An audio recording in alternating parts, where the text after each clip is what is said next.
sharp like a pencil. You can let your hair down, cause I'm playing gentle. You can let your hair down, cause I'm playing gentle. Girl, you stay on my mind, all the time, all the time, on my mind. Girl, you stay on my mind, all the time, on my mind, all the time, all the time. If I come meet you, baby, I can teach you how to let your head down and be a freak, singing like Anita. Sweet love, have you thinking about a preacher? Also how I need her. Girl, we can kick it. Have you ever had Chinese after 9 on a Friday? It hits so different. Cuddled up tight, perfect like a fitted. Arm around me, then you pick your head up for me to kiss it. You stay on my mental, you keep me sharp like a pencil. You can let your hair down, cause I'm playing gentle. You can let your hair down, cause I'm playing gentle. Girl, you stay on my mind, all the time, all the time, on my mind. Girl, you stay on my mind, all the time, on my mind, all the time.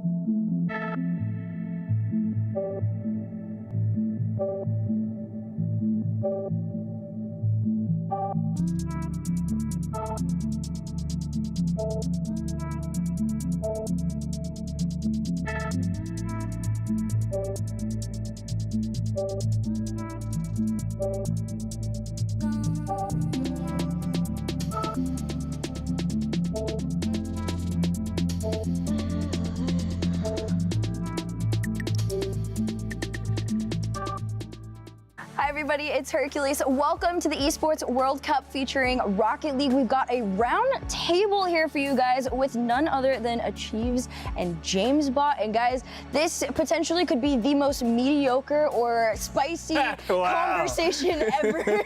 We're either all gonna say the same things or somebody's gonna say something insane. And if you're wondering what we're talking about, if you haven't missed a title or something, we are going to be talking about our top 5 most slept on players here at EWC. So I think before we get into that, we should like open up like an even playing ground of How are we gonna do that? Well, like what is a slept on player? I mean, to me, I love when you leave it open. Okay. Let the person define. You know? Yeah, let the encyclopedia. Yeah, no, so I don't want to put any guardrails around Achieves or myself. Do you agree? I wanted to go as far as I could into the realm of these are players on teams that either have superstar players on their teams already and generally don't get as much recognition or provide some real tangible benefit that isn't often reflected on the stat sheet, or, you know, anything that I think is good and a lot of people don't give it enough credit. I think we might have the exact same players. I kind of went along that route. There was also the route of like, and this is like a way out in left field one, but like some people say slept on player is like somebody that doesn't get like the social media recognition, which is like pretty along that line. But like some people like will say a lot of the times that a player is really good for sometimes longer than they should be because they have like hundreds of thousands of followers. Okay. You know, so there's like that angle of it too. That's too overhyped then, right? It's no longer like slept deep. on. It's now you're But too like, cool. There's the players that like they'll have like 1 or 2K followers and they don't get like as many chances, even if they're good. I don't know. We'll get into all this in a second, guys. So, okay. Now I want to know what her list is. Yeah, hers is probably more interesting than ours. Mine is random, I'm not gonna lie. It's probably very similar to y'all's. We'll see. But I guess we talked about it a little bit before. We can start with like our number 5. Yeah. Y'all go first. Do you want to go first? I'm an afterthought. I picked 5 for me. I started with Banana Head on power. Okay. The big reason I chose Banana Head for power, one, it's from a generally slept on region in OCE. However, at the same time, you've also seen power or generally OCE across the board throughout multiple seasons have success, at least in limited quantities. And there's a lot of potential for a player like Banana Head. Most recently, you look at like something like the London Major, and it's like, okay, they pull off a big upset win against Oxygen to kick it off. You know, the rest of the tournament doesn't go their way, but there's a player in Banana Head, puts up multiple assists, multiple goals, and it was an excellent series from him. It's like, okay, there's a guy that's clearly got something there. It's a little bit feast or famine for number 5, but that's why he couldn't go higher. So there's a world where power starts off strong, maybe continues the momentum. It's a long travel. That's kind of the other part of it. You know, the travel game is a very difficult thing to overcome, I think, for a lot of different teams. So Banana Head wanted to have him be like, okay, if he has a good tournament, then it's a great pick. If it's feast or famine, that's the way it goes, you know? Are we doing Swiss? You know? Yeah, no, it's not. What factors are we considering? I think you dodged a bullet there. No, that's a good pick. I like that one. Are you going to go as well? Or Well, I can go last. Okay, Do you yeah, have fine. Banana Head on your list anywhere? No, I don't. Okay. We're kind of different. What I was doing was more of like, these are players I think that are slept on teams I would consider contenders. Because I think okay, in that's order fair. to win it all, you have to have a very solid team. And what you often see is like, even on these top teams, some players just get more attention. And I think there's no better example to that than Alpha 54 for Vitality. So Of course. and I think Alpha, to me, like, I've been watching Rocket League a very long time. He was one of the first prodigies that came around. And I think for me, Alpha was maybe robbed of a lot of clout or credit or, you know, accolades. He was in an MVP race. Low key, I know what you're talking about though. That's how I feel about Rodosin. Well, but Thank you know, you. Rodosin, very true. But at the same time, though, you know, I think like for Alpha, he was hitting maybe his first peak. It's true, back though. during the He's online kind of era won days. yeah. You know, because he peaked out right when Season 9, Season X, winning Season X. And, you know, there was a long stint of time where Alpha, even talking to him, he was like, it was easy for me. It was easy for him. He was pretty so good. But now we are in an era where players like Zen, you know, players like LJ, Beast Mode have kind of risen to the top, and they get a lot of that, the credit and the limelight. But Alpha 54, to me, had he been given the opportunity, would have been a world champion earlier. Yeah, probably. And that whole perfect spring split, it seemed like everyone was just talking about Zen, and not necessarily about Alpha or Rodosin. The supporting cast. Yeah, and when you know, Alpha, he made a major without Zen before as well, and not winning everything. But I think Alpha is one of those players that's really slept on. And when people think about Vitality, it's disrespectful with the job security of Rodosin. So they have some great players, and Alpha 54 to me is a great player. Okay. And he's slept on. That literally transitions so perfectly into my 5 because my 5 was Rodosin. Okay, fair enough. I was going the route almost as both of y'all, except it's reversed. My top 3 are the slept on. If you put them in a place where they got all the resources, so like those minor region players. If you were to put them in NA, my thought process was would they still thrive or would they get better? But yeah, Rodosin's my number 5 because it goes along the lines of a lot of the times your credit for what you're doing gets outshined to flashiness and stats. That's a great reason, because Rodosin's my number 4. There we go. This is not scripted, by the way. It's for a lot of tangible reasons, though, because you think about the pieces on the Vitality roster. You have Zen, you have a very solid third man who is capable of creating on transition consistently and to create a ton of threat. Obviously, we all know Zen's fantastic. That's why he's not on this list. Then you have Alpha 54, and the reason I didn't pick Alpha 54 is because he also has intense mechanical ability. He's had success in the the past in, like we said, MVP race, but, had his downturn, now he's on the upswing. I get why you picked him, but I picked Radosin for the very different reason of the dude he will test a defense. He doesn't have to do anything mechanical. He's got a hard, aggressive challenge out of the midfield. He's gonna press your net, and he's gonna make you give the other team space. He will create room for Zen and Alpha 54, and that's not something that you can tangibly appreciate until you watch a game and go, oh, the dude just says, yeah, I'm going to shoot the ball. I don't care if it goes in, and I'm going to make you clear it away, and I'll let those guys, go set up something a lot more, beneficial and watch tangible. on land, too, because he also brings great energy. He really does. Radosin energy. When he gets the bounce going, he's like, let's go! He starts getting into it. He reminds me of like a little Hulk, where it's like all that energy A little Hulk. is held in, but then when he's really into it, he's like, yeah! It's true. It's that kind of a vibe. So yeah, he's 4. Okay, that's a good 4. Have you said your 4? I have not. What's your 4? I actually picked Chicago. Okay. Ooh. Chicago, because I think, I've seen Chicago play in the rival series. You remember Furia? Yeah, the big come up long time ago. So good. He was on this, he was the next big North American player. And that panned out. That actually panned out. He joined EG. EG started getting way better results. And then no one can forget when he joined G2. G2 immediately elevated them. There was a time where Chicago was that elite North American player. He was up there at the very top. Disgusting midfielder. So incredibly talented. And also, he's won a major. Yes, He's won a major. couple. Yeah, with G2. So, and that G2 team was one of the most storied G2 or one of the most storied teams in Rocket League history. But now it's I feel like no one's really saying anything. And if anyone's talking about Space Station, they just talk about LJ. And the Who are we cutting?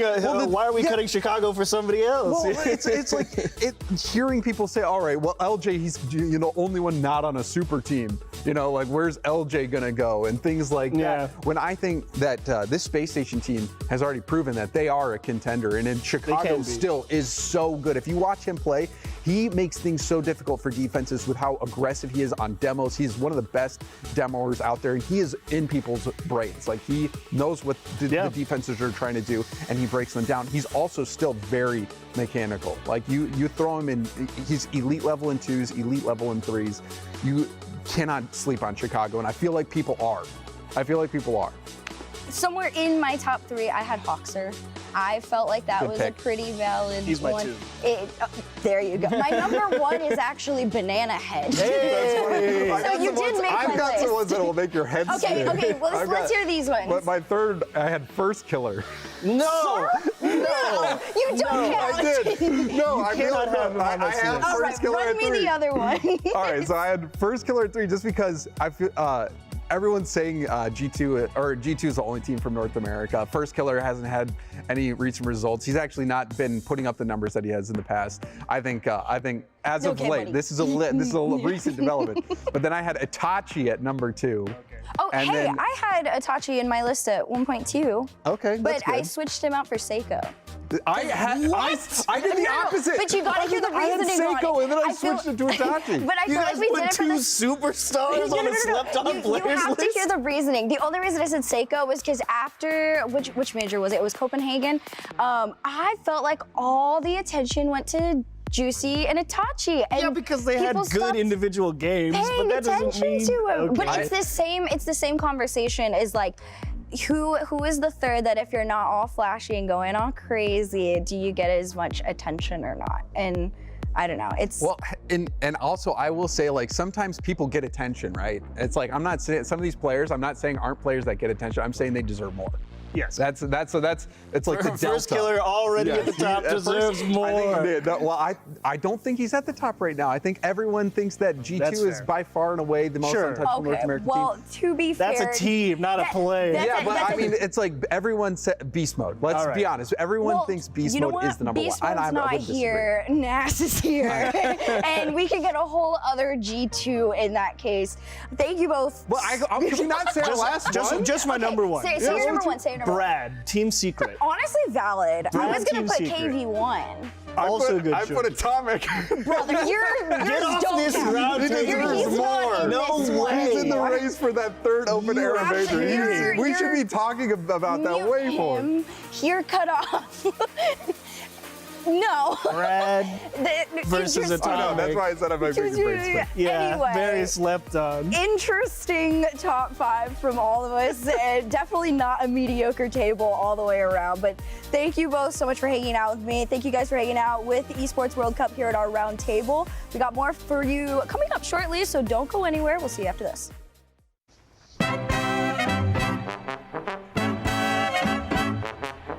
Greetings. How are you today, Cameron?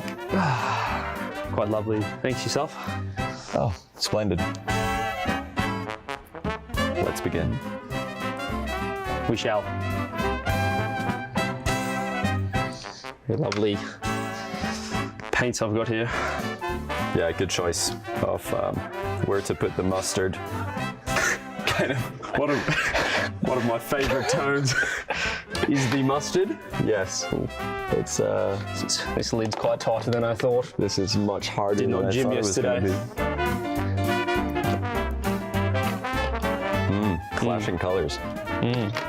I like your style. Just kind of getting them all out there. Yeah, you've clearly done this before. One of my favourite pastimes. Exploring my creative side. Was squeezing liquids from tubes. Also an enjoyable experience. You must really love brushing your teeth.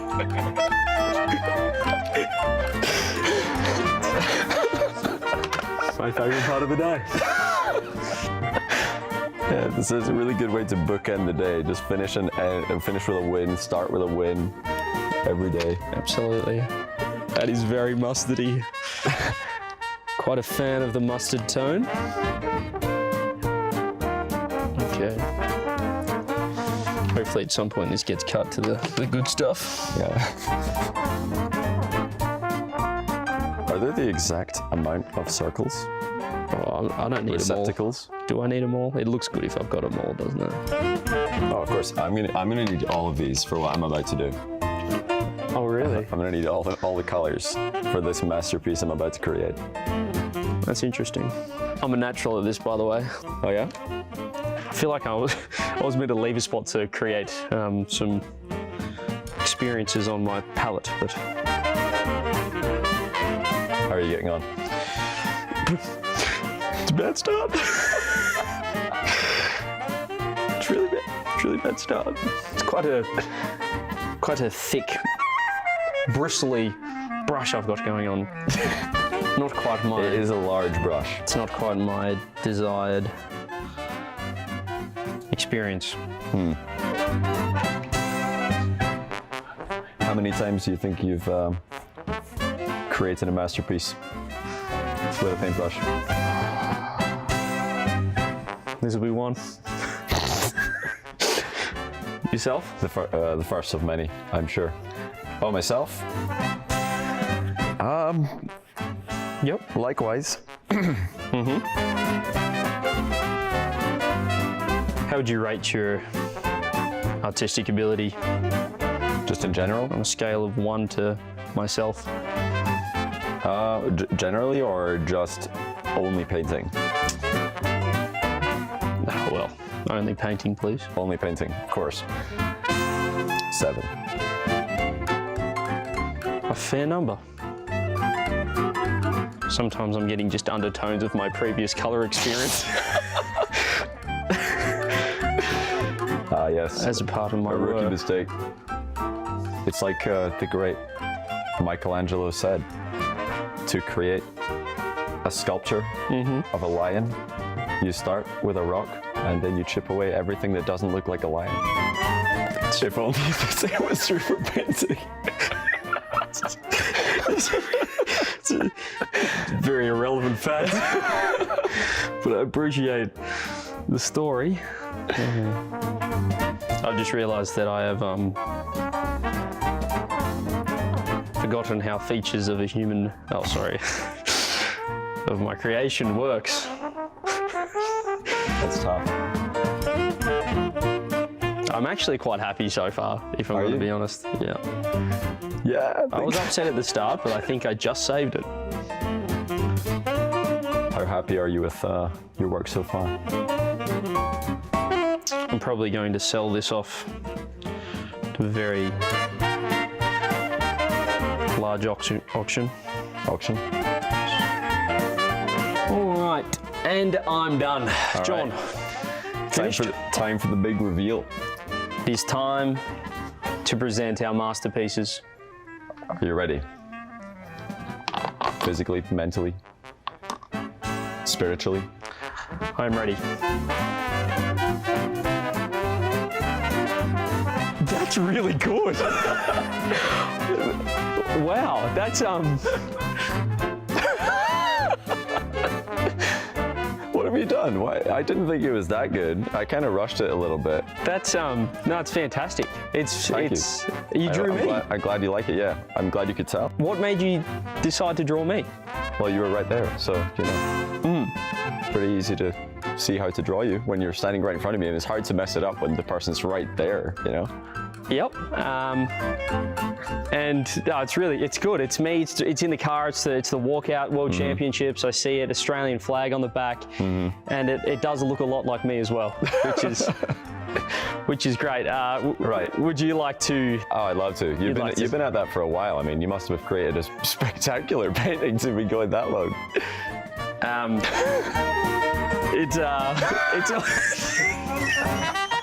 It's on a similar level.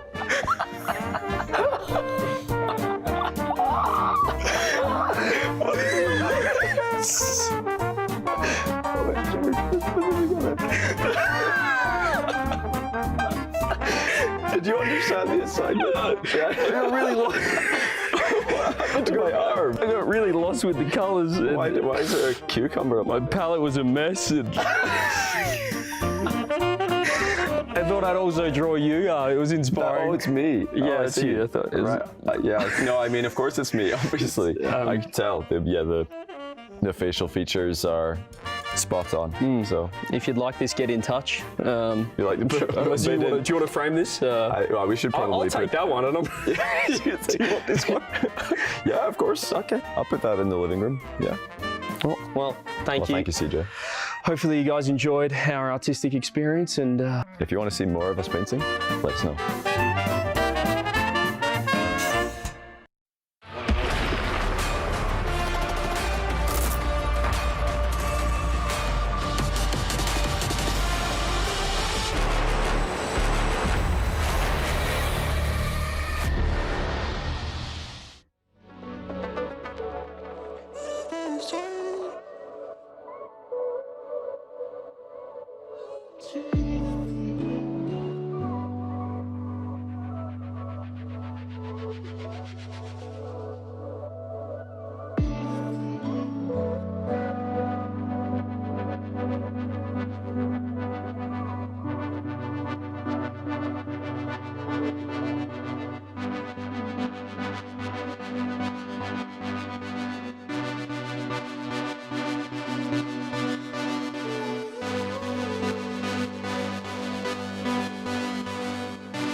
ways. I like to play some games. I can see right through your face, focused on you like X-rays. I've never seen you in this place. I like to play some games. I can see right through your face, focused on you like X-rays.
Have you got what it takes to get to the top? It doesn't matter how high you climb. To reach the top, even the biggest champ needs a break. So you can recharge, dive back in, and dominate.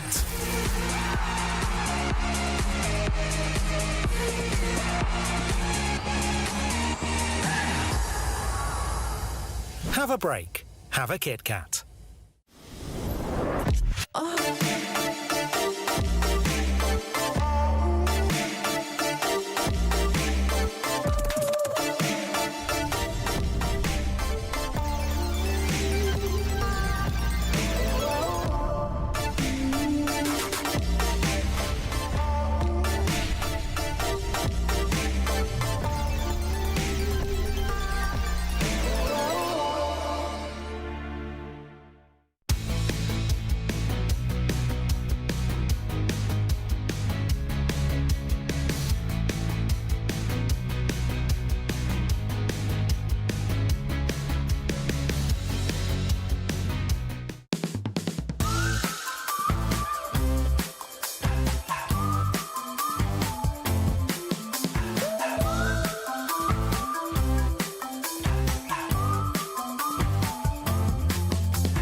We've been at the Esports World Cup for 2 days now, and there's only a few things that we can think of to tempt them further. We've tried everything: food, drink, restroom breaks. None of it has been enough.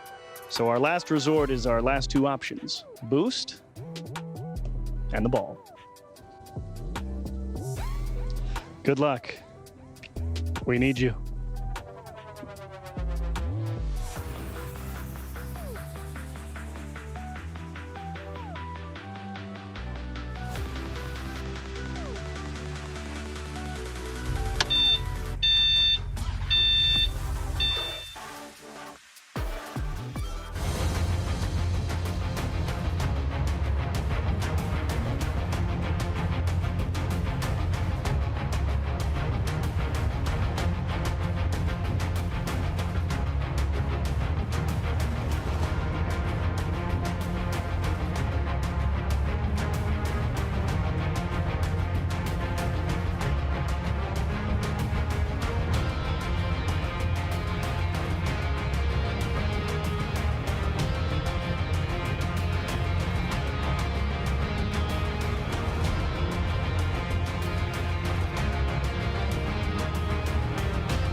Yes, yes, yes. It's time for more Esports World Cup as we head into day 3. Day 2 saw the start, the beginning of keys and dreams being crushed, and that does not end today as we finish off our groups and head into that top 8 single elimination bracket. I'm Leaf, and I'll be your host for the entirety of today, and we have a lot to get through, lots of storylines to touch on, and I have friends here to help me go over all those things. We have Stumpy and Cole in the studio. How you doing? Good, yeah, we've had a good day today. We've been out in the sun a little bit, recording some things. It's very warm, as literally ever here in Riyadh. Drink lots of water if you ever find yourself here. It's incredibly important. I feel good, I feel happy. And more Rocket League on the way today. That is going to be it. What things? You have to spoil everything. No, shh. What? They'll be We can't coming. spoil, no, we cannot spoil Break these it. cold opens. They are masterpieces. They are. Tune in tomorrow to find out. I guess that's the only way to find out. But again, as I said, lots to get over here. And of course, one of those things is the club championship. So let's take a look at that. Introducing the Club Championship. Here's how it works. Each club will have the opportunity to field its rosters across multiple titles. The clubs finishing in the top 8 across each of the 21 titles will receive points based on their placement. For a chance to qualify for the Club Championship, a club needs to place in the top 8 in at least 2 competitions. For a chance to win, a club must finish first in at least 1 competition. Once the tournament has concluded, the top 16 clubs will take a share of the $20 million prize pool, with the first place team claiming the title of the first ever Esports World Cup Club Champion, as well as receiving a staggering $7 million in prize money. Hello everybody, Quick Shot here, the host of EWC Central. It's the final day of the group stage here in EWC featuring Rocket League tournament, and many notable teams are fighting for their tournament lives in the lower bracket. Let's check out all the latest news in the club rankings in this episode of the EWC Club Championship Update, brought to you by SDC.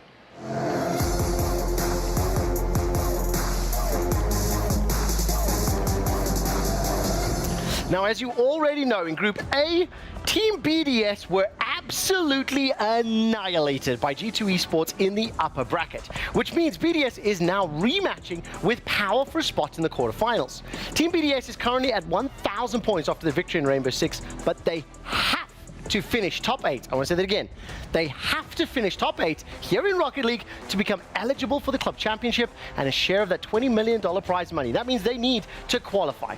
When we turn our attention to Group C, Twisted Minds came into the final week with loads of hopes, expectations, and aspirations.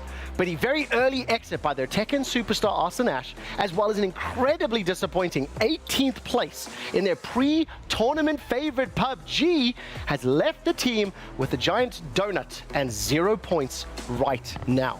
Now it's up to the Rocket League boys to improve on the club's 710 points overall, which right now would not be enough for a top 10 placement, which is a rather disappointing finish after coming into the Esports World Cup with 12 participants. Now, at the top of the standings, of course, is Team Falcons. They are locked. Team Liquid are theoretically in second place, but they can still be caught up. Squads like Team Vitality or G2 Esports could overtake them. Vitality needs at least first and second place in Rocket League and ESL R1, while G2 needs to win both game titles, Rocket League and ESL R1. Since both conditions cannot be met at the same time, Liquid is already guaranteed a top 3 finish. If you'd like to be kept up to date on the EWC Club Championship, as well as every other game taking place on the final 2 days of the Esports World Cup, why don't you join me and all my friends here at EWC Central. We broadcast from 3 until 7 at twitch.tv/EWC and youtube.com/EWC. I've been your host, Quick Shot, and this has been another episode of the EWC Club Championship Update, brought to you by SDC.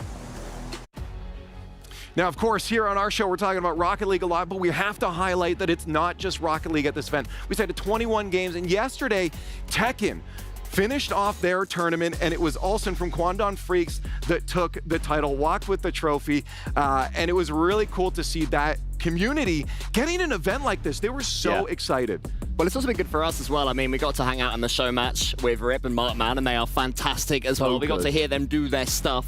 when Neymar was playing the Tekken. And it's just this whole celebration of all things esport. I watched some PUBG as well since being here. It's just there's so much you can discover and learn about various other games. There's also having those multiple stages. The Amazon Arena with those gigantic rolling screens. Beautiful. Looks phenomenal. This whole place is just wonderful to see. And of course, now we're looking at the Falcons. Yeah. They're number one regardless. They're sitting at the top. But yeah, still very, very mobile. I've got my notes here because there's a lot specific to Rocket League. Again, a couple of these teams still in the running to get into the leaderboards, to get to you get out of the way, to get to the top of the leaderboards. Let me run through the list here and maybe see if you guys think it's possible for these teams to accomplish these things. For Vitality, they can place as high as second with a first or second in Rocket Reach League. the second. Go in on, R1. Can you get up there? Nice. They got it. Next. G2 as high as second as well with a first in RL and R1. That's a first in both. His knees are going to break. Yeah, they're going to break. Okay. You don't have to go this high anymore. Gen G can get a high as 8th. Well, Gen G aren't there, so I just go there. Why?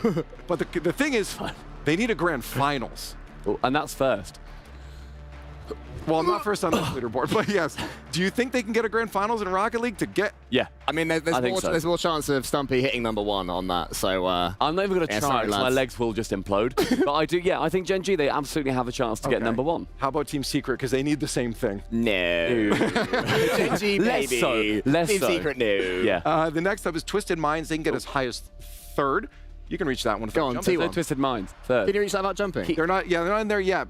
He's tall. And Furia, they need a top 8 minimum to break into the top 16 of this leaderboard. Oh, that's down there. Oh, it goes below. This is where I come in. No, you be tall, I'll be low. Okay. You be tall. All right. So like down here, somewhere, Down there. I presume. Yeah. Yeah, about there. They gave us a stage, and by darn it, we're going to use it. Yeah, buddy. That's great. You're good. We done? Am I done? Yeah, you're done. Well done. So yeah, I guess the reality is for Vitality and G2, those high placing finishes across R1 and Rocket League, probably in my opinion, are the most likely out of all these scenarios when we're looking at them to. Two of the favorites here. I mean, they've been consistent across all the esports, and they have incredible Rocket League squads as well.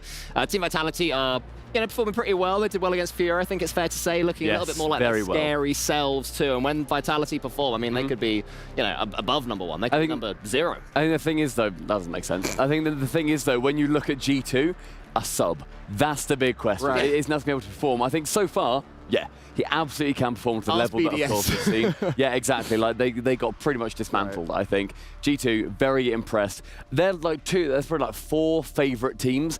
Vitality and G2 are both in there. Now, just to pivot just a little bit, because it's not all about just the gameplay when you're a professional player. We actually got to talk to Abjack about the content side of things. Let's take a look. Yeah, I think for me it's an obvious decision to do content and play at the same time. I think I just know that every player has more hours in the day than they think, and if you just dedicate an hour or 2 to content every single day, you'll see the rewards, whether it's financial or just kind of setting yourself up for the future in terms of having something else to go into after playing or whilst playing. Being a pro player is definitely harder right now, but that's because my content, I'll be honest, is very easy. What I do is I'm very fortunate to have people who want to watch me just for my gameplay and my insights. So my content is just me playing the game, which I'd be doing anyway. If I was just a full-time content creator, you'd have to put a little bit more time into other projects and maybe deeper videos. It'll probably be a little bit difficult, but pro player is definitely harder. There's a lot more mentally that you're taking on. It's not hard to be consistent. You just put in the time. You put in an hour a day to scheduling things. You put in an hour a day to creating the content. Everyone's got an extra 2 hours a day when we're as lucky as we are to be professional gamers. We're playing maybe 8 hours a day by ourselves, and I think I can separate the two. The content side and the professional side. They do intertwine, and of course, with anything in life, if one thing goes bad in your life, it's going to naturally affect the other, whether it's negatively or positively because you have more motivation. It's one of the two, but you have to separate it, and I try to do the best I can. Naturally, it will affect it at some point. I just think it's worth it, so it doesn't matter if it affects it. Everything's worth it for me. Can you have a balance with Rocket League if you're putting so much time into it and you're just standard life? I mean, honestly, the answer is not really. You're putting so much time into something that you're trying to be the best at, you have to go overboard, because everyone else is. When you're trying to get to the pro level, you're playing against people who are playing for fun. Once you get to the pro level, you're playing against people who are also just playing all the time they have in their life to this game. So no real balance, Honestly, in the off season, I'll spend time with my family and girlfriend and whatnot, but other than that, I'll just play Rocket League for the in-season part and take breaks when I can. Maybe one day a week, but that's about it. It's up-and-coming players, you guys should absolutely create content. If it's not YouTube, just streaming on Twitch, streaming your own gameplay that you'd be playing anyway. It's always worth it. If you can do more, that's always best. Get more eyes on you, and that's how you get noticed. So absolutely worth it. Hope you guys take the advice and yeah, get on some content grind.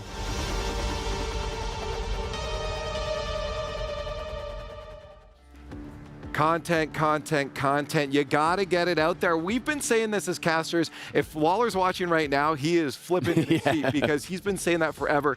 We harp on it so much to continue the career. You are in such a good spot as a professional player.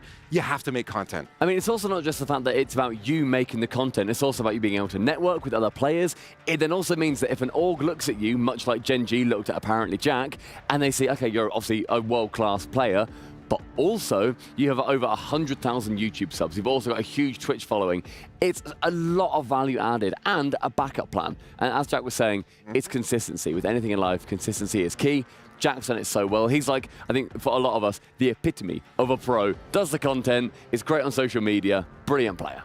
How do you get to the, because here's the thing, when I was a 15-year-old, 16-year-old too, I probably wasn't listening to anyone even 2 years older than me on what to do. So it's, how do we get to the kids? How do we show them that, yes, this does pay dividends? I think they learn by watching. They see a player like apparently Jack, who is, performing admirably on the pitch and may well win this entire event with Gen G.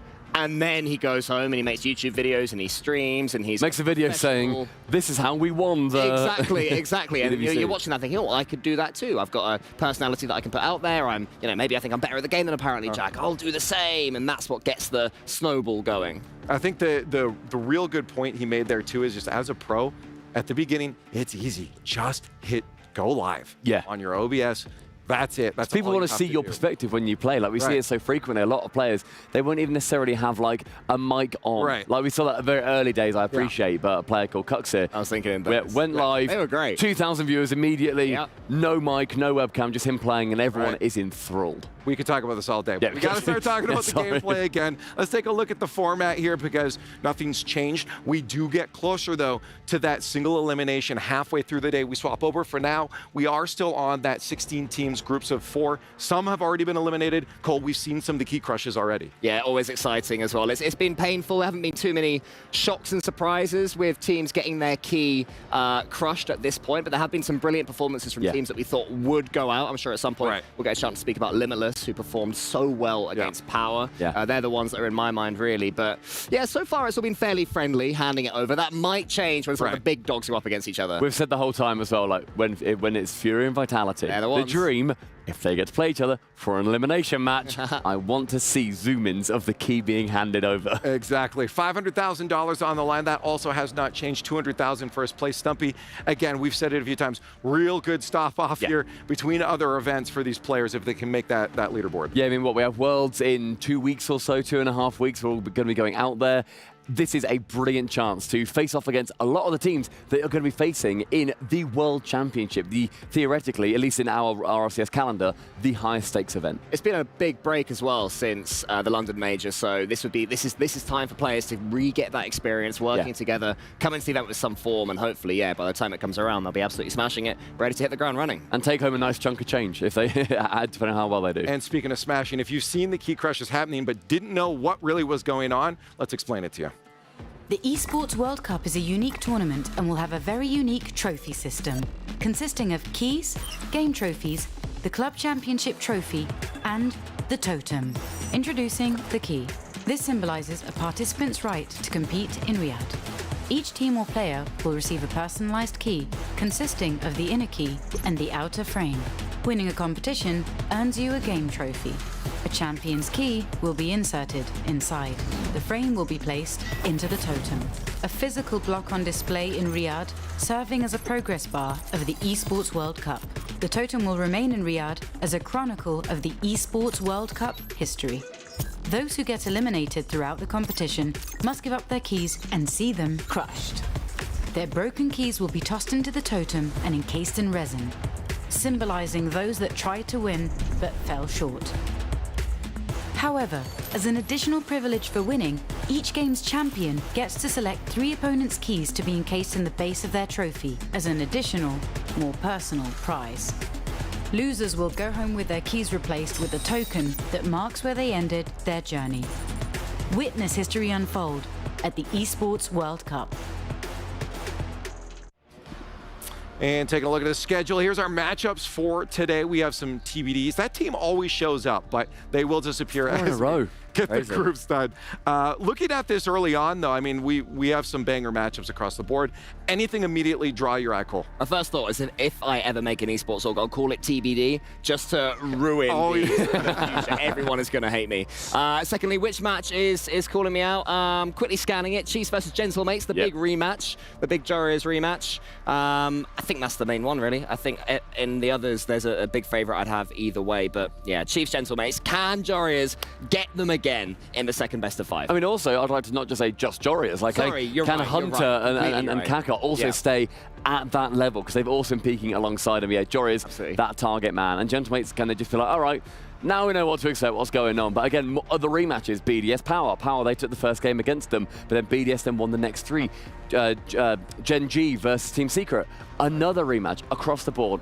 Very intense matches and keys to get crushed. I think what's incredible of that too, those first 3 matches, almost every single one of those teams are still fighting for all those leaderboard scenarios on the club championships that we were talking about. BDS, first off, needing even just the top 8 to qualify, in there as well. I think it's cheating when I say I'm looking forward to the Falcons G2 matches, whoever they end up facing. Am I allowed to skip that far and say? Yeah, go on. You're the host. Leaf, you can literally do whatever you want. Yeah, you literally can. Do it. Can I leave? Yeah. Okay. So Stumpy, how's it going, man? Yeah, it's all right, mate. I'm now terrified. I don't think they'd allow that. He's back.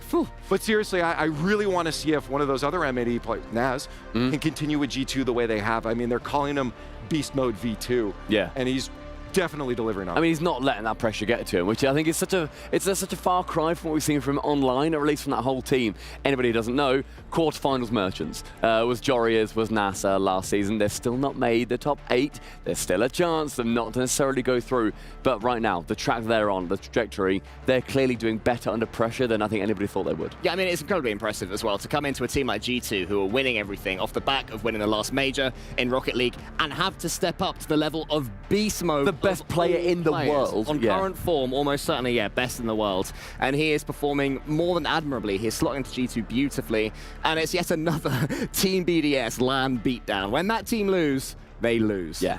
That's true, eh? We saw that first matchup there too, is BDS versus Power. The winner of that actually goes into the SSG match. So let's hear more about that squad and how they're feeling. Here I am with a couple of the boys from Space Station off a nice little win. Unfortunately, I want to say a nice little win over the Chiefs. Start with you, LJ. Talk us through that series. I think we played really good the first 2 games. I think a little too good. We got a little antsy after game 2. Kind of threw it away. I felt like we should have had a little 3-0, but yeah. And what are your thoughts playing an OCE team with Joria's on it? I thought they were good. They impressed us a lot. They had us stuck on defense a lot, which I don't know. That was really surprising for us. Through to the playoffs now, top 8, feeling good, ready to go. Oh yeah, we're good. I love that. Over with Hawks now, actually the MVP of the series, if you don't mind. How you going? Obviously, right. I got nothing to say about that really. We should have 3-0'd them. Call me squishy muffins, but yeah, it was pretty good. I think after game 2 or mid game 3, we really started just playing way too fast, especially against a team we're a lot better than, in my opinion. They played great, don't get me wrong, but we're definitely a top 8 team in the world. I think they're still a bit away. But I mean, we had no reason to try to just outplay them every time. You get your opportunities against teams like that, but they played good and they had the opportunities, but they didn't score them, and we did. So yeah, they missed a few classic OCE open net misses. Top 8 though, who are you looking at? Who's a team that's looking the best at the moment that you're most worried about? Looking at the best, I mean, G2. If you watch G2, that was just disgusting goal after disgusting goal. So I don't want to play them, but if we meet them in the finals, I'll be more than happy to. Where are we in the bracket? I have no idea. Honestly, round 1 or 2 somehow, because we always do. I have no idea, but yeah, what's going on with G2 just quickly? Is Beast Mode actually here? Because Nas is looking like he's fitting in. I don't know. I don't know what's going on. I guess he just fits perfectly. I don't know. But it might be the other 2. They're just best duo in the game, I guess. I don't know. G2's absolutely popping, but Space Station through to the top 8, and best of luck tomorrow and Sunday if you get there. Yeah, thank you. Thank you. Cheers. For some reason, my brain is still like sleeping on this team because obviously we've seen the org as a whole reach such great heights, then kind of middle out. But looking at this roster, seeing the energy and the positivity, I feel like I have to really start putting them at the forefront again. And bear in mind that whenever we see LJ specifically go to LAN and actually be able to compete, he is immediately in the conversation, top 5 at that event, top 5 in the world.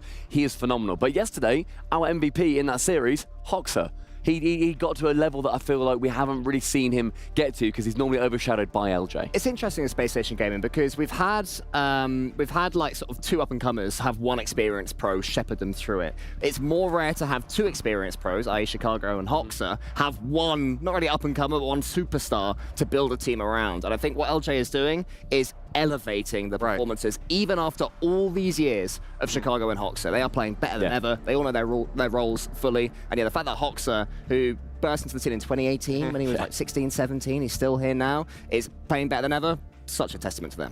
Well, we were talking about our matches of the day, but it's time to get the official one from CJ. Still a couple of days remain until one team will mark their place in history here at the Esports World Cup. But for my segment, the match of the day, well, I've had a good prediction and a bad prediction, but I'm here to bounce back day number 3 here, and I'm going to go with Furia taking on Twisted Minds. I think it's... CJ, come on, mate. I know you want to pick the Chiefs. Yeah, you know I want to pick the Chiefs. The Jamil Motorsport match of the day. That's great.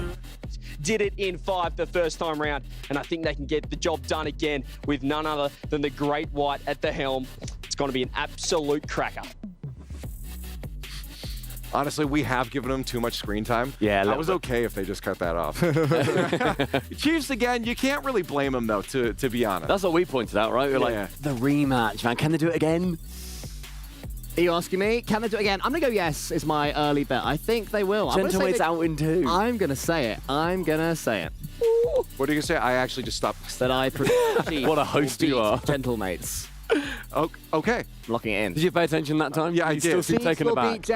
I just can't believe him because I had Gentlemates winning this whole thing. Man, I'm with you on that one. Win the whole thing. Weirdo. All right, let's start talking about our next matchup here because, again, that's going to be a little bit later. Our first matchup here, BDS, we talked about them. They have to get a top 8. I have high confidence, Cole. They're going to get a top 8. Yes, I think that they are going to get a top 8. It's not a bad fallback after losing so convincingly to G2 yesterday, a team that they've already beaten in power. They'll be comfortable against them, but when BDS had their first ever sort of real LAN shocker, they went out to OCE's number 2 seed. They went out to Pioneers back then in London in 2022. Right. So they've got it in them to lose to OCE teams, and that's on better form coming into it. And Power, I feel like they normally have one of these crazy results. They normally get one of these weird wins. They did it before with Oxygen. BDS, it's another one of these matches. There's every chance that B-Head, I think, pops off and gets onto that form. Well, I like it there. You saw in the Jamil Motorsport player arrivals, they were looking confident, looking good, but BDS Power really, I think, mental is going to be a massive element for them. Let's talk about it in a second. First, I want to get the audience involved. It's time for the STC Play audience. Vote. Go to stcplay.gg to get your voice heard. We'll take a look at the results of that in just a few moments, but again, back to the mental. For Power, to me, that is everything for them in this series. I mean, they clearly have the ability. That's the frustrating thing. We always say it. They have the ability. You'll see it in this highlight package where some of the plays they do, they would fit very well into a European or North American set of top plays. The issue is when they end up coming up against a team where they think, okay, we're doing well now, we're starting to win, and then they get that winner's tilt that me and Carl have spoken about time and time again, and they just don't believe in themselves, and then they change how they end up playing. Very frustrating, but ultimately, Cole, they have won every single online RLCS event so far in OCE for a reason. They're also normally good for at least a game against these top European teams. Right. It's rare that they get swept. It's rare that they get just completely pushed aside due to their quality. I mean, over across the season, Fever's probably been the better player, but Banana Head at the recent majors is the one that is stepping up and is standing out. Every time they're on that stage, Banana Head is the player that is scoring great goals, is leading his team. Of course, the other two are alongside him. But if Banana Head is going, and BDS, I mean, we're talking about Power's mental. Let's not forget Team BDS's mental state. You know, they will not be feeling confident at all back of G2. If Power do get that first game again, that sort of veneer, that confidence of Team BDS is crushable, and if their confidence gets crushed, so will their key. Can you show me the lean back, the Monkey Moon lean back? Well, wait, let's do it again on camera. We both did it though. Yeah, because you're right. The mental for BDS is absolutely a massive thing. We've seen them tilt before. Hopefully that's not going to happen, but we've seen it. And we've also seen Power beat them in a game before. Yeah, slow-mo by the way for the lean back. Monkey Moon putting his head back, and you know the fact that we're seeing Power having taken that previous game. Yes, BDS turned it around. They got into the form where ultimately they have won. I think it's the two most recent events in Europe. They can do it. They should do it. They should do it. That doesn't mean that they will. No, again, you want to see it from this squad. All of them incredible players. Monkey Moon especially. How long has he been at the top? Honestly, he should be able at this. He's the open era GOAT. Yeah, like absolutely. So these guys should be coming out on top here. A battle of mental. If it comes down though to pure skill on paper, mental aside, do we feel like it's still an even matchup? No, Team BDS definitely take it on paper. I think that's where they are better here. And there's just such a larger pool of players in Europe. It's understandable that on paper, they'd be better than OC. Even Torsos said in one of his interviews, you know, there's no youngster that's come up to overtake me. That's how I'm still winning everything despite being around in Season 3. So on paper, yeah, I would say BDS have this. For me, it is the battle of the mental, and honestly, I feel like Power shade it somewhat. The fact that they're coming into this one, their whole region is on an upswing. Jory is coming in, you know, suddenly Chiefs are being spoken about. Power gets swept along with that. I'm sensing another upset here. I'm sensing it. Yeah, I genuinely could see an upset. For me, I guess, if, say the mental's on point, right? Like, we have these players peak, they're feeling good. Even if they go down a series, Power doesn't collapse, they don't fall apart. It's still going to be, to me, Fever as that key player. You talked about Banana Head. He's one of the best out there. Torsos, the GOAT of OCE. He said it himself. He's like, I don't know how no one's overtaken him yet at this point. He kept tweeting when everyone a regional event too, saying like, how am I still on top, guys? I'm like 30. What are you doing? What's happening? So for that squad, Fever, in my opinion, is that key player. If Fever is performing, that's when an upset can happen. Yeah, but then, I mean, if we're talking about players performing, anybody on BDS, if they pop off, they are better individually than anybody on Power can realistically deal with. I would love to see just both teams going full pedal to the metal. It's the elimination match. Just give everything that you possibly can. But I mean, you're saying about, you know, on paper, they're not even. Matches aren't played on paper. Like, it's going to include that mental. If this goes to 5, who would you back? Game 5, it's loading up. It fully depends on the order of which they've won the games. Power have just taken Game 4. Oh my gosh, I'll go Power on that one. You'd go Power Game 5. Power Would you as well? Power win Game 4. Who wins Game 5, Leaf? Who wins Game 5? BDS. You'd still back BDS, even in those circumstances. Wow, interesting. I don't know. Yeah, I don't know what it is. I just really just cannot have Team BDS not in a top 8. That's fair. I don't know if you saw the results too. It actually wasn't super in favor. I think it was about 64% from the STC Play fan vote in favor of BDS. So there were still a lot of people backing this upset. They do think that it can absolutely happen. And I'm not so far on the BDS side on Game 5 that I would be surprised if it was a Power thing. Well, I'd love to see the best of Team BDS. I'd love to see this one go to 5, and not because either team is underperforming. I want to see them all playing at their best. I hope that Power do the same. What do you go? In the open qualifier. Go. I'll go for the upset. Power. Sorry, I don't know what we're predicting. I'll go BDS 3-0. Sorry, Power. Wow. I don't think it's 3-0, but I think it's going to Sorry, be Power. BDS. We have the match coming up. More keys to crush. EWC Day 3 starts now.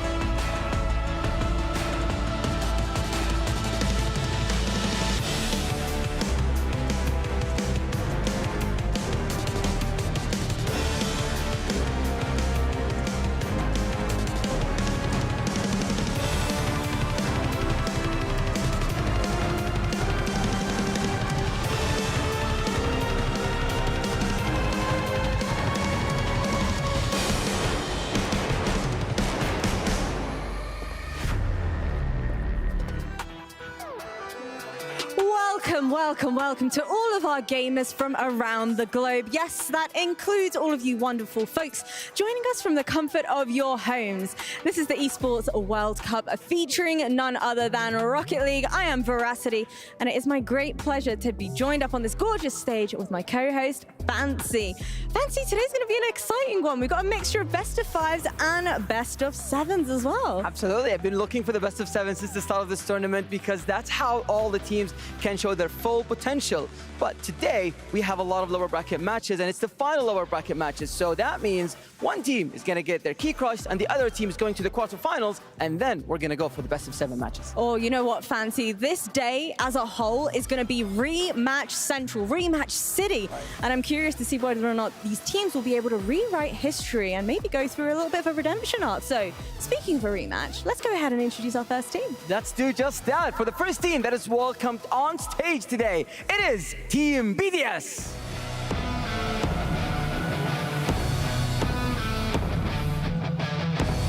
After getting 5th to 8th in London Major and losing to G2 yesterday, many might doubt their performance on international stages. But they have the chemistry, they have the synergy for this rematch. I'm looking very confident so far.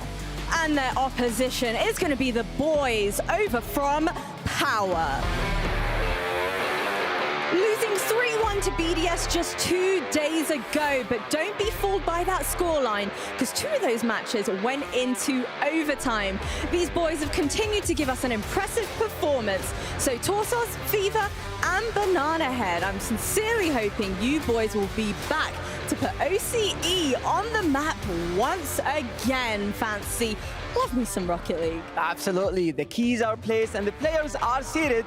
This might be a rematch, and BDS have done it once. Let's see if they can do it again. But Power have momentum after their win against Limitless yesterday. Either way, casters, please take it away.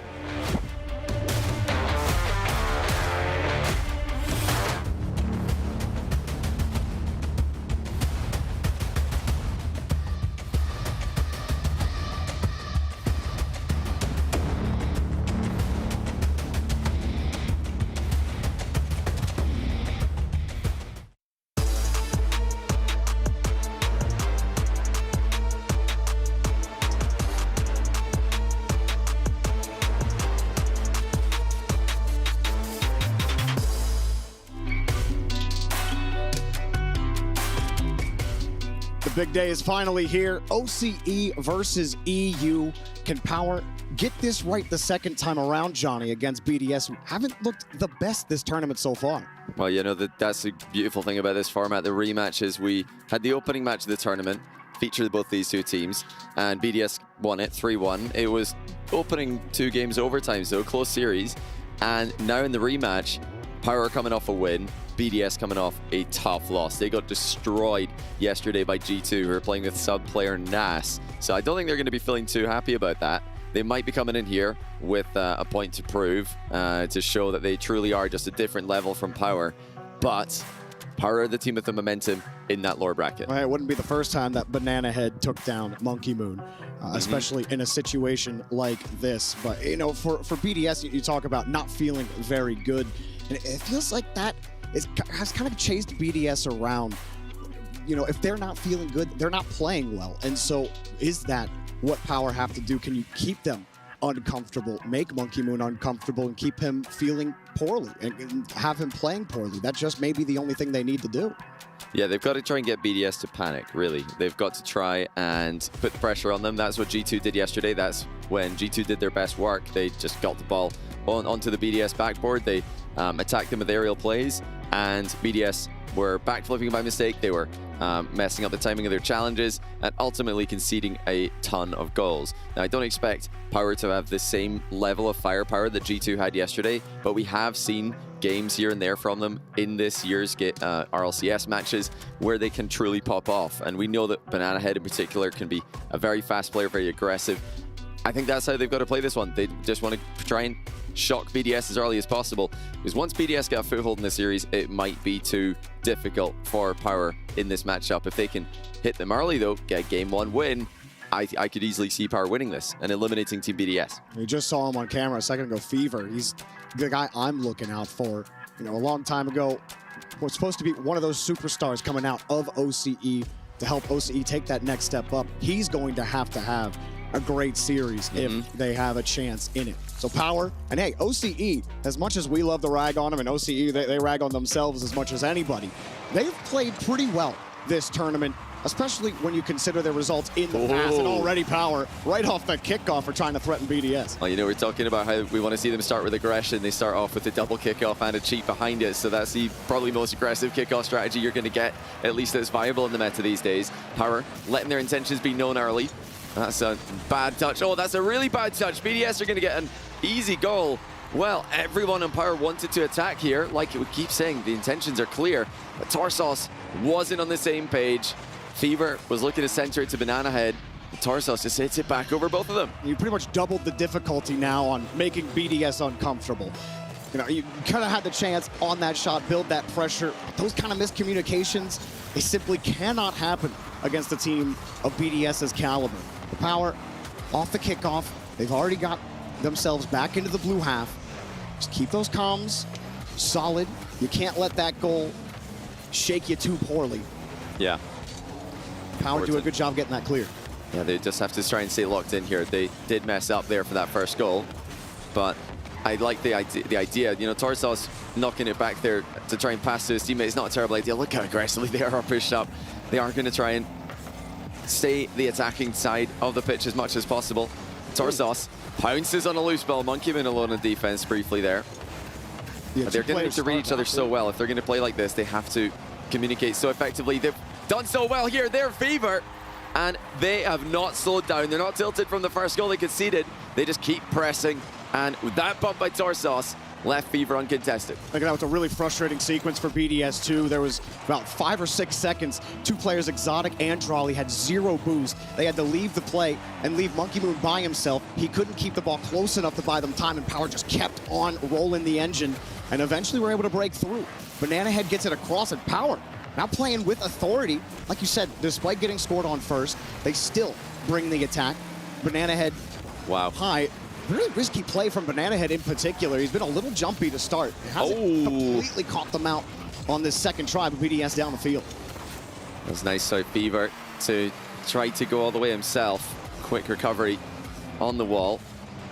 Adjustment there by Drally midair to knock the ball underneath the free jumping defender.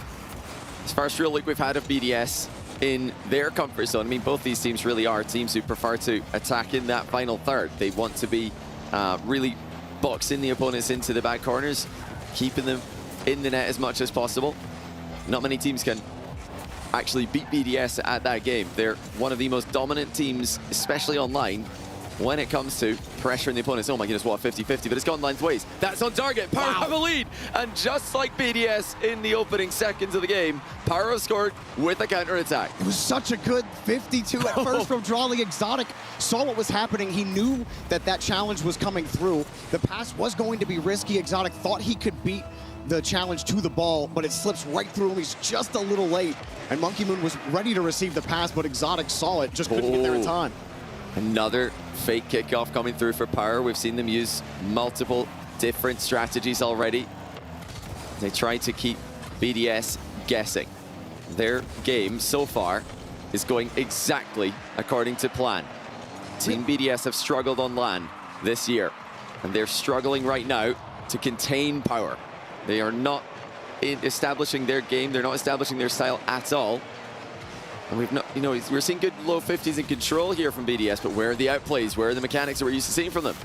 Monkey Moon just had to get up and try to stop Fever, but he had the height on him. Maybe it has to be Exotic, who usually is that quiet, consistent player, can find those 50s. But here is their Fever. Power, 2 goals up. They're rolling all over him. Well, BDS just won a low 50, the ball. Power not having it. Beautiful fake there by Banana Head, just left it. Monkey Moon was slowing down his approach to the near post, thinking he could react to Banana Head's shot. He just pulls away and lets Fever have it. And you can see there a slight head shake from Monkey Moon. We talk a lot about Power needing to keep their heads in check here after getting an early goal against them. Well, BDS are in the same boat now. They've got to right the ship, and a large part of that is mental. Yeah, this is where it really gets scary if you're BDS or a BDS fan. You've seen this before with this team.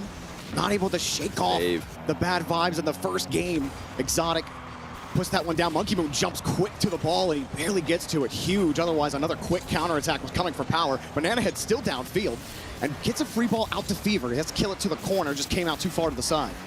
That's still good control by Fever. Bought time for Banana Head to come back, and now they're on the transition. Fever double tap denied by Monkey Moon. Banana Head's up quickly. Didn't have any boost there, but he's forcing Drally to go as early as possible. That does give Torsos enough time to react. These early challenges by Power.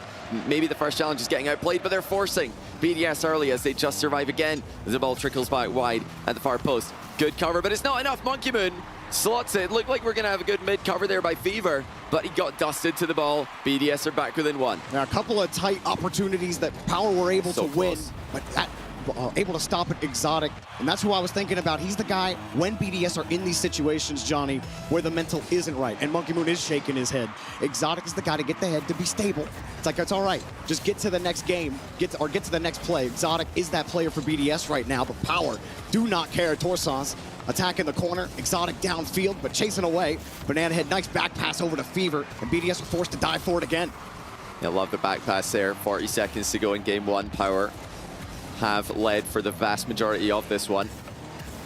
BDS not rushing yet. They're taking their time, trying to establish an attack and then force the ball through, as they often do. Exotic has a free touch in the air here. Doesn't really do much with it though, but it comes back to Monkey Moon, who's long cleared the ball. Fever's got to be careful here. Collects the ball overhead with a reset. Plenty of Power players back as we get into the closing seconds of game one.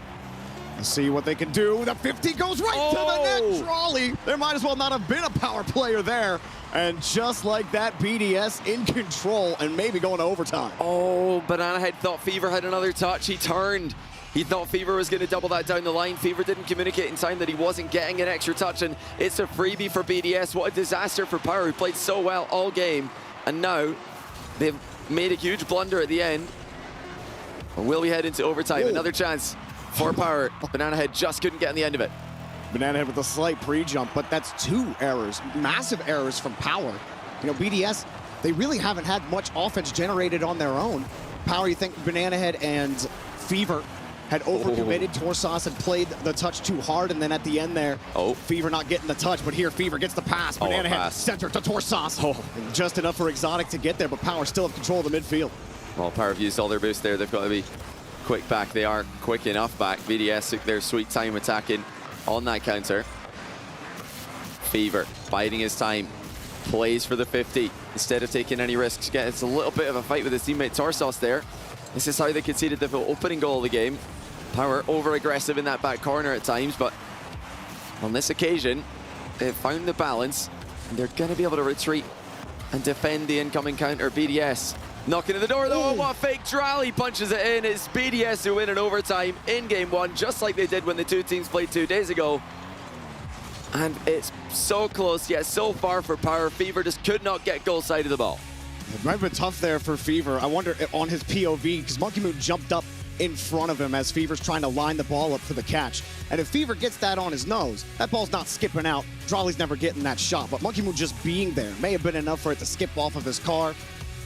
Centimeters between these teams, but honestly, Power kind of beat themselves in this game. They did. They had it. There's 2 huge errors. They don't make those. BDS have nothing. Yeah, they started the game with essentially a triple commit to one position. Torsos wasn't on the same page with his teammates. Went for a back pass when his 2 teammates were advancing to try and make their own passing play. They're down 1-0 early. They completely took control of the middle of the game, though. Tied the game, got the lead with a long shot from Banana Head, got another goal as well. Lovely fadeaway from Banana Head there, but this is where it started to creep back for BDS. Infield pass just quick enough. Monkey Moon there, beating Fever to the punch, even though Fever was covering that exact passing play. But this is where really Power should be covering their net there. Banana Head advancing into the corner to hit the ball if Fever misses it. But Fever either called that he had a double or didn't say anything at all. Banana Head thought Fever's hitting it. He wasn't. BDS got a free goal. So like you mentioned, 1 free goal at the start of the game, 1 at the end of the game. And I'm not too promising facial expression there from Fever at the end there of that highlight sequence. Well, I certainly wouldn't be happy either if I were him. You know, Power, they know that they gave that one up. And especially with, you know, not just Power, but also Chiefs. OCE have really played well this event, and they're still doing it here. I love the way that they're possessing the ball on offense. A couple of low 50s to possess the ball. They're not just throwing their face at it, trying to force the ball into BDS's box. They're really trying to figure out, okay, how can we beat them? How can we actually whittle down this defense? It starts with Banana Head on that reset, but like you said, Monkey Moon kept the ball close on that save. Now Drawley gets the back out. He gets a bump. Exotic's diving forward. They're sending missiles to the net, and they punch through. BDS so clinical. Phenomenal control from Trally. Flip reset bump. And then another bump as well. Ahead of the ball to let it go in. 1-0 BDS. This is a key moment for Power in this series. If they don't stabilize, get the next goal, it really could be all over for an OCE team who have struggled at times to keep it all together. They're down by 2. Exotic snipes from distance. Power committed on that touch right there. Fever turns, and third man went out wide. Torsos went wide going to get boost, thinking he had time with Fever turning, Banana Head getting that touch. They thought it's free, but he lost sight of Drawley. Wasn't looking at him at all. And you can't take your eyes off any of these BDS players at any time. Even if Banana Head gets that touch, you have to know, okay, where's the next part of the play going? You can't get tunnel vision. Well, that was a miss for Monkey Moon, but Power did not read it, did not anticipate the miss.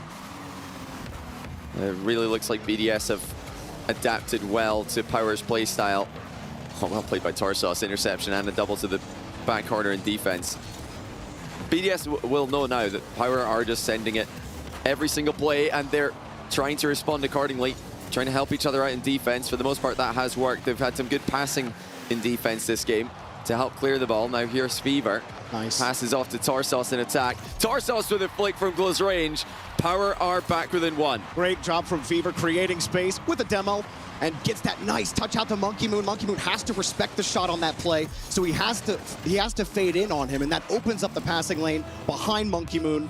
Torsos still brings it down, making Monkey Moon even more uncomfortable. He knows Monkey Moon can save that quick shot, instead takes it down. Beautiful play and design there by Power. Yeah, the pass there from Fever, not as easy to hit as it looked. Didn't have a lot of boost in the position. Torsos doesn't have a lot of boost here in defense either, neither does Fever. As Exotic tries to get a shot through, he does enough to bring Drawley into the equation. 3-1 BDS. It was just 0 boost all around for Power. At an exact moment there, only Banana Head picked up 100, but it was too late. And BDS get a goal to re-establish the 2-goal lead. Power really is 0 boost, 1 step forward and then 2 steps back. Every time they start to get some good momentum, good confidence, BDS find a way to shut it down, and that's always kind of been a marquee aspect of their gameplay, hasn't it? It's Rule 1 on the wall. How long is that going to stay? Monkey Moon was trying to hold the ball. Exotic was sitting aggressive downfield. Rule 1 was broken there. Yeah, we didn't get to see who broke that, who drove away, bailed from it. Maybe we'll be able to get an alternate angle later and identify the culprit. Still plenty time for Power. They just need to try and look for quality touches. You know, I've loved their passing in the final third. Oh, where's the defense here? That's just going to be another one for BDS. Where was the midfield for Power? As now they trail 4-1. Exotic ceiling pinch into the middle. Monkey Moon was there. It looks like Banana Head was demoed. Wasn't able to support the play as Fever and Torsos ended up on the wrong side of the ball. All 3 players on Power again, very aggressive in BDS's half. And if you're not able to control the ball, and BDS really had control on defense, you might open yourself up for demos if you don't lead, but Fever gets the 50 off the reset. Monkey Moon stays with it and able to force it out. Oh, the patience by Monkey Moon, the control and composure by Monkey Moon. Absolutely necessary here. How about the passing from Power on the counter-attack? Exotic reads that last pass there. I do love the way that Power are moving the ball, looking to bring each other into the game as much as possible. Extremely selfless play from them. Well, just like game 1, their main problem has been the consistency of their touches. They've just had the occasional miss that's led to extended periods of BDS pressure, extended periods where Power's whole squad ends up boostless. I think you can clearly see that they've got the quality. If they can just get it together, they can actually play at BDS level. It's so hard to do. Really is, but they've been doing their best to make the most of it. BDS get the quick attack. Exotic, had he had just a little more in the tank, he had 0. No way he could stretch around that ball. Still Monkey Moon, got the double just off the post. Covered for now, but a nice tee up to Exotic. Nobody from Power could get there, but hang on. But head misses, the net was open. It got with Power, but no. they don't get a goal. Yeah, just not enough boost in a lot of these dives for Power. And maybe the boost management's gone out the window in this matchup just ever so slightly. That's a good save though. Now Banana Head has to run ahead of the ball here. Oh, Drally's nearly on goal. He will set up another Power goal, perhaps. No, it's on the goal line and cleared. I don't believe it, but Power cannot get that second goal. They're all diving in here. Finally, it goes in. Banana Head barrels it through with a double tap, close to ground level. Well, send the house and put BDS down to sea level here. Banana Head, great recovery there, dude. Yeah, you thought the ball was going to come center a little bit higher than that. Had to really quickly return down to the ground. He wasn't cleared for takeoff. It would seem 1 minute and 6 seconds. Power double kickoff again. They want volatility here. They want to create some chaos. BDS have back corner control of the ball though. And it looks like they're going to establish a midfield position. Fever pushes it through again. He's looked great on these last few possessions, but Monkey Moon, again, a controlling touch back to Trolley, finds Exotic. Oh, saved and pop back out into BDS. Completely blinded on the smoke screen, but Monkey Moon will have him up by 3. And that should be the game there. All that hype from Power on their last goal that they worked so hard for, once again cancelled out. BDS came back in game 1 to win it, and now they're just running away with game 2. Okay, so Power have established, okay, we can play offense, we can play consistent aggression, but maybe we're just a little too aggressive. We're a little too South America right now. And the back door has been blown open too many times. BDS have gotten a easy counter-attack goal 3 different times. Here's a counter-attack goal, 31 seconds, still a chance. But I think Power just have to pull back the aggression just a little bit with the risk management. This is such a closer game, and you're not in this position where you have to score 2 with 30 left. Yeah, BDS let their guard down just a touch there. Maybe thought that the game was done and dusted. And now with just 2 goal difference, we've got a chance for Power to do something. They've got ball control. They've got boost on all of their members briefly, but they've not kept control of the ball. Exotic reads them well there. Really only one way for Power to go when Torsos took the ball off the ceiling here. And it was center. He was trying to maybe floor double tap that towards his teammate. Exotic intercepted it completely for free. Yeah, too easy there. BDS, there's like a lot of their goals. Again, that one not necessarily a counter, just Torsos coughing it up. I don't think that we're going to write this series off just yet. It also wouldn't be the first time that OCE had a reverse sweep on their mark. They find ways to stay in these matches. And despite the scoreline, Johnny, I still am impressed with this Power team on offense. I do just want to see them manage their risks a little bit better. You talk about quality touches. They had a lot more of those in the back half of this game, but then the counterattacks absolutely killed them. They kept getting demoed on the offensive half of the field, and there's just too much speed. It looks like something going on here maybe. Yeah, with, we got the second try there for a fist bump as Monkey Man and Casio completely whiffed their first attempt. Stumpy and I went for a high five earlier, and it was pathetic to say the least. I whiffed it pretty hard. You whiffed? You're going to take the blame? I understand. Yeah, I will. I'll take the blame. You know, NA high fives, lol, or something like that. It's very honorable of you. Most people would just blame Stumpy there. Say his, vision impairment probably prevented him from making contact. I figure one of us has to get in Stumpy's court. You guys go after him all the time. I disagree. I don't think you should have anyone in his court. You're being extremely generous today, not just to Stumpy, but also I think to Power. I've lost hope. Really, I'll be honest. I think they really needed that game 1. Game 2 is really not looking good for them. And BDS are a team who can adapt. They're not a one-trick pony. And after Power's initial burst of goals in game 1, which maybe caught BDS a bit by surprise, they probably expected more respect from Power, who were just completely sending it to the ball with barely any boost at times. Well, now they know that's coming. And when you know that's coming, when you know the opponents are just going, it does make it a little bit easier to play against, because you can just predict every single move they make. So now Power have to maybe adapt slightly. Like you said, you want to be a little bit more controlled, try to slow things down at times, fake challenge. They can't just keep full sending it every single time, because BDS are not tilted. They're locked in. They're just cruising, honestly, at this point. That was an extremely comfortable game 2. Credit where it's due, though. Power are keeping BDS guessing with the kickoff. So this is the kind of volatility that they want. This is the kind of chaos that they want to try and get BDS out of their comfort zone. But I think BDS have responded well again. Banana Head with a nice touch with 0 boost. Power better get back and help him, because BDS are now hunting. It's going to be a scramble back from Torsos to clear the lines. Power really need to understand where their third man is sitting in relation to where that ball is for BDS. Banana Head on that last try. I think Power are fortunate that wasn't a real try for BDS thanks. on offense. Fever just get back there. Torsos this time going to handle the ball. No mistouch for him. Monkey Moon going to take it away. Both power players are back. We're having to respond to BDS anyway. Oh. Almost found Banana Head as he landed. Just missed. Yeah, Banana Head had a bit more boost there. I think he probably could have reached his neck out to get that one. Once more, the power, just selfless play in the final third. It's one of the real highlights from this game that they can be proud of. That they can find gaps in BDS is often impossible to break. Rotation. Minute in. Power have yet to concede, which is a step up on their previous 2 games where they had dropped early goals. Looks like they may have just reined it in a little bit, trying not to overextend with their third. Make sure that someone is back. Oh, the great demo there. Will there be another follow-up? Not quite. Exotic quick enough in defense for Monkey Moon, and Exotic have no boost here. Drally to the rescue with 100. Exotic also just trying to catch, maybe to bring it down for Drally. But still, BDS are getting those defensive demos as well, despite Banana Head trying to answer back with 1 of his own, or 2 of his own. Now there's a double demo on both sides. Monkey Moon, punch shot, trying to steal some boost. He does get Power's corner. And BDS full control of the pitch right now. Look at the boost totals for Power. Just picked up a canister on the other end, but that man is third, and he wasn't on the defense. Banana Head just clears it out, and finally Power get to refuel, excuse me. It's nicely done by Exotic. Got dunked on in the back corner, but stayed with it. Made sure to clean up the little mess he made.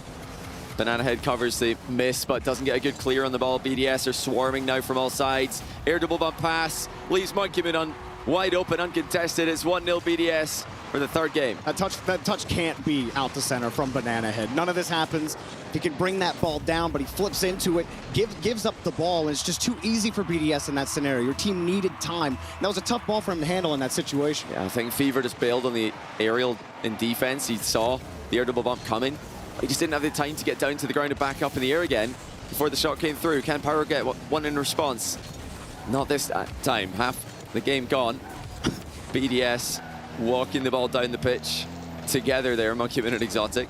It's a bit of Mina energy there from BDS. It was. Sitting together. Ooh. Power just not getting back to these touches. Like, you're in the right position. You have the right idea. And then the execution just falters completely. And Drally gets to do what he wants here. 30 boost is plenty for him. Got the reset underneath. And Power do get a clear out. Force BDS to shift the rotation, and they get the clear. And BDS not wanting to lose at the hands of OCE in a LAN. Monkey Moon especially not wanting to lose at the hands of OCE in a critical match. There's another air double bump pass. BDS have been successful with those. They put the pressure on Power once more. To rally, sidewall pass. He's actually baited in Monkey Moon though. He's dusted by Fever. And BDS are confident at this point. Yesterday they looked lost on the pitch against G2. They just could not establish their game. Oh, what a catch from Torsos. Goes over the low 50, and he lost the ball. Has to set up Banana Head instead. And that's the double-edged sword of the Dominus. It is. I think if he's playing a taller hitbox there, he's got a better chance of keeping control as he looks for the low 50 after the mind game. Power have stabilized their defense much more this game than in the previous games, where they conceded 6 and 4 respectively just to win this game. But it's been at the cost of their offense, which is now sitting with 0 goals at almost 4 minutes of gameplay. Monkey Moon with control. Power, not a good look for them. Everyone's back in net. Drally got to steal the boost. He's just has the ball for free. Drally! Oh my goodness. Oh, pops off with the solo play. Beautiful stuff. I mean, that's tough to play against Drally. Flips into a reset here. Wow. Fakes out the first defender. 50s it through the second one. Absolute precision from Drally. Power have got to pull out a kickoff possession here somehow. And they are going to go for a double fake there. It doesn't work though. I mean, they've tried multiple fakes, but the ball is really never going directly towards their supporting player the way they want it to. A bit unfortunate perhaps, but it could also be good game planning by BDS to never hit the ball directly towards the Power goal on kickoffs, knowing that they fake a lot. Well, Power, it might just be time to send the house again. 40 seconds left. You're on the elimination game. You have to get something going.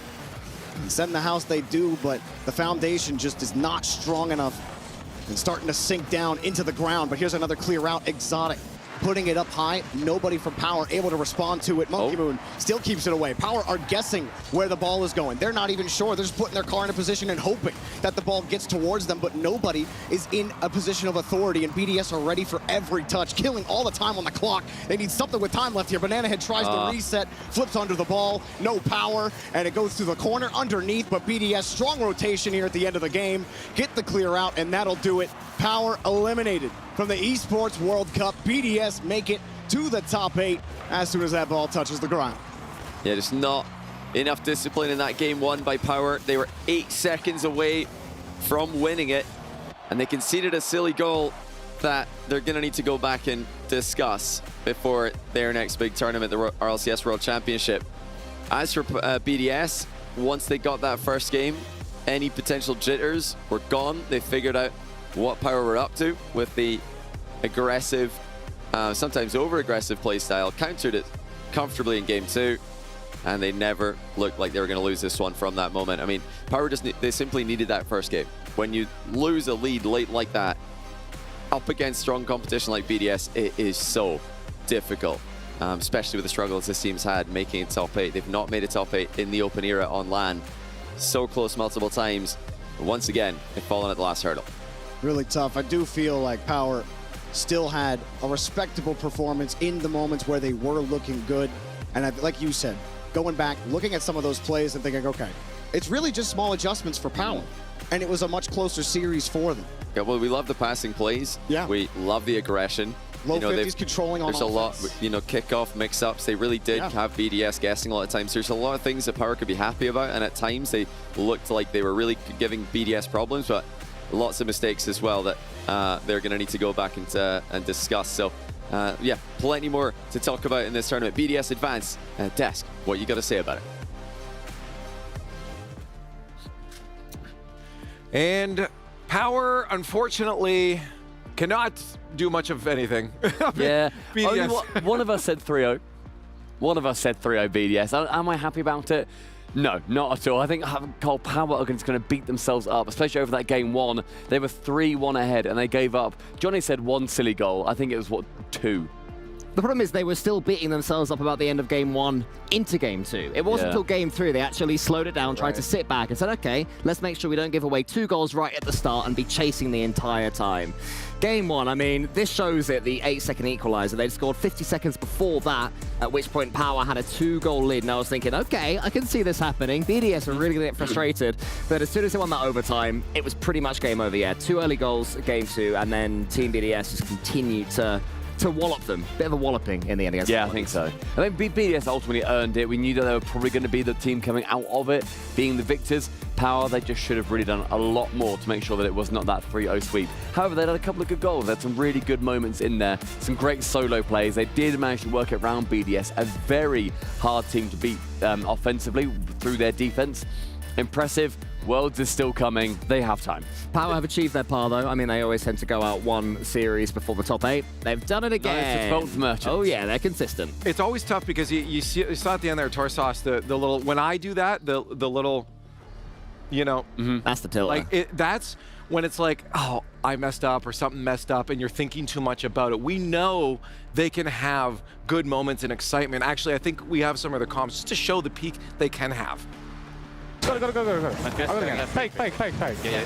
I got it. Yeah. Nice! Oh, that's how we play the game. Finally, we're doing stuff, boys. That's perfect. Great comms bad, man. Keep that up the whole time, right? And it's Jimmer behind them said, that's what we do. This is how we play the game, boys. And clearly trying to get them all involved. But, I mean, that just didn't last. That was sounds taken moments before disaster because 2 minutes later, give away 2 goals and not completely being collapsed. Being able in the to series. hold that on, though, is something that, we would love to see those guys. Don't think about the mistake they just made. That happens, move to the next thing. But unfortunately, they couldn't this time. BDS won, and we do now have to talk about our Sony MVP player of the match. And again, on a lot of these matches, it can be a lot of players, but I feel like Drawley really stood out in this one. And then when you look at the highlight moments in that match, they were mostly facilitated by him. And not only the fact that he was assisting his teammates, he was also going for some of those spectacular goals. He got one of the resets and then went down below the defense. A lot of the times, I mean, you look at it, right place, right time, shooting, just the accuracy was there repeatedly for Drali. Yeah, I mean, Team BDS, they needed somebody. They needed somebody to step up. They needed someone to be secure in their gameplay. And that is, I think, what Drali was. When the ball dropped to him, he put it in the back of the net. I think the Team BDS knew they were going to have chances against Power. This one was quite a special goal here. The double bump from the flip reset was a little bit of fun. But for the most part, it was more simple finishing, simple assists, just being where his teammates needed him. And I think that's the key for Team BDS. A bit of composure, a bit of calmness, and he's a cool head. The big thing is, I mean, you look at Exotic Monkey Moon, you know that they're players that can perform at the top level. You bring on, and he's not new anymore, but a talent like Raleigh, to be able to continually still show up and mix in with this squad is a good sign of a long professional career. I think we also look, you know, lots of times where start of the season he wasn't confident. Now he clearly is. And now Cassio, the coach, gets to crush the key. This is the best bit of the entire show. That key. It goes quite slowly, so me and Crilly made that mistake of chanting too early. You didn't tell me that bit. No, trust me. You said when it starts, Cole. No, Cole, because you'd still be chanting. No, you'd still be chanting. Hang on. Crush that key. There we go. Join in. Crush Cole that was trying key. to be a good friend join and in. let him down. Crush that, guys. Crush that And the key gets crushed. We don't chant Crush that key. Yeah, Cassio, crush that key. Well done, Cassio, for crushing that key. It's so sick. That's your first key crush. That is, and you ruined it, so thanks for that. Okay, But, I mean, not as ruined as poor old Power's key is. Cassio gets to take it out of there. That was a good crushing. Honestly, that one feels like it got a little more twisted than some of the other ones. Crush.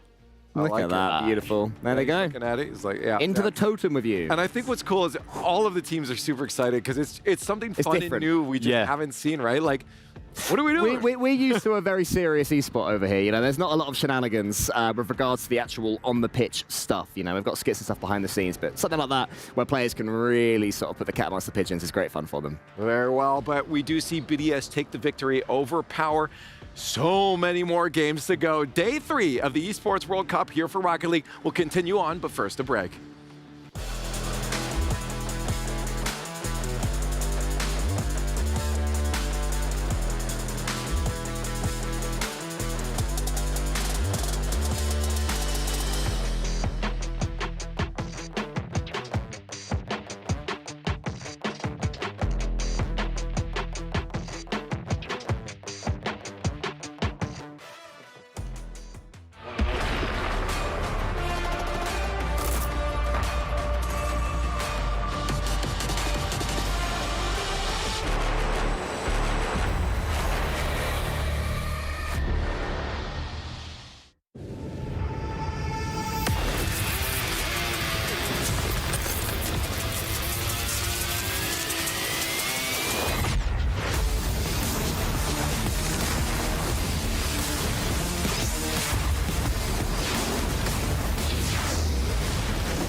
You ever wondered how a Hollywood movie is shot?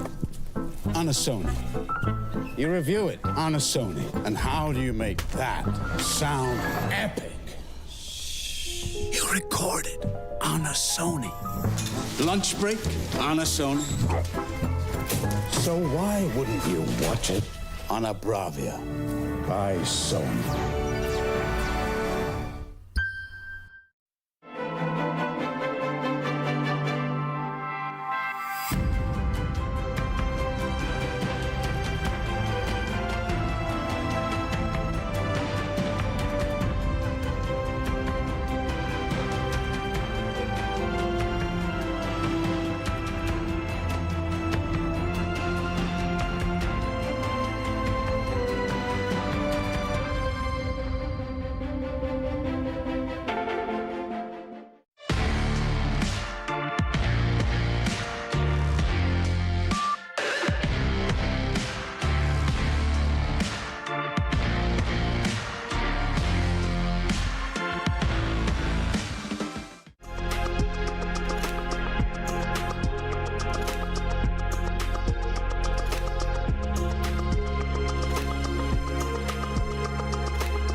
here with Banana Head from Power after a tough loss to BDS, particularly with, I guess, how that game one was looking, mate. What are your thoughts after that one? We just decided to lose. I don't really know why, but it happens. So obviously couldn't get them in the rematch. That's the end of your run here at the Esports World Cup. What are your, I guess, overall thoughts of the experience of the tournament so far? Played pretty trash myself. These boot camps coming up. Hope I'm all right. That's pretty much it. Don't got much there. You mentioned boot camps. Obviously got Fort Worth coming up in a couple of weeks' time. You guys heading straight to a boot camp now? Yeah, heading to Michigan. Shout out James Bott for that one. Oh, straight to James Bott's place down in Michigan. Any shout-outs? I know your mum and dad, Helen, will be watching back home. Any shout-outs for them? Yeah, shout out to my parents, everyone that's watching, fans, friends, for unfortunately an underwhelming performance, but I hope to be better for Worlds. There you go. Legend, thanks for a little interview and a little insight with Banana Head. Thank you. Cheers.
Here we are once again backstage pre-game. This time I've found the Gladiators coach Marky Duda / Season 2 world champion / still playing ranked even though he's 35 years old. And I've actually caught him, I'm not sure what he's doing. So I'm just going to maybe hand the mic to him so he can go through it. Right, so I was thinking for the next update, obviously Rocket League's become quite a toxic place, especially in ranked. And I think some adjustments to quick chat could perhaps help the situation. So right here, we've got nice shot.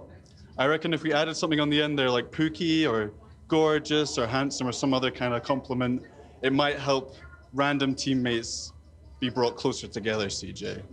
We've also got sincerest apologies. At the moment, sorry doesn't feel very sincere. Sometimes you make a mistake. You say sorry, your teammate's like, he doesn't mean that. So I'm thinking sincerest apologies might help there. This is more of an informational one. For instance, you've just messed up an air dribble. Your teammates nowhere to be seen. They've got the ball. You kind of want to tell your teammate to get back. At the moment, there's nothing really in quick chat to help you communicate that you want the teams to get back. So I'm thinking leg it. Maybe cheese it. Maybe run away. Something like that. I've also got, you know, if you're getting bumped, maybe in a 2v1, your teammate's gone for boost. We've got SOS. Perhaps you could have help. You know, you spam that 3 times, your teammate's like, okay, I'm coming. You know what I mean? Then we've also got this one. I've got it currently. You know, you say I've got it. you know, your teammates are fully expecting you to have it. But sometimes it's nice to clear up the situation a little bit, make them know that actually things aren't actually that in control. So we've got hopefully, we can stick on the end there. Obviously you can personalize this, pick your own one. We've got psych. Sometimes if things don't work out, and we've got just kidding.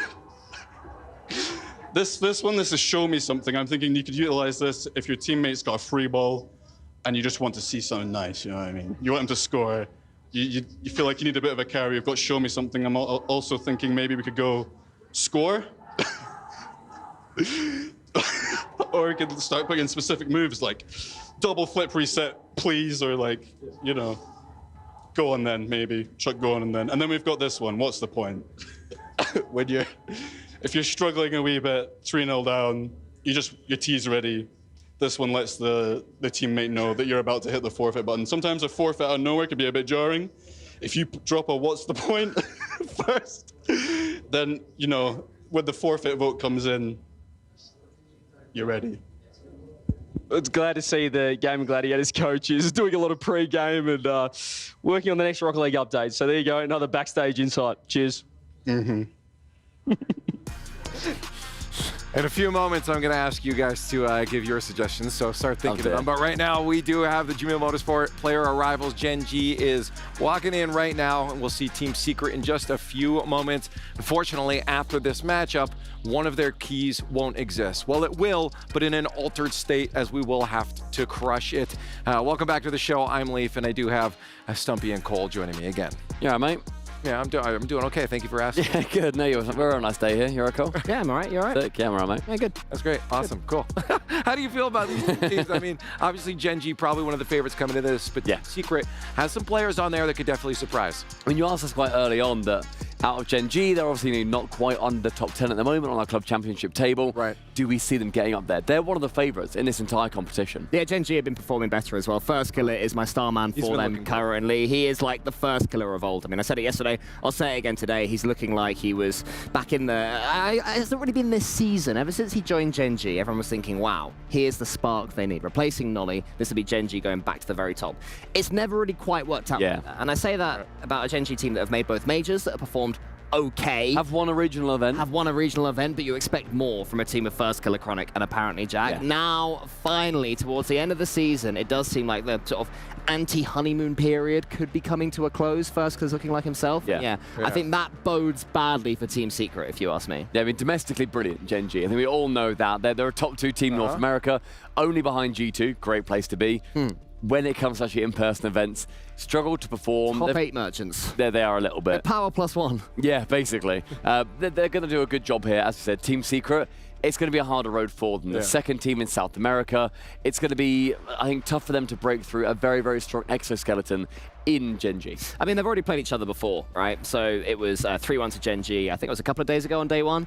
And to me, Gen G always looked like they had another gear in the tank, whereas Secret, I'm not quite sure that was the case for them as well. So that's where I'd say Gen G are superior in that sense. However, maybe Secret have got something else today, and Gen G won't be expecting it, because if you're Gen G, what you don't want to be doing is underappreciating your opponents and assume they're beatable, assume it will be simple. What I would say is that apparently Jack at the helm, I can't see them doing that. Well, I'm curious if you guys think, I believe it, forgive me if I'm misquoting here, but I think it was Jorby that was saying that Chronic is the real big player. He thinks the other two deliver really well. We're just talking about First Killer. We know AppJack, but what about Chronic? Do you agree that maybe Chronic sometimes isn't that consistent to where he should be? I mean, I feel like it's hard to judge Gen G on a season-long performance when the first event they had together was with Nolly, and then they won a major. And they won it, yeah. It's really hard to say, okay, what is their base level? They deserve to be the top 2 team in North America. They deserve to get top 4s frequently at LANs. And I think there has been, I would say, firstly, to anybody on social media who said, oh, Chronic needs to go, I disagree with that. Calling for a Chronic kick is ridiculous, because he is still a top 6 player in North America, alongside 2 other players that are absolutely up there. They're a top 10 player-filled team. I think that, yes, out of the 3 of them, he has been the weakest, but under the tutelage of Jack and the experience of First Killer, there is a lot there that they can still get to. The Gen G definitely has like a lot to live up to here, and I feel like that's a squad, especially with AppJack at your back, that we talked a lot about the mental of the two teams we just saw, BDS and Power. I feel like here it's less of a problem. These First Killer even too is a player that's been around for quite some time. He himself knows what it's like to be on stage and have people boo him, but still be able to deliver, right? So I feel like the mental isn't something I'm worried about this squad. It is coming down to the mechanical aspect of it. Yeah, I think that for their mentality, it's not a case of losing confidence. They'll always be confident. Sorry. It's more a case of stopping coming. As soon as Gen.G stop speaking and the mind game, the theory of it all is such, or should be such an advantage for them, they're in serious trouble. I'm not sure they can bludgeon their way out of a series mechanically if things aren't working. I'm not sure if they can turn to one of these players, and maybe that is where Chronic needs to step up a little bit more of, if we're struggling, we're not able to get that goal, the passes aren't quite coming off, we're timing it wrong, someone please get a double flip reset. Maybe that's when you do need just that little bit more from Chronic, could be the point that Joby was making. I've not got any sense of that this event so far, and that's an important thing, because you said they were comfortably North America's second team. I think SSG are approaching them quickly. SSG are getting very close. I can see SSG overtaking them here and at Worlds if Gen.G aren't careful. So there is pressure on each and every Gen.G performance, in my opinion. On the other side, though, we have Team Secret, and this is a squad that I feel like easily gets overshadowed by their other SAM counterparts in Furia, because those guys are insane. Team Secret, though, I still feel like have a good squad behind them. You look at a player like Brad, who some people say that, you know, this is an underrated player. KV1 obviously always outperforming, but Brad is a player that, you know, people sleep on a lot. Yeah, I mean, you're saying, even if we look domestically at South America, they've beaten out Complexity to make it to the World Championship. That is an outstanding performance from them. Yeah, Furia the #1. That's fine. That's whatever. Like, you know they're going to be #1. I think KV1, I want to touch on him quickly because he is firstly that mechanical player where I think everybody in South America realistically is. They're very, very lack in mechanics. But you've seen him even now at this event perform so admirably and being a terrifying player, Cole, to come up against. Yeah, none of these are simple players to play against. In particular, KV1 is very in your face as well. He will not be afraid to try and get under Gen.G's skin and hope that he can impact their comms, impact their communication, impact their ability to talk to one another. And I think that'll be important as well. Team Secret have to go on there. They have to own the stage. To an extent, they have to try and get the crowd to win them over, because we have seen from this crowd that they have been rooting for underdogs. They have been rooting for teams not from MENA, which is understandable, you know. And I think the Team Secret certainly, they are capable. They are capable. There was a blueprint in their last series against Gen.G. It, to me, comes back to that question of, do they have more in their locker? I'm not entirely sure, but I could very well be wrong. Do you know what I mean? I would not state my reputation on them having no more than what we saw against them last time. Yeah, I think ultimately you look at the two quality of the teams. Gen.G are in a stronger region. They sit in the same spot there. It's towards Gen.G. Yeah, let's take a look at the groups just so we can get a bit of a look at their journey for these two teams here, because we are still in that group stage for these two teams. It is elimination now. Their lives are gone. Both these teams, you can see how they got sent down here. It was Gen.G that put them down here in the first place, right? They did get a game, so they know they can do some damage. The question is being able to carry that through two more. Yeah, and I'd like to also point out the fact that Gen.G are only here at the hand of Falcons, like a grand finalist team at the most recent major. One of the favorites to win this whole competition, I would say above Gen.G as well. An expected win for Falcons, but not necessarily in a 3-0. Then you see Secret, of course, they've lost to Gen.G earlier on. And then they did, I don't want to put down XO Esports, but they did drop a game to XO Big Esports. Sphinx, Big Kev. But they did drop a game to XO Esports. They did drop a game to XO Esports. XO Esports played excellently, but Team Secret, you know, they had some punches thrown at them by XO Esports that perhaps they didn't expect, and I think that's going to be a good thing for them. I think if they'd waltzed through XO Esports, you know, 3-0, 5-1 or something like that each game, they'd be coming into this one without that sort of raw practice, you know, being forged in the fires so much that you need when you're coming up against a team like Gen.G in a knockout match of your key on the line. They have to have had some lumps and bumps to have got here. They have had those. I'm hopeful that will stand them in better stead than if they just smashed them. I'm going to draw a bit of a wild parallel if we have time here, Leaf. Yes. Yeah, we got about 2 minutes. I saw you reading your cards, and I was like, oh, I was just trying to remember the for these guys, the club championship stuff still online. Team Secret has to get a grand finals for their org, so you know I'm sure that's at the back. Right, we're not quite there yet. But I was going to say with Gen.G and Jack in particular, we look back 2 years ago, Fort Worth, when they were then trying to make it through to play in front of a crowd, I believe it was. Who were they knocked out by? It was a South American second seed team. And Jack has got experience here of being in an elimination match at that point with Dignitas, going down and then not being able to succeed. Can I just say, I'm so happy you answered your own question there, because when you said that, I was looking at you like, I was like, oh, Cole, you know this too. I don't know. Yeah, like, I'm glad you know. Jack, of course, it's a little bit of a stretch, but there's that experience. There's a little bit there. He knows how to play against South America. He would have scrimmed these teams a lot when being over in America. So, yeah. Well, it's time for STC Play audience vote. Make sure you get them in their stcplay.gg. We always love to hear from you guys. We'll see if there's some interesting results on this one, if you guys are going to favor Gen G as much as we have on this, or if maybe Team Secret has some fans out there that could back them. So if you're out there, get your voice heard. Now, the question is coming into this, do we think Team Secret gets another game off of them? Is it a lot closer? Has Team Secret been watching and studying the tape? They've had a little bit of time now to boot camp and get in it. I mean, in our pre-show, I predicted that Chiefs would take down Gentlemates later. I also predicted that Power would get the upset over Team BDS. I can't go for 3 upsets. Go on, triple upset. No, I'm not going to triple up. We'll see if I'm right about Chiefs later, but Power let me down somewhat after that first game. So I think that Gen G are going to have a bit of a stopping here. I can see them Gen G, just storming through, I'll go 3-0. Storming? You're going to go 3-0? He had the 3-0 call earlier. And I BDS, Really? And you were right. He was right. Maybe it's another now day Cole of has to be right. Look, it's my living turn. in your shadow the whole time. 3-1 Gen G. You think 3-1 Gen G? 3-1 Gen G for me, yeah. I would love, for Team Secret's sake, this to be a Game 5, right? I mean, this is a key crush moment. This is an elimination. You're done here. You're done in the Esports World Cup, right? Yeah. Day three out is not a bad out. No. But it also sucks to see your key get crushed on the other side. Yeah. So I'm hoping at least if Team Secret does lose this, they end up in a Game 5. We get a good series. I know it's a long day, and we probably shouldn't hope for that, but we should always hope for a Game 5 for the sake of these guys, Leaf. Especially with elimination. Okay, maybe on the top side, cruise on through with 3-0s, but here I would definitely hope for a Game 5 here. Yeah. But I want it to be competitive. The audience votes. I want to see what they're saying. But yes, I want it to be competitive. I think that's the biggest thing, is where we saw Power. They didn't put up the performance versus BDS. They should have done. Secret, they should do more versus Gen G. Well, it is still very much in favor of Gen G. 76%. We'll see. Another key on the line. We'll see if it's Gen G or if it's Team Secret.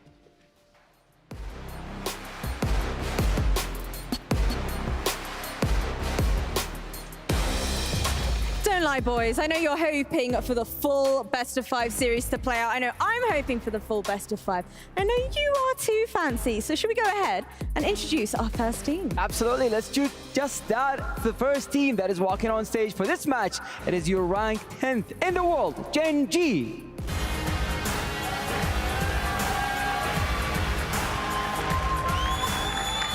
They've got rank 2 in NA, and they've got top 8 in London Major. This squad could absolutely upset anyone in the tournament, but losing to Falcons have knocked them down to one final chance to playoffs.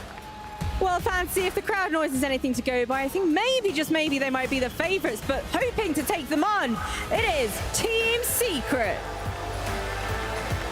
Rematches galore as Team Secret are coming into this one after crushing the keys and dreams of XO Esports. But with a prior loss against Gen G looming over them, I'm curious to see whether or not this series will go the full distance and they will go on to face Team Vitality. That's right. It is the Group B lower bracket final. Whoever wins is going to face Team Falcons in the quarterfinals. It is another rematch between Team Secret and Gen G. Castles, please take it away.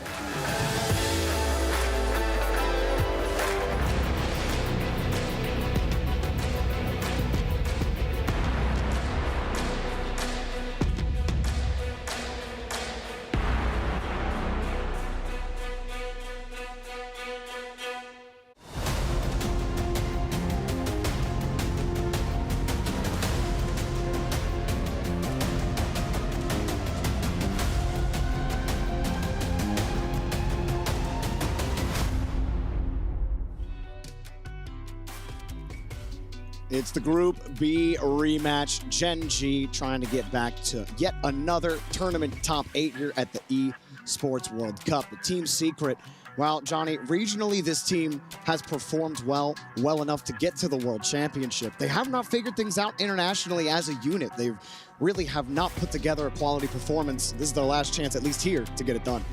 Yeah, Team Secret they're up against it. There's no denying it. I mean, these rematches are interesting in the fact that some teams are, you know, coming down with an unexpected result from the upper bracket. Some of the teams are moving on with an unexpected result from the lower bracket. But as for these two teams, they're where they were expecting to be, if they're being completely honest with each other. Gen G losing to Falcons in a fairly one-sided fashion, exactly as they did in London. Team Secret were in the lower bracket at the hands of Gen G, exactly as they were in London. So it's honestly just the same results over and over again. Last 2 times Gen G have played Team Secret, they've beaten them 3-1. So they're going to be immensely confident here. They've got a good idea of how Team Secret are going to play. And I think one of the issues for Team Secret is that, unlike Power previously, they don't really have that ultra aggressive gear that they want to go to. They're a little bit more of a defensive team coming out of South America. KV1 really establishing himself as one of those legendary defenders in Copenhagen over a year ago now. And Brad quite happy to slot into that. What are the win conditions here? I struggle to see it happening, to be completely honest with you, Jarby, but I know you're a massive fan of South American Rocket League. If there's anyone who can figure out a way to win, it would be yourself. I mean, it has been frustrating seeing Secret not be able to put it together, because when you do watch their games in South America, they don't look like the team they do internationally. To me, yeah, I'm looking at Mata. Mata, as soon as things start to go wrong for Team Secret, he starts to panic. And against Gen G in the upper stations, okay, KV1, but he was doing this against Gen G in the upper bracket. It comes down to the rest of the unit picking up with KV1. That's a great drop-off by Brad. That duo has been linking up well, and what a way to start the game. I mean, Mottez, he's a player who scored some spectacular LAN goals in Rocket League history, and if he can play confidently, I'm sure they're going to be more than fine. That doesn't look like a kickoff strategy to me, and I think the referee agrees as they decide to pause this one. It looks like Team Secret have some kind of error there with 1 or maybe 2 of their players. It will hopefully get fixed in not too much time here for you guys. Gen G all looking across the stage, looking confused at the same time. I think they're trying to spot what's going on, as they're mostly quite happy with what's going on over there. But yeah, let's take a moment to talk about Mata, because he has been very quiet at this tournament. And it's strange because he's such an explosive player historically. He's such a mechanical player, such an exciting player to watch. So to see him just have a bit of a flat day one was odd, relying so much on KV1 to do the heavy lifting in their first try against Gen G. You know who he really reminds me of? He reminds me of a Raw Lost. Especially like Lost when he first came to North America, and as soon as he would just start panicking, cutting rotation and diving in front when his teammates are in position on defense to make a read. It's like it really comes down on defense. That's where Mata just gets completely uncomfortable. Yeah. Low trust gameplay from him, and he really has to find a way just to settle down. I think that's it. And as soon as he does that, just have trust in KV1 and Brad, because they did that, what they just did at the start of this game. They were doing that against Gen G in the upper bracket in this tournament. So Mata just has to have that trust, and I think they have a chance in this series, but we haven't seen it in a while. Yeah, it looks like a nod of a head there from Brad. Hopefully that's a sign, a good sign of things to come. So all of the Team Secret players there, make sure their headset ears are lodged comfortably in place. Understand. I might be reading. This could chafe a little bit, you know. Yeah. Misplaced. This could be hopium for me, but that's usually what I do when I'm ready to lock in. Gotcha, you know, when you're about to play Rocket League, you've got to get your headset in place early, and it was a sign. I knew it. That's exactly what it was. You can't be fiddling with your headset once the gameplay starts. You've got to get it comfortable before it starts. Delighted that we've just got a short delay here, and the 1-0 is of course going to stand. The delay after the kickoff will be good news there for Team Secret. Oh, there might be 2. No, not a high enough shot there from Mata, straight towards Chronic. You know, the desk was talking about this as well with Secret, that maybe that poor performance against XL was the wake-up call for them. You know, maybe if they waltz through that series, they don't find a way to really nail down what their issues are and really force this game and force Gen G to play their best game.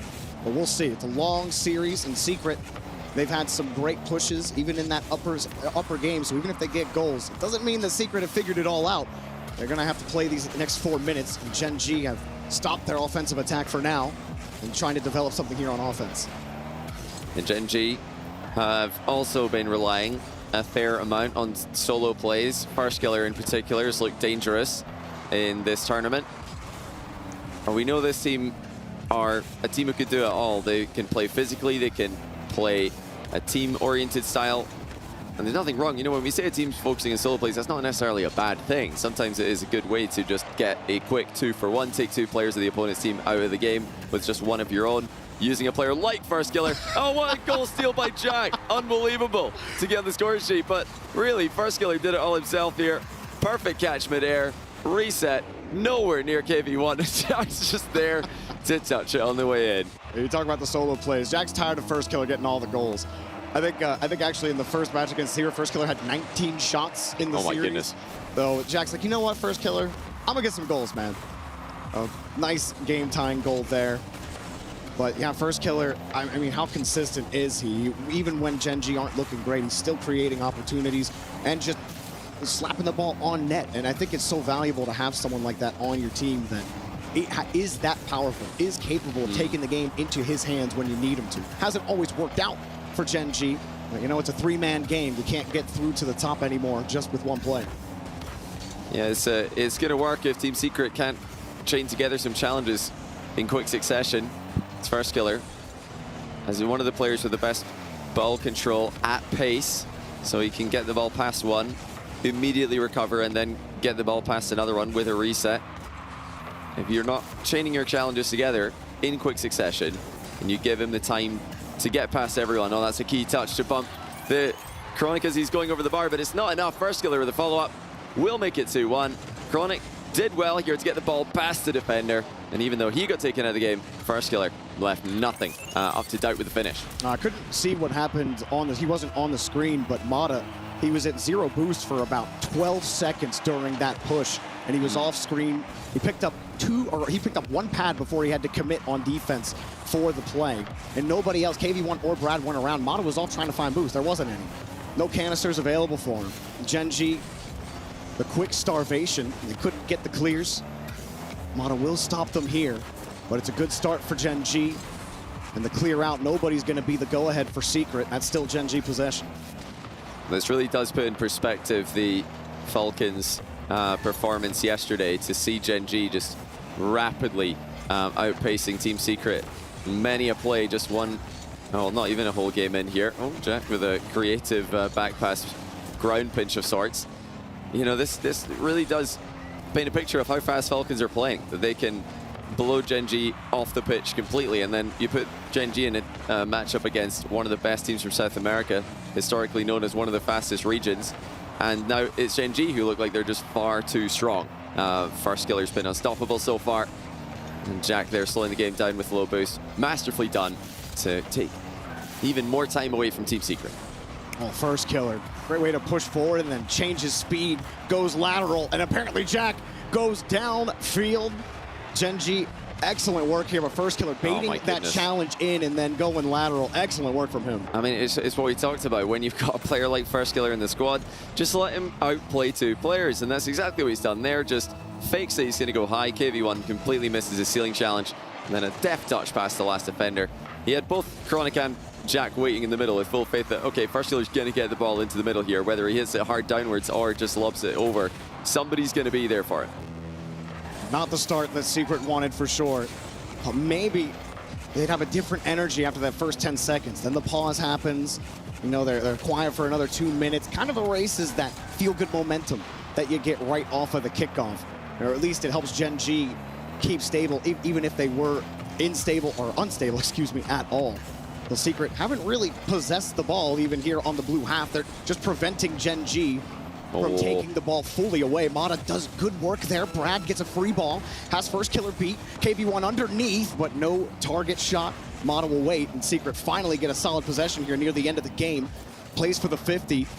Brad has to buy time, takes the aggressive challenge. First Killer goes right by him easy. Oh, First Killer might have had a bit more of an open net than he realized there. Jack Devitt, the last defender.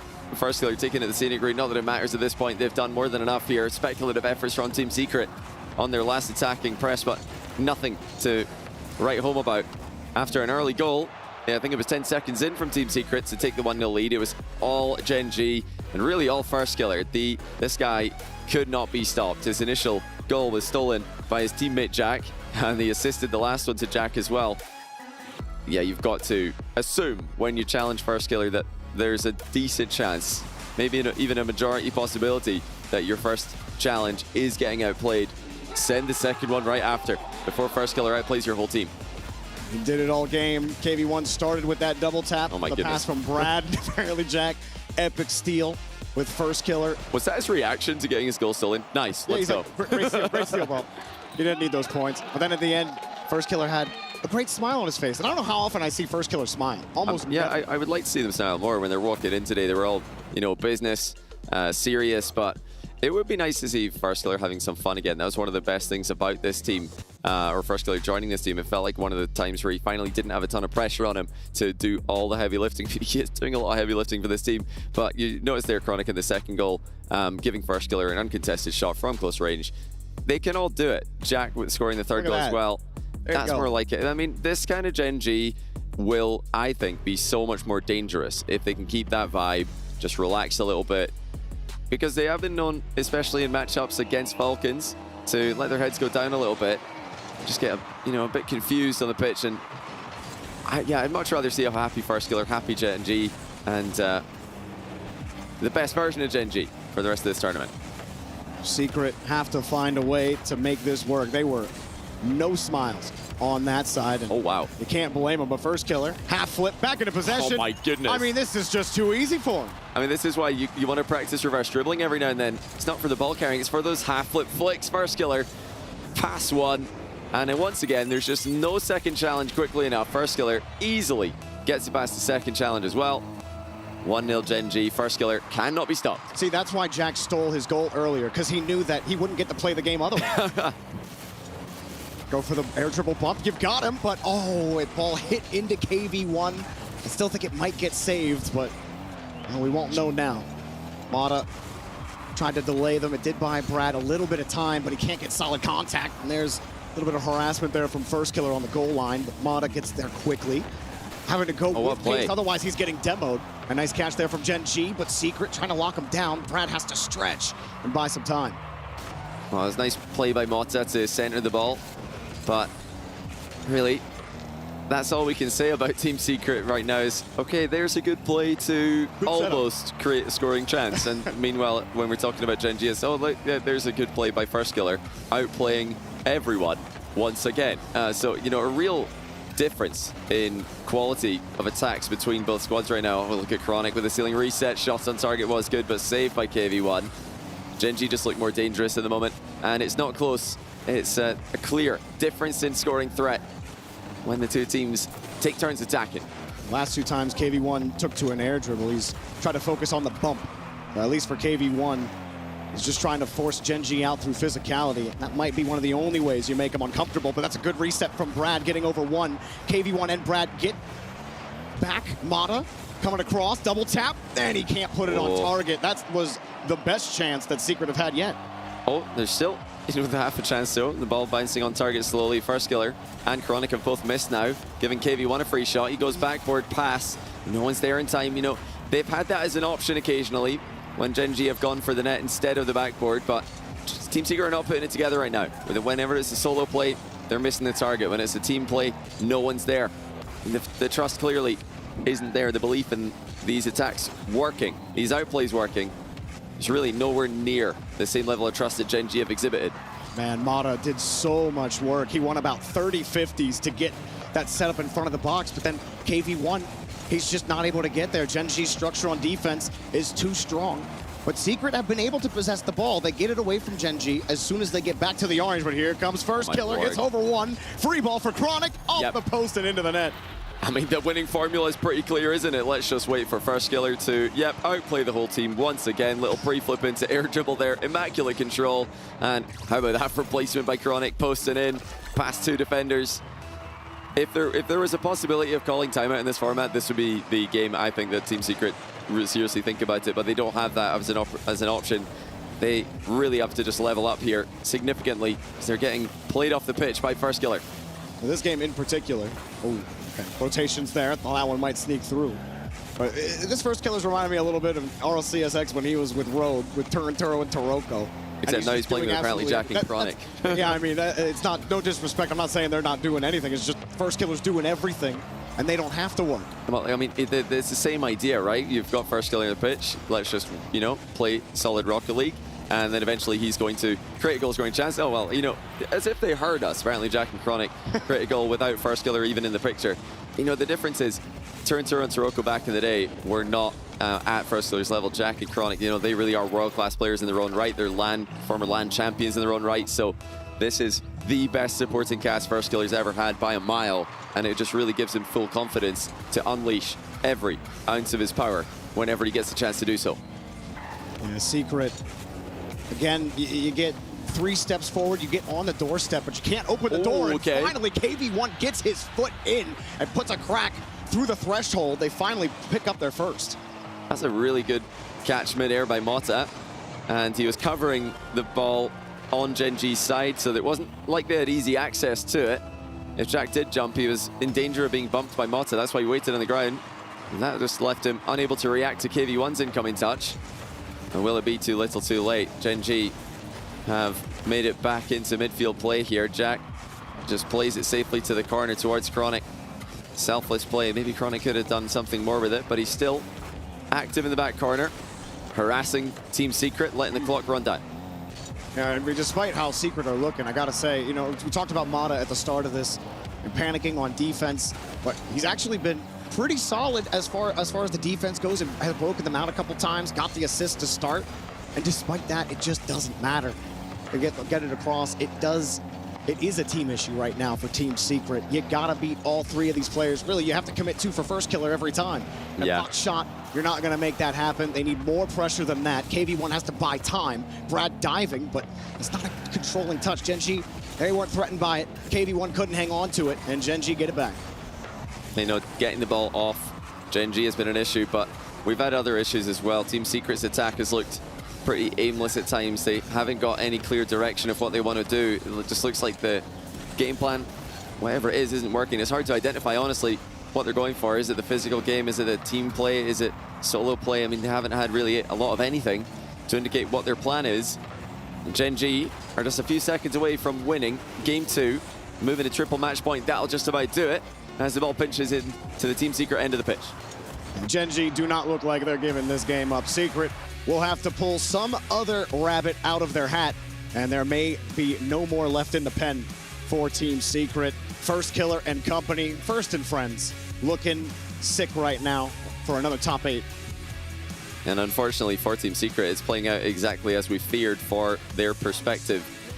Unlike the start of the day where we're wondering about BDS's form, there's such an, team that's struggled to such a high degree on LAN this season.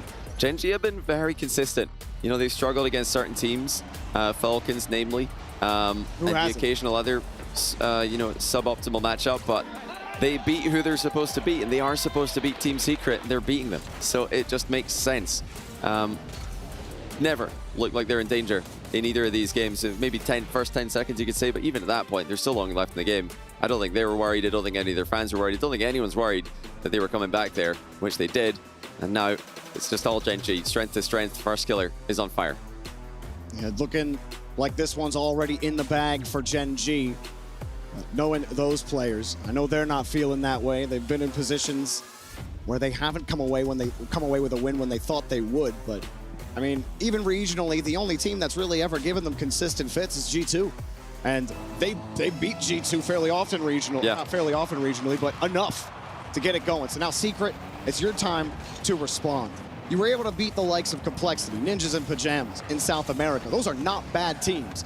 Yeah. But when it comes to Gen G, when it comes to international play in general, why is it not clicking? You got to figure it out now. Otherwise, you're done.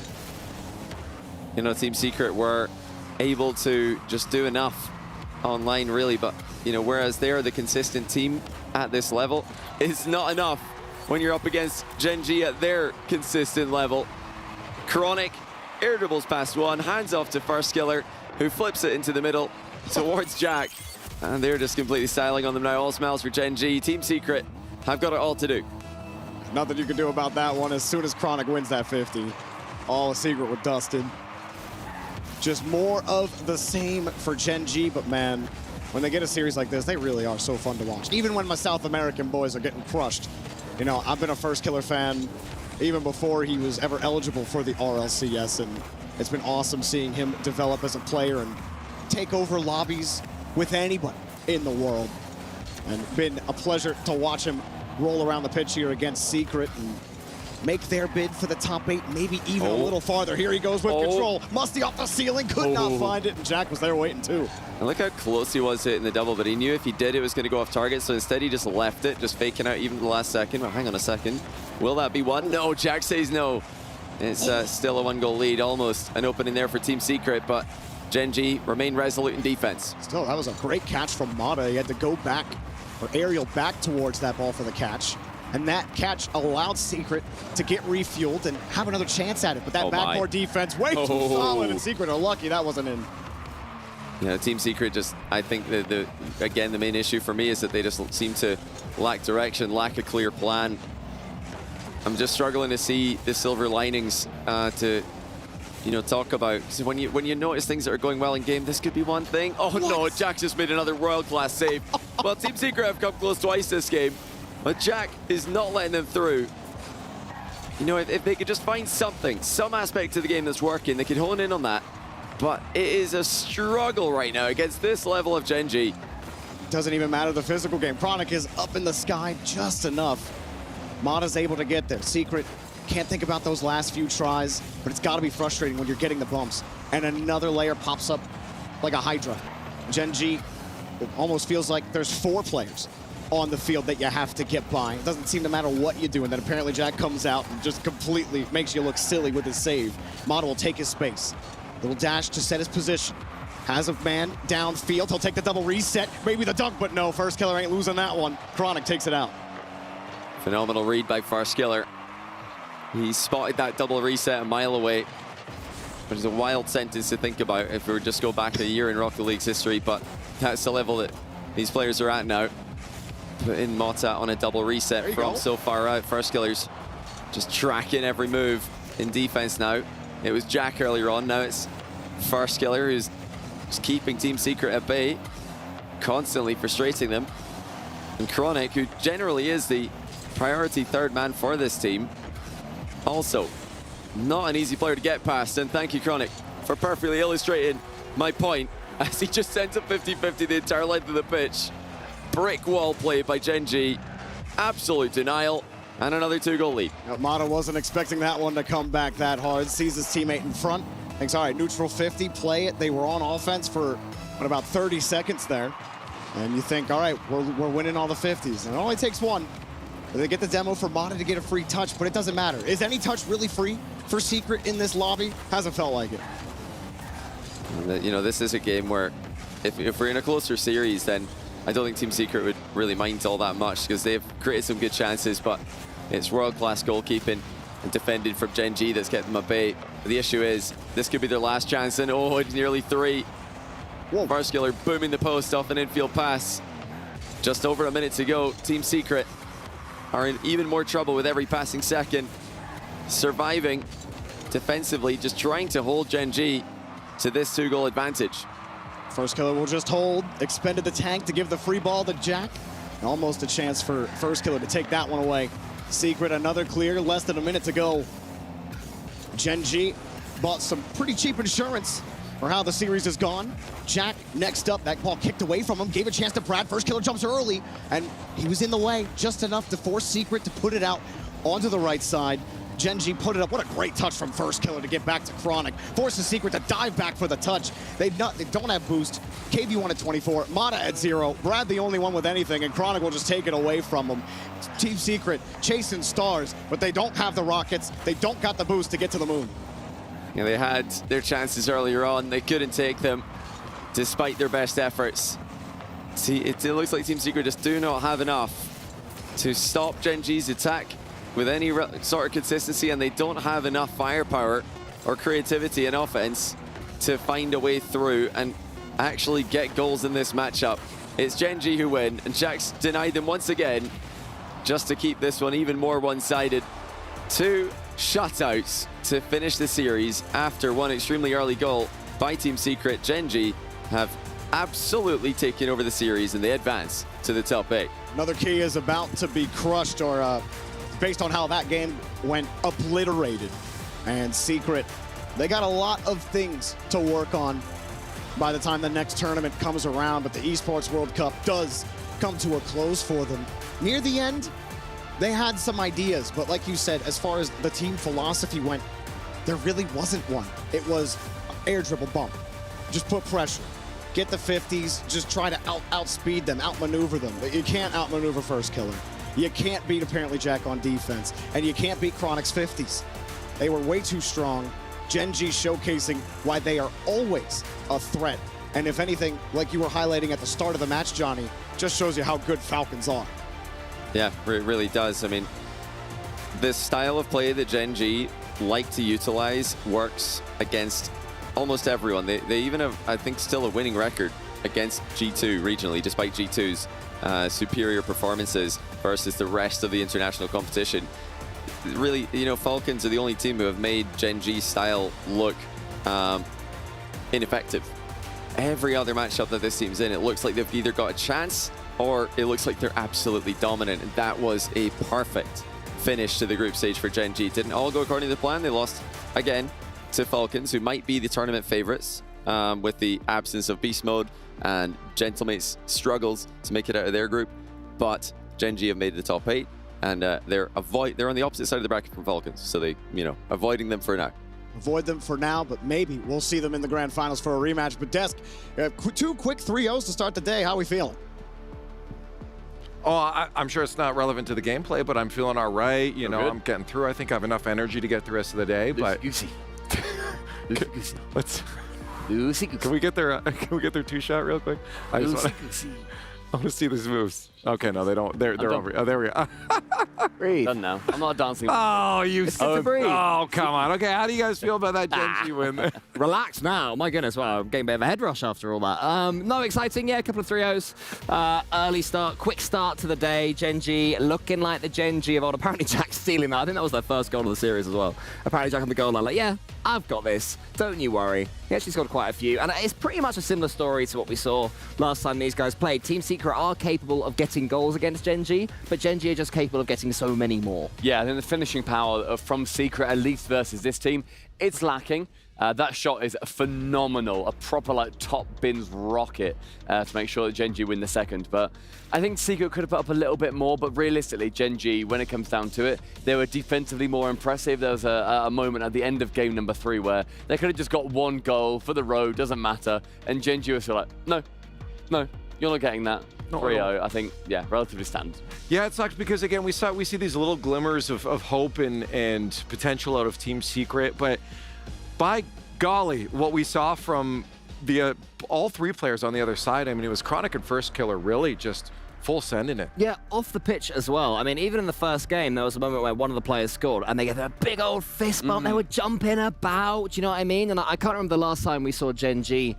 just have so much energy on the stage, so very important for them. I mean, normally, yeah, like you say, Gen G look very, very demure, very mindful. Like, they don't necessarily have that explosive energy to them all the time. Right. Jack in the middle especially is very like, okay, fist bumps, let's move on, let's keep going. I like this new side to them. Well, it's time for our Sony MVP player of the match. I mentioned 2 players earlier. It could have been either, probably, but we're going to give this one to Chronic. He's the player I said we need to see step up. He did exactly that, and the team looked phenomenal. Yeah, team, I think, is the key word here. Any one of them could have been the MVP. They all scored great goals, all had key moments. But Chronic there, that big grin on his face, I think, just about pipped away the others. It was his finishing, really. You know, he didn't mess up a single chance that I can remember. It was solid striking. You know, there was the steal at the start that apparently Jack got as well in game 1. And yeah, I mean, any one of them could have been. I'm not sure how much I can say about one particular player. I'd like to keep going for 3 more minutes if you could. Chronic has cool hair. He does have very cool hair. He won a major, his first ever RCS season. He did, sorry to leave. He was a rookie back then. Yeah. Did I win it? Was that 3 minutes? That's genuine confusion, just in case you forgot that you won MVP at the full major. No, you didn't win MVP. I agree. Chronic was, I think, of course, the best player. Could have gone to First Killer, I think, is the next in line. Yeah. But every player having equal impact as far as I'm concerned. Right. Well, it's time for a key Cross that key. Again, another player. Not yet. I'm talking. Close. Was I close to that time? No, because I've not even got it in the machine yet. I see. Machine first, then crush. But I love it. Again, first Killer, this guy, everyone has been talking about him, and he popped off in this last one, too. It's really cool to see him at the front. You know Jack wanted to give it to one of them, too, to crush it. And if they get another one later, Jack's going to give it to Chronic. They're going to crush plenty more keys. Yeah, oh, absolutely. I feel like Veracity has too much power being able to do this. And big gloves. Hang on, no, not yet, not yet. They're not close enough. Crush that key! Crush that key! Crush that key! Crush that key! Crush that key! Yeah! Crush that key! No, Crush that key! Crush that key! No, it's just... Did I get it? No. Did I nail Look it? at the screen, man. What? You know you didn't get There's a it. screen. The key has been crushed. There's a screen. We love There is it. a crushed You didn't key. realize the two massive. It looks like a 60-inch sad screens golden in front of slug us. as they take it out and they, you know, say, this belongs to you now. This poor old crushed So key. good. You can see a little bit of a smile on his face. I though. love the smirk. Yeah, Like, there's a okay, little you know bit what, of that a smile was sick. there. Yeah, it Hey, is. go on, first killer. Give us a winning grin. Good. Yeah, That'll he's like, do. That'll okay, do. that's cool. That's really nice. Yeah, that's. I think that's, again, as we said, super fun for all of these players to be able to have this little fun moment. Not for the players being knocked out, right? But for them, it's honestly just been really cool. But we do have a lot more matches to get to, and to send us to break. CJ's got our exit interview. I'm here with Bruno, coach of Team Secret after a tough loss to Gen G. Just like to get your thoughts on that series first off. I thought we played well this series. However, they were a little bit better on the attack. We were a little bit disorganized on defense, and they take like good opportunities and capitalized on our mistakes. Yeah, that was it. And what are your thoughts on, I guess, the tournament so far here at the Esports World Cup? I think it is good. I miss sometimes the 1v1 and 2v2, but all this organization and the little city that is behind the scenes right here, like, it's awesome. Here is awesome. And you guys have now the World Champs to look forward to. You guys will be boot camping for that one? Yeah, we will. We will boot camp for 1 week before Texas, and we hope we do better that time. And anyone lastly you'd like to thank, or messages of support for fans or family, things like that? Yeah, we are going step by step, and I like to appreciate all the support that you are giving us in all those steps. So thank you for everyone that is supporting us, my family, my girlfriend. Thank you so much, and that's it. Awesome. Thank you very much, Bruno. Cheers.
Right, here we are with Cassio, coach of BDS, after a nice win against Power. Game 1 was a little bit shaky. You want to talk us through the series? Yeah, game 1 was a bit shaky. We had some weird series for the moment. We played them twice in a row, not twice in a row, but we played them the second time. The first game was feeling like the first series a bit, like we were struggling a bit and giving goals that we shouldn't have been, but I feel like our offense was quite better. We could follow and trust them more, so it went well afterwards. In terms of like the overall team and your form coming in, I know a few people are saying, but this isn't the top form BDS. How do you feel like the team is playing at the moment? I think we are rebuilding a bit. We had like a 2 months break from tournament kind of, and it's always a bit hard sometimes to come back to it. Preparation wasn't at the best, and it shows why we are struggling a bit more than what we should be doing as a team like us. But I think with that series being like a bit clinical, and then if next series against SSG, I think we do better, then it's a whole new tournament and we can get it all, I guess. As you said, best of 7 now against Space Station Gaming. How do you think they're looking at the moment, and how confident are you guys going in?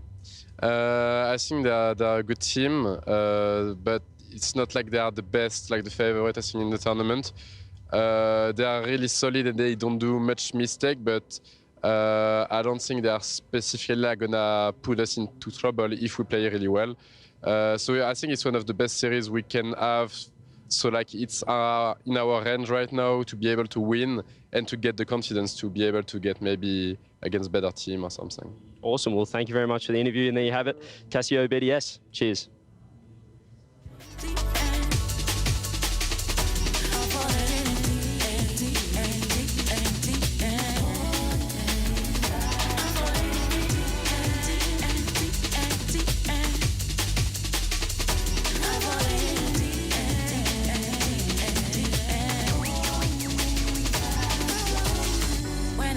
I can't help but fall back into my emotions. Cause all the good times that we had is flooding like an ocean. Sometimes I wish we made it through the summer. I never thought I'd lose my homie, love, a friend, but it's over. I'm falling in the deep end. I cannot swim.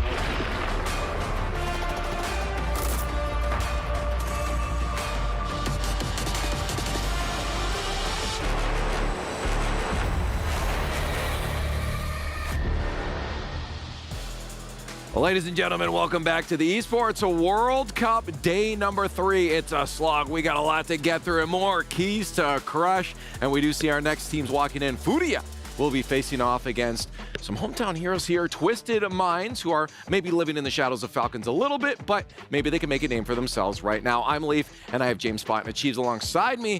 How you guys doing today? I'm doing lovely. I am finally getting to play a part in the action. I've been watching the green room all day, and now it's time to get my hands dirty. It's a good spot to jump into it, too. I think this is a great aperitif for the rest of today. You know, day 1 and 2, separating the wheat from the chaff. Today we finished that up, and this is really a big bite-sized chunk out of what's left, I think. Real good tester match here for these teams. A tester match. No, aperitif? Aperitif. I actually don't know that word. Light. Yeah, cheese is too sophisticated for us. Yeah. We all learned something today, ladies and gentlemen. But yes, this is our next matchup, Furia versus Twisted Minds. I think Furia probably coming into this one maybe as a little bit of a favorite. We were talking just before we came on to the dance floor here that Furia really has this match in their hands. It's up to them how it goes. I mean, it's up for debate how much of a favorite they are. You know, I feel like they are a heavy favorite in this matchup. Yes, Nupo is good, but we've seen this Twisted Minds team struggle a little bit with synergy, being on the same page. They've got the mechanics, they've got the ability, but Furia has shown us the complete package multiple times, and so I think, you know, they're the favorite going into this one by a margin. Good margin. Good margin. A good margin. All right. I'm thinking personally it skews a little bit more to close than it will be a significant gap, but I do agree Furia probably the ones who should hold the edge, because you're right on a lot of the points. The consistency has been demonstrated already, but I think it's probably closer to like a 65-35 for me, maybe even 60-40, so tough to say for me, but I agree. Furia should be the favorite. Well, I think that's a good point now then to ask the audience what they think here. For the STC Play audience fan vote, you can go to stcplay.gg and let us know if you agree with what's going on up here. Let's take a look at the groups, James, and as we see their journey here, and then tell me what you're saying. Oh, yeah, I was just going to chime in on, you know, what the viewers think. I was watching Fear's co-stream, and it was 2% for the Chiefs against Gentlemaids, so I don't know how much stock I even put in that stuff anymore. Okay. But if you take a look at this, you know, Twisted Minds did perform about just as well as Furia did against Vitality, and they do get this hometown buff. So how much will that affect them? I don't know, because Furia, you know, Yan, he's a superstar. He's a global superstar at this point in Rocket League. He is iconic. He's been here in Riyadh at these big events and won it all before. So, you know, I feel like if I'm Yan, if I'm Furia, I've got all the confidence in the world. They're not going to look past Twisted Minds, but they're going to have so much confidence in themselves. And I think that is one big thing. You know, Rocket League is so much mental. Yes, so much it is. mental. We've And seen that. and like, to me, at the heart of it is believing or even knowing that you can win it all. And Furia, they have that. Twisted Minds, I don't think so. Yeah, they're going to need an extra gear on offense, I think, because they've seen they can box people in, but we just want to see them, hey, go and be able to press the finish button, really make sure you're in position, put the threat. But they've got the challenges out of the midfield. The speed's definitely there. It's just a matter, can you bring all the pieces together? Well, it is coming down to, again, the hometown favorites right now. 68% in favor of Twisted Minds. Let's find out if they can take down the furious Furia on the other side of the field.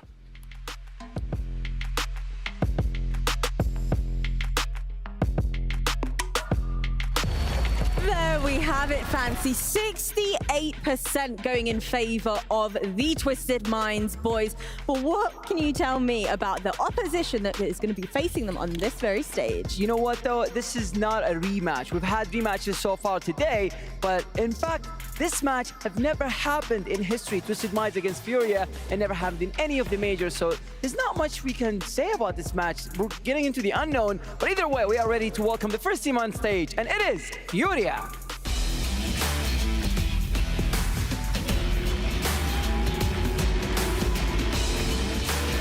They are the heroes of South America, dominating all international tournaments and regional ones, and third best in the world. They are yet to claim an international gold, however, but they have to go through the hometown team first. And the hometown team is none other than Twisted Minds. The crowd are going crazy for these boys, and they're certainly excited to get up on this stage and put on one heck of a show. The real question, though, Fancy, is whether or not they will be able to eliminate the final standing Brazilian representation that we have here, the Esports World Cup. That's right, the players are taking their seats now, and the keys are placed. One of them is going to get crushed after this match. So casters, please take it away.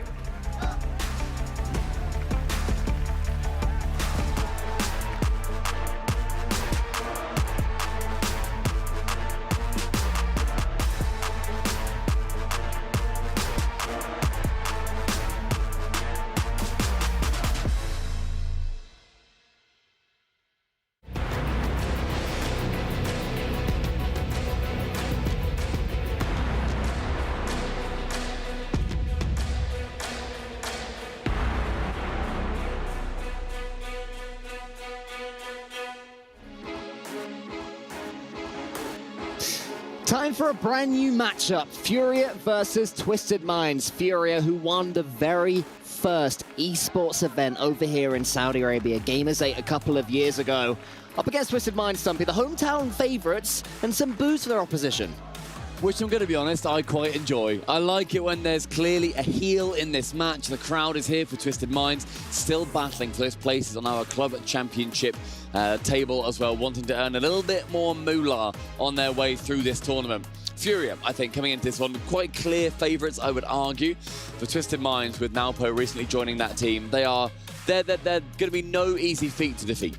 I mean, I said coming into today on the pre-show that I had a feeling there'd be some sneaky upsets today. I could not have been more wrong. 3-0, 3-0, both of which went to the favourites. Will this be the same, question mark? This is, I think, probably going to be, you know, I'll say this is similar odds to Gen G versus Team Secret. I would put it roughly the same. Furia, I believe, this entire season, oh, that's fun. Yeah, that's cool. Furia this whole season have been outperforming Gen G internationally.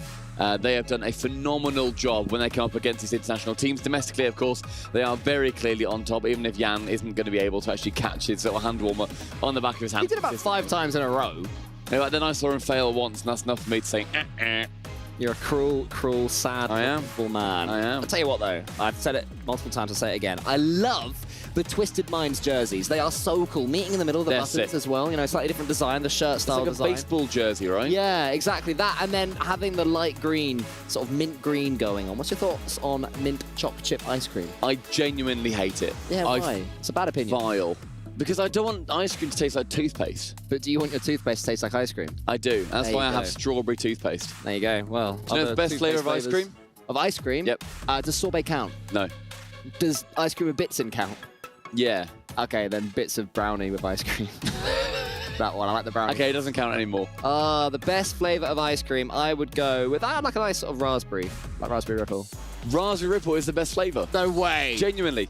That's my favourite flavour. Well, wow. there you go. Now we're going to have a real flavour of high-level Rocket League. It's going to be Furia versus Twisted Minds. Who's going to take it? Surely not another sweep. Yeah, fingers crossed we see something a little bit more convincing from the underdog in this series. Definitely got the quality to do so. So far, over in Group C, of course, we are in now. Furia went over Nkosi Ballers and beat them in the first match and lost to Vitality 3-1. That was a big grudge match yesterday. Meanwhile, Twisted Minds lost to Vitality and then beat the Cozy Ballers themselves to meet them here instead. So lost at slightly different points so far in the competition. We'll see just how much it's going to impact them when it comes down to brass tacks. It's an early, I was going to say an early lead, not quite an early lead. It's an early attack here from Twisted Minds, but it was Furia who were looking the more smiley when they came onto the stage. Despite hearing those few boos, they seem to take everything in stride. Nothing seems to faze these guys. And I think a big part of that is the guy who's currently in goal right now making the save, Drafinio. He is the beating heart of this Furia team. Not the best player, that definitely goes to Jan, and probably lost above him, I would say, as well. But when it comes to riling up his teammates, to being loud, being confident, Drafinio is that man, and he's not bad at the game either. What a clearance. SMW has to get an early save. In comes Lost for the double. Should be one, but Lost misses. Really should have been one. He had 30 boosts to play with, in fact, when he hit the ball. Could have got himself a little bit more round it, but the pressure now really starting to grow and build in favour of Furia. Minute 15 has been pretty even in terms of the total pressure applied. SMW back corner finds Nalpo. Now Drafinio to tap it down, but with no one to follow apart from himself. It's going to be a lonely journey in the orange side. Yeah, Lost has to make sure that Nalpo doesn't get past him, and he does. Nalpo here into the centre, a chance for SMW now. That one goes wide as well, so both teams having opportunities in the first minute and a half. Nalpo's turn this time, Jan gets it along towards Lost for the doink. Brilliant doinking there, Lost, my friend. Love that from you. It's now Post turn this time. This one's falling straight downwards. Drafinio coming from underneath it. Some more solid defending. All of these guys are sharp on the goal line. In 2 minutes and a good couple double tap opportunities. That's always a lot of fun to watch. Long shot from Nalpo. Calls Drafinio in. Uses all of his boost to stretch to that one to clear it away. Mid-air demo with the dogfight taking down SMW. A double tap. Unsuccessful. And on the respawn, we're going to have to see Twisted Minds turn it back round and head towards the blue half again. Mechanically, as far as Twisted Minds are concerned, the man making this 50-50 now and going for the second touch, Naopo, is the key. If he is playing to the best of his abilities, Twisted Minds maybe have a chance against a team like Furia, but he has to be at his absolute best. He has to be performing to the top of his game. He has to be feeling warm, mechanical, confident, getting that one forward. Wow. Lost was already in the air, and what a read from him. I mean, yeah, lost in the air, making sure that he's going to be able to clear it away, shadow it nicely. I think at that point, you just take the shot low, try and go for a low 50 underneath him. He's already played his hand. Instead, the snapshot did come through, which is precisely what Lost fancied. Mossen's going to be able to get some boost here and should be able to send this one back to Furia. One of those games where each team takes long, extended periods of time in the opposition half. None of this boomable rubbish, none of this ping-pong.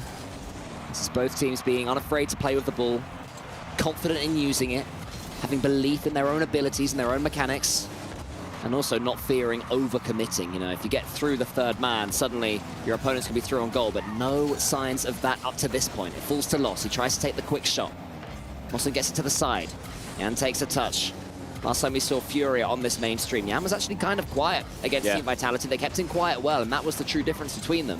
Will Twisted Minds be able to repeat that trick? They might if Naopo has something to say about it. That one goes towards SMW, a chance to shoot, and he takes it. The crowd are going to love that. Set up, though, from Naopo, going for that low 50 I begged for a little bit earlier on. Underneath Yan, bounce out. Drafinho, an attempted in and out save, does get close, but SMW baying to the cheers of the crowd, as they can all see them clapping and cheering. There's nothing hidden in that arena. We've been in there a couple of times. You can see that crowd from the stage. Yeah, you can also see the players' faces so cleanly as well. A real focus here for Rocket League at the Esports World Cup to bring their faces to life. As Lost takes a second shot. Remember, this is only the penultimate day here of the Rocket League. There's still more to come tomorrow, the semi-finals and the finals. It'll be a huge day, but so much work to do between now and then. Lost gets the flip reset. It's cleared long by Naopo. Suddenly 55 more seconds, or Furia will find themselves going a game behind. The first time the non-favorites today have even achieved a game.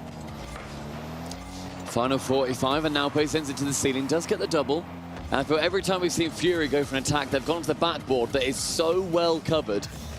The Twisted Minds are not letting anything through, but Yan with a low 50, a bump and a chance. But Naopo diving in for a heroic save. Yeah, that was a massive block there. His teammate was getting bumped, and he was not afraid. He just surged forward. Now Twisted Minds will get a little bit of a surge of belief from that, but in comes Lost towards the center for Yan. Another big clearance from Mossen. Twisted Minds on the back foot all the way to the very end, but a huge clearance from SMW. All of these 50-50s are massive in the context of this first game. One more may well do it. Mossen up to the ceiling. If he can kill it here, that would surely be the end of the first game. Drafinho to the backboard. SMW coming in. Twisted Minds defending from the front foot. Not being camped back. Waiting for Yan's touch. Naopo's there, but Yan gets past him. Up. He gets it forward. Lost is there for the finish. Oh! Saved on the goal line by SMW. Twisted Minds take first blood. My word, that one stuck through, though. If Lost got contact, I can see us going into an overtime right now, but Twisted Minds, the relative underdog, taking game number one in a very close fashion.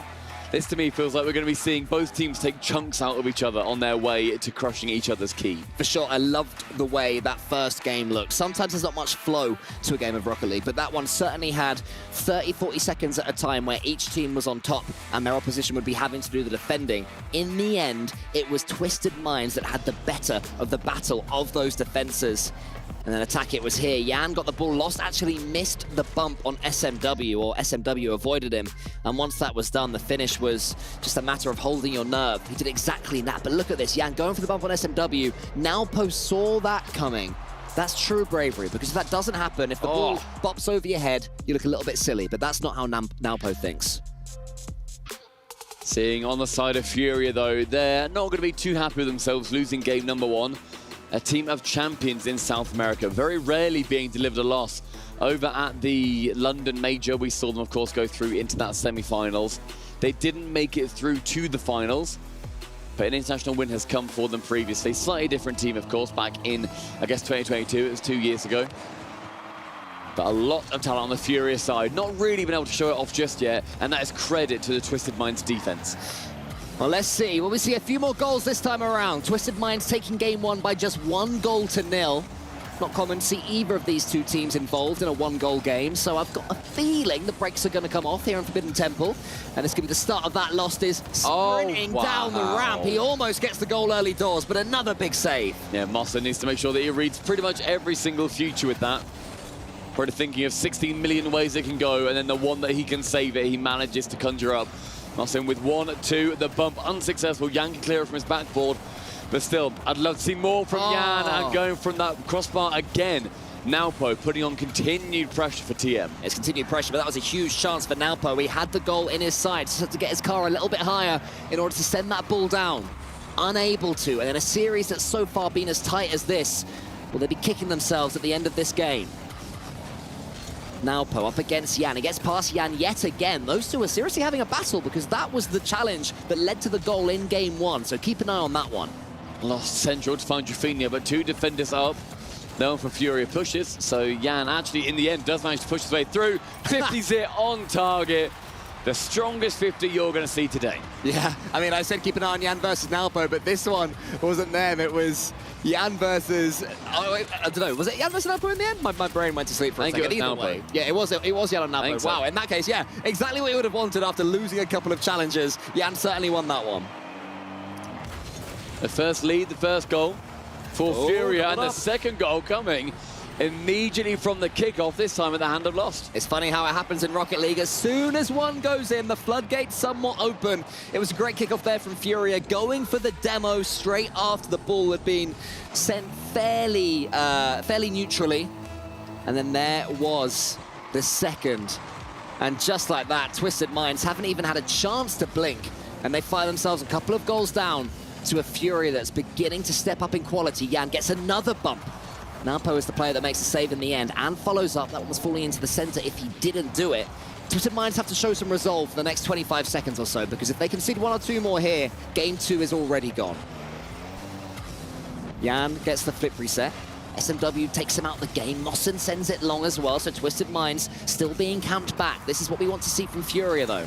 Unless you're in that crowd right here in Riyadh, who certainly didn't want to see Furia performing well. May well be the first game of the day that goes to, or the first series of the day that has games going to each different team. Naupo up against Rafinha. He sends it long. Not even halfway through this game yet, so still plenty of time for Twisted Minds to get a foothold back in this one.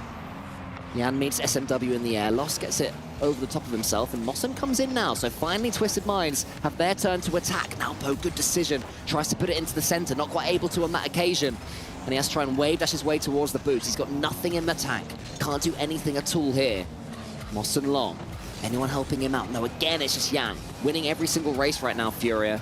And they showed some comfort, even though Twisted Minds were coming forwards. It's finally TM, they're just wanting to make sure that if they can work out of their own half, that they then do something with the ball. The Furious defense has held them pretty honest so far. A pre-jump from Naupo, unsuccessful, has now Lost, receives the ball left-hand side, flicks it high over one. In fact, sorry, Mossen uses enough boost and energy to get through to the ball. The back corner, Naupo trying to snipe somebody central. He does so. Mossen's up on target, but Lost and in and out. Yeah, there was an in-and-out save attempt for the first goal in game one. Didn't quite come off. But Furia kept up their confidence and their belief in that plan. Lost gets it long. Rafinha is helping him out. Mossen can only get it as far as the other angle. Will this one fall to anything? It's another big pass into the center. Lost is there this time, so Furia having to dig deep. Twisted Minds forcing them to do so. It's certainly looking like next goal is looking more likely to be the team from the Middle East. Unless Furia can come forward. There was a mistake there from Rafinha. Jan sends it long. That was a bit dodgy, 50. But Furia get away with it. And bear in mind as well that Furia, they walked out to those booths. They know that no one's on their side here at the Esports World Cup. And now the Twisted Minds, being that home team, have got a huge amount of support. It's going to be tougher than ever for them to try and just work through any of those mental battles that they've got. A minute remaining. Still lacking by those two goals. Rafinha, he wants to start something explosive with that pitch. Well, that was going to fall to the ceiling. Who's going to be next up onto this ball? It was SMW all for himself. Jan allowed him to just hit the ball straight to him, realizing you don't have to go for these races. If you can let your opponent win the ball clean, you can just wait and then send the ball back to their half. Just as effective right now for Furia as a goal. Jan, though, nips in there ahead of the defense. Naupo's awkward, but no one's challenging him. Furia, will they regret being so passive, unlike them, even 2 goals up, to allow these chances to go begging?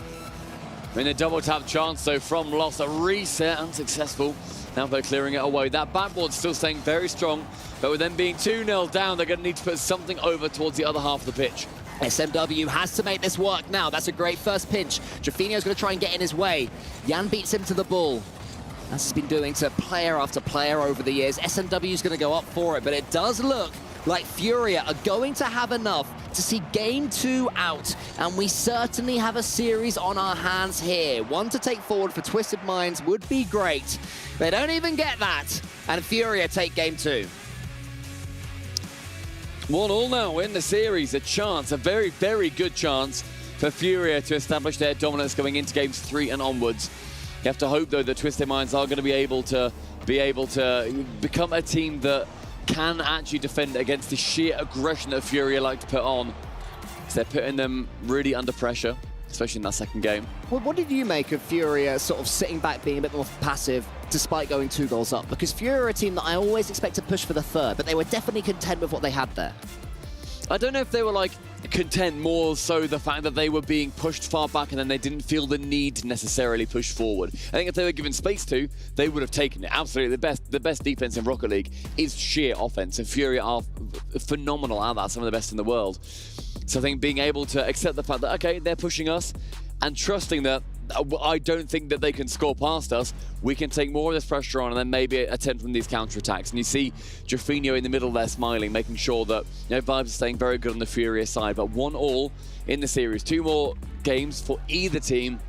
We see a key get crushed. And Furia, I think they would want to have more matches with more of the top dogs. They would not be whatsoever happy with going out to Mina's number 2.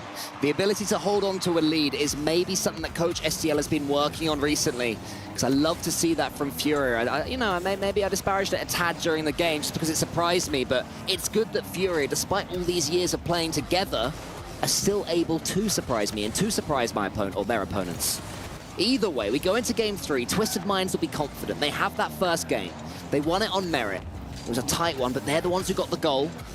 They have to try and dig even deeper, build upon that. Jaffinio and his teammate getting each other's way, and now Poe comes in. This is a real chance, but Mossen didn't quite have the angle that he needed.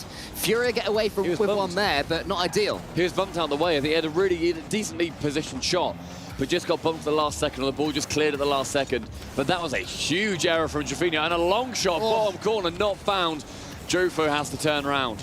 Yeah, Furia living a charmed life so far, but the counter-attack goal could really affect Twisted Mind's mentality. Jan, he faked the flip reset, instead gets the second touch, tries to put it into the bottom corner, does Lost. Now Jan again, never rotates out until he absolutely has to. Lost turn this time to the ceiling with him. He should get this flip reset. No, instead, it's a pass to a pre-jumping Jaffinio. I'm not sure if he threw himself at that one a little bit quick. But it will work out for Furia to continue their attack. Jan, one more chance, that one's wide, and SMW can sweep up. I think Jaffinio doing a little bit too much there, to be honest. Like, going for a pre-jump, trying to be a little bit clever. Now Poe, though, supremely intelligent, trying to go for a flip reset himself. But cleared away, a relative open net, a bump from Lost. Naupo's going to be low. Jan can turn it around, but Naupo to the backboard. His recovery on that play, and the immediate return from TM. Yeah, SMW, he got one bump. He went for the second one. I think it was Lost. Couldn't quite get him. If he did, there was an acre of space for Twisted Minds to play with. As it stands, though, they will be able to take some attack forwards until Lost just squishes that ball against the wall and slows them down. Jan comes in. He should have this read. Instead, it falls down towards Naupo on the other end. SMW can take his time here. Lost is already up. Brilliant dunk there. If Lost can get a flip reset from this, the piece of genius. Instead, it's a pass. Jaffinio shoots, and Mossen had to be incredibly alert and was. Twisted Minds showing more defensive resilience. Remember, even if in their first series, they barely lost to Team Vitality, who then went on to smash Furia, quite frankly, by those two Behemoth standards. So Twisted Minds well and truly in this one. And the brilliance from Furia so far is really pushing Twisted Minds, and a fake doesn't, by any means, SMW doesn't look at that and think, yeah, you're going to hit that. He manages to read the fake very well. Trufo long towards Jan. But a miss. I think we're seeing both teams have to really go to the echelons of what they're capable of to try and score through each other's defense. And now a team up. SMW has a chance there just to flick this one in, and just before he pulls the trigger, he's taken out the game. Lost. has SMW in front of him. He gets it past him. Mossen was already up. It's clean defending from Twisted Minds. One of them charges down. The other one plugs in the gaps. Lost is up yet again. Furia beginning to step up the pace, but now Po prods it forwards as far as Jan. Furia never really looking comfortable in this third game. Twisted Minds looking likely to strike when the time is right. Showing patience. Mossen's up for this one, though. He's pre-jumped there. A huge aerial from Mossen. I'm not sure I quite agreed when Nalpo had a chance to go for it himself, but I respect the fact that they're still playing on the front foot as much as they can and when they can. When they can get past this Furia attack, which has been so dominant at times in this third game. Yeah. I think you're right as well, saying that Twisted Minds are playing with that front foot forwards. Both sides are, realistically. They're not sitting back, waiting for a chance. Mossen is going to force an opportunity here, an air dribble, but too choreographed as Jan can defend it. Napo has a chance here to do whatever he fancies, and what he fancies is a flip reset into the center. Lost just waited for him. Napo had lost too much pace. He couldn't do anything with that flip reset. Mossen with a nice fake. Napo to the backboard. Jan was already falling and connects perfectly to get the ball away, but this is more good attack from Twisted Minds. Mossen is there. Napo searching for some bumps, and SMW coming in yet again. Twisted Minds finishing this third game better. A bump on Lost means that Napo can clear it cleanly yet again. It's a 50-50 there, and SMW just has to wait. Jaffinho can get this one away, so definitely an aerial gameplay at the moment. This really hasn't been one side taking the advantage either. It has been back and forth within 10 seconds of the ball, having a decent shot towards the net, but the final 30 seconds is going to really push these teams to make sure that they can get more clean plays. Jaffinho above the bar, an opportunity. And instead SMW, the first man to it. Final 20. Who is going to be the first in this game to show what they are capable of? Jaffinho might be that player. In comes Lost, but it's read yet again by Nalpo. Jan's turn. Can't do too much of that one except tee up his teammate. Oh! Comes in. Mossen saves for now. Lost shoots. Mossen saves again. Heroics from the Saudi Arabian. SMW sends it forward. Lost wants to keep this one up, but Nalpo won't let him. How is this bounce? It's to the floor. We have overtime. Mossen. My word, young man. Beautiful play from him, keeping this game level at a 0-0. The first goal that's going to have to find its way through needs to be spectacular. Both defenses working overtime to make sure that they're keeping their relative teams in it, but Lost now a good chance. SMW clear it away. Jan puts it into the corner. That's just a clean pass into the center. But Nalpo was first for it. So hungry for the ball is Nalpo. There's a boost steal there as well from SMW, I think. So Furia a little bit starved now, and Twisted Minds can do something with this. The demo opens it up even more. Jaffinho has to be brave. Oh no, Jan puts it towards his own goal. Nalpo says thank you very much. It's 2-1 Twisted. I mean, the pressure there from SMW with the demo, and then making it awkward for Jan to do anything with it. Mossen a bump for good measure. A 2-1 lead for the home favourites, for the crowd cheering for their champions. And you can't blame them at all.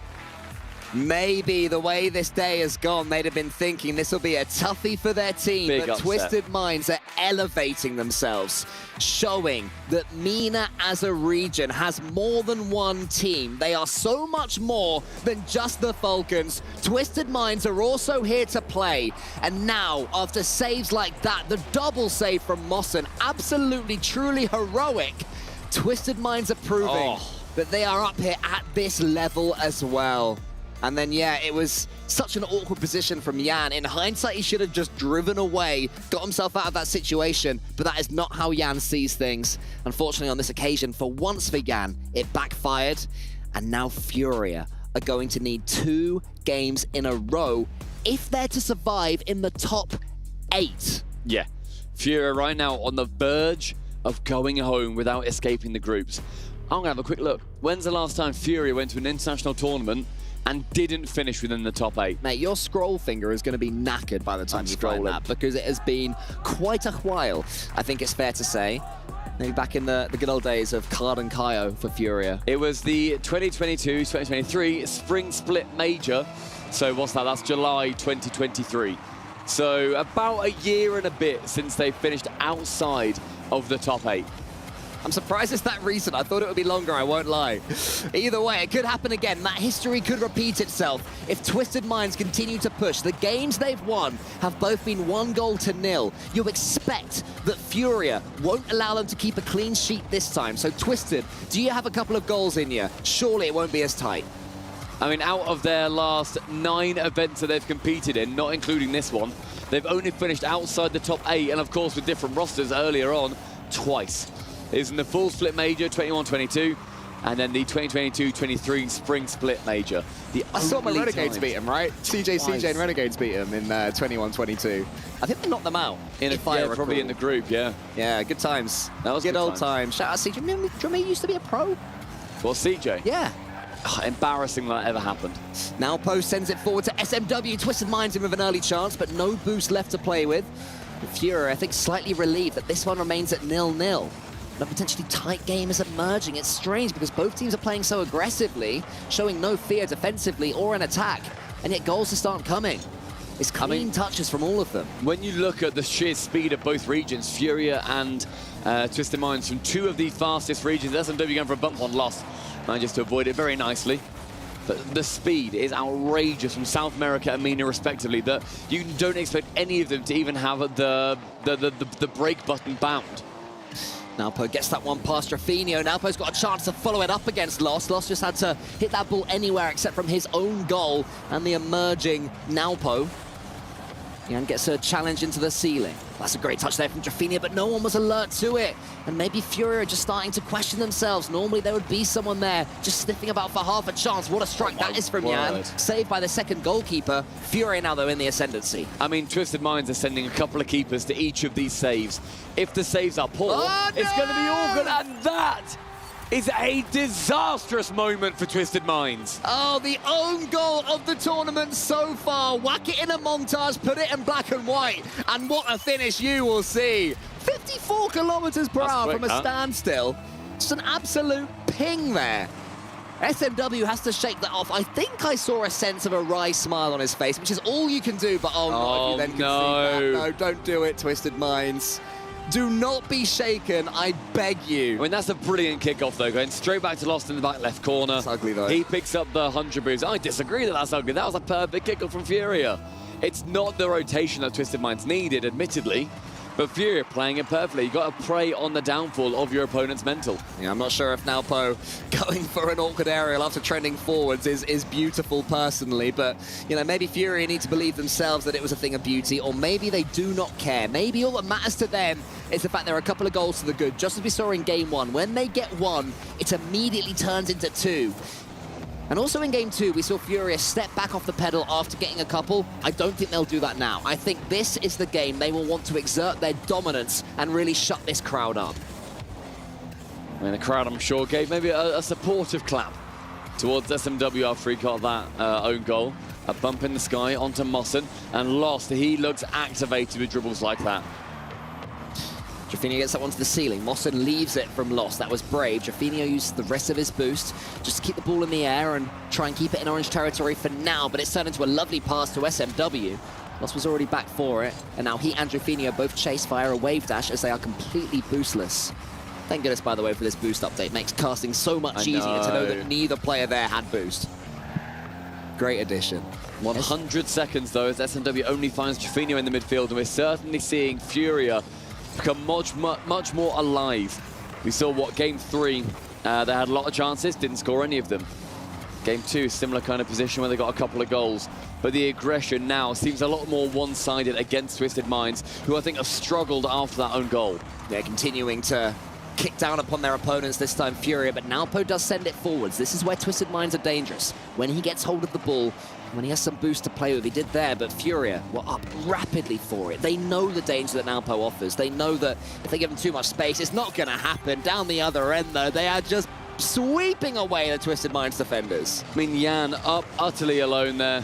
Every player unable to turn. Even if SMW doesn't get bumped by Rafinha, he's backwards on the goal. Jan can still shoot it. Pressure from Furia mounting, and certainly reaching that critical point where Twisted Minds cannot deal with it. And in this game, near enough said and done for. So a game 5 to decide whose key gets put in the hydraulic press. And what does this do to Twisted Minds, conceding 3 goals and Furia not even letting them have something with huge saves like that? I think mentally it becomes a lot more hard to know that you're the second seed, know that you are, even in this match, but in your own region as well, coming up against the best team that South America has ever seen. becomes a lot harder to believe that this is your match. Oh, good save. Still a save after the bump as well.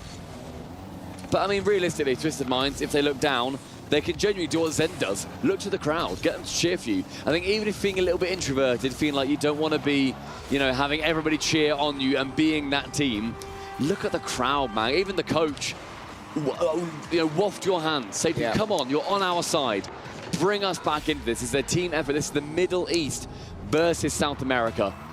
But game 5, absolutely on the way. It sure goes a long way, doesn't it? Just, like you say, lifting your hands up. Yeah, 4-0 now for Furia, a team who have experience of coming to Saudi Arabia, has lost for some reason, pops that one onto the post, coming to Saudi Arabia and breaking the hearts of the fans. It was the semi-final in Gamers 8. Falcons, they were 3-0 up. 3-0 up. In crew battles as well. In a completely different format, And somehow Furia got this incredible reverse sweep, ended up winning the entire event. It was a different Furia team back then, but it had the same spearhead. It still had Jan, the man of the plan on LAN. And I do wonder if Furia have a plan for this game 5, because game 4 I feel was written off after the second goal went in. Twisted Minds just seemed to wither, and they cannot do that on Champions Field. Yeah, brand new map. Brand new energy has to come through, or rather energy needs to resurge for what they showed earlier on. They had the series lead. But game 5 is where everything is decided. You see what, that goes in at 2:54. Then the next goal is what, 5 seconds later or so? Immediately from the kickoff. A disastrous beginning for them. But honestly, that kickoff from Furia, I still love how they approached it. But yeah, now we're going for a bit of an awkward pre-jump. Yeah, I mean, it's worked out incredibly for Furia, and they are, and I think they'll know this, a long way from their best. The best Furia doesn't need to win games 4 and 5 to beat Twisted Minds, you know, in a vacuum. But winning when you're playing badly, it's a cliche, but it's true. It's a sign of champions, and Furia have been champions here before. It was the first time a non-EU or NA team won an ST international event as well, so they have that history behind them. For Twisted Minds, it's got to be a hard reset, right? Yeah, game 5 is completely different. Different vibes. You know it's the last one, regardless of win or lose. You either go through this as a champion, or you go through without a key, and suddenly you've got a free Sunday. They will not want that. Unlike me in an ice cream shop. 15 seconds in, though, and it's immediately Twisted Minds putting on that pressure that we've seen them do so well earlier on. One pre-jump round, SMW, a reset as well on target. Anybody up nearby? Not really. A demo bar down. Twisted Minds need to take one of these early chances. It will just completely reset them, but to be fair, based on early gameplay, they have reset themselves. So already, no matter what happens from here, impressive in that sense. Lost up against SMW. Drafinio clears long. It's all the way into the far corner, so Nalpo is able to take a touch, get himself some boost, and beat Drafinio. He's following up as well, you know. Jan's in goal. He just gets the flip reset catch, sends it forward. Mossen rolls it. Love that from Nalpo. You really cannot ask more from a reset than this. Proper pings off the underside of his Fennec. Then Mossen goes low. We've seen so frequently teams pre-jump go high. It's what I was saying to Nalpo, 2 games ago. You don't need to go high for the challenge. Go low with it time and time again. They've now got 2 goals from that Twisted Minds. One in this game and one in an earlier one. Certainly looking to be one of their many tricks up their sleeve. And we have not seen both teams score in any of these games. So as it stands, Furia are staring down the barrel. They have to try and find some of that momentum they had in the previous game to send forwards. But Nalpo's heating up. He gets the second touch. Jan was waiting. Jan would have had a sense that one was going high. Instead, it's Furia towards the backboard. Jan shoots by Nalpo. Their individual battle continuing to go to the line. Nalpo wins another one. I mean, the defense from Nalpo is starting to maybe even eclipse his offense, but the bump is precisely what Furia need. Get rid of the man in net and you get yourself a goal. All things are even yet again. Nalpo couldn't quite get the follow-up, and Drafinio, in an instant, spins around, bumps the defense out the way, and Twisted Minds lose their lead. Jan's kickoff goes as far as Mossen. How Furia would love another kickoff goal this game. They got a couple in the last one. There's a fake. Could be another one. And it is. And they are certainly winning the set-piece game. I know a certain man in the green room right now is going to be going ballistic at Furia in Game 5, getting this lead. Mossen stays grounded, knows it's above him. Furia clear by 1, but still 3 minutes, 22 seconds of story yet to tell. It is a masterpiece in how to turn around momentum. With Twisted Mind's lead, the crowd would have been singing their praises. Instead, it's Furia that now have this slender advantage. 2 goals to 1. Lost, he sends it towards Mossen. Not the best first touch. Can Twisted Minds use the chance to recover? SMW maybe could have snuck that in if it was pixel perfect, but it was unlikely from there. And Yan can clear it away. He has a chance for a flip reset. He gets the flip reset. It's just as good as now Posa. Wow. What is with the flubber that these teams have on the underside of their car that pings the ball that far? Bouncing over Mossen's head. He gets a touch. Whatever, mate. Now Po and Yan, their battle is about more than the challenge game. It's about one of them gets a great instant flip reset, the next one does the same, and you know what? It's even better. And now Drafinio could make the distance 3. If Twisted Minds concede again, they are in serious trouble. They just have to reset. Mossen gets the challenge in the air, but it goes behind him. Tough. SMW is in a tricky position here, had to wait. He was fortunate that no Furia player was on it instantly. And Lost, he's all the way in his own goal line. Unexpectedly, has to do some defending. Now Po to the backboard, he gets it forwards. It's towards his teammate, is it? No, instead. Suddenly it's 2v1. And it's escaped by SMW, that was class. I think the Furia first man who was off ball actually gave up on that bump a little bit too early for me. Slow it down, make him awkward. Instead, he tries to go for the quick bump, doesn't get it, leaves. That's a goal, though. That's a 2v1 situation that you need to capitalize on, because 2 goals with 2 minutes left is not a guaranteed win. SMW to the ceiling. Now Po has to go back, so Mossen is the last man in attack here for Twisted Minds, and he's all the way on the wrong side of the pitch. So this one falls to Furia, and that's not ideal either. And for Twisted Minds, it has to be an ideal touch every single time. And speaking of time, it's slipping away. 2 minutes now. SMW wants to force this one in. Drafinio got a clean hit on the ball. Twisted Minds are looking a little bit stronger right now. They've certainly stepped up after conceding the 3rd. If it was only 1, I'd back them to come in. 2, maybe a mountain touch. Too high to climb. What a ridiculous touch that was from Lost. Jumps on the right wall to intercept it towards the left. Gets it, then double taps it down off the sidewall. That set up this entire play and continued pressure. We saw First Cadet do it so well in the Gen G series with wasting time, being awkward, being just a right pain. Lost is playing that exact same character to perfection. Still, 2 goals separating these sides. And Furia attacking all the way to the very end. Here's Drafinio with an almighty roar. This Panther may have killed this series. Oh, the cry face as well. Oh, Lost towards Twisted Mind. Gives them the tears. It's easy to do that when you're 4-1 up. But you know what? I'd stand up and do it to the crowd, mate. Would you? Do it to the... I wouldn't. Lost should. Yeah. Do it to the Whispering crowd. in his ear, hey, Lost, Make I got an idea, sure mate. that you are that #1 team in this lobby. 3 goals clear. It's been a close series so far. We've seen some very quick goals come into a pre-jump. Goes towards goal bottom corner, not quite found. Still, this final minute with a couple of very quick goals. Much more unlikely if that one finds its way in. But the crossbar's there, then a miss. Twisted Minds capitulate. 4 goals clear. Furia, a near locked-in win.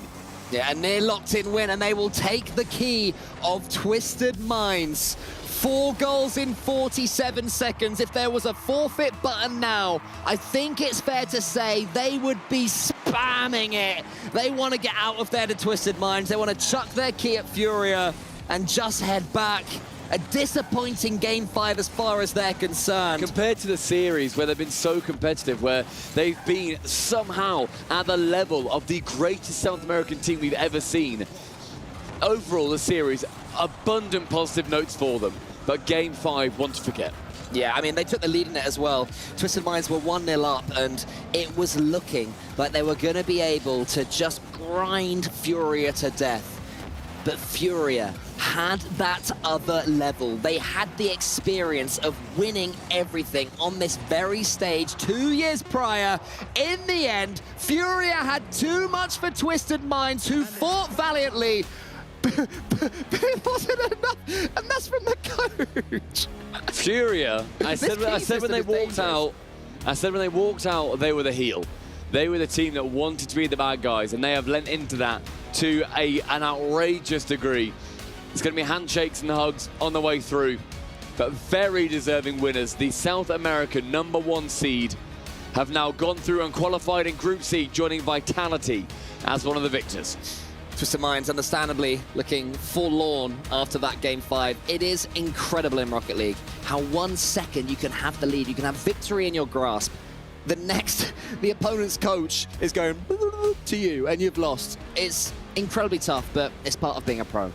They will be going through and playing another meaner team. The next one, probably a little bit harder. No way, they've Team got Falcons are waiting for them in the quarterfinals. That's going to be taking place in around 4 hours' time. They are not done for the day. Furia take on the Falcons later on. Is that best of 7, am I right in thinking? Oh man, I cannot wait for that one. Especially now, they've riled up the crowd even further. They've riled up the region even further. And of course, it was Falcons that Furia defeated in that semi-finals of the reverse sweep 2 years ago. Yeah, will fancy himself to come back for more. In the end, it wasn't vintage Furia, but Game 4 and Game 5 looked more like it. The key now being handed over to Drafinio. You like to see the sportsmanship, handshakes or fist bumps. They really do not mind. But the key changes hands, on its way to be crushed. And the desk. Crush that key? What have you got to say? Key? Crush the key. That key? Crush the key, baby. In a few moments. We have to wait. They just handed it over. Calm down, guys. What a series, though. That was some back and forth. We didn't know where it would end up by the end of it. I forget who it was. Someone said it's either 3-0 or a flog of a Game 5. That was probably the Chiefs. Yeah, it's going to be a battle. There's no in-between room possible there because I knew that Twisted Minds was going to be able to keep pace and really force Furia to either catch up and have to really battle for possession. That's what the first 3 games of the series to me really felt like. And Twisted Minds, I thought, played an excellent series overall, but Game 4 and Game 5, you had an awkward own goal with a great 50, to be honest, just go straight into your net, and then you have a kickoff goal go horribly wrong, and that was kind of the start of the downfall for Twisted Minds in that Game 4, and the pressure got to them in Game 5. They couldn't rally back, and you got to give it to Furia. Way to stay calm, cool, and collected in a series where I actually think they were outplayed, but they got the win. Yeah, they were outplayed a few times. It's just a few weird, wonky goals like that one. Just hitting off, I think it was SMW and going in. But really where you kind of, I said it earlier when we were talking about this matchup, these moments, these series, you have to believe you can win. And that is no more evident than in those Game 5 high-pressure situations. Leading up to this, all the games were close. And then Game 5 was a blowout. Yep. It wasn't even close. And to me, that's because Furia is a team that knows they've got it. They've got the chops. They know it. And so when it comes down to that decider, 49 shots, they're going to be 49 shots from Furia? That's actually a wild amount. 49 is crazy. I love it. Chiefs is just 24 shots from Nupo alone. But I mean, it's not every day you get to average like 9.8 shots a game. I mean, that's pretty good. I think they could have won that Game 1 as well. There was a lost opportunity where, he could have scored and equalized, and maybe would have seen it. What is that? That was lost. No. And then coach right behind him. I love them. They're any of the SAM teams on stage are sometimes a little much, but definitely. No, they live the way Natural they play. showmen. Yes, exactly. They're showmen. Yeah, that's exactly it. Yeah, let's get to our next order of business here. It's our Sony MVP player of the match. And again, this was an interesting discussion because it isn't obviously from the winning team, but Mawson, we feel like, did stand out for the squad to bring them to a Game 5 at Chiefs. I loved Mawson's performance through this series. Did a great job. When his team needed time, he could buy time. They needed a guy to bail him out defensively, he bailed him out defensively. You don't get to see a whole lot in terms of the goal-scoring potential, but this series was not about goal-scoring potential for Mawson. He was always there to keep Furia at bay, make sure they got things back in order, and kickstart the offense back the other way, and I think he was definitely the best player on the pitch in this series. Yeah, I think overall, you need all 3 players to get a dub by the end of the day here, James, but you got to give it to a player that was the most valuable to a squad. Certainly, Leaf. But let's shift our attention now to maybe the most fun part of this matchup, the victory and the key crushing. Drafinio, the one to set it down. There's Fancy. I love the hard hat. Safety first. And the slow descent into Dreams Gone. Twisted Minds out of here. You guys got a chant? Crush that key. Okay. Crush that key. Crushed it! Yeah, let's go! Crushed the dreams of Twisted Minds and the key. And Drufinho, he was holding down that pedal for quite some time. You're making sure. You got obliterated. Are they gone? Extra. Did we beat them? Okay.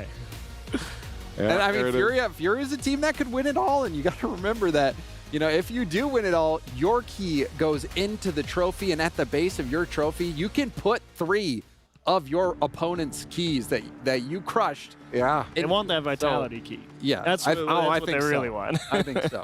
Cool. Yeah, I feel like Drufinho had been waiting for some time to be able to crush a key like that. It'll be interesting to see if they go the whole distance, whose key ends up in their trophy. But we got a lot of games to get through first, and to send us to break, CJ once again.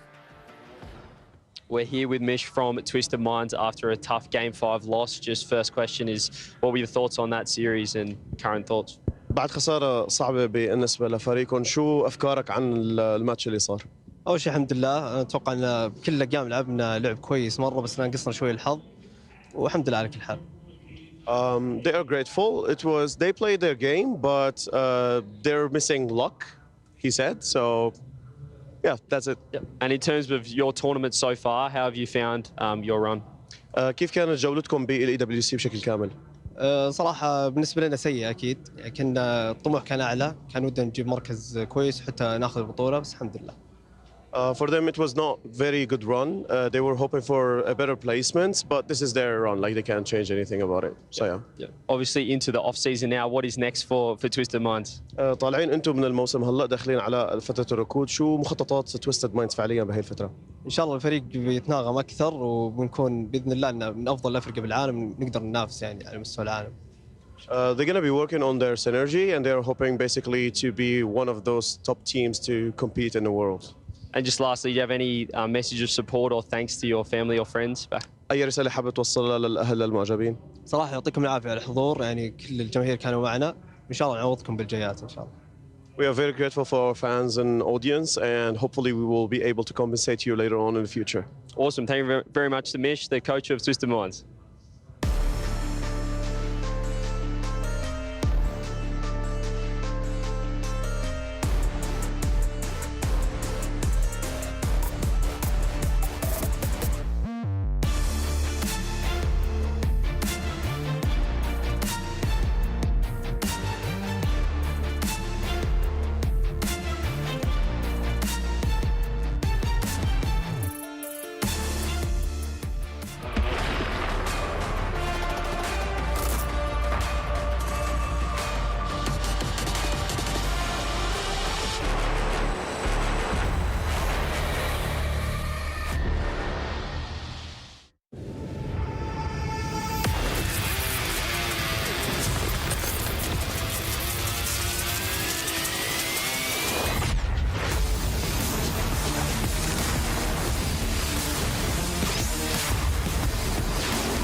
Ready, set, go.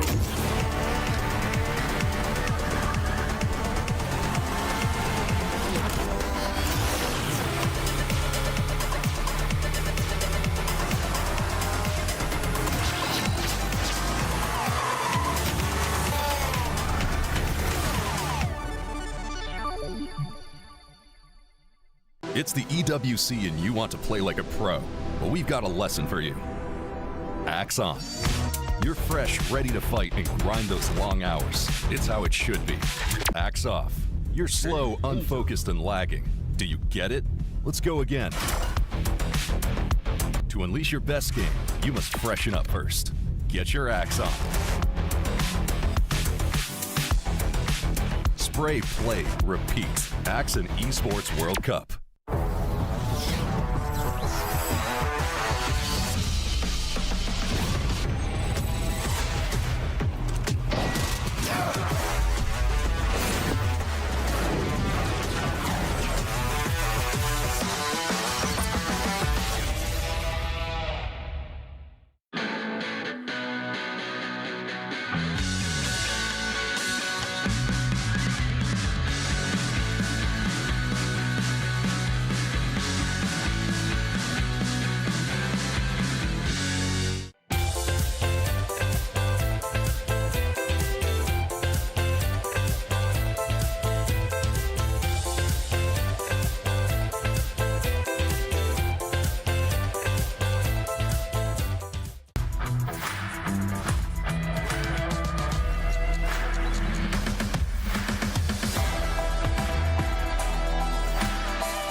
here with none other than apparently Jack from Gen G, obviously after a lovely win against Team Secret. Moving on now to the quarterfinals. What are your thoughts on that series? Yeah, it was, I don't know, don't want to be disrespectful, but it was fairly simple and, easy for us. It was a quick 3-0, so yeah, not too bad. So far this tournament been pretty good. Obviously tough loss to Falcons though. They're looking pretty in form. What are your thoughts on your overall tournament so far, I guess? I'd say it's been a little bit up and down. We lost pretty bad to Falcons. It wasn't the best of performances from us. I'm still warming up into it. Not been playing my best, but hopefully we can kind of come out with a win against Vitality next. Yeah, how are you thinking about that matchup? Obviously Vitality looking pretty good. They beat Furia, best of 7 though. Feeling ready to go? Yeah, last time we played Vitality, went to 5, so not too bad. I played pretty well in that series. I feel confident against them individually and as a team. I think they're good. Obviously, they're the world champs, but I think we can win that. Any shout-outs for anyone watching back at home? Shout out to the fans, of course. Shout out to everyone watching, everyone supporting. And shout out to my family, of course. Parents are watching. Thank you, guys. There you go. Best of luck, mate. Cheers.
Righto, boys, here we are, okay? No expectations, let's have some fun today. We've come all this way, all right? Hunt, you know what we talk about, those comms. I want them nice and early, and I want them a little bit demanding as well, all right? Back the boys in. Cax, you look at this arena, you're one of the smartest players here, okay? You know that knowledge, you know that power. Let's use that today, all right? Yeah. CJ, what? CJ? What are you doing here, mate? What do you mean, boys? Hey, get on your bike. Do you know how to hold a controller still? I'm back. You're on. Oh, mate, come on. Great race here, boys. Let's get to business. That's quite wonderful, and you can tell they're coming in with a good attitude. This was the match of the day, and now as we see the Jamil Motorsport walkouts. Oh, they better hope that's not Jorius. Yeah, no, I was watching him get smoked on the MENA servers and ranked. They need the real deal. Yeah, they need the real great white out there if they want to have a chance here against Gentlemates, because Gentlemates dialing it back in a little bit. A rough start, but settled in nicely now, and we'll see what happens. Well, the rough start was due to the Chiefs. You can't forget that. This is a rematch. This is a huge rematch. Maybe the biggest upset that I've seen in quite some time. The Chiefs taking down Gentlemates. So this is a rematch that everyone's going to want to tune into to see, was that a fluke? And I think you can't really say it was, considering the fact they not only beat Gentlemates, but then went on to force Game 5 against Space Station, who's a very, very good team. But now this is where, that Twisted Minds, Furia factor I was talking about, believing you can win. This is where it's going to come down to. Do the Chiefs really believe that when push comes to shove, that they can actually do the job and knock Gentlemates out of the esports? They better. or the key's getting crushed. I mean, I don't know what else to tell you. You have to believe you can do it again, and why not? You played a fantastic series. It was amazing to really see Chiefs put it all on the line there against Gentlemates and against Space Station Gaming. Kind of got humbled a little bit. So it's all about, you're right, keeping that mental strong and saying, look, you got to take your knocks when they come at you and get right back up and go right back to work. Hey, you know what? All I'm looking for is some sick plays, because we haven't had any of those today, and we need at least 3 for the end of the day. What do you mean we haven't had any sick plays? Did you not see the Yan flip? Is it a top play? Yes. Yes, it was. I absolutely missed it. I mean, Mawson, it was. You go watch that from Mawson's perspective. It was crazy. He went from his own back wall and scored. That was the dagger. This is a deep save. It would have been a... You're full of it. I think it should have been saved. I don't know. Yeah, I think you should have got it. Oh, it's so clean. Anyways, what do you guys think? STC Play audience vote is going to be up right now. Go to stcplay.gg and get your thoughts heard on this message. I mean, looking at this, guys, I got to ask you, this is our match of the day. This is the one where everything could go crazy again because Chiefs took down Gentlemates. Will it happen again? I think I'm pressing X. Yeah, yeah. I don't know. I don't think so. I think Gentlemates I think Hunter needs to have an absolute banger of a series all over again. Can I think he'd do it?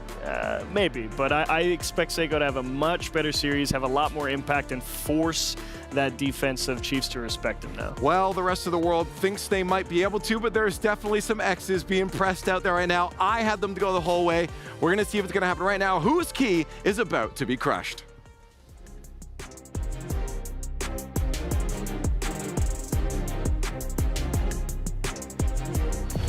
Fancy, the time is finally here for our final best of 5 series today. It's going to be a spicy one. From now on, we're going to have best of 7s after this match. But this match, I'm actually really excited about it. So how about we welcome the first team on stage? It is going to be Chief Esports Club. Your underdogs for this tournament, shocking everyone in their journey and almost qualifying as first seed yesterday. But now, they are 1 game away from top 8, and their opponents are looking for revenge. That they certainly are, Fancy, and their opponent is none other than Gentlemates Alpine. These boys shocked everybody after losing their opening matchup against Chiefs. The real question is, though, whether or not they'll be able to prove that it was simply nothing more than a fluke. One thing's for certain, though, Fancy, they're going to have to be anything but gentle in this next series. Absolutely, and the players are now taking to their seats and getting ready for our next match. It is the last best of 5 in this tournament. Chief Esports did it once. Can they do it again? Casters, over to you.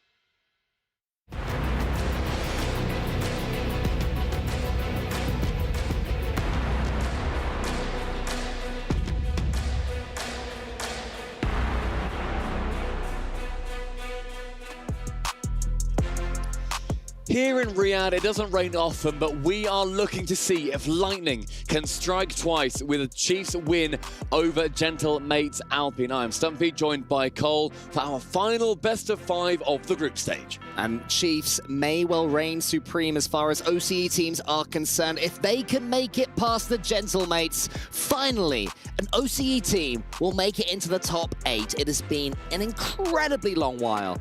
Everyone's been looking at power. Will it be Chiefs? Will it be a team that's not even making it to Worlds? Plus Jorias that will be the ones to break that top 9 to 12 curse. I wonder when the last time that was.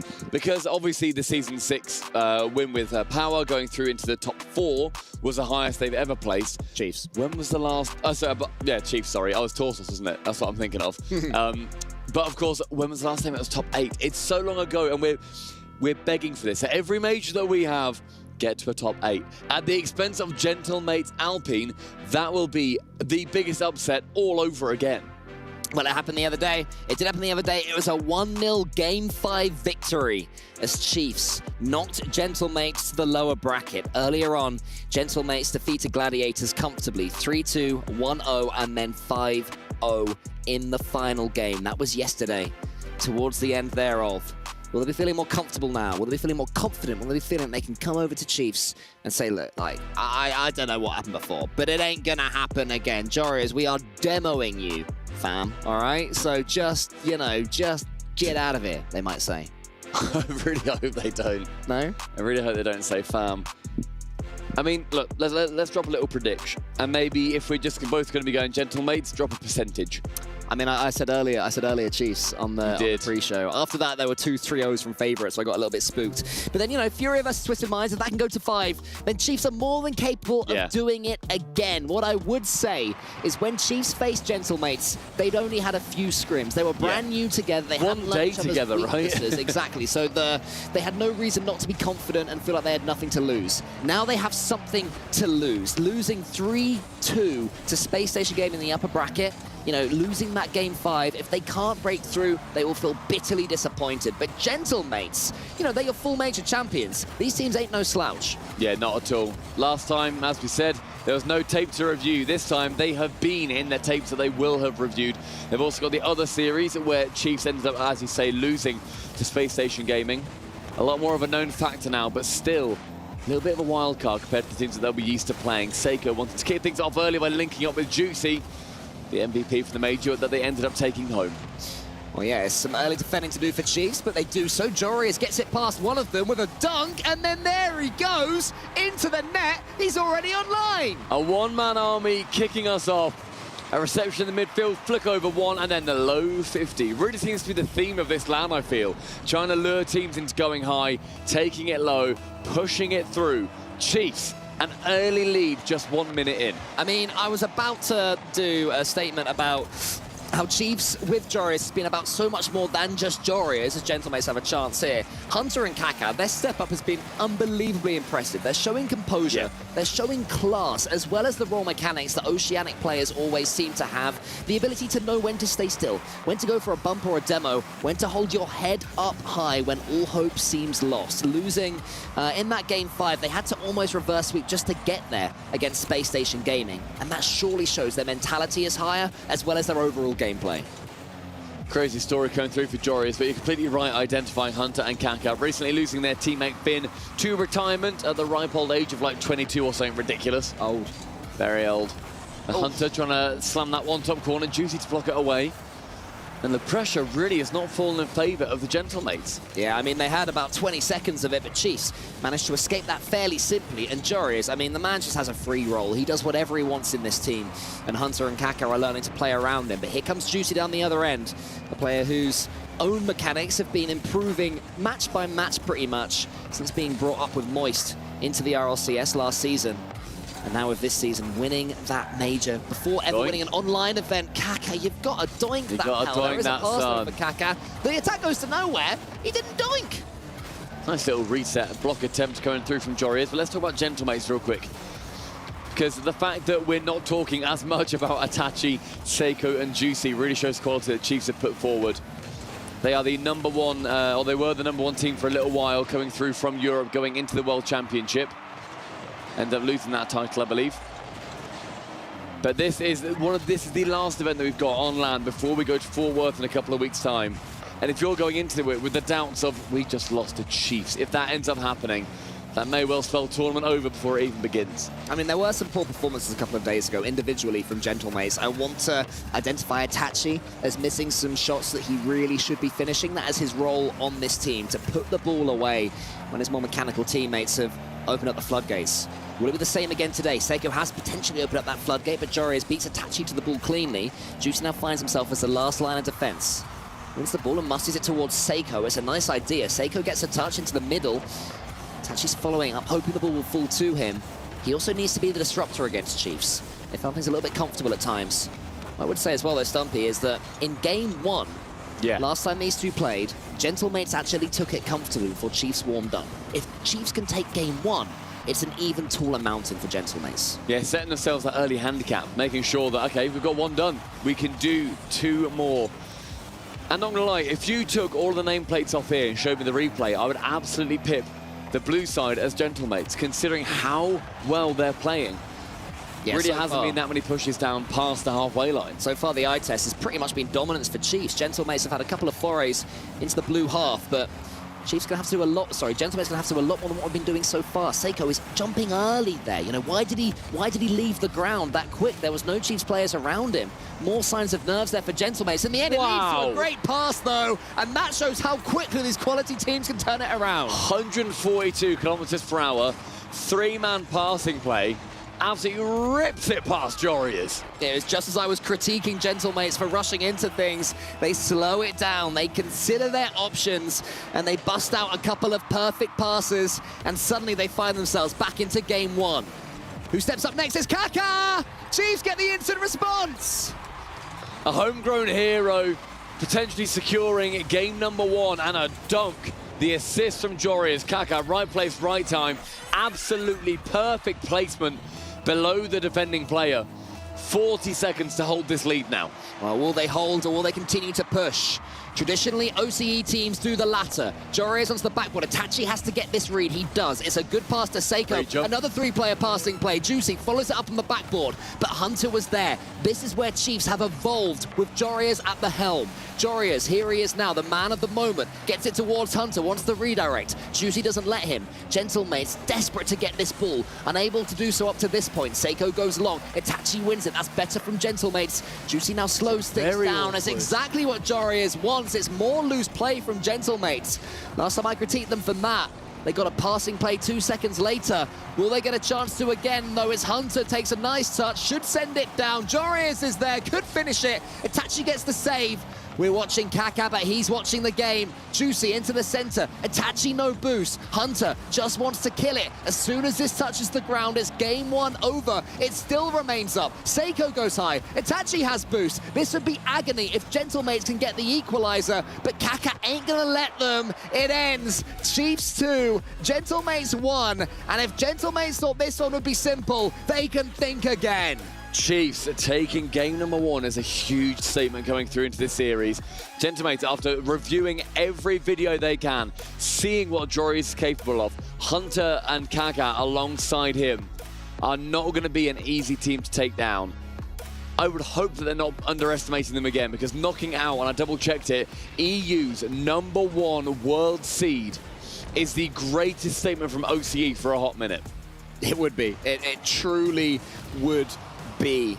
You know, you talk about the final piece of the puzzle, but I can't think of too many examples. This could well go down as certainly one of the greatest substitute performances of all time. I mean, G2 and NAS are competing against that right now as well, over on the other side of the bracket. But if this could happen, it may well be one of the best transfers of all time. I mean, talking of G2 and NAS, the winner of this goes through to play them, making it even more. You know, the M80 derby. If we do see the, if we do see Chiefs go through, it's going to be Joreas versus NAS in the most unlikely place I think we could have imagined. 2 M80 alumni, one now playing for the current best team in the world, the other playing for the current, I guess, best team in OCE, meeting in Saudi Arabia. However, there's more excitement if Gentlemates win it as well. It will be a rematch of the Copenhagen Majors Grand Final, which was won by the Gentlemates. So huge storylines and plot lines evolving no matter what happens over, hopefully, these next 4 games. Chiefs need to stick to their game plan. Make sure that they stay with this aggressive, non-respect style. Hunter precisely what that team needs to do, whereas Gentlemates, they need to really just get back to the form that they've been on and bar down. Oh, it's in. Jorius, an early screamer. How does that sneak in? Jorius to the ceiling, follows it up again. The ball thought about going into the back of the net, wiped its feet, and eventually, even with Itachi there, exploded into the back of the net. Chiefs take yet another lead. An early lead at that as well. We said about the handicap game 1. It's a handicap way to start game 2, but Juicy well played. With a perfect demo. Doesn't even need an assist on this one. Fully on him, that kickoff perfect. Jorius had a decent amount of boost. Juicy knows, get it on target, get the goal. Yeah, great play there from Juicy, and exactly what Gentlemates needed. I just noticed after that first goal, maybe I was projecting, but I noticed Seiko's head was starting to drop a little bit, and I was getting a tad worried. Maybe that goal was the shot in the arm. And Gentlemates will be back, a team capable of squeezing the life of any opponents. Not the most mechanical team in the world, but their transitions, their follow-ups, their 50-50 games so strong. Might have overcommitted there, though. For a second, it looked like Chiefs were back straight in from the Gentlemates equaliser, but here comes Kaka onto the backboard. Itachi was up. Itachi's playing with confidence today, but Gentlemates need more than confidence. They have to just find that extra level they're really struggling with against Chiefs. I'll tell you what, Hunt over on the Kaka was near enough in the perfect position to receive that ball. Can't quite make contact, but the fact that he was nearby is a good sign for the Chiefs. Gentlemates, though, keeping this one even. Kaka having a troubling time in defense. This is where Gentlemates need to make sure that they are capitalizing on any errors. Chiefs are playing imperfectly. This is not perfect Rocket League, and you need to open their eyes to it. Yeah, speaking of imperfection, Jorius had a chance there to take a touch or find a pass. Instead, he went for a snapshot when there were 2 goalkeepers on the line. And then the Gentlemates could begin a transition, but 2 Chiefs players were back for that. That's something we've seen quite often. Jorius spearheading the attack, and both Hunter and Kaka back. Here comes Seiko up against Itachi. Seiko sends it long. Juicy is up. Juicy might be able to take a shot here. Went for pixel perfection and couldn't quite nail it. Got a huge bounce. That ends up going just wide of the post. And with Jorius attempting to get this one central. Oh! The Hunt's trying to link up with Kaka. That one, a mid-post bounce and then a pinball between 2 Gentlemates players. Even more awkward every second that passed on that play. Not the first open net miss that we've seen from Chiefs against Space Station Gaming. I think it was 1-1 in the final game when they missed yet another one. And that one ended up being a comfortable win for Space Station in the end. You have to take these chances if you're Chiefs. Even though you're performing well, you will not be given too many opportunities where the goal is gaping like that. Going for a bump attempt. Kaka is removed from the floor by Itachi. Juicy again for that second goal. And look at that, just chasing it down. Ball cam off, sees it's on target. Target man acquired. Gentlemates, a game lead. Love to see that from Itachi with the ball cam off as well. You see exactly what the Moroccans saw as that goal went in. It's all communication, it's all speech. I've got a player, put it in the back of the net and we're okay. And Gentlemates take the lead. Kaka, he's up, sends it to the side. Juicy's there, takes a clean first touch. Could double up straight away here. Jori's already up for it. Seiko's turn now. Seiko, I'd say the only Gentlemates player yet to really get too involved. Lovely strike from Kaka. Hunter's there following up yet again. Chiefs have an attack in their mind. Seiko is up for it. Seiko gets a touch. And Kaka is beaten. Juicy now. He's definitely the one for me that for Gentlemates is looking most likely. I mean, Juicy with 2 already. Going to be hunting for that Hattie. 2 minutes left though. It's Juice now clearing it away, finds Itachi back corner, Hunter to receive. Jory is there, relatively on his own, gets around Itachi, 1-2. It's down, not a teammate to follow. Seiko's in here. He wants to land on this boost ideally, but Hunter nips in and gets the boost ahead of him. Kaka, do you take a touch? Perhaps you could have. There was definitely defenders covering. Hunter was already on the next touch, but maybe Chiefs could have done a little bit more there. Instead, it's Seiko dribbling the ball away. A couple of Chiefs players go for the ball. We have seen double commits from them in their series against Space Station. To me, though, looking like we're seeing Chiefs take a couple of these shots just to test that Gentlemates defense. I don't think it's a bad plan whatsoever, because you're making them have to just have one player back a little bit further than maybe they would like. Gentlemates are one of those teams that want to push up as quick as they can. They lose those 50s into each other, meaning that then you can get this continued attack. That's a little bit of a whiff, Tachi. We'll ignore that one. It works out really well, though, because now Seiko, with absolutely no momentum, can just air dribble the ball, so Chiefs can send him to the side fairly simply. They knew exactly what he was doing with that one. Done too much more with no speed on it already. Kaka to the back wall. Itachi wants to get this second touch and can't, but Seiko follows up. 45 seconds now. Chiefs searching for a goal. Gentlemates is trying to see this one out.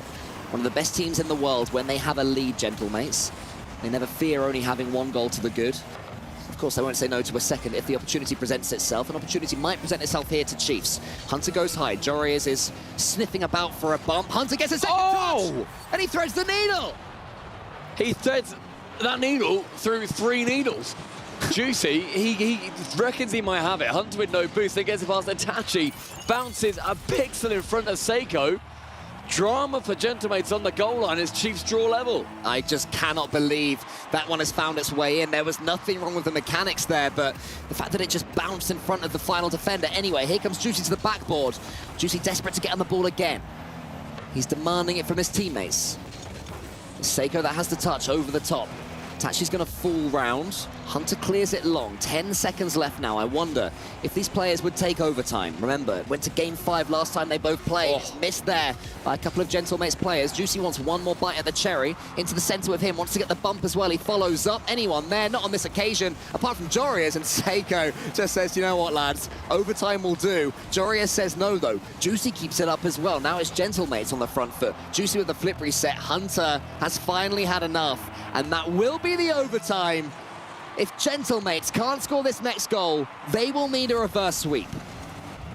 In that back corner, immediately found. Hunter with 100 boost is going to try and find it. Instead, he finds his own back corner with 33 boost instead. Kaká central, he's there, the next man! It's Jorius, the saviour of OCE. Unbelievable stuff right now from Chiefs. It was Juicy who bundled forward earlier on, but now Kaká returns the favour. Jorius was on his wavelength. And Chiefs, the most unlikely of OCE exports, are on the cusp of finally breaking the region back into the final 8 of a top-tier tournament. Gentlemates potential disarray. The worst result for them. Not just the fact they wouldn't be going through into our top 8, not just the fact that this is the worst chance for them to get practice in for the World Championship, but the fact that also they're going to be losing to OCE. I mean, yeah, you say that there is an ego. There's an ego to all these players. Sure. There's assumed things that will happen. The assumed things that will happen is APAC will beat Sub-Saharan Africa. OCE will beat APAC. EU and North America will beat OCE. There's a hierarchy here. And Chiefs right now, and I love it, are not respecting that hierarchy at all. They are taking down, and I can't say this enough, the team that won the first major of the season. Yes. This ain't just some pretty good European team. This is the top European team. Jorius swans in, and suddenly Chiefs are making them look decidedly average. Jorius very handily bringing up Kaká and Hunter to his level. Their positioning, I think that's what it is for me. Their positioning is sublime. They're not just letting Jorius be that #1 man. They are being the #1 OCE team, showing what the region has been building towards, and one more game to put them through to a top 8 in God knows how long. And I hope that if Finn, who's now retired, is watching this, he's watching it with a big smile on his face to see what his former teammates are now capable of. Now Jorius has come in. That's open. There's a chance here. Itachi. He showed great awareness there, but the amount of space and time that Chiefs have got in the Gentlemates half are Gentlemates panicking. Yeah, for sure. They didn't expect this to happen. 50 attempt from Hunter was a good idea to make sure that it may well just pinch its way into the net, just how Jan's shot did earlier. A long shot near target. Jorius up, backboard awkward, dealt with by Hunter just about. In fact, it whips straight back round, calling in Kaká for backup. And here comes Kaká now. He's more than backup. He's on the front foot. He gets it over the top of one. The flip reset was almost perfect. Itachi to the side. Jorius knocks it further sideways. Wanted to get that boost, but didn't. Instead, it's Itachi. A lead for Gentlemates would be massive for them, but Hunter nips in from the side. More great defending from him. He honestly is one of our most improved players from the last time we saw him in Copenhagen, and now Jorius delays his flip. Kaká gets the bump. Hunter's in now. Every single one of them want to take a chunk out of Gentlemates Alpine. And their defense so far is looking so shaky. It's not what we expect from Gentlemates. Normally, so well put together, very organized. They make sure that they're going to be able to be a team that control the pace and flow of the game. But with this game and series thrown into complete chaos and turmoil, we see the Chiefs thrive. Hunter shoots, Hunter almost scores, Juicy again! And now two Chiefs players getting tempted towards the ball. They have to show care. They do not overcommit. One of the classic OCE ways of conceding is just to see that ball from your opposition's half trickling into your own goal. That'll be a sign that things are returning back to the mean, and that's the last thing they want, Chiefs. Wow. Kaka beats Itachi to the ball. More good saves from Gentlemates. Juicy has to just try and bypass Seiko. They're tripping over each other's toes right now. Jorius to the ceiling. Is anybody following up? Just Seiko, but Jorius somehow, inexplicably, gets a dunk. Kaka trying to go for another one on Itachi. This ball barely passing the halfway line. Hunter stops us from doing it again. Sheer concentration on Jorius' face.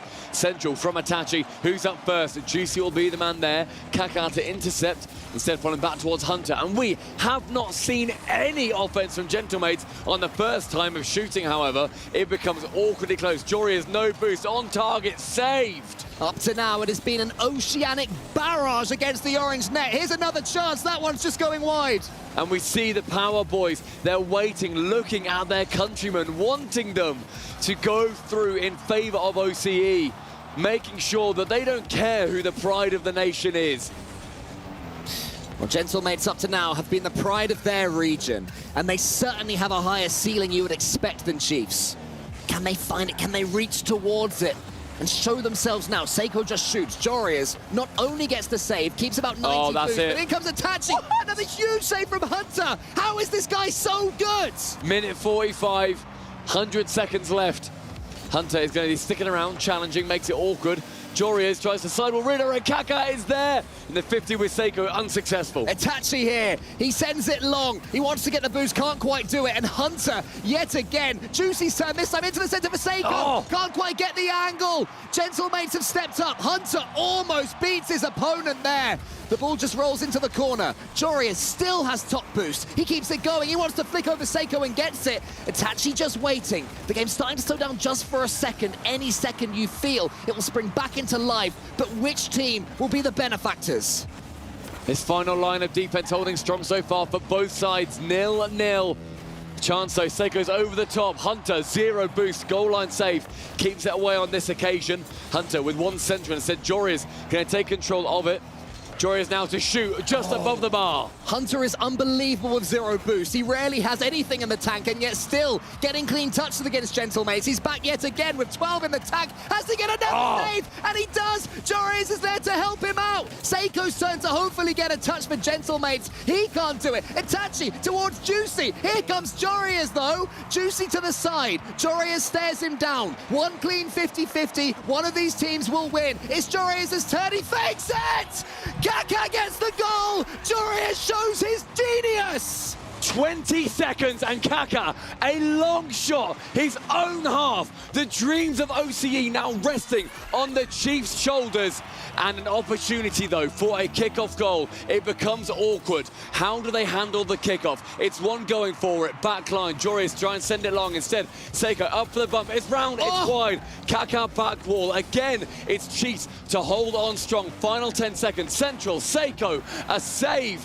Now Kaka backside, 5 seconds for OC's dreams to come true. Kaka 1 and 2, a boost steal, keeps it mid towards a goal. It finds its way in, and the Chiefs find victory over Europe's champions. A sweep from the Chiefs against Gentlemates. They did it once. We said it was one of the biggest upsets in Rocket League history. No one is upset this time. All of the Rocket League world turning its attention to Hunter and to Kaka, and most of all to the Dutchman Jorius. Over he flies, and he elevates Chiefs up to levels never before seen from an oceanic team. They have dominated Europe's #1 seed. They make the top 8. And that particular curse for oceanic teams is finally broken. Gentlemates, one of the favourites to win the entire tournament. Taken down by one of their own, a Dutchman, a turncoat to OCE. Went to North America, did not find success there. Has come back, joined a different team entirely, scrimmed for a day, And now Eversax, I'm sure he did not expect this to be happening this soon, if at all, hands the key of Gentlemates over towards LBP. Oh man, look at them. I just am... I'm overawed with pride, not just for Jurius, but Kaka, that 0-second goal, and not even the goal as well, letting it roll across his body, taking away those few extra seconds. Just an amazing performance. I've just got a massive smile on my face from seeing that, because OCE, they've worked so hard just to be in the conversation. You know, they're the region that people make jokes about. Yeah. And they are no joke today, Stumpy. No, they have done everything they needed to. They've exceeded anyone's expectations. We've said enough here, quite frankly. Desk, can you make head or tail of what we've just seen? Well, not only do we make jokes, they make jokes. Even coming into this series, the Chiefs were lighthearted. They were just kind of strolling in, saying, you know, maybe we can do it again. But you knew in their hearts they did believe it. Jurius mentioned, we've done it once, maybe now we can do it again, and they did it again. I'm shocked. I was a doubter. I wasn't a hater. Just a doubter. I was thinking there's no way lightning strikes twice. You know, first time it hit the car, this time it burned the house down. Oh yeah, with authority. I cannot. Not only did they win, but it was a sweep. And during all those games, I mean, Chiefs, you were saying they're gonna win. They're gonna win. And I'm like, there's no way. But they were playing so flawlessly. I honestly am in disbelief that Hunter and Kaka, like, have they always been this incredible? Did Jurius just unlock something deeper? I have no idea, but they played so well, especially Hunter. Positional excellence here from Chiefs. Nothing that Gentlemates did in this entire series caught them off guard pretty much at all. They had an answer for just about everything in position. Excellent defense, not allowing anything if they could help it. And finally, at the end of all things, Kaka with a real dagger to the heart. Didn't even need it. It was so fun watching Kaka on the offense, making plays happen, scoring. I mean, he scored when there were 3 Gentlemates defenders in net. And then Hunter was making save after save after save, denying the backboard opportunities, getting there just in the nick of time, shutting down. There was a few shots where I'm like, oh, Itachi's going for a sick double. I'm like, oh, that's top right. That's top corner. Top this time. No stopping that. Hunter still blocked it out. That was so fun to watch. I cannot believe what we just saw. Well, let's keep that hype for that name you're just saying, Roland, because Hunter is going to be our Sony MVP player of the match. What a phenomenal showing again from the whole squad here. You're going to have to believe it, James. Yeah, and it was, I mean, the defensive plays that Hunter was making. I think you also could have arguably given it to Kaka on the offensive end, but defensively, Hunter was so good. He scored that goal against the 3 defenders, and that's right there, denying Itachi's double tap. Even there, a little bit of an awkward landing, still recovering, getting up, getting that save. The speed of Hunter on defense, and also his ability to read what the offense was trying to do from Gentlemates. Hunter deserves to crush that Gentlemates key. Yeah. I feel like this is a moment these guys probably weren't expecting to crush someone else's game. Soak it in. They have to believe it. I mean, they said it themselves again. After they got the first Gentlemates one, they wanted more. But they came into this not expecting too much, and I feel like that's generally just an OCE mentality. But here they are now, crushing one of Europe's greatest teams. And they deserve it, 100%. It is not every day you get to see the unsung region like OCE have 2 breakout performances against one of the teams that everyone would say, hey, they can win pretty much anything if they put their mind to it. And they made it, honestly, that was an effortless 3-0. Well, and you'll see it sometimes where people say, oh, you know, they didn't win. The other team beat themselves. Not the case. They did it twice. In this series. Chiefs came in and had a beat down. They earned this victory, and they were brilliant.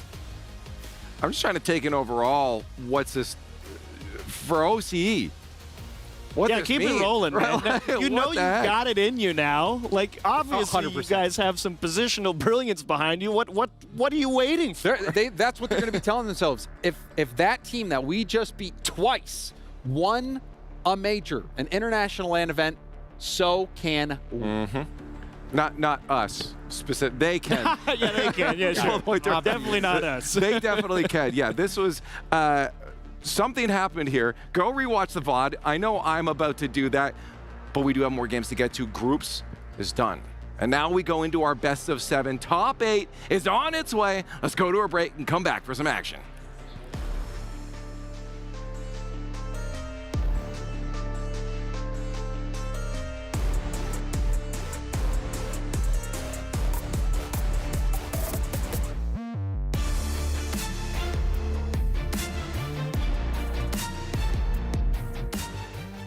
Playing money. One big. Slow. Nice. Nice off you mid. You got shot. Nice! Nice! Well done. Good job, Chef. Well done. That's a great game. Well done. Boys.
لحظات البداية عاشت معنا.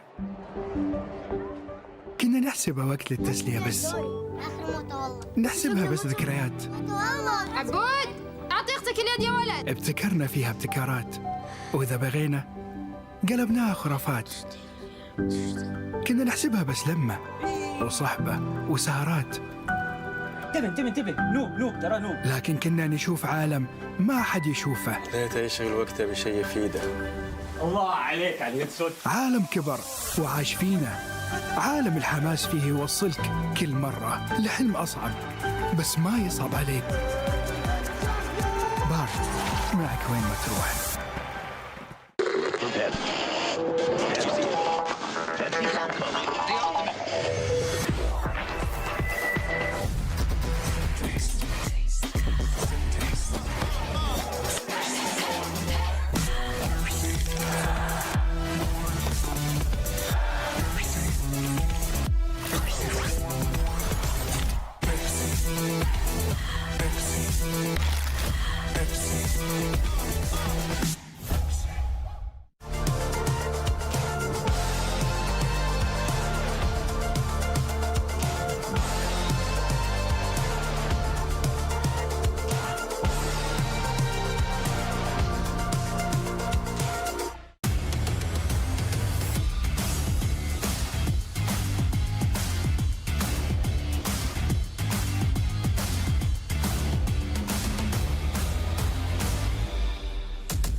Kieran with Drafinio from Furia after a very close series against Twisted Minds. What were your thoughts on that series, firstly? Yeah, I didn't think, to be honest, it was going to be this close, but they are a pretty good team, and you can see on the pitch, so it was a pretty nice match. One goal down, game 5 as well. What were your thoughts when that happened? we were trying to stay confident, you know, because if you go head down, you were gonna lose. So we needed to stay focused and go to the next one. You obviously play Vitality as well. What are your thoughts, I guess, on your tournament so far and how you've been going? I think our tournament is being nice. We didn't play our game against Vitality, but we played good against Twisted Mind. But they surprised us with the play style they had. But it's a pretty good tournament so far for us. And now you play Falcons best of 7 against the home crowd as well. What are your thoughts going into that match? A spicy one, you know. They got top 2 on the major, so it's a pretty nice match to watch and a pretty hard match to play. But I think it's gonna be a game 7. Will we be seeing the Furia celebration, some Fortnite dances and things like that on the stage? Or? No. Just respect now. Nothing less. Okay, thank you very much. Looking forward to that one. Cheers, Trofino. Here with EWC's coach of Gentle Mates after a tough loss to Chiefs. Just firstly, your thoughts on that series? I think we knew what we had to do, but we couldn't apply it. And once again, they played really good. Just like the first time, they were confident. They were all over the place, and we couldn't find our chances. And in terms of the tournament so far here at the Esports World Cup, how have you guys, I guess, found it? It was not the best for us, but no, it's a good tournament. It's good organization. It's just like I think we wanted to enter better, and it just kind of snowballed into the rest of the tournament for us. And you guys have obviously Worlds to look forward to now. You guys be boot camping. How will you prepare for that tournament? Yeah, we are boot camping 1 week prior the Worlds in Dallas, and we're just gonna use this as always as experience, and we're gonna come back on our best form for Worlds. And just lastly, any thanks to friends or family watching back home or your supporters? As always, thanks for everyone from my family supporting us, same for the players, and thanks for to Gentle Mates to allow us to do this tournament. All right, legend, thank you to EWC. Cheers.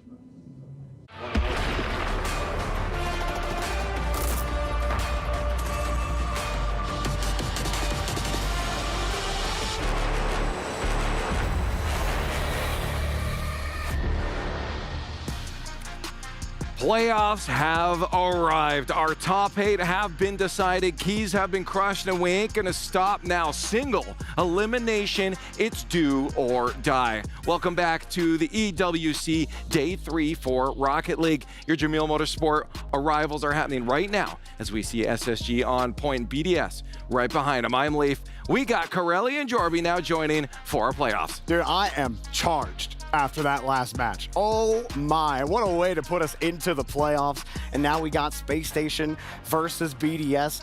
I am so excited for this, and man, Corelli, what do you make of it? Jorby, I'm excited too, because earlier today I was watching the Hoxer LJ interview that CJ, I almost called it Cameron, I don't know why. CJ had. His name is Cameron? I know, no, it's not. CJ. Right, CJ. Right. And they were good. Hoxer was like looking at the camera. He looked excited, looked energized to be here. And I think for Space Station, that's going to go a long way. This is a huge test. We haven't seen Space Station play against a European team yet, at least this form of Space Station. This form, yeah. This season or this year. So I don't know what to make of it. I think it's going to be one of their best chances, too, because I don't think BDS have really looked that good in this tournament. And Space Station, they do look pretty solid. So if there's any time to take down our European team for your first European matchup, this is the one.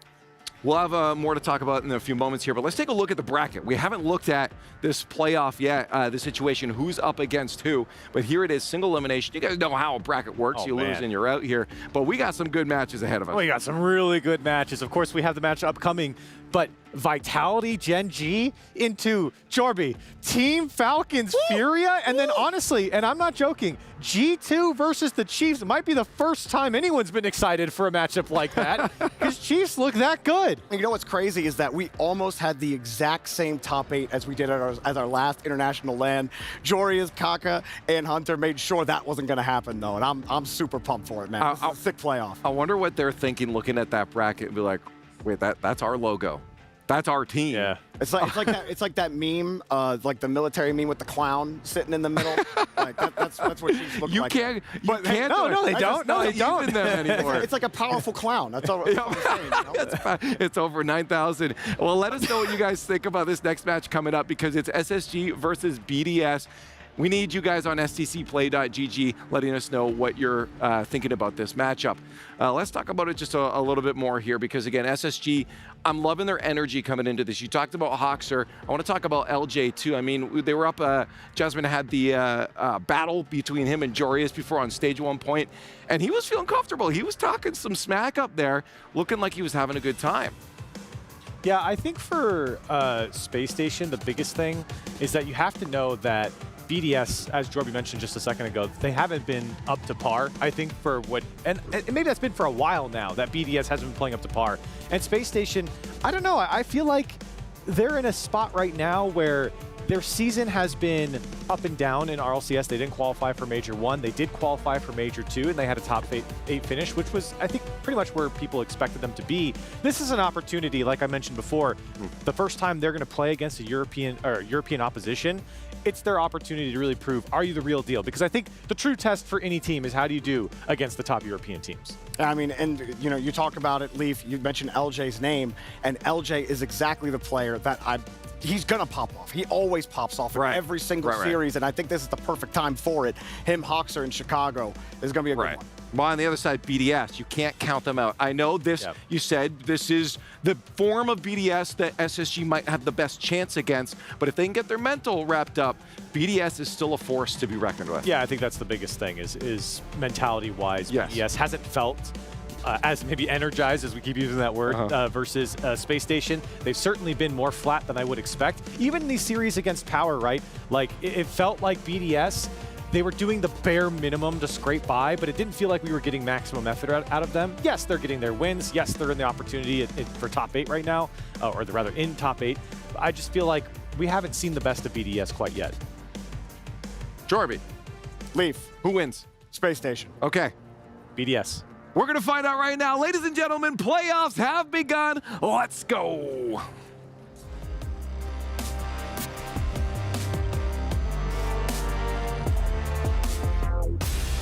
It is finally quarterfinals time, baby. It's going to be a best of 7 here on the big stage, Fancy.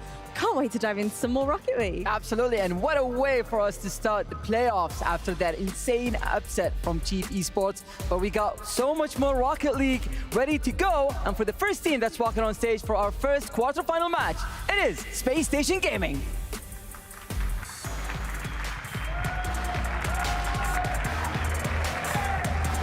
They might have struggled this year and even here in Riyadh so far in this tournament, but they were able to qualify as first seed by beating Chief Esports, and now they are a few matches away from claiming this trophy.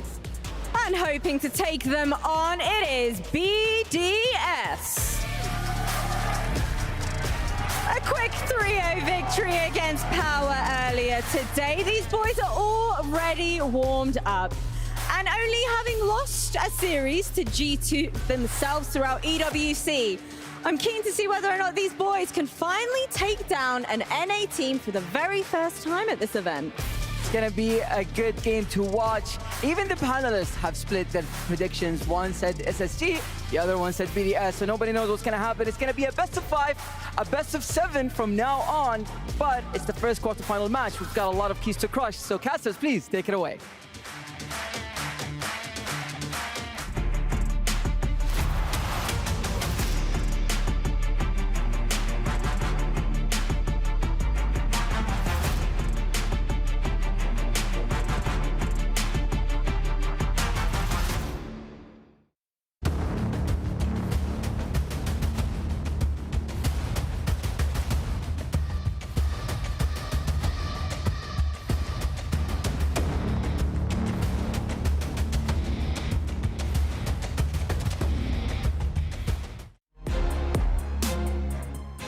Space Station Gaming finally get to take a whack at Europe.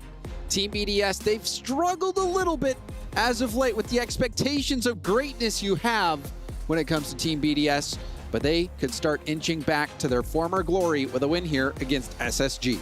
Big opportunity, I think, for both teams here to prove that, you know, it's kind of been a bit of a roller coaster of season, maybe not the way you wanted to go, but here at the Esports World Cup, you get a chance to make a top 4 and feel good about yourselves. And Space Station's had a little bit of an unlucky draw when you look at their year so far when it comes to these big international events, famously matching up against Gen G and all the online qualifiers before Copenhagen. Lost every single time, didn't get to attend Copenhagen. Finally did make it to London, but in their quarterfinal round, they had to play the eventual tournament winners in G2. So now I think Space Station is in a situation where they can really prove how good they are. Can they hang with a team like BDS? Can they make a deep run if they're not having to play the eventual tournament winners? You know, and maybe BDS will go on and win, but Achieves, based on what we've seen so far, BDS has struggled this year. I agree. I think Space Station, at least out of the showings we've had between these two teams here, Space Station has certainly looked to be the better one so far. But with single elimination comes the increased pressure. You also give BDS, you know, that extra game, maybe even 2 or 3 potentially with 7 on the line now to adjust, continue adapting, really dial in and see what they can do. And I'm really curious how Drali is able to impact this series. I think Drali and LJ probably going to have the biggest workload to do. I think the defense of both teams is going to be pretty dialed in. Exotic and Hawks are both going to have a lot to do on the back line, and that leaves Chicago and Monkey Moon kind of the big X factor in the midfield. I'm really curious to see how this all is going to shake out, and right now Space Station gets the edge, if not by much for me. I would tend to agree, but we'll have to play the matches. Team BDS, they have Monkey Moon, former world champion, part of maybe one of the most, or well, maybe the most dominant team in Rocket League that we've seen, especially during the online era with Team BDS. Monkey Moon knows how to win. So we'll see how BDS stack up against Space. You can see Hawkser getting dialed in. It's probably cold out there. I don't blame him. He's got the AC blaring, but things are about to heat up. Space Station Gaming going up against Team BDS in this best of 7 to determine who will be playing tomorrow in the top 4. In Chicago, probably my biggest question mark here on Space Station. I'm always continually impressed by LJ's performance. I've been big on Hawkser coming into the tournament. I want to see Chicago have a good showing if I want to feel good about Space Station's chances here and going forward.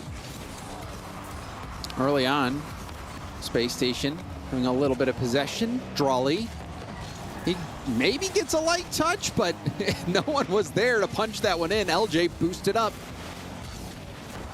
Pass across into open space. Drali there first, will pinch it downfield. Little return fire from Hawkser as well.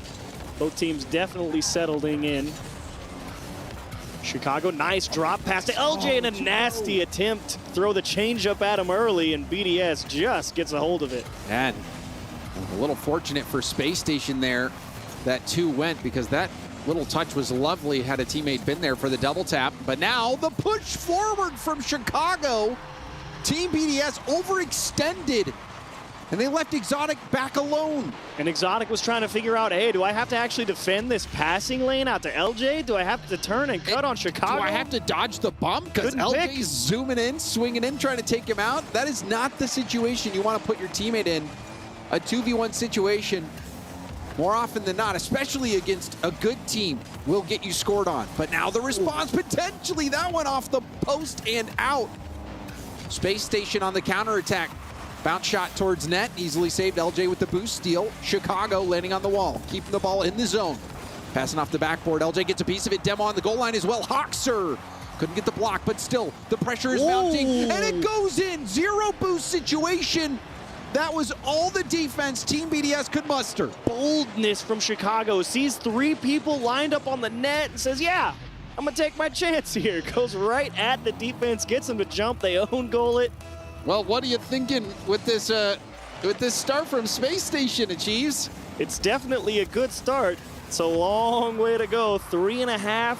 I usually feel about 1 minute's pretty good benchmark per goal, so Drali has shown that they've been getting pretty close to finding a way back in, but Chicago's going to keep drilling it. Oh, that goes in. There was 2 defenders. Exotic full boost. Monkey Moon's going up on the wall. Monkey Moon didn't have boost to get there. If he had even a pad, he would have been able to get to that ball. That is heartbreaking for Team BDS, but for Space Station, they might already be driving victory laps with how this game has started out. Yeah, you need one back quick here if you're BDS. I mean, Drolly's been close on a couple times. The fourth man, the bar, and the Ironside's doing the work for SSG in some big moments. But the game continues, and right now, Chicago looking good, keeping it tight, taking great 50s. Hawks are just keeping the defenses honest with strong approaches on the ball on net. It's making it tough for BDS to feel comfortable taking a few risks. See Chicago chasing down Monkey Moon. Hoxer tries to 50 it, but Monkey Moon played that very well. Another good 50 for Monkey Moon, buying so much time for his teammates to get into position. Exotic with a hand up at the midfield, but Drawley gets beat. Ball over to Hoxer. Hoxer into a reset. Gets a bump on Monkey Moon. Ball is loose in front of net. Chicago with a rebound. LJ pops it up high. Drawley has to use up all his boost to make the play on that ball. But that shot quickly is going to be off target. Rebound will go in. That shot had so much power on it that it threw Space Station off.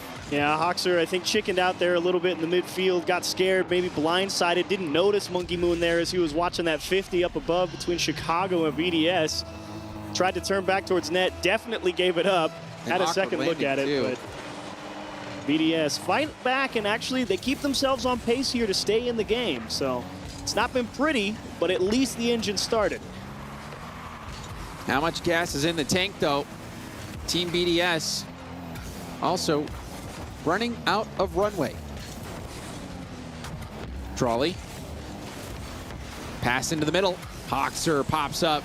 LJ needs help from Chicago. LJ, not a ton of boost. Enough, though, to perhaps dribble it out. Hoxer will have to help out. Good fake there from Hoxer. Not panicking in the moment. That let him get that ball out. You take what you can get. LJ still locked down in the midfield, wasting as much time as they can. Space Station definitely has the added benefit of they know BDS will have to defend the net with any shots, and that will create extra lanes for them to move the ball through. Hoxer hitting that ball to space. Drawley, big boom downfield to Monkey Moon. Monkey Moon gets the bounce off the backboard, and he floats into the ball to mess up his teammate's shot.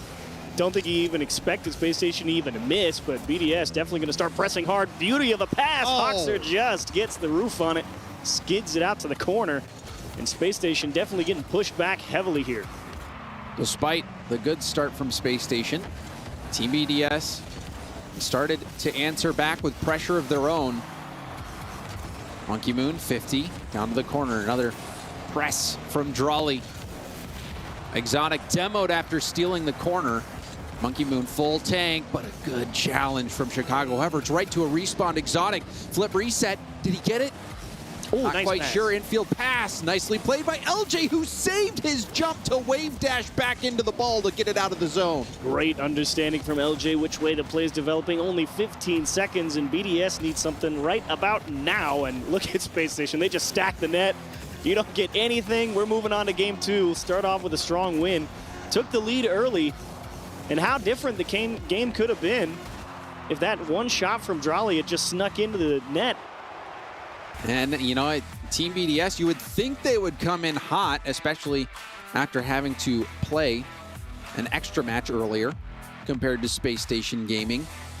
Space Station coming in cold. You can see Hoxer maybe a little colder than everybody else, but Space Station looked so good out of the gate. Everyone was contributing. Chicago with that key play. But near the end of the game, Team BDS were the ones who were initiating all the pressure. What kind of madman sees LJ totally uncontested at the top of the box? 3 people in the net, says, yeah, let me shoot. Chicago puts up a hat trick in game one. You love to see it. And I think after the goals they got, they're just going to say, you know, feel free to take that shot. Yeah, do it. Why not? What's the worst that could happen? It's been working. Yeah, feed the hot hand is definitely a real thing.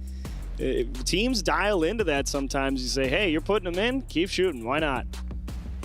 So things working out nicely for Space Station early on in game one, but Team BDS, they did show signs of life. They had a few chances, There was that one backboard miss that Monkey Moon accidentally hit out of the way. He had no boost, couldn't really adjust. You know, he's kind of locked into that trajectory. I also don't think he was expecting Space Station. He thought Space Station was going to hit it. Yeah, I think everybody was.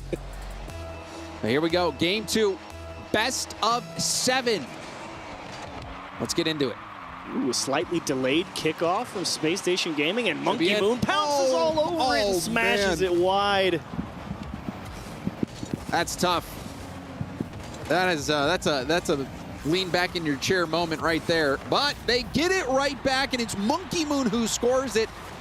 So it forgets that earlier chance altogether, celebrates this one just 16 seconds in. Wow, the physicality from BDS on that goal. They take the 50 at 0 boost, bump the first challenger so they give a little bit extra room. Monkey Moon has his space created with a bump as well, and BDS rally off a really nice bump play. We have a pause here.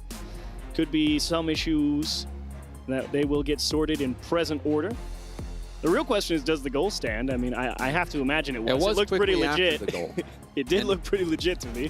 And so we'll try to see, get any intel here. I did see Cassio talking to somebody, but maybe talking to his team, the coach of BDS. Cassio, former player himself. And I will say, these moments in my very brief tenure as coach, I hated technical pause. Oh my goodness gracious me, it's the worst thing. You get so locked in, you play a tough game 1, you get dialed in, you start winning, and then you just have to stop everything right after you score a goal. It's because, you know, when you, I'm sure it's like any kind of performance, but when you are feeling nervous, the best way to relieve that anxiety is to get into the action. Just get in there and play and perform. So it looks like we're going to get right back into the action. The goal stands, and we'll be going from kickoff. Best case for BDS to just get right back into the mix, keep running hot, and they pick up right where they left off as well, pressuring that Space Station net. Space Station, miscommunication there. LJ has to dive for that ball on low boost. Contested off the ceiling. Drawley, an opportunity here. LJ also got bumped by Monkey Moon. Just staying behind it. Sets it up on a tee for Exotic, who knocks it down. Yeah, they knew they couldn't force this one here, but Space Station, look at that, zeros across the board on the boost tank. And you got Monkey Moon like a pit bull all over LJ, not letting go. Great show. And I'm telling you, Chiefs, that the end of game 1, Team BDS was looking good, but this one quickly off kickoff. LJ slamming it. A perfect back right through the smoke screen. Gets the ball up high. Beautifully done. The smoke screen makes the difference, too, for Exotic. He's that deep third man that can cover it. And, yeah, you know LJ's back there, but you don't know how hard he's going to commit to it. Smokescreen pays a big dividend there, and Exotic, as you saw, as he tried to jump for it, had no idea where it was. You've got to wait to jump, or calculate that, because if LJ just shoots it low right through the smoke or something, and you jump, then you're toast. Then you look even worse. Yeah, it looks silly. So LJ not only getting it up high, but with so much power that Exotic didn't have time to react. Wonderfully done. You don't see the back rights work out too often. It's tough to convert on those. It really isn't at this level. So well done. You see the opportunity, you gotta take it. And right now, if you're BDS, you say, okay, fine, you can have your one cheesy kickoff smoke screen goal, whatever. Now we want to go right back onto the attack. I want to see somebody on BDS trap the ball, force snare dribble, take a 50, make Space Station work for it a little bit here. Monkey Moon has been that front man so far, getting aggressive, landing some bumps for his team. Exotic will lob that in for Drawley. Exotic snagging that corner. Hoxer will turn at the midfield, leaving Chicago out of position. LJ has to boost back. Tries to slow things down with a no-flip 50. But this is looking rough for Space Station. Monkey Moon pass out into the middle. LJ there just in time. And Chicago will have a flip reset. Weak shot. Rebound out to LJ, though. LJ going for the double. Can't get around it. Did go for the bump, but Hoxer not in position to shoot. LJ, what an effort. What an effort is right. And look at Space Station continue to keep this one in, going for extra chances, getting boost steals, securing midfield line. They're trying to squeeze BDS out as this one's poked high. Good Low boost save from Exotic, but he'll need to find some pads. Monkey Moon also running on fumes. Drawley only one with boost right now. Both of Monkey Moon and Exotic getting boosted up now. And now the net's wide open.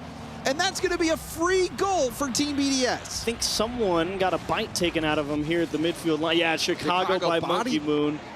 Just completely blindsided. And we're starting to see Monkey Moon ratchet that up.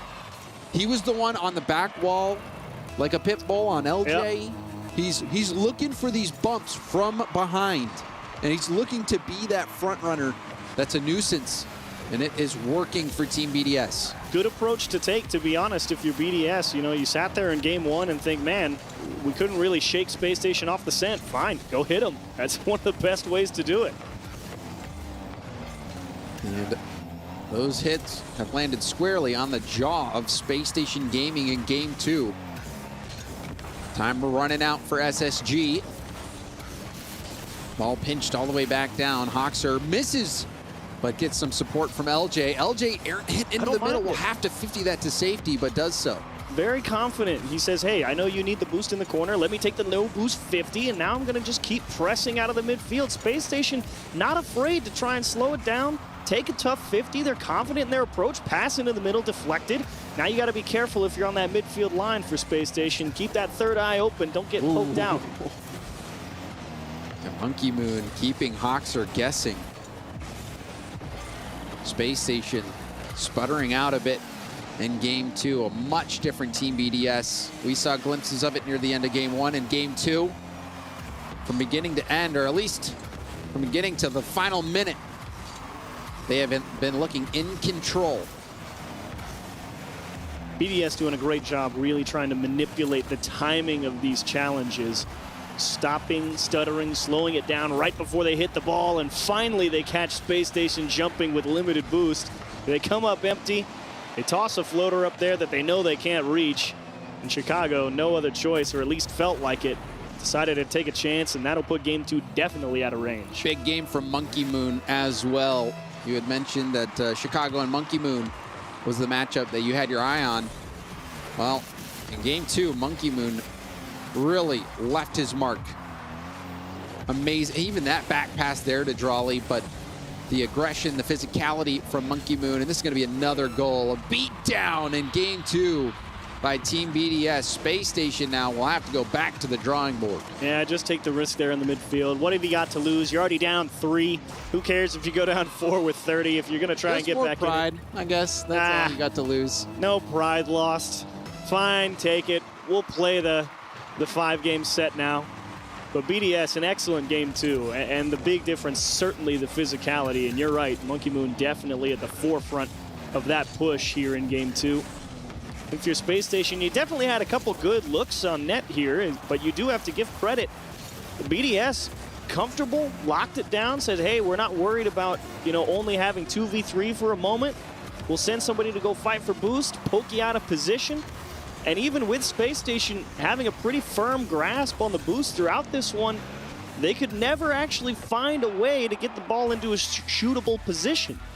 Yeah, they were struggling to maintain possession. I think a lot of the difficulty was due to how Monkey Moon was playing. Monkey Moon being a nuisance from behind, getting those bumps, getting the back passes to his teammates, creating that space to work with, and also doing a lot of the work himself, scoring.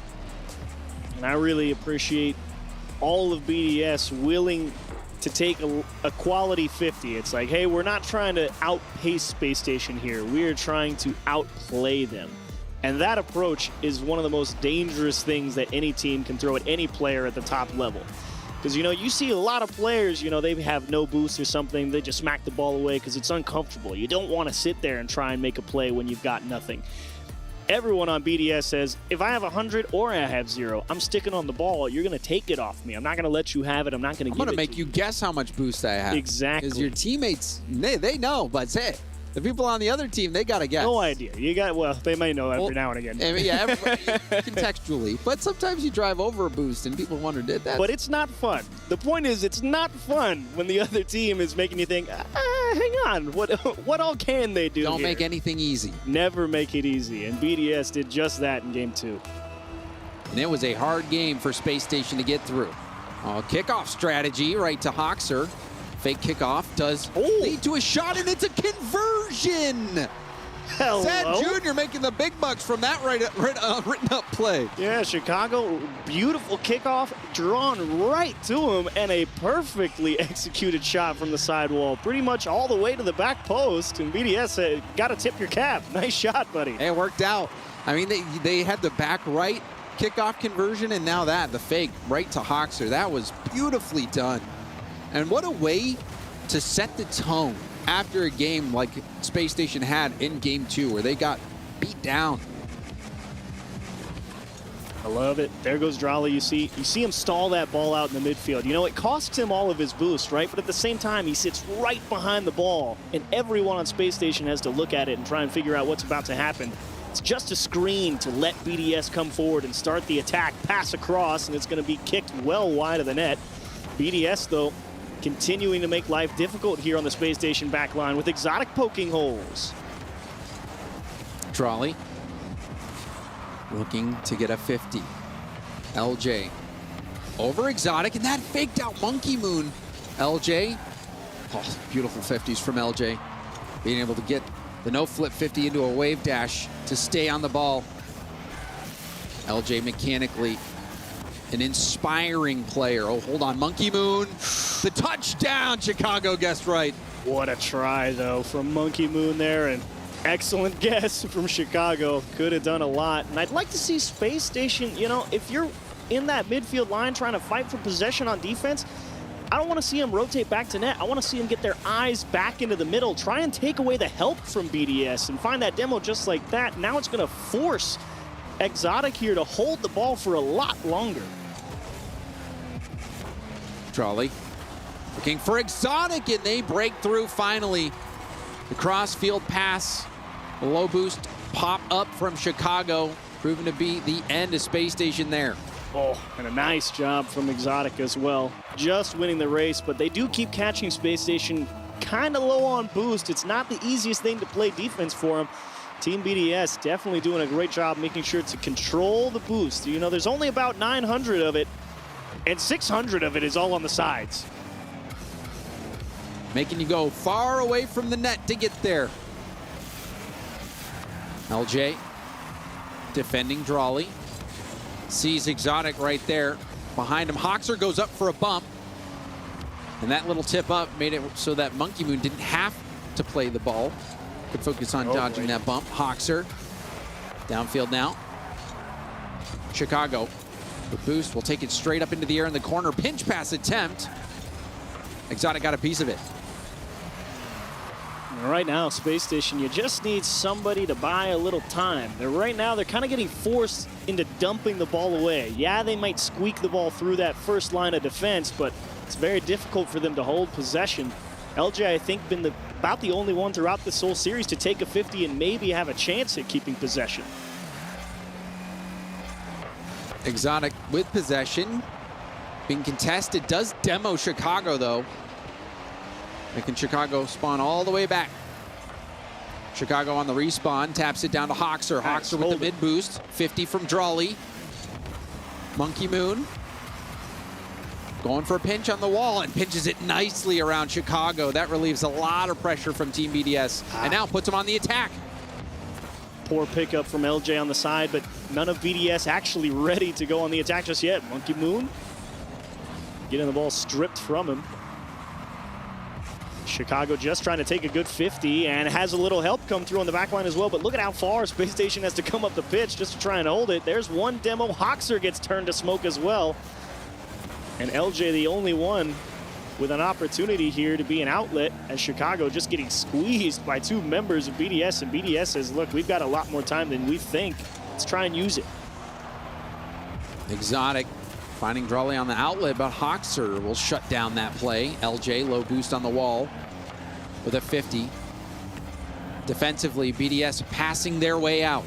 Now Drawley with the mid boost, sees Monkey Moon in the middle, but Chicago not giving any time or space. Monkey Moon up early, the pop, can't get a 50. LJ off the ceiling.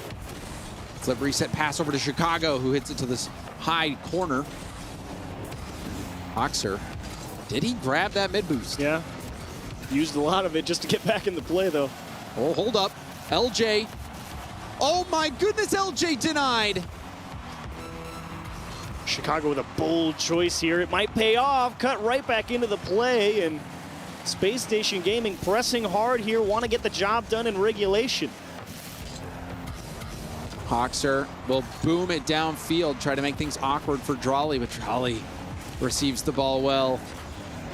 Shot on net. That one caused a panic on the back line. Last second opportunity here for Space Station. LJ high off the ceiling. Drawley trying to get this out. He's going to run out of boost, get some help, pinches it with a teammate in Chicago. Doesn't want to play with fire, and will happily go to Game 3 overtime. Need Hoxer to start taking some better 50s. He's not playing poorly, but he's definitely not in the right spot. Kickoff strap. Look at how closely Chicago's following. Look at this. Yes, Chicago doesn't go for the ball. He lets Hoxer. Unbelievable. This game was purely kickoff strats for Space Station Gaming. What a stunner. You have to give him credit. You gotta take your hat off to Space Station Gaming. That was immaculate. That's brilliant. You know, they saw that Vitality game the other day. They saw the 3 kickoff goals versus Furia and said, hey, you know what?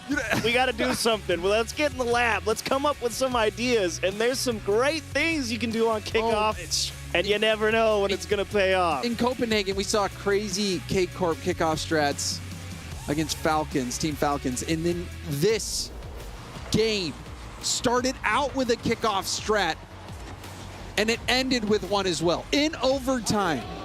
And you know, if nothing else in regulation gets the job done, the reset is all you need. So, all right, fine. Yeah. We can't score with passing, flip resets, challenges, boost control. All right, hang on. Let's do something crazy on kickoff. And boy, does it pay off huge. And honestly, I'm not too surprised that BDS get beat by it, because across the board, throughout a lot of the international competitions, Europe has been the one, you know, leading in the kickoff tech department, right? They're the ones who have been like, yo, there's a lot more to unpack here. And finally, you're starting to see North America go, okay, they're definitely onto something. There's some serious conversion rate possibilities here. And at the right time, if you dial it up. And, you know, that was just beautifully done. Perfect. That is the first time I've seen that kickoff executed so perfectly. I am stunned. That was gorgeous from Space Station Gaming. They stole that game thanks to kickoff strats. Nothing wrong with digging into the bag of tricks. Gets them an advantage throughout the series, and now you can really apply the pressure here in Game 4. I love the aggressive approach here at the start. Really make them think, hang on, we about to get steamrolled. You wonder how that type of loss will play on the Team BDS mentality. Oh, yeah. Now's the time I want to get the ball to LJ. I don't care what it is. I want my playmaker to have the ball as much as possible right now. Give him the old LJ swirly, but Monkey Moon helps stabilize Team BDS. Exotic and Drawley both upfield. That was an unfortunate hit off the ceiling from Hoxer. He was close. He was really trying to keep that one under wraps. He knew he had to buy a lot of time. They had all 3 members of BDS coming down that sidewall and just got a bit too much of it. Hoxer take 2, flip reset, actually slips by, but gives up possession. And like I was saying at the end of Game 3, I want to see Hoxer improve the 50 game.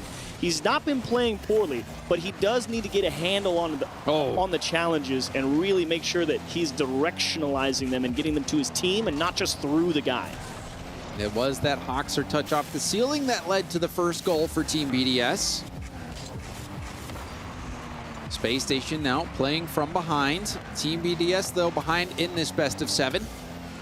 Looking to equalize on the series with a game win here. Hoxer, flip reset, shut down by Drawley. Exotic, boom downfield, beautifully received by LJ, who goes for an air dribble 50. Off to the side, Hoxer couldn't keep the ball close, but rebound is out to Chicago. Nice. Chicago really doing a great job.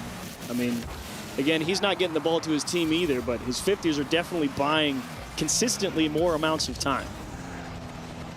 Chicago looking for Hoxer. Hoxer couldn't grab the corner boost, does this time around.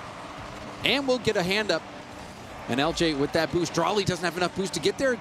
Looks like LJ powered through. LJ! Oh! With an essence of squishy on this goal. Beauty of a job. Like you said, Drawley can't win the race, and look at the pressure on the net. Hoxer says, get out of the way. I'm going to make sure LJ has only got to beat one guy, and boy, does he.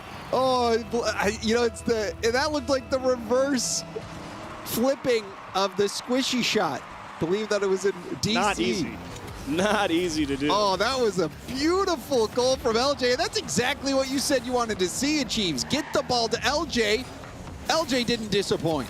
Gotta let the playmakers play, as now he's looking for Hoxer, and he will, oh, sorry, Chicago, I misread a name tag, but it will be 2-1 Space Station. Wow, this game turned around so quickly. It actually bounced off. That is so unfortunate. LJ didn't have any boost. The ball bounced off Drawley and right back into LJ. You put your playmakers in good spots, good things happen. You're never lucky. You make your own luck. That's true. And they made some there. LJ staying on the ball, and he's been doing that a lot, not flipping into the 50s, right to the wave dash afterwards. Mass moves mass. You get that ball right behind the center of the car, you really don't have to flip a whole lot, actually. And you just want your wheels on the ground as much as possible most of the time so that you can react. And that little touch, is it enough to prevent the goal? It is. Now on the counterattack. LJ, air dribble 50, rebound out to the middle. Monkey Moon pops it up nicely for Drawley. What can Drawley do? Off the ceiling, well defended by Hoxer. He's really trying to squeeze that one straight down off the crossbar. Difficult to execute, but pretty much the only thing BDS has had throughout all of Game 4. Yeah, they've got one on the board, but apart from that, they've definitely been kept at bay, at least at the midfield line, and not had too many chances at extended stays over on this Space Station half here on Utopia. Space Station seemingly have new life after that last game. They got beat down Game 2, the response game from Team BDS. But those kickoff strats leading them to victory, and then this LJ ceiling shot. That was one for the highlight reel. And then shortly after that, allowing Space Station to get the go-ahead goal. Final minute to play. Team BDS, what do they have in the tank? A lot to play for here for Space Station. 45 seconds and 1-goal lead feels good, but you know it's not. Can score at any time. BDS about to throw caution to the winds, and Drawley will go through everybody. You have Exotic, who's threatening Hoxer, making it awkward, and Drawley just stays behind the ball. Looks like Hoxer and Chicago actually collided. Wonderfully done by Drawley to recognize the situation. He knew all I have to do is park the bus behind this ball. I'll force it in. Didn't even come to that. Nice pass across the middle, denied. 30 seconds, Space Station Gaming. Now you can't get rattled. Somebody else other than LJ now has to make a play as Hoxer opens up a big door. Not quite enough just yet in Chicago. I think that's a wise move. Regroup, don't force it. They've gotten a lot of space to work with here. LJ looking for bumps, didn't land any. Early flip reset, Chicago going for the corner. Pinch, back out to the middle. Monkey Moon there first, hold on. Yeah. Y'all, do you kickoff strat here? Oh, we'll see if they bring anything this time. Looks like a standard kickoff. Space Station, they won the last overtime. Drawley, he's open. Now Exotic going for a backward pass. Monkey Moon dives in, 2v1, but Drawley shut that down quickly. And here's why it's a team game. You know, Drawley's had a great game. LJ's had a great game. Now you need somebody else on the team to step up unless LJ gets one last look at it. Great block on the line. Hoxer trying to keep possession. Nice double tap. At least forces BDS into a slow transition. LJ trying to squeeze it through. Chicago tries to force it. Hoxer's got to cover a lot of ground. He's not going to make it. Oh, Hoxer panicking, recognizing I've got to get back after Chicago lost that 50 so hard. And it's a shot right down Main Street, and Team BDS will survive responding to that overtime loss with an overtime win of their own. I'd have to see the tape one more time. I can't say I necessarily fault Chicago for trying to take that 50 there, because what's the other option? Give the ground and while you have no boost and just play shadow defense while Hoxer's not back yet? I think you had to go for that 50. You certainly do, but then the whole point of a 50 in that situation is to slow the play to buy time, yeah. Unfortunately for him and Space Station, that shot was so good. That 50 didn't really buy any time at all. Yeah, but pass right out to the middle. I just don't think he would have been able to contribute anything at all if he waited. Is the only. That's why I want to see it one more time. Show it to me. Here we go. Oh, it was a decent. He had a decent line, but just got out 50'd for sure. And sometimes, you know, it is enough if you bounce it off the sidewall. If your teammate is in position, they can boom it downfield, but just not enough. Yeah, not enough. He bought the 0.2 seconds. You needed at least 0.75. But this series shaping up to be quite interesting and achieves. I think a lot of people have been wondering, just looking at the brackets that Space Station has had to go through, how good is this Space Station team? This is a big test. A big, big test. You've seen it. How good is the Space Station team right now? Considering how everything's played out, Chicago's played decently. He had a good start, but right now he's tailing off. Gonna be a goal. Oh, wait, no! Oh. Just kidding. It's just going to pinch around. But right now, you're just waiting to see what else Space Station has in the tank. They know they've got a playmaker in LJ. Great. Now somebody else has to make something happen. You can't put all the responsibility on one guy. Hoxer. Now LJ. It's a pinch all the way back. Chicago hitting it to space and grabbing the middle boost. Chicago can't get the double. LJ will steal the corner. Hoxer up and around. Monkey Moon booming it downfield. Chicago's in reverse. Ooh. Yeah, that's always spooky. Ooh. That's fine. LJ. See, right, but why is LJ having to bail them out? You can't be having to do that. Team BDS, they equalize after that overtime winner. Hoxer gives up the ball to Drawley. Drawley bump, stays in the play, goes for the dunk, rebound to Exotic, and that is a goal. Team BDS's pressure, too much to handle, specifically from Drawley. What a recovery. You get smacked off a challenge, you say, yeah, I'm not done. Up to the ceiling, make the next 50, and Exotic, picture perfect placement. You knew it wasn't a free one, you had to put it on the correct part of the net, drilled it. Like you said, that recovery. Landing with all four wheels on any surface you can, lets you get back in the play. Drawley landing on the ceiling, not missing a beat. Getting back down there and forcing that rebound for Exotic. LJ will stay on it. Drawley cuts in underneath that bump attempt. There we go. Hoxer tries to keep it close. Good 50 up off the ceiling. Chicago to the backboard. Hoxer jumps instead of LJ. LJ maybe had a better line on that. Hoxer, I think, definitely had to take it. They did have a BDS guy coming right over the top of him, so it was definitely a race, but playable with the demo. Space Station, don't give up, rally right back. Hoxer lobs it in. There's one demo, there's two demos. Last one alive's Drawley, and he's behind the play. Easy goal for Space Station. And that is a smart demo. Double demo, really. Two different players playing a part. But Chicago is one of those players that's so frustrating to play against due to how good he is on landing demos. Does have a lot of experience. Hoxer trying to make his mark here, but just needs to find that proper first touch. Give himself the best chance. You saw what happened on the last one. He won 150 on Drawley. LJ just missed a cheeky redirect. LJ trying to get underneath that. Chicago across to LJ, who gets a 50. LJ will hit it off the sidewall. Chicago demoed. LJ still buying time. There's a demo on the back wall from Hoxer. Drawley, a pop-up. Chicago gets bumped by Exotic. LJ, well, this is a rebound out into the middle. Panic for Team BDS. All right, you got to hit him here, Space Station. You got to push somebody out of the way. We don't have to rotate deep out right now. We want to keep the pressure on, squeeze them right now. LJ Didn't place that perhaps as well as he could. Shot saved, but Space Station still on the attack. Monkey Moon denied by Hoxer. More demos coming out. Chicago landing those bumps and demos from behind.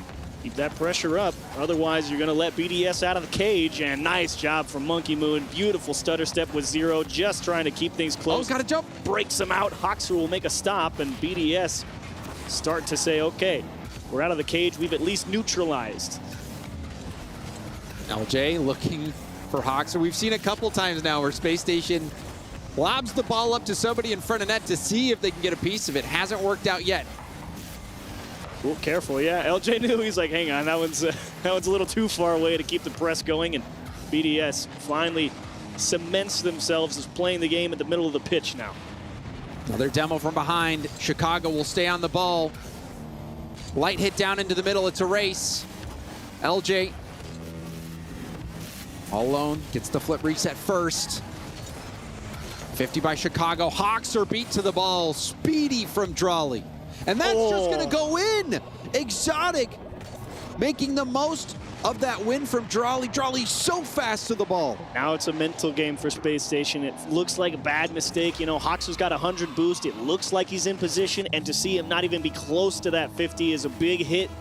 Now you got to rally. You got 51 seconds. The important thing is to not rush. You get so many possessions with 50 seconds. Do not force it. Take your best chance. You only need one. And that was such a clean hit as well from Exotic. He knew the net was open, but the ball flying down on you like that, it's really tough, it's especially not easy when you're not jumping, to place that so perfectly. Ball indicator is your friend. Just take your best look. Yeah, sometimes you turn ball cam off. Just play on the circle. That shot. Oh, that's a beauty from Exotic. It's denied, though. Double tap ball from Monkey Moon, but it wasn't on target per se. A little too far down. Needed more pressure and power. Now, final 10. Kick up off the wall. Time running out for Space Station Gaming.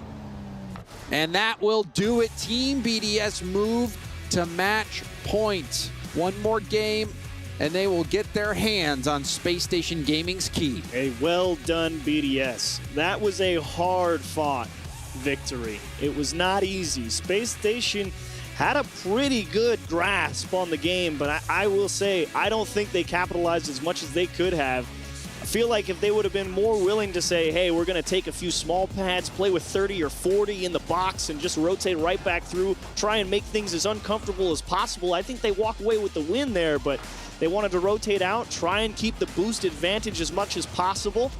And unfortunately, BDS, especially through the hands of some Monkey Moon wizardry on the defensive line, breaks themselves out. And look at that. There's a beautiful shot from Madrali. You're right. That's Exotic, excuse me. That one's not easy. No, you got over the shoulder. Be precise. And with pace. If it was slow, it probably gets saved. Yeah, there's no margin for error on that shot. But also, huge credit to Drawley. I think Drawley has been working so hard. Reliable, so consistent. And we have a tactical timeout coming from Space Station Gaming. They're going to try to get a plan together. We know that they have something in those playbooks from what we saw with their kickoff goals that got them the win. It's a good timeout, obviously. I mean, you don't want to sit there and I think especially let Hoxer kind of, it feels like you may be letting him sit on that, but there's also a degree of, look, okay, let's get over it. It was one bad mistake. That really was the difference maker. I mean, he should have been in position to make it 50. You couldn't get there. That's okay. You're not going to make every play. You got to sit there and say, all right, we got to win 2 straight, but we've kept all of these games close. We're not getting bounced out. We're not getting forced into our own half. We're pressuring. You have to realize we're playing a good game. We just got to be willing to add a little more to it, that je ne sais quoi, the special sauce to the attack for Space Station Gaming, and it's in there. They just have to themselves to believe it. We saw that ceiling shot from LJ. They got the sauce, but how much? And is it too late? Yeah, does the saucepan run dry, or you got to go make another batch? They've left the pot on boil a little too long. Lock in, go get them. But BDS, I mean, talk about having to work for their meal. I will say, they are outplaying Space Station by sheer force of will at the moment. Oh, and Exotic does win that ball down into the Space Station half. Team BDS on match point. Could knock Space Station out and crush their key. Exotic. The hit there. Now LJ. Down to the corner. Exotic. Good pinch over. You can see how fast BDS is playing. I like that. That's a great move. I think if I'm BDS here, I want to play this game as quick as possible. Oh, and then you throw the changeup at him. You're going to get him wasting all the boost. I want BDS to hit the gas pedal as hard as they can, and Monkey Moon will drive one into the top of the net. We saw Monkey Moon have a similar setup last game. He hit it 2 straight down into the ground. This time, it was perfect. That might have even been good to force OT. I don't even know if that ball touched the ground. Fantastic double tap for Monkey Moon. And the idea, if you're BDS, slam the gas pedal, smack it back and forth. I want to make it as hard as possible for Space Station to bring the ball down. I don't want them to have as much control. I want them to be having to make saves on strong shots and have to panic a little bit. Hoxer. Just trying to be upfield. You can see Hoxer driving all around, not even finding small pads for most of that time. Drawley, flick up. LJ catches. Monkey Moon jumps early, gets a piece of it. Now Chicago loses possession. But it's given right back. LJ reads that pop nicely, but gets demoed out of the air. Threaten the net. If you're a Team BDS, you have nothing to lose. You've already earned the lead. Space Station must concede that space. They do not want to have to play down more than 1 goal. And an early hole dug is a massive advantage that BDS trying to capitalize on hard. It's not even going to be the best shot, but what other choice do they have but punt it out and hope it's in? LJ, can you reach it? Yes, he can. What a way to fight back. You see the defender streaking back. Not only is it a difficult read to make, but low boost. Exotic had 1 small pad he picked up on the way, and that is not going to be enough to defend the backboard. Space Station tied things up. What a job from LJ. You never knew if it was going to quite have the pace to get the job done, but you catch him with a low boost. It's a difficult play to make. They can't make it, plus a demo. Ooh, 2 demos. Chicago trying to finish the play, but Team BDS respawning in time. Space Station Gaming, way to work out of a jam early. Half the game to go. Battling back out of the mental potential rut they could have been in, and now Hoxer starting to slow it down with space, at least working through 1. LJ trying to get back to that 50. You can see Exotic, low boost. Everybody on Team BDS trying to find that 100. Monkey Moon finally does. And puts it to use. Lob pass up to Drawley. Drawley back to Monkey Moon. Hit down to the corner. Hoxer picking up his own corner.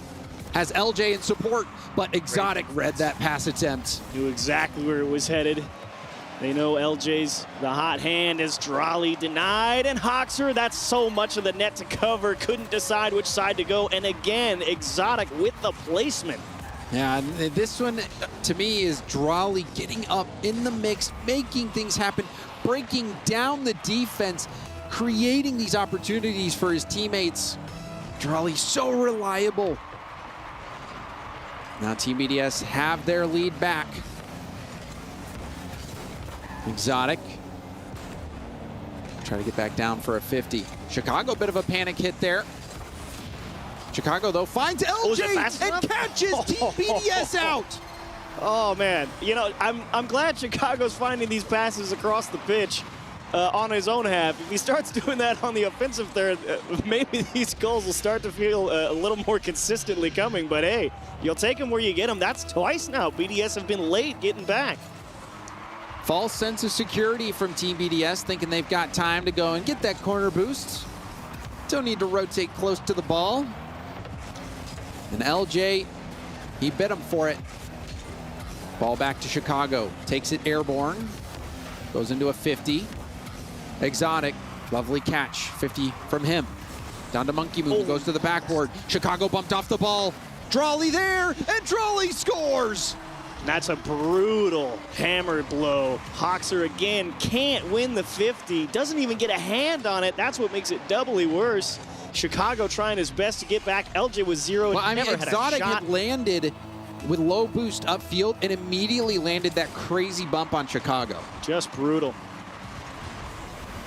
Team BDS doing everything required. And we approach this final minute with a 1-goal Team BDS lead. Minute to play, only down 1. Not in a bad spot, but Space Station Gaming certainly not having the same offensive bite that they did in game 5 or 4. Just trying to find a way to consistently get over to the orange side of the field right now. And the only ones who've been able to consistently bring the ball down under their control have been BDS. And Drawley and those races to the ball has come out on top pretty much every single time. Fantastic series from Drawley, fighting in the trenches. Final 30 seconds left. There's a big demo. LJ, it looks like he might have just gotten the boost, but it doesn't matter. Demoed off the field. Chicago lets that ball bounce up. Drawley over 1, goes for a 50, couldn't get a piece of it. Hoxer doesn't have much boost to do anything. Has to go for that low pass. It's pinched and blocked. It's gonna be an open net for Monkey Moon, who secures the series, inks the paper. This one is done and dusted in favor of Team BDS. BDS win a battle here in 6. It looked more comfortable than perhaps it felt at times, but ultimately, across the board, the more consistent team. And that is what it's all about in single elimination. No one cares how high your ceiling goes. It's nice if you're on, but it's all about where's the floor. And BDS have a pretty high one. Team BDS break through. They've been cursed with only top 8 performances this year in international LAN events. They finally make it to a top 4. A quality victory over Space Station Gaming, who had some tricks up their sleeves, but not enough to get the job done. And you could see it over on Hoxer's face. He knew, he's like, man, it was a good tournament, but he knows not his best series. He knows he didn't play poorly, but he knows he could have played better as well. And Chicago, decent start to the series, but then tapered off heavily as that series went on. Didn't have as much of an impact as they would have liked, at least across a few different aspects. You know, normally they like to see him really pressuring out of the midfield, good 50s, find some passes. And this looks like a completely different Team BDS than we saw play G2. I mean, they scored a single goal, you know, and Team BDS even dropping that game to Power, having 2 overtimes against them. We're thinking, no way Team BDS is going to do much damage at this tournament, but they have showed up today. And a well-deserved win for him is right. I mean, it's been a long time, like you said, top 8, top 8, top 8. Hey, you fight through a tough international competition. You earn a top 4. You earn a key to crush. And well done, BDS. Your reward is Team Vitality or Gen G Mobile 1 Racing. Good luck to you. Yeah, that is going to be a tough matchup. But from what we've seen from Team BDS, maybe they can do it. They have... Why not? They got this victory over Space Station, and there was a little bit of adversity. You know, losing a game to kickoff strats, that can be quite tilting. But in the end, Team BDS victorious. And to talk about it, we've got Veracity on stage with an interview. Cassio, congratulations to you and the boys. Let's go ahead and kick off discussions, though. Game 1 was a little bit shaky. Chicago was absolutely dominating the field. From your perspective, standing behind the boys, coaching them, how do you think SSG managed to find so much success to start off with? I think they played really aggressive from the start. They were really bump heavy on us. One of the main factors was us pushing a little bit too much sometimes, or leaving someone a bit behind alone with no boost, and it was hard to deal with. We kept like scoring, and they would score back again in the series, and it would be a bit scary. But it felt like we played well. So you guys played exceptionally well, especially considering the fact that those demos, my goodness, they were absolutely lethal. So from your perspective, what was the kind of game plan to counter that heading into the other games? To counter the demo, obviously, like if we stay more in offense than in defense, it will be like way easier. We were cutting a lot of like ball in the mid, like being confident on the challenge. So I think we were more in offense than in defense, so it was easier. When they were getting demo on us, then we would instantly like try to the only guy remaining, or like the two guy winning as much time as possible, so we could be all back together. And just being careful about it overall.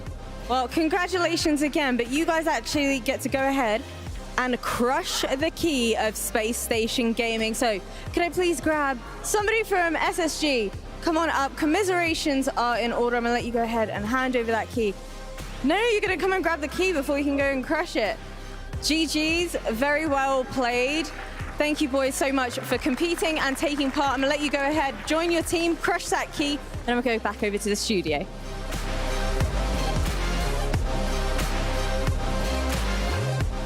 There it is. Sad Jr. handing over the key for SSG. They put up a valiant fight. There's the real BDS. Yeah, no, and they said they played well. They were challenged a lot, and I think that statement from Cassio, in my opinion, meant a lot. That they were given a fight. Like he said, it wasn't easy, but they played well, which is huge praise for Space Station. Yeah, and I think a lot of it came to, Verassi asked a great question there, talking about the demos. Early on, it was certainly favoring Space Station, but there are so many of these goals where I think the most recent one was Exotic punching Chicago out of the way. And so much of the physical game came into it for BDS, especially late in this series, opened up so much opportunity. That fake flip reset from Drawley on Neo Tokyo was incredible, and especially that came from a bump as well. Some individual plays from LJ as well. I don't know how you could have just talked over that LJ goal. I mean, that game 3 and 4 from LJ, he was trying to 1v3 BDS into the ground, but unfortunately, you can't do that against BDS, and they locked Space Station down after that. Still more LJ highlights, though, for you. Why not? We got double tap special for you, but then Drawley came alive and really stuck the nail in the coffin of Space Station. Really impressed with him and impressed with BDS, because at the start of this series, Leaf, it looked like we were going to get the same BDS that we had in the group stage. Yeah. Came out flat, and I thought Space Station were going to roll right through them, and what a return to form for BDS. Well, that's the big thing, too, is sometimes you can tell how BDS is going to play on the day based off their first match. Do they come out swinging hard or not? So the fact they were able to hold on, the mental was fine, they regained, is a big sign for that team that they're ready to play in this top 8, in my opinion. And you mentioned it before we got into that game. You know, what BDS are we going to get? I mean, they're still BDS. Yeah, they've struggled in the last few lands, but I mean, come on, they got players like Monkey Moon on this team. Drawley had a great series right there. I mean, there's a lot of potential with BDS at any moment. I mean, every time that this team has struggled in the past, they've always bounced back. Every time we start sleeping on BDS, they wake us up real quick. Yeah, no, I mean, overall, I'm glad to see this team get together. You want to see teams that are doing well stay doing well. I mean, I want to see that talent spread around, but for BDS, I'm happy to see them get this win. Monkey Moon, of course, is Can I just say happy I love well. the hard hat for Fancy? It looks great. Yeah. Pulls it off. Listen. There we go. Yeah, there he is. Come on.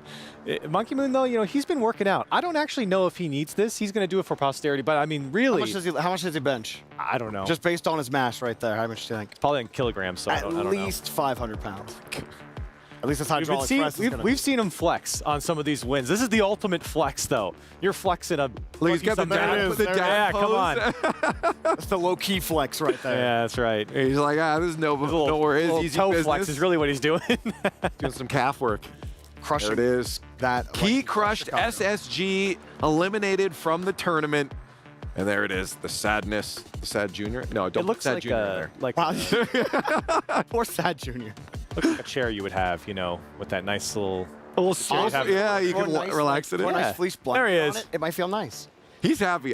Again, I love these little smiles on the players after the key crushes, because you know they're enjoying this trophy system in the key crush. It's such a unique element to the show. So I'm very happy to see them enjoying that hydraulic press. But we'd have to enjoy one more thing, and it's our Sony MVP player of the match. It's got to be 2 times on the day. Drawley, he had our first one earlier in BDS's match. He is continuing that heat, Jorby, in this one. This kid is special. He is so good at this game. So many times, it's his switch-ups. Space Station never knew what he was going to do behind the ball. Sometimes he'd just sit on you like a duck. Other times, he'd outclass you mechanically. And other times, he'd just give it to Exotic, who was slotting it perfectly in the back half of the match. So easy. That play right there, amazing stuff. Drawley setting that up with that shot as well, Corral. And there's so many of these plays where he is faking what's happening. And that's what makes him so special too, is because everyone knows how much of a weapon he is, that he doesn't even have to show it. Everyone's like, whoa, whoa, whoa, I don't know what's gonna happen. Yeah, what is gonna happen? I don't know anything. It's up to him. He can decide. That's true. But on SSG's side, before we go here, I just want to know your thoughts on this squad now, this roster. Looking forward to any other stuff they'll be doing. How do you feel about this team? BDS are now back in contention. No, SSG, sorry. Oh, SSG. Yeah. I think the SSG, they just couldn't find a way to like build on what LJ was doing midway through the series. Chicago was getting harassed a lot. How many times did we see him just get bumped? Flying out of the way. And then there was an open net for BDS. That has to get fixed. Like, Chicago has to find a way to keep his camera on a swivel, because that seemed to be what BDS were like, all right, fine, Chicago, you want to double tap on us in game one? How about we just take you out of the game for the rest of it? And he really didn't, he wasn't able to come back after that. Listen, all I got to say is Space Station, this is the true test throughout your season. You play a European team, they're 0 for 1. That's the real test. If you're the real deal, you got to go through teams like BDS, the top of Europe, 0 for 1.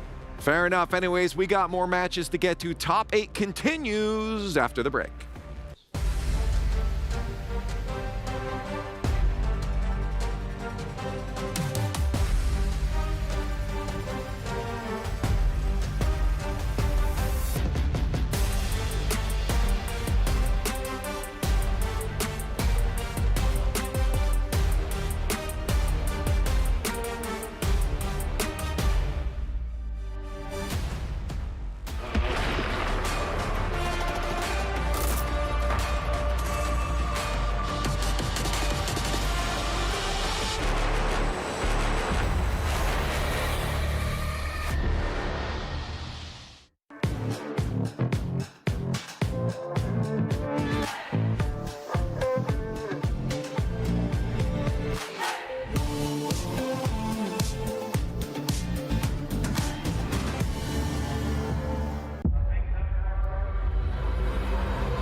Ready, set, go.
Here with Kaka from the Chiefs, an absolute unsung hero, and finally getting some results internationally. Talk us through the emotions. How are you feeling after that one? Yeah, not too long ago, my season was ended in London, but got lucky to get the invite. Shout out EWC. And, you know, we just kind of wanted to have fun with this tournament, just enjoy ourselves and managed to get a good result on the back of it. And how much of a factor has having the great white on your team when you're on stage there and you look to your left or right, wherever he's sitting, and you just see the big Joris? Yeah, he's good, isn't he? Who knows how he wasn't making lands before. He's a class player, and I think also Hunter and the Demon, you know, definitely did their jobs as well. And I'd like to think that it was a team effort.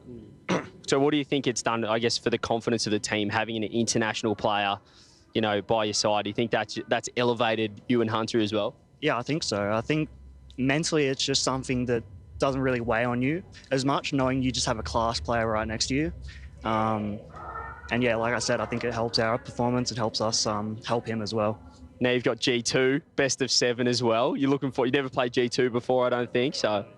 Yeah, they got me in San Diego already. Rematch time and then against G2. Obviously no beast mode this time with NAS. You looking forward to that one, and what are your thoughts? Yeah, they're a very classy team. Very scary team, so I think we're really going to have to try to shut down their solo plays if we want to have any chance of winning. But yeah, we'll just take it one step at a time, just go out there and see how we go. And anything for your family, friends, supporters back home, a little thanks to them, the floor's yours. Yeah, thanks to the Chief supporters and all of OCE. You know, the sport's been immense, and it's always good to just go on Twitter and see all the support. And yeah, happy with the top 8.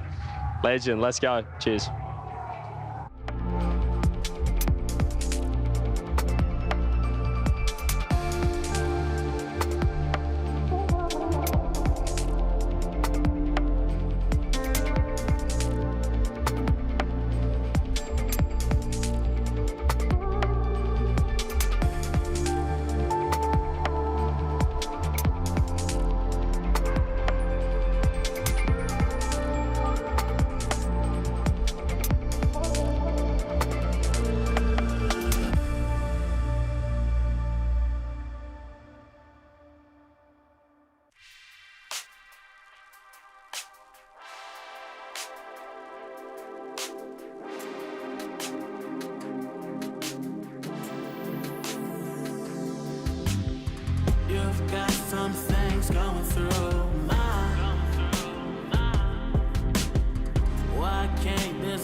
Sharp like a pencil. You can let your hair down, cause I'm playing gentle. You can let your hair down, cause I'm playing gentle.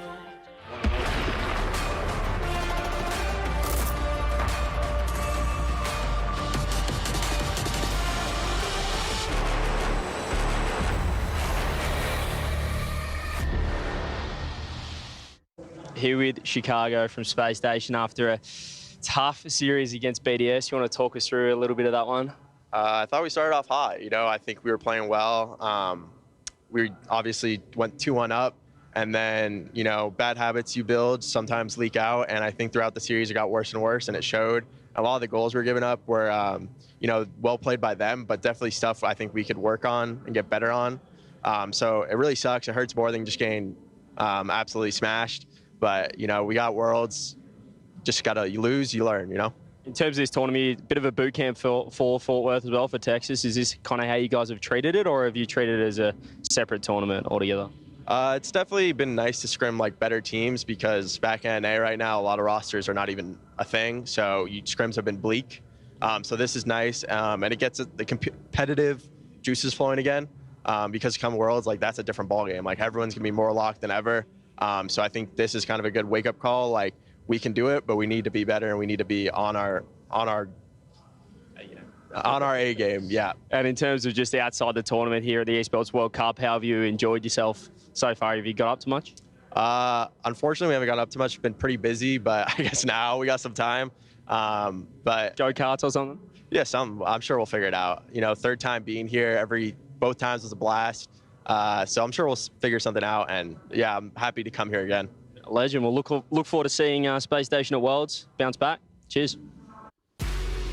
Good points from Chicago there. They know they got to lock it in going into Worlds later on, but we're still here in this tournament. It's EWC Day 3. We're in that top 8. And coming up next, you see them behind us, it's Gen G versus Team Vitality. These are two of the big dogs from two different regions, Corelli. Yes, absolutely. And for Gen G, we've seen a couple of series against Team Secret. They were up and down there, but today, First Killer was all over. So for Vitality, they might have their hands full with Gen G. Maybe, but Vitality is still consistently one of those best teams in the world. And Jorby, you got the towel right now rearing to go because you're going to explain to us, I need you to tell me why Vitality is consistently one of those best teams in the world. I will tell you exactly why. All right. And I'll tell all of you at home. So, you know what, stretch your neck a little bit and come back here and let's take a look at it. Now, we're not going to show you anything insane because Vitality, look, they are insane, but they live by a principle, and that's keep it simple, stupid, okay? What does that mean? That means give the ball to your superstar and just give him space and let him cook. All right, so right here, we're going to look at Radosin, but let's play the clip a little bit here. So Radosin puts this ball forward. Now you got Mawson.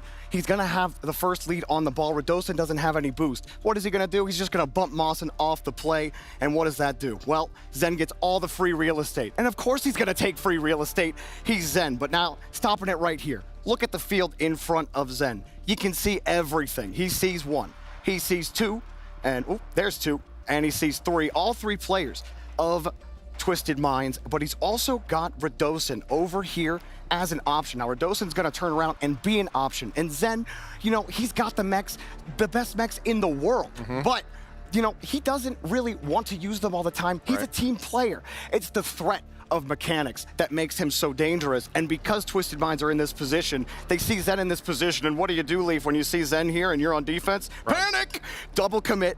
Now look at SMW, he's off screen, but Radosin is there. Zen's not even thinking about taking the shot. He's only looking at Radosin. He's trying to enable his teammate. Radosin is the one to set it up for him, though. And that is the principle for Vitality. Keep it simple, stupid. They win games that way. The threat is greater, and that's just it.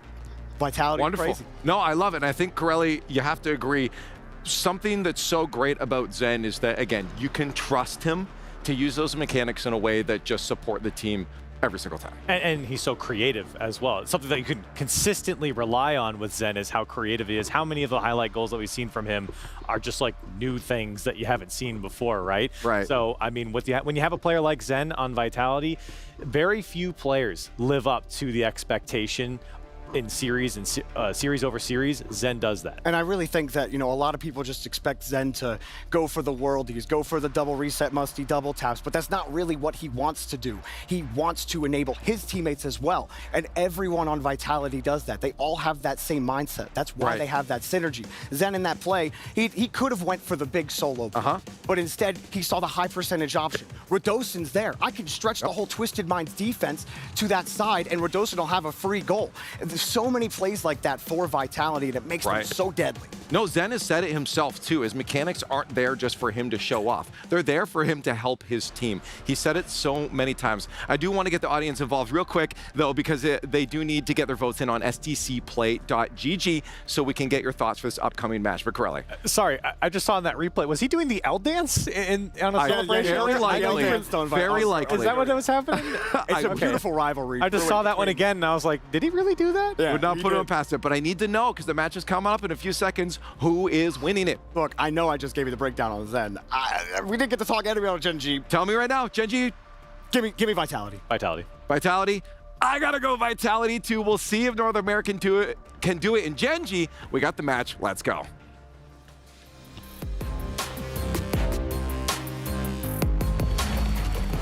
Fancy. First quarterfinal match is done and dusted, and oh my goodness.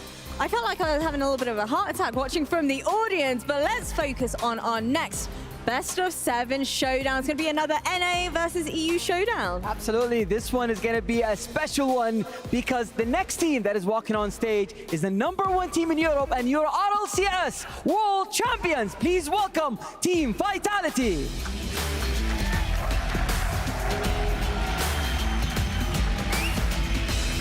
This squad have stuck together for so long. They might not have been doing exceptional lately, but now they are looking for redemption on the big stage. And who's going to be facing them on the big stage? Well, it's none other than Gen G. Having previously lost versus Team Vitality in London, these boys have had some promising results, to say the least, over here in Riyadh, especially when it comes to Team Secret. This best of 7, though, Fancy, is going to be the true test of their caliber. Absolutely. The winner will be facing Team BDS in the semi-finals. And now they're placing their key. One of those keys is going to get crushed after this match. So casters, please take it away.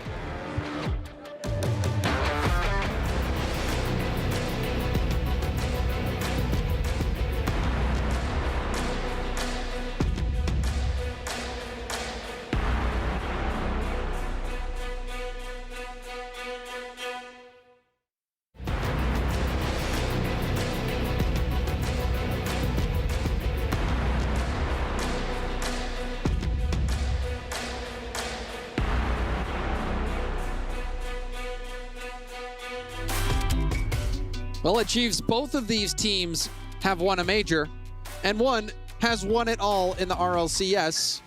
This is a showdown between two Titans, one from Europe and one from NA. Two Titans, but one has certainly been giving the goods here at the tournament. Vitality on a strong tear through the group stage.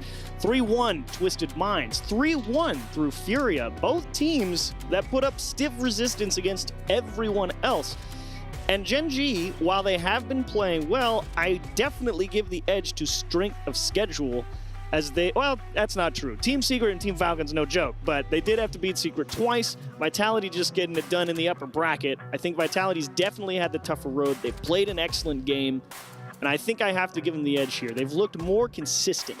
Yeah, Vitality, we've seen them, especially, I'm thinking the spring split of RLCS into the World Championship was something that we had never seen before. People were joking that Zen had finally beaten Rocket League. And no one thought it was possible. He won Rocket League. He did it.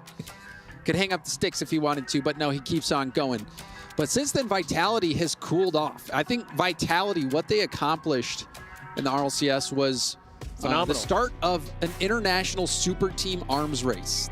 Everybody was saying, what players can we bring to our team to beat Vitality? Someone has to. It has to be that way. You put the target on your back, and boy, have you earned it. And to be fair, they've had a few people take a couple nice shots at them throughout this season. You know, K-Corp, Gentlemates starting to storm back. The arms race is in full swing, and now we get to see if Gen G's answer in picking up somebody like First Killer is enough. Let's kick this one off. Jorby said it when he was breaking things down on the telestrator. It's the threat of mechanics from Zen. And he's already shown us some with that Musty flinging it down at the defense. There's nothing wrong with getting people to back off, and it just slips through. First Killer has basically the equivalent of a Sunday stroll into the net for the opener. And you love to see that from Gen G. You got Zen who flicks it, but he gives up possession. And what does Jack do with the ball? He doesn't miss a beat. Sets up Chronic to blast that downfield, and it looks like we've got another pause. I mean, it's been, I swear, the 4-minute, 40-second area of the game is prime technical pause position. It's the right spot to be, you know, right after the game starts, be like, hang on, I need one more test lobby real quick. But what a start. And again, only left wondering, does the goal stand? Did something go strange? I have to imagine it will. They had the defender up, you know, you got the hand up. You can't say my controller didn't work. I mean, you can. We've seen that before. We have, now that you say that. Yeah. I try not to, I blacked that one out from my memory. I'm sure many people have. But Gen G, great start, and you make a good point. Yes, the threat of mechanics, I actually didn't mind the Musty, you know, put them on the back foot and say, hey, I'm coming at net. Well, I think the criminal thing to do is to put it in front of net on the bounce. Sure. You know, I think if you set up a little hospital bouncer to the opposing team in front of net, yeah, you are asking for it.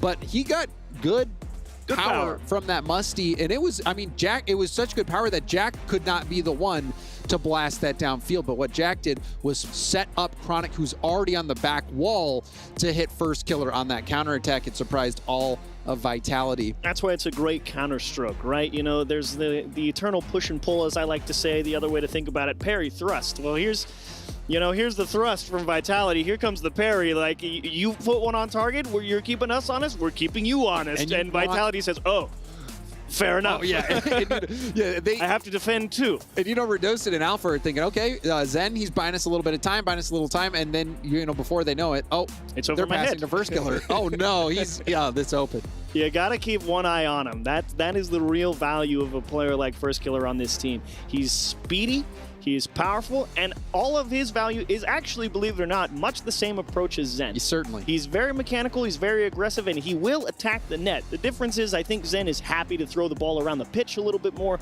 First Killer's value is saying, hey, I'm pressing the net, I'm doing it in an awkward way, I'm making you make difficult saves, and my team behind me is going to pick up and reset the extra opportunities. If I'm the one scoring goals, even better.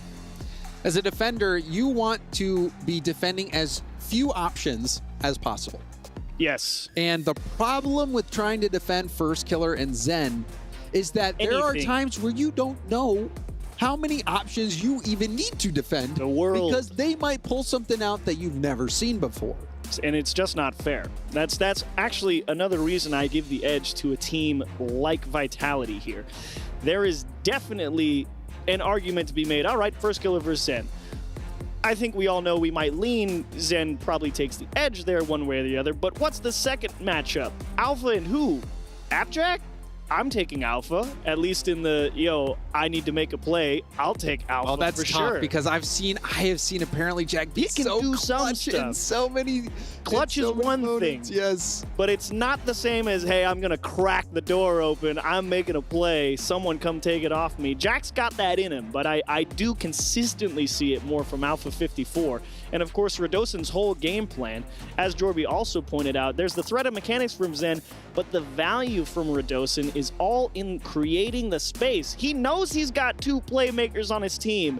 I attack the net because if I attack the net, you'll have to respect me. And as soon as I hit that ball, I'm coming to bump you. I'm giving my playmakers extra room to make plays. That's the Vitality, formula. You've got one guy who's not willing to do anything flashy. I'm going to hold the ball. I'm going to bump you off. I'm creating space.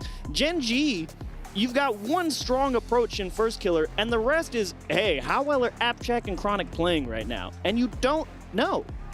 Well, we're about to find out. We thank you for your patience, everyone at home watching, waiting as we hope to get back into the game soon. And I have a report that hopefully we will be back into the game very soon. You see Zen. Hopefully he's pumping up the crowd, not calling an admin. Yeah, help. Oh, there we go. No, that's okay. Definitely the crowd pump up. All right, thank goodness. I was starting to sweat there. But just talking about the success that both of these teams have had, Gen G and Vitality both had big expectations. I think both of these teams expect to be winning majors. They expect to be Worlds contenders. And it really hasn't gone the way that either team had hoped this year in terms of international results. It's definitely not the easiest thing in the world. You can put together, as you say, the arms race team. This is the team we want to go attack majors. But just because you've built the super team is no guarantee of success. And despite that, Vitality, I have to applaud them. I mean, a lot of people were wondering, hey, after you win the World Championship, there's an opportunity to slightly retool your team. Do you swap out Radosin? And we've seen French teams do that kind of bold move before. And you got to give them credit. They say, no, we want a championship. We're sticking with it. You go to the next season. You don't quite have the same success. Nope. Still stick with it. We know it's good. Just because it's not winning everything does not mean it warrants a change. And there's time to get things into the next gear. Even now, Vitality going up against Gen G. And, we talked a little bit about that arms race, the super team race to build one. This was supposed to be a super team for Gen G. This was, a lot of people were thinking that this might be the super team coming out of NA when that, news hit that First Killer was going to be joining these major champions and apparently Jack and Chronic. And first killer, oh well, we're gonna be getting back into this one, and Jeeves, let's go ahead. First killer, I think, still looking for that major title. We've seen him in San Diego make it to the finals, but it was a French team that knocked him off. And all in all, the battle continues here at EWC. Gen G back against the wall. It is single elimination now. They do have a nasty habit of running into people in bracket stage who tend to make deep runs, obviously remembering their game against Falcons, and now you run into another potential tournament favorite here in Vitality. You're a good squad. This is the opportunity to prove it to yourself. You made the right choices. Alpha back down to a 50, and first killer powers through. Zen misses his touch, and first killer with no boost, he just knocks it right in easily. Nice 50 from Chronic. Lets first killer come through with that speed and aggression. Says, hey, I'm making him work for it. Actually puts Zen in a testing environment. That's not an easy save to make. He hit it hard off the back wall. Zen knows first killer's going to net. And for once, Zen couldn't find a touch. First killer made him pay. 2-0 Gen G. Oh, my bad. That was low boost for first killer. And low boost is better than no boost. And first killer, perhaps expecting Zen to get a touch. Zen was trying to get the most perfect touch possible to get that powerful skim, but ended up missing altogether. And now Gen G have a 2-goal lead. And this is the start that I'm sure they were hoping for. Apparently Jack at the midfield up to challenge Alpha, who had to bail out of the play. Vitality forced to punt a little bit here early on just because nobody's really had a lot of boost or opportunity. Radosin just took a chance, went and took the corner of Gen G. That's a whiff and a strong shot to the left side, but there's Radosin's strong shot. The pressure continues to build for Vitality. They steal that corner as well. Shocked that first killer was able to make that save. I thought that was the first goal for Vitality. And that shot will be the first goal. Get the radar gun. Let's see how fast this one was. A casual 117, so what is that? 62, 64 maybe, but zinger. It's enough. It's definitely enough, and first killer completely losing track of Zen as that ball comes left to right across the pitch. Radosin's taking that 50 because he knows his teammates over there, and first killer's so locked in on the ball, loses sight of the opposite end of the pitch, doesn't defend the net properly. Chronic will go for a pass perhaps instead. Looked like he did have a lane to go for a double tap. Zen with the mechanics. What do you do? There's the first reset. Late flip, and it's cleared off the goal line. Gen G, they survive. And you love to see the gears turning in real time with Zen on that air dribble. He's saying, okay, there's 3 people. I'm going to wait as long as possible to do something. They're coming to me. And he almost squeezed it into that bottom left corner. Great try. Chronic all the way back. Zen hits it to him and gets a piece of the 50. Alpha, oops, blocked by first killer. First killer will lob it towards net. Force a panic clear out of Vitality. Lob back up to first killer. He catches it into a reset. Alpha hits it up off the ceiling. 2-head jump though for Vitality. Nice. I actually love this trap from Radosin. You're wondering, well, why would you take the ball back and away? Well, because neither of your teammates had a lot of boost, and you just have to buy a few seconds. Reset at the midfield line, take 150 and see what happens. Zen doing the same thing, just going where the defense isn't. Radosin continuing to pepper that corner and just not let Gen G have an easy clear. Vitality mounting some threatening attacks here in these final moments of game 1. That shot off the elbow and out. Gen G would love an insurance goal right now.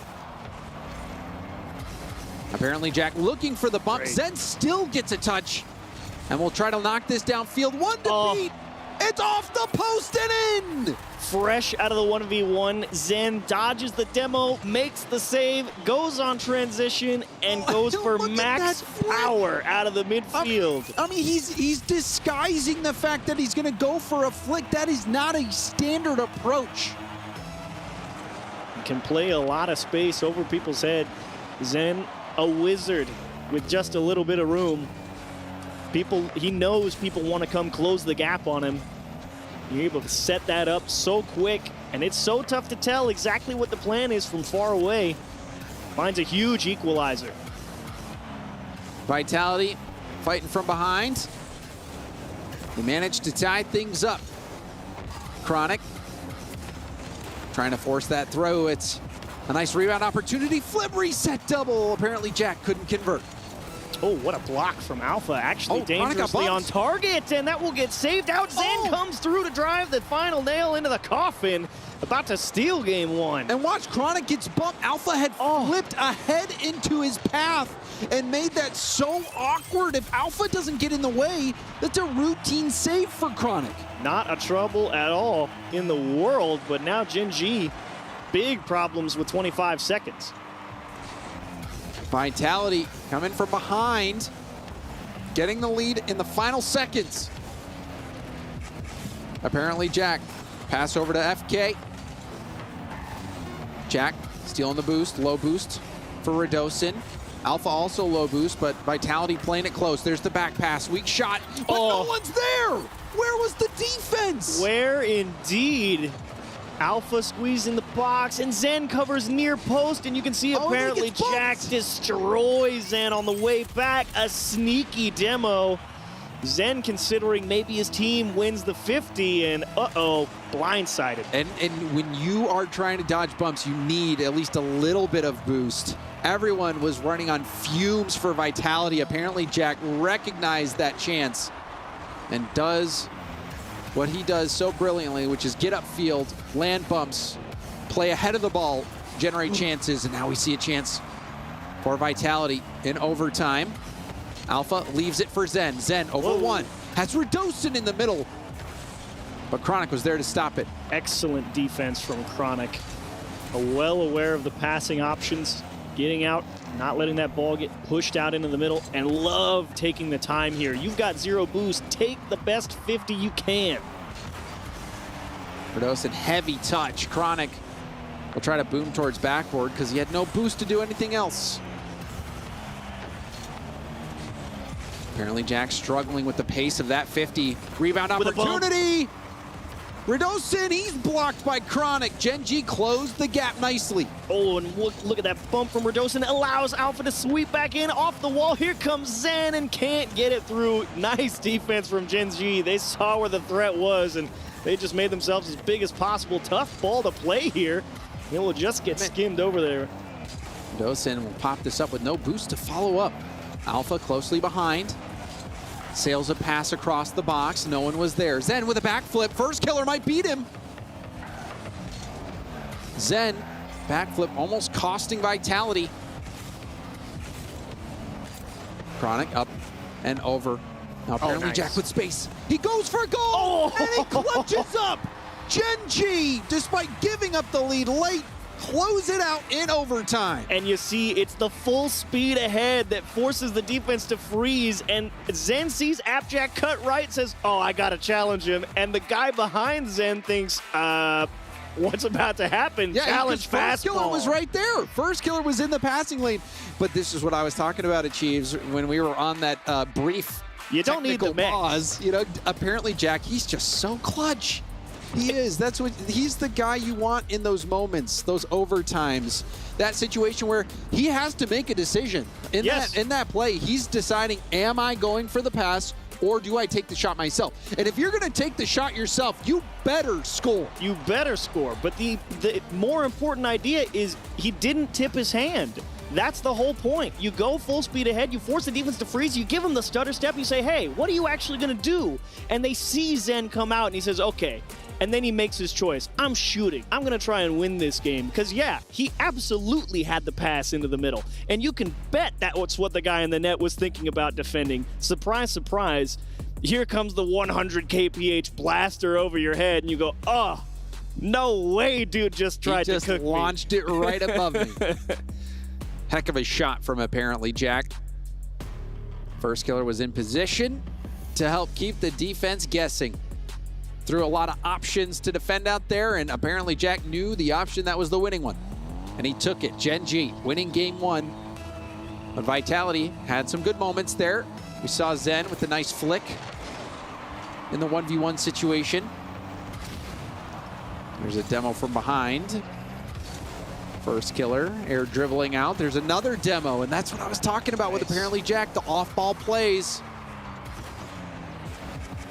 Off-ball play going to be very important, especially in a series like this where you know that anybody on that Vitality roster is capable of making a play in one way or the other.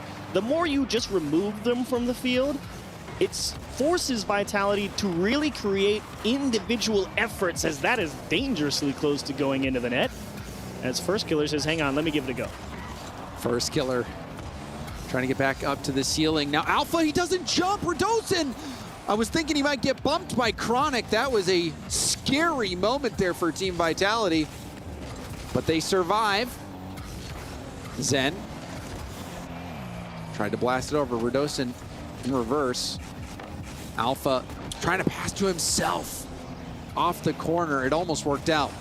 Oh, what a block from Alpha. Zen not expecting that one to just come straight down. Radosin with a big whiff. Lets Gen G out of the cage, and apparently Jack couldn't quite figure out what he needs to do here. He's likely, yeah, just going to lay it down for first killer. And I love the slow play. See if you can find a little extra room to work with, and Vitality just equal to it. And I think what apparently Jack was hoping was that Alpha would peel off on that respect the space, but Alpha, he called Jack's bluff. It worked out, but for Gen G, you know, they must be feeling pretty good if they're willing to make those plays, especially apparently Jack. Well, they know this is a playmakers series. Chronic dropping one down, and Zen not even going to let Gen G think about being able to get that one on target. It's good positioning by Zen, knowing that Chronic is going to pass it down, and even getting a hand on that pass down was something. Vitality playing a lot of defense right now, stuck in their own half. Apparently Jack will leave that for Chronic and gets a demo. Space for Chronic. There's the reset. Going for a 50. Low boost for Zen. The attack is on. Really nice touch over to Zen. Excellent defense from Vitality. Respect first killer trying to take that shot. Do we go for the pass? Do we go for the shot? We go for the ground play into the pass. We slightly change the pace, and it might work. Apparently Jack doesn't commit. He decides to play a consistent third man at the midfield line. Yeah, it gives a little breathing room to Vitality, but Gen G know, hey, we're at half the game, as first killer will make it happen himself. And this is such a deadly play where you actually get the ball moving towards net while getting the flip reset, but you use your flip to go ahead for the bump. You clear the path for the ball. What an idea. I'm amazed that's the choice with two people in the net, and it gets the job done. Zen totally boxed out on the back wall. Beautiful play from first killer. 1-0 Gen G again. Vitality still stymied. Two going. And when two go, usually you give up that ball, but now we got Zen in open space. Flip reset from Zen off the ceiling, going down. Radosin will pass it back pretty heftily to Alpha, and now Alpha to Radosin. With a block. Retreating back now is Vitality. They decide, hey, y'all hit it too hard. We'll play the attack from our own half, and Gen G, again, they are just launching it away. And Zen, look at him trying to caress these touches in the midfield. Will jam Gen G back into the corner. Apparently Jack testing the Vitality defense. They passed that test. Zen, 13 boost. 50 by Chronic. Chronic giving it up to Radosin. Radosin stopped out. Alpha into the air. Now on the sidewall. Radosin with the bump. Zen, can he get the shot? No, he can't. It's tipped up high by Gen G, and now we only have 60 seconds left. Infield pass, rebound out to apparently Jack, and he shot it right at the defender. Man, that defender got big quick too. He was not willing to try and defend the net with limited. Says, I'm gonna try and make myself as large as possible. Just got a piece of it. Gen G, I'm wondering how hard they want to press here. Do they play for insurance, or do they just keep rotating deep back and say, hey, we're pretty confident we can stop you? The one thing you don't want to do is give Zen boost and space. Alpha launches it up for Zen. But Chronic there is to hit it back down. Now Chronic on the double leaves it for apparently Jack. There's a demo on Chronic. Zen contested by First Killer. Chronic, lovely speed on that challenge, but he can't get his wheels back under him, has to give up the ball. First Killer on the 50. It's just challenge after challenge after challenge. No opportunity to possess for Vitality. And the one goal from Gen G holds up for a Game 2 victory. What a show from Gen G. Took a few risks here, I would say. I mean, it is not an easy decision to say, yeah, we'll let Zen attack us out of the midfield. I mean, we've got 2-3 players back. Vitality, not enough people forward just yet. And the game plan from Gen G, you know, that deep clear. Oh my goodness, I didn't even notice that he pool shot Zen into another bump. Did he really? Yeah, I did not catch that the first time. I think it was the angle on the replay, but so on that one, Zen and Zen hit Alpha? Yeah. That makes sense why it didn't get saved. That was crazy. I thought for sure Alpha would be jumping at it, right? I want to see Jorby break that one down. But we have a tactical timeout already being used. Good spot. By Vitality. And you like the Call of Chiefs. Absolutely. You start off 0-2 in a series versus a team that you feel like you should likely be winning. Granted, Vitality probably feels they shouldn't be going 0-2 against any team. So I think an early pause here is a good chance because for multiple reasons. You have to first identify what is Gen G doing. The answer, okay, they like the deep clear when they get a lead. I mean, 0-0, it was, hey, it's a playmaker's game. You try and take every solo opportunity you can. You either pass, you either shoot, you do something. It's a playmaker's game. But with 1-0, Gen G backed off. They said, hey, we're turtling. We're going deep clear. We're sending a hard midfield, and that first guy who cleared it is going to hang back. We're keeping at least 2 deep. And that first guy that's pressing you out of the midfield is going to try and force you to give up the ball. And that way, we prevent you from having super dangerous attacks that's going to beat multiple defenders. We're just saying, look, man, Zen, you can have your 100 boost. One's coming at you hard. The 2 people behind just have to clear you up. And if that's the game plan, I mean, that's pretty decent. How do you beat it? And Vitality is taking their time here. They're trying to figure it out. To figure that out. And it also seems like on those, the aerial 50-50s, Gen G is continuing to get up high to prevent any solo play. Yes. And they're letting the 50s bounce off the ceiling and go towards net. You know, they're trusting that, okay, well, you know, as long as we shut down the player in the air and we give up a rebound, I think we'll get to the rebound first. Yeah. And it's been working out. That's the idea. Safe enough, but back to a level ball game, all bets are off in my book. You're about to see more people just trying to make a play happen, and if that becomes the case, the physical game will very likely be the difference maker, just as it was in Game 2. Another factor of success for Gen G has been the apparently Jack off-ball play. Will we see more of that? Apparently Jack, smart tip around one and get to 50 by another. Zen off his own back wall, contested again. It's a race to the rebound, and Radosin will hit it out to the corner. Radosin contested by Jack. Man, Jack just making himself a problem, isn't he? He will always take at least a decent 50. He's making multiple Vitality defenders be responsible for him at different times. He's a nuisance at the moment. That is an accurate description of apparently Jack in this series. I'm sure Vitality would appreciate a break, but there's no break in sight. Apparently Jack marching downfield. Zen, heavy touch, gives up the ball. First Killer looking for a pass out into the middle. Zen trying to stay behind it, and there's a shot, but Chronic doesn't break a sweat catching that ball and now wrapping it up on the ceiling. And Gen G doing a good job keeping track of where is the open side of the pitch. How do we redirect momentum of the play away from the teeth of Vitality's attack at the midfield line? How many 50s is First going to get? At least one more. There's the challenge. And high up above the Gen G net. Chronic with another catch. Flicked it early. Verdosen going for a bump, but First Killer. He saw that coming and still cleared it safely to the corner. Still, this is more time on attack than we've seen, especially from the last game from Vitality. Gen G was locking them down. Now we see Zen with a big tank of boost.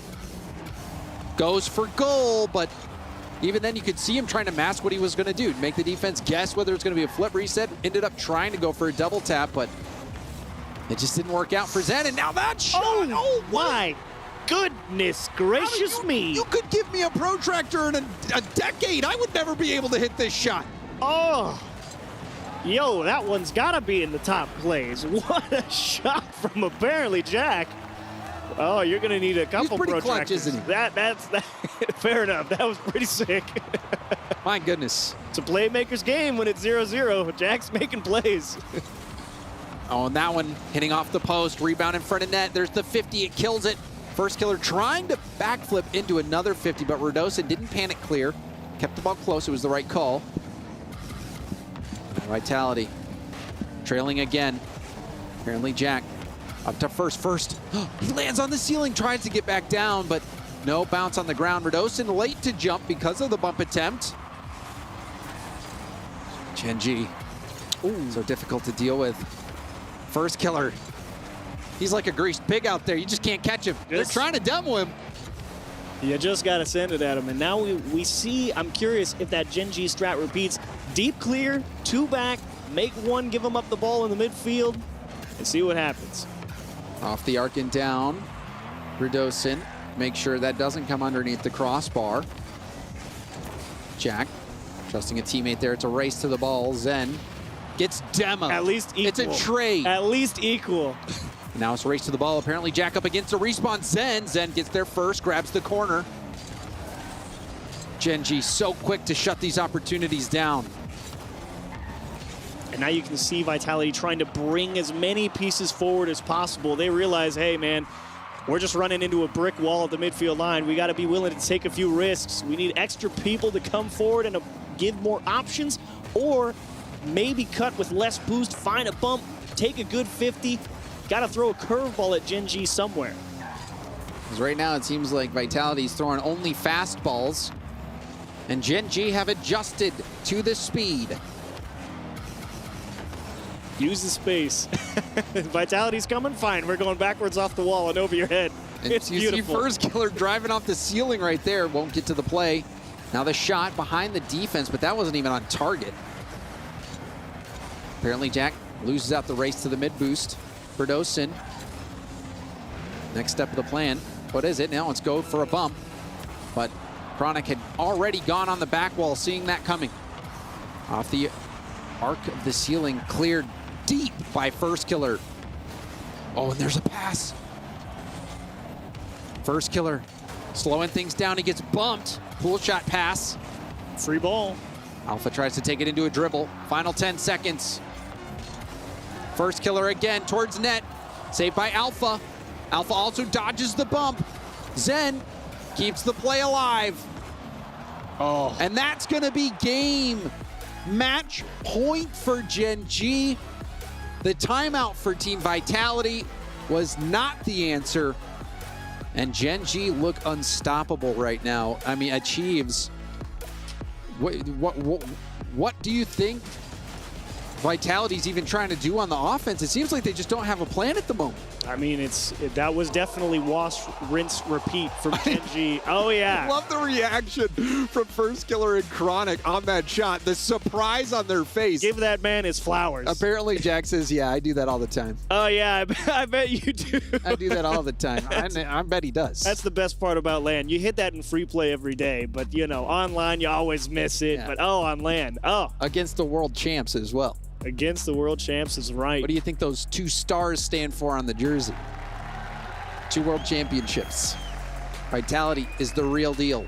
And apparently Jack is making it look like just another day in the office. Gen.G all around has been so good. Even Chronic, when they're relying heavily on Chronic to be that last player back to slow things down. He's been doing a great job. And then in the few times where he's had to be last back, because it seems like most of the game, Vitality has not been able to really maintain much possession at all. No, not at all. They really haven't been. So the plan of attack, honestly, I want to stop going for air dribbles, even if I think my players are best out of the air. I want them to play a ground dribble flick game and just slug this out on the floor. I want to see if we can, okay, look, if we're not getting through on air dribbles just because we're using too much boost and giving the ball up, fine. Stick it to the floor and see what happens. See if they take a more grounded approach. Team Vitality in this Game 4 could be the last game of the series and the last game for Vitality here at the Esports World Cup. Apparently Jack. Downfield, Alpha will take over off the ceiling. Has Zen in support. Goes for a late shot. That is not going to beat Gen G. And now First Killer has a reset. What will he do? The late shot. I mean, he just needs to knock it in. Zen gets deleted. I bet it was apparently Jack. I didn't even see the first time. Oh, hey, of course it was. What a call. You knew. You're like, oh, it's that guy. It's been that guy. Gen G with a 1-goal lead early. Vitality seeming to have no answers whatsoever. And you already know here comes the same thing. Here comes force press, 2 deep back. They'll slug it out for 4 minutes, man. They do not care. They're going to try play keep away on their own half if they can, draw Vitality in as much as possible, and then just redirect the momentum of the play. And here's where if you're Vitality, you got to throw something different at them. You cannot keep doing this. It has been a dead draw that way, and a draw is not good enough when you're down by 1. Team Vitality has been cornered. What will they do? Oh, the low 50. Of course, the low 50. It's been working all World Cup long. Why stop now? So that's exactly what Vitality want to do. They want to see Zen get that one little touch over, have that guy right in tight support, let him take a 50, and Gen G says, yeah, you want to do that? Let me show you how to do it. Apparently, Jack has been nothing short of spectacular, though, in this series. He got the demo that opened up the goal for First Killer, gets the goal there. That ridiculous angle shot in the game before. And now, Gen G, they see the finish line. Can they race to it? All right. Oh, did he get bumped off that ball? 2v1. Oh, and Radosin just slams on the brakes. Radosin gets demoed after, but still made the stop. You have to love and respect that composure from Radosin, especially when apparently Jack's been landing so many of those bumps and demos. Chronic, tip over, trying to keep it out of Alpha's hands. First Killer a little late to the play, but there was another bump off the ball. First Killer towards net. Is anyone back? Yes, Alpha 54 will get back in time. And Gen G just poking and prodding at this point. Obviously, goal's not the name of the game. It is run the clock out. Best way to do it, strong shots on target, or at least close enough. Because Vitality knows they cannot allow 3. They are not coming back from the 3-goal deficit. Goals have come at a premium in this series for both teams. And Gen G definitely the better end of the stick in that regard. Only 2 minutes left. First Killer, this shot into a rebound. The rebound shot off target would have been wide. Apparently Jack, who's been clutch, has a reset. Tries to fake it down, but I mean, we've seen him do it before. Apparently Jack is not afraid to go for the hesitation. Well, that's a good 50 for Team Vitality. First Killer on low boost, able to get out. Now an infield pass, Radosin shot off the bar, rebound to Zen, and that will be a goal for Vitality. You can just see with Zen jumping there, you could feel the targeting computer activate, you know. Okay, they're all out of sorts. Top left, locked in. And they hadn't scored in 2 games. One to nothing for Gen G, the last 2 games. Well, now it's a fight. Still down 1, and that physical play still coming through, and maybe back to 2. First Killer finds 3. Off the kickoff, Zen and it's those plays. Chronic bumped Zen. Zen took the touch, assuming that he would be able to, the player was playing the ball, tried to play the ball to a safe spot, and he got the ball to a safe spot, but Chronic says, hey. Now you don't get to play the game. Yeah. Now you play my game. What a display from Gen G. I thought it could be a blowout, but I thought if it was going to be a blowout, it was going to be a blowout the other way, if Vitality. anything. And I mean, Gen G, they struggled to get past the quarterfinal round, but they have been unbelievably good, especially apparently Jack. All around a team effort, but apparently Jack has stood out to me. Have to agree with you. Genuinely fantastic performance. I think easily the best one out of Jack for quite some time. Maybe quite some time is an over-exaggeration, but Vitality's not done yet. Hold on. Hit the brakes. Oh, what a win. Vitality are not out of this just yet. Already in the air. He knows. He's like, hey, if I'm going to beat him, I got to go right now. So Vitality, they bring it to within one. They will not go quietly. Is that another opportunity off kickoff? It was, but well defended. That dunk almost going straight towards the net and in, but good defense from Vitality. It's all coming down to the wire. Can Vitality tie this up? Aaron touch, the dodge, but Alpha keeps it out for now. But that was a lot of time wasted. Last gasp, what do you got? Verdolsin picked up the corner. Oh, no. It's into open space, and that is gonna be it. Gen G sweep Vitality, and they go on into the top 4. Wow, what a display. You play the 0-0 ball game, it's a playmaker's day, and who is making plays? Especially Appjack, but I think everyone had their moment in tie ball games. You want to play a tight white knuckle ride of a series against Vitality? What a bold call from Gen G Mobile 1. Knock out a tournament favorite.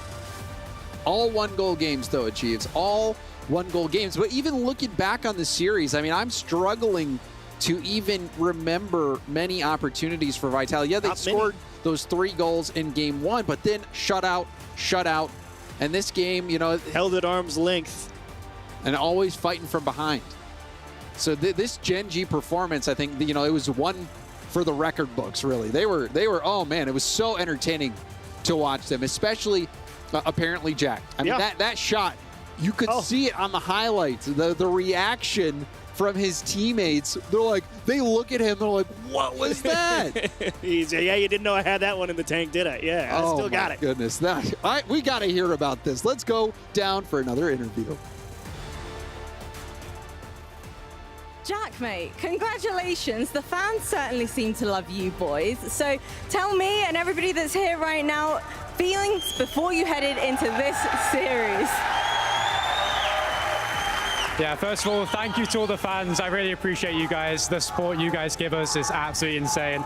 As you can hear, it's absolutely incredible. But yeah, fourth for the series, feeling good, feeling pretty confident. Vitality is a team that we're fairly confident against, even though we've lost them like two, three times. But yeah, we're feeling good. What do you think the difference maker was for you boys? Obviously mentioning the fact that you've lost against them a couple times. What was the key difference heading into this event and this series? I mean, I think it's just on the day. Rock League's a very on the day game. We were very energetic today. We were more of a team, I'd say, than usual. We were very happy with each other, I think, and I think that made the difference for us.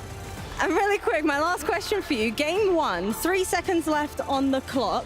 Comms in that series, oh my goodness, because you boys took it into overtime and then you closing out this series as well. What were the comms like? Yeah, the comms were quite hype, you know. We were trying to be as energetic as possible, but also like fairly relaxed, so a little bit of a contradictory statement there. But yeah, we were trying to stay relaxed, but still keep the energy high. We were trying to direct each other around the pitch and do a good job with that, and we did, yeah.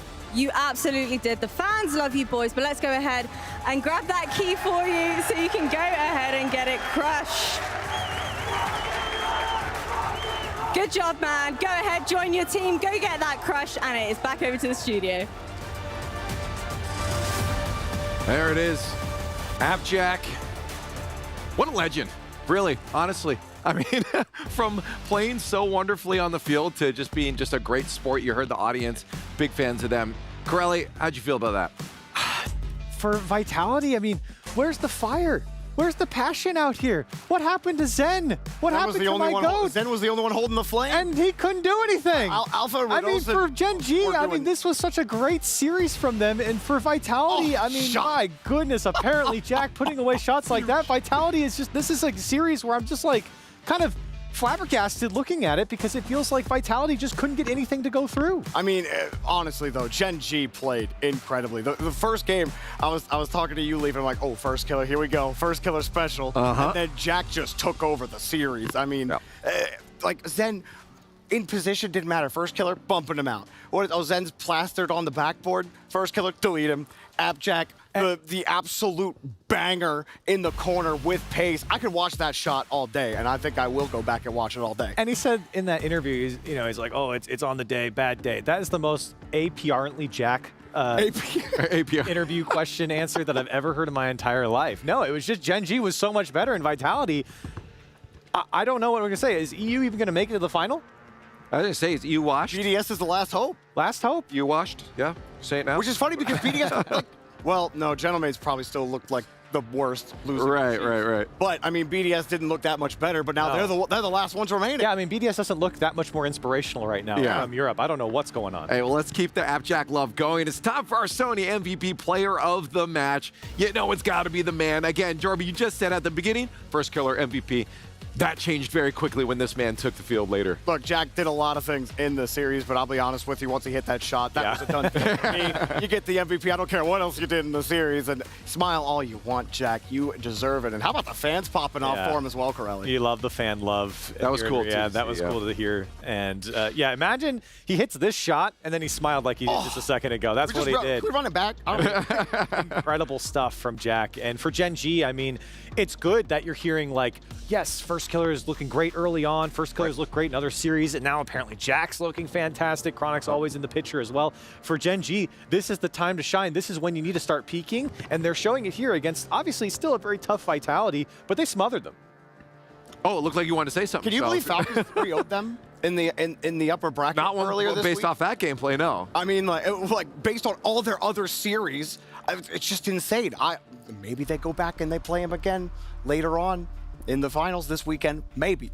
But man, I am so impressed from them, and I've been a first killer fan for a very long time. It's so great to see him continue to produce at the top of the world, and apparently Jack finding his stride too. It's just awesome. And Chronic, I guess he's just happy to be here. It's nice when you don't have to be a heavy anchor. You could just sail with the ship. I mean, they're cruising right now. What does Vitality say after a match like this? Because obviously, this is an important tournament for all of these teams leading up to RLCS Worlds as well. This is a real test. It's not like you're just playing Mickey teams here. These are the best of the best. What does Vitality think walking away from this? That hurts. Yeah. And that was bad. At least that's what I would be saying, because I feel like Vitality, they have too much on their team to put up a performance like that. Right. And so, I mean, yeah, you're letting first killer walk around with your key. He gets another one. And now it's going to get crushed. Guys, let me tell you, that is Vitality's key. It's insane. Let's talk about the insane. Vitality's key is about to disappear from this tournament. There we go. Lock it up, Fancy. That's right. Put that thing in there, lock them up. Keep that hard. That's right. Hit the button. There we go. All right. The first killer's claiming many souls. No emotion either. Look at him. This is what I do. Like, yeah, that's my key. No, it's so dramatic how slow it is. Maybe we need to take a page from Monkey Man. We need to start flexing while this hydraulic press goes down. Flex on it. And that is Vitality. Their tournament run disappearing under the weight of this hydraulic press, the weight of first killer's foot. They are gone. That's brutal. It's impressive. That's the most smashed I think I've seen any of those yet. Yeah. I don't know if it's just an illusion, because I feel like I've said that before too, and that one did look more smashed. Yeah, well, this is the first time I'm saying it. Okay. So it has to be true. That is Yeah. The word of truth from Jorby. But there it is. They're taking a look like, yep, that's good and smashed. Yep. Jack's like, yeah, we did that. We got the Jack approval. That was a minor bend. 10 smash. Not too bad. Anyways, some more matches to go here in the quarterfinals. And again, to send us out to the break, CJ with the exit interview. Here with Alpha 54 from Vitality. Obviously a tough loss there against Gen G. I know it's pretty soon, but pretty sudden, but your quick thoughts, I guess, on that series? No, I mean, I don't know. We just didn't play well and they figured it out. So yeah, I mean, it's whatever. And in terms of like the overall tournament, you had a good win against Furia. How's, I guess, your overall thoughts of how you guys went here at the Esports World Cup? Well, I mean, we played well the first two series, but yeah, just annoying to like win two series and only lose one and you're eliminated, but it's whatever. You guys are obviously off to Texas now. You guys will be boot camping, or what's your, I guess, lead up to that tournament? Yeah, we're gonna boot camp like in like 10 days probably. So yeah, looking forward to that, and hopefully we show a better face at the Worlds. And finally, just any message of support or to your friends or family back home? Well, thank you for supporting us, everyone. Sorry for this loss, but yeah, we'll come back stronger hopefully at Worlds. Awesome. Thank you very much. Cheers.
Have you got what it takes to get to the top?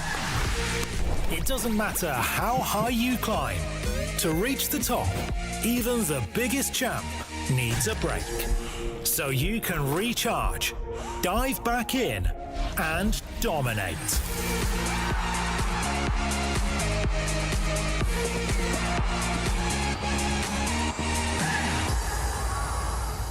Have a break. Have a Kit Kat.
Here with Coach Chrome, obviously coach of Gen G after a massive sweep over Vitality. I mean, can we talk about that series for a second? What just happened? I mean, I just like to think, like, nothing was going our way these past couple events, and, like, everything just came together, and it just feels so good. That game one as well, obviously you were 2-0 up. They brought it back to 2-2 overtime. How big do you think that was for the rest of the series? I think it would have been massive because, like, if we throw a lead, it's like, damn, we really had that. And it's, if we throw that away, maybe it could have gone the other way. We don't know, but I'm happy we just closed that out. This is the Gen G that I feel like everyone's been waiting to see. What has it been in that? Like, what was it that got the team firing on all cylinders like that? I think it was just communications. Like, I don't feel like in the past we were really communicating well. In that series, it was just a conversation. Nothing was left unsaid. We were calling everything, and it just came down to us not panicking. And that's literally how some of the goals we gave up were just us panicking, and we realized that, and we knew they didn't really have anything for us that series, so it felt good. Through to, obviously, top four now, Championship Sunday. Where's the limit for Gen G for the fans back home? Give them something. I think we could beat every team. I mean, we play every team close. Maybe not Falcons, but I don't think we were communicating our best whenever we play them. I think we have kind of like a mental block, but I mean, we could beat any team. We're confident. Last major, we showed we can keep it close with every team, and like our scrim results are really good. Like we know we could be the best. We just got to do our job. Any for yourself personally? Any little thanks or message of support, friends or family back home? Thank you to my girlfriend. Thank you to my friends, my family, and of course the team. Legend. Thank you very much. Best of luck to Gen G tomorrow. Cheers.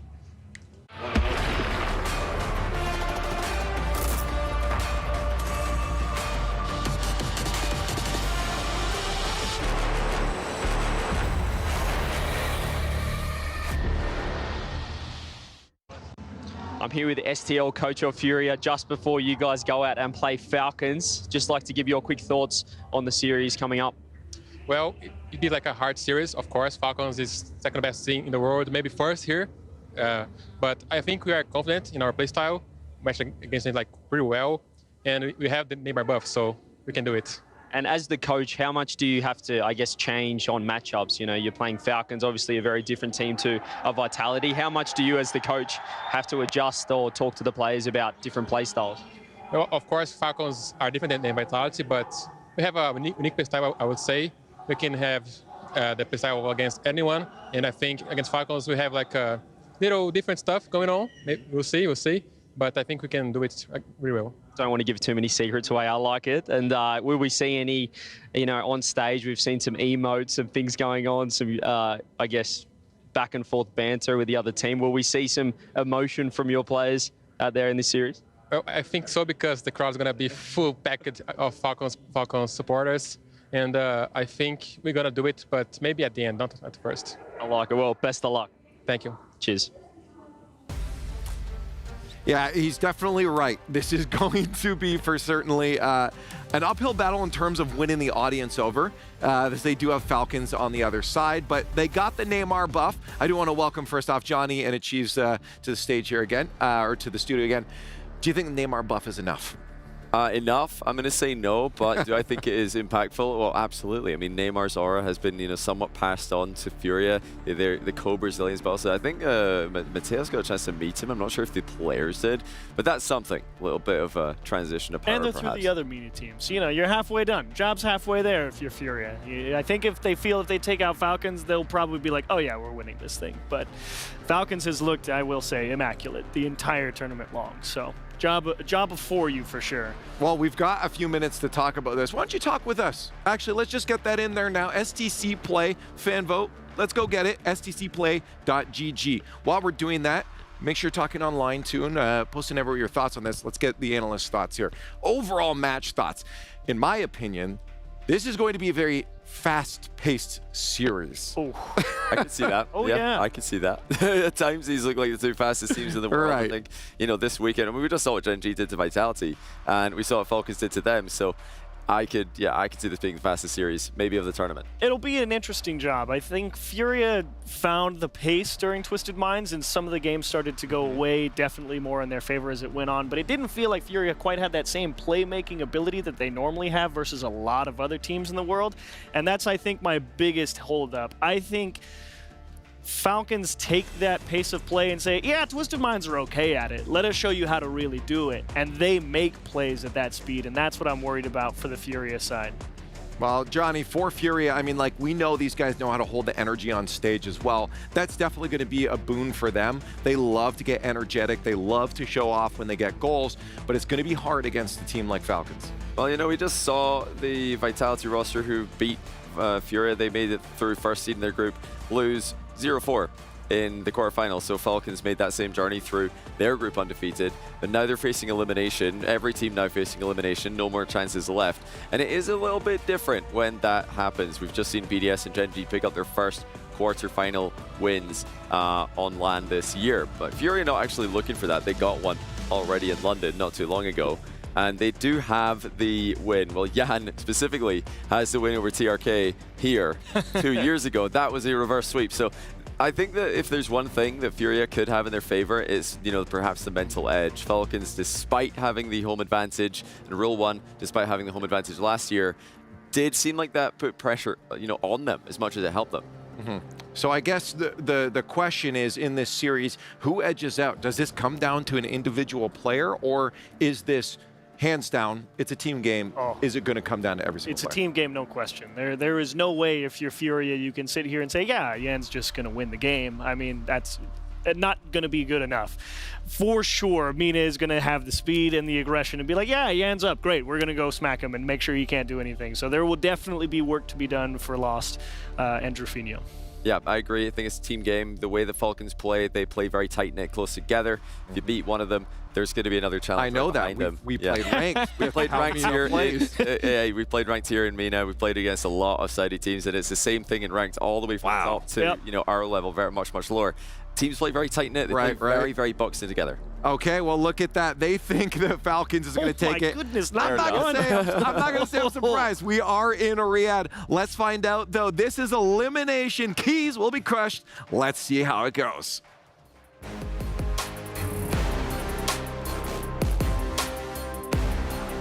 Well, fancy, if the last series is anything to go by, it's that at the Esports World Cup, absolutely anything can happen. So how about this next series? This one is going to be a special one. I've been loving the best of sevens that we've had so far, but the next one is definitely a special one for the home crowd. So please, ladies and gentlemen, welcome to the stage your Esports World Cup champions, your #1 team in the world, the pride of Saudi Arabia. It is Team Falcons!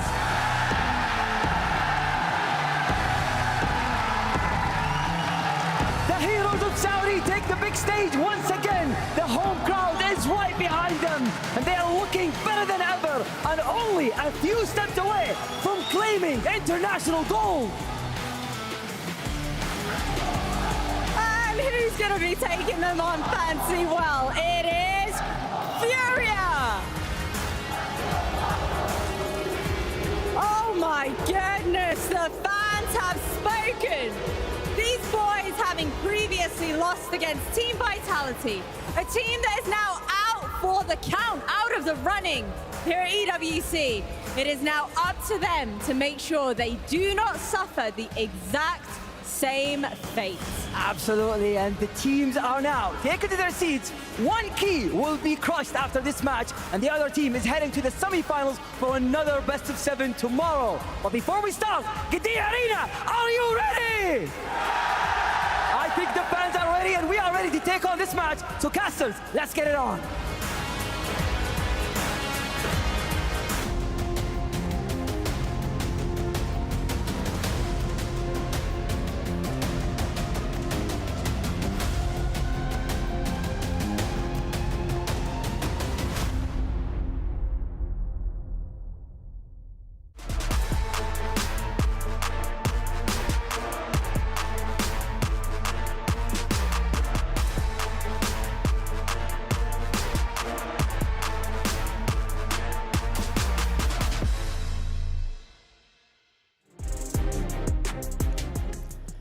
I have wanted this matchup all dang year, Corelli. We're finally getting it in the quarterfinals, and listen to this crowd. And we only get this matchup one time a year. It's been 3 years in a row now that Team Falcons and Furia have gone together here in Riyadh. You heard Fancy, the pride of Saudi Arabia. Team Falcons, you heard that crowd, Jorby. Oh, yeah. You know who they want to win this series. Oh, yeah. And you know, Furia would love to have that crowd be a little sadder at the end of this one, like they've done before. And, man, I saw Brazil versus Saudi Arabia in Rocket League is incredible. It's a classic. I saw Drufinho when they were getting booed. Yeah. He was smiling, had a little smirk on his face. He knew what he was getting into. They knew what was going to happen when they walked out there. Oh, they love it. And they love it when the crowd's against them. I mean, in other lands, when it's France versus Brazil and the entire crowd's against them, they eat that energy up. They love that, and that's why this matchup gets everybody hyped. And they're going to need everything. Furia, they're going to need everything that they can bring into this game. As Taylor was saying, we have the Neymar buff. Johnny said, I don't know if that's going to be enough. I don't know if it's going to be enough either, but you need that. You need something because Team Falcons, Furia has already taken down Twisted Minds, another Saudi Arabian team. It's just Team Falcons left in this tournament, and Falcons, they have a lot of pressure and expectation from the home fans. Look, as the #1 Furia fan in Saudi Arabia currently, I'm going to say this, all right? Falcons look like the best team here. All right, they look absolutely insane. The synergy that they have, we meme about the Twinergy, but it's not even a meme. They're insane. No. And TRK is nasty. You have to respect them. They are absolutely crazy on offense. They've got one of the best, if not the best defender in the world in Roas, and it's going to come down for Furia. You have to match their speed, and you know that they're capable of doing it. You know that they can. But this Falcons team, they're hungry to do it in front of their home crowd. And I love that in Rocket League, these regions, especially outside of North America and Europe, these expansion regions with MENA and South America, you know what their calling card is? It's speed. And Jorby, we are hopefully gonna get some speed here with Team Falcons and Furia. I don't think there's a question about it. I think this is going to be the fastest series of the tournament, no matter what the result is. If it's 4-0, 7-game OT, it doesn't matter. It's still going to be if you go to ball chasing and you look at the average speed, it will be the highest for each individual. And that is true, but speed isn't only just that, Jorby. The desk was talking about a little bit. We've also played some MENA ranked. Yeah, we did. These guys don't leave the ball alone, man. All right, they are on top of that thing. At Rocket League, they are all over it. And then you go and you queue South America, and they do the same thing. Yeah, they are just on top of the ball. And when these two teams collide, these two play styles collide, I mean, sparks are going to fly. The lightning is going off in the crowd right now, and you got to love it. Every time Falcons take the stage, it blows up. It immediately fills, too. Everyone knows exactly when Falcons are playing. Yeah. They're in as soon as the break starts. Before it, everyone gets in there, and it's great. But now, lost Yan and Drufinho for Furia. While Falcons have looked great throughout the entire tournament so far, I don't think that's been true for Furia, especially in the last series. I thought Lost, in particular, really struggled about halfway through that series against Twisted Minds. They have to go through the MENA gauntlet to get to the semifinals, and this one, the most difficult of them all. They cannot have a slow start. Slow starts have killed Furia in the past. It's what killed them against G2 in London. And if they start slow here, guess what? Falcons are going to leave you in the dust. So here we go. We're underway here with game #1 in our third quarterfinal of the day. Drufinho on the kickoff, back over to Lost, as Furia try to start on offense. And that's exactly what I think both these teams will be jockeying for, is who can pin each other down first with that offense. You know, the best defense is the strong offense for both these teams. And you're going to see some dominance come out and fighting for that pace of play. TRK with a solid catch. Lost has to respect it, come out to meet him. Roas didn't just buy time. Yan will try to create some space. You see the chip there. I believe Drufinho got on him. Now TRK got flopped underneath by Yan, who gets another bump. And Yan, he's been consistent in this tournament, continues to produce. It's just Furia have to be able to support him well. They weren't able to get through there, but they are holding nicely here against Falcons so far. It's good to get Yan some setup, individual play downfield with the space. You mentioned it, the bump was what opened that up. But Falcons, I mean, there's just so many weapons on this team. I guess you could say the same thing for Furia. Individually on Team Falcons, anything can happen when these players are on the ball. The bounce did not work out for Furia. They wanted to move laterally, and instead Roas goes straight down through the gap And Falcons have the first goal. And that's the exact thing for Furia that they can't afford. Clean balls coming across the center of the field because you know Team Falcons and Rawas are going to be all over an unmarked man. And that last man in the net has no shot. That one's coming in hot. And a 1-0 lead for Team Falcons. I mean, it all started with that lost touch. It bounced off the ramp away from the rotation of Furia.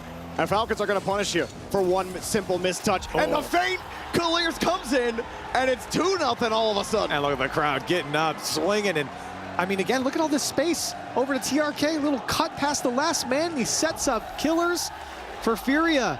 I mean, Team Falcons outpacing them. Last defender in net was so scared of TRK's shot, he went up for a squishy save. And TRK's like, what are you doing?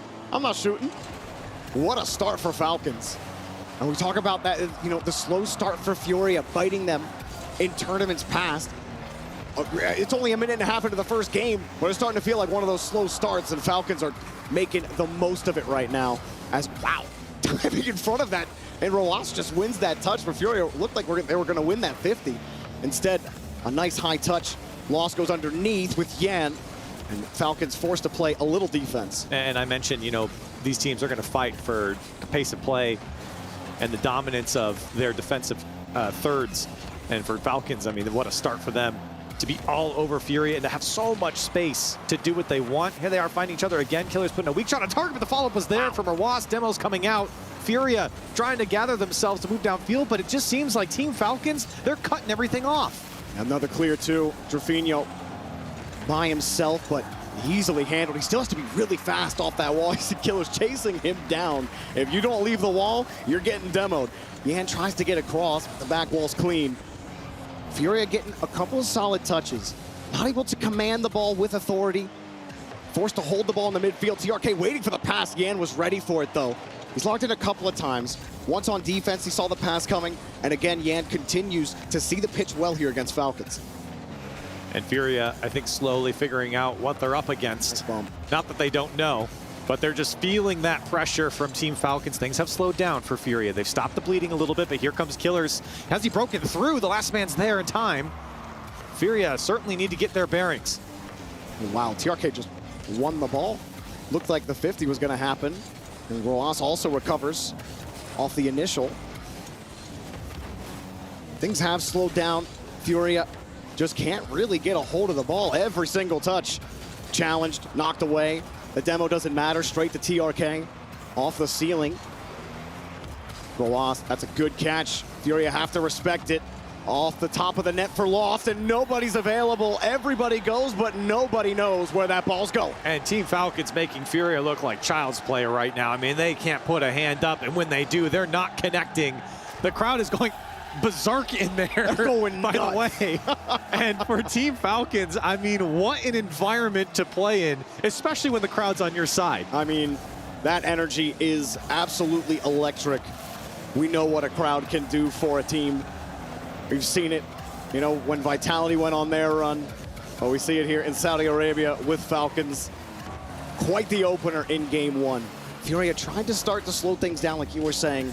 They tried to start to get things going, but even when they were on the blue half of the field, they weren't really commanding the rotation. Falcons were putting it out into space, covering it up so quickly. I mean, look how fast they were able to get back to these challenges. Now Killers gets to move it forward, and it's 4-0. Absolutely slapping Furia. And you mentioned Furia slowing down the play, but that's because they have to. Team Falcons is playing so quick, and that's a great pinch from Killers to find Rawas, and Rawas knew the whole time that one was coming. No fear of any defender intercepting that. Team Falcons making a statement here in game one. They're just so fun to watch. Their synergy, their ability, their speed is, you have to respect. If you love Rocket League, you love the game of Rocket League, you have to love this Falcons team.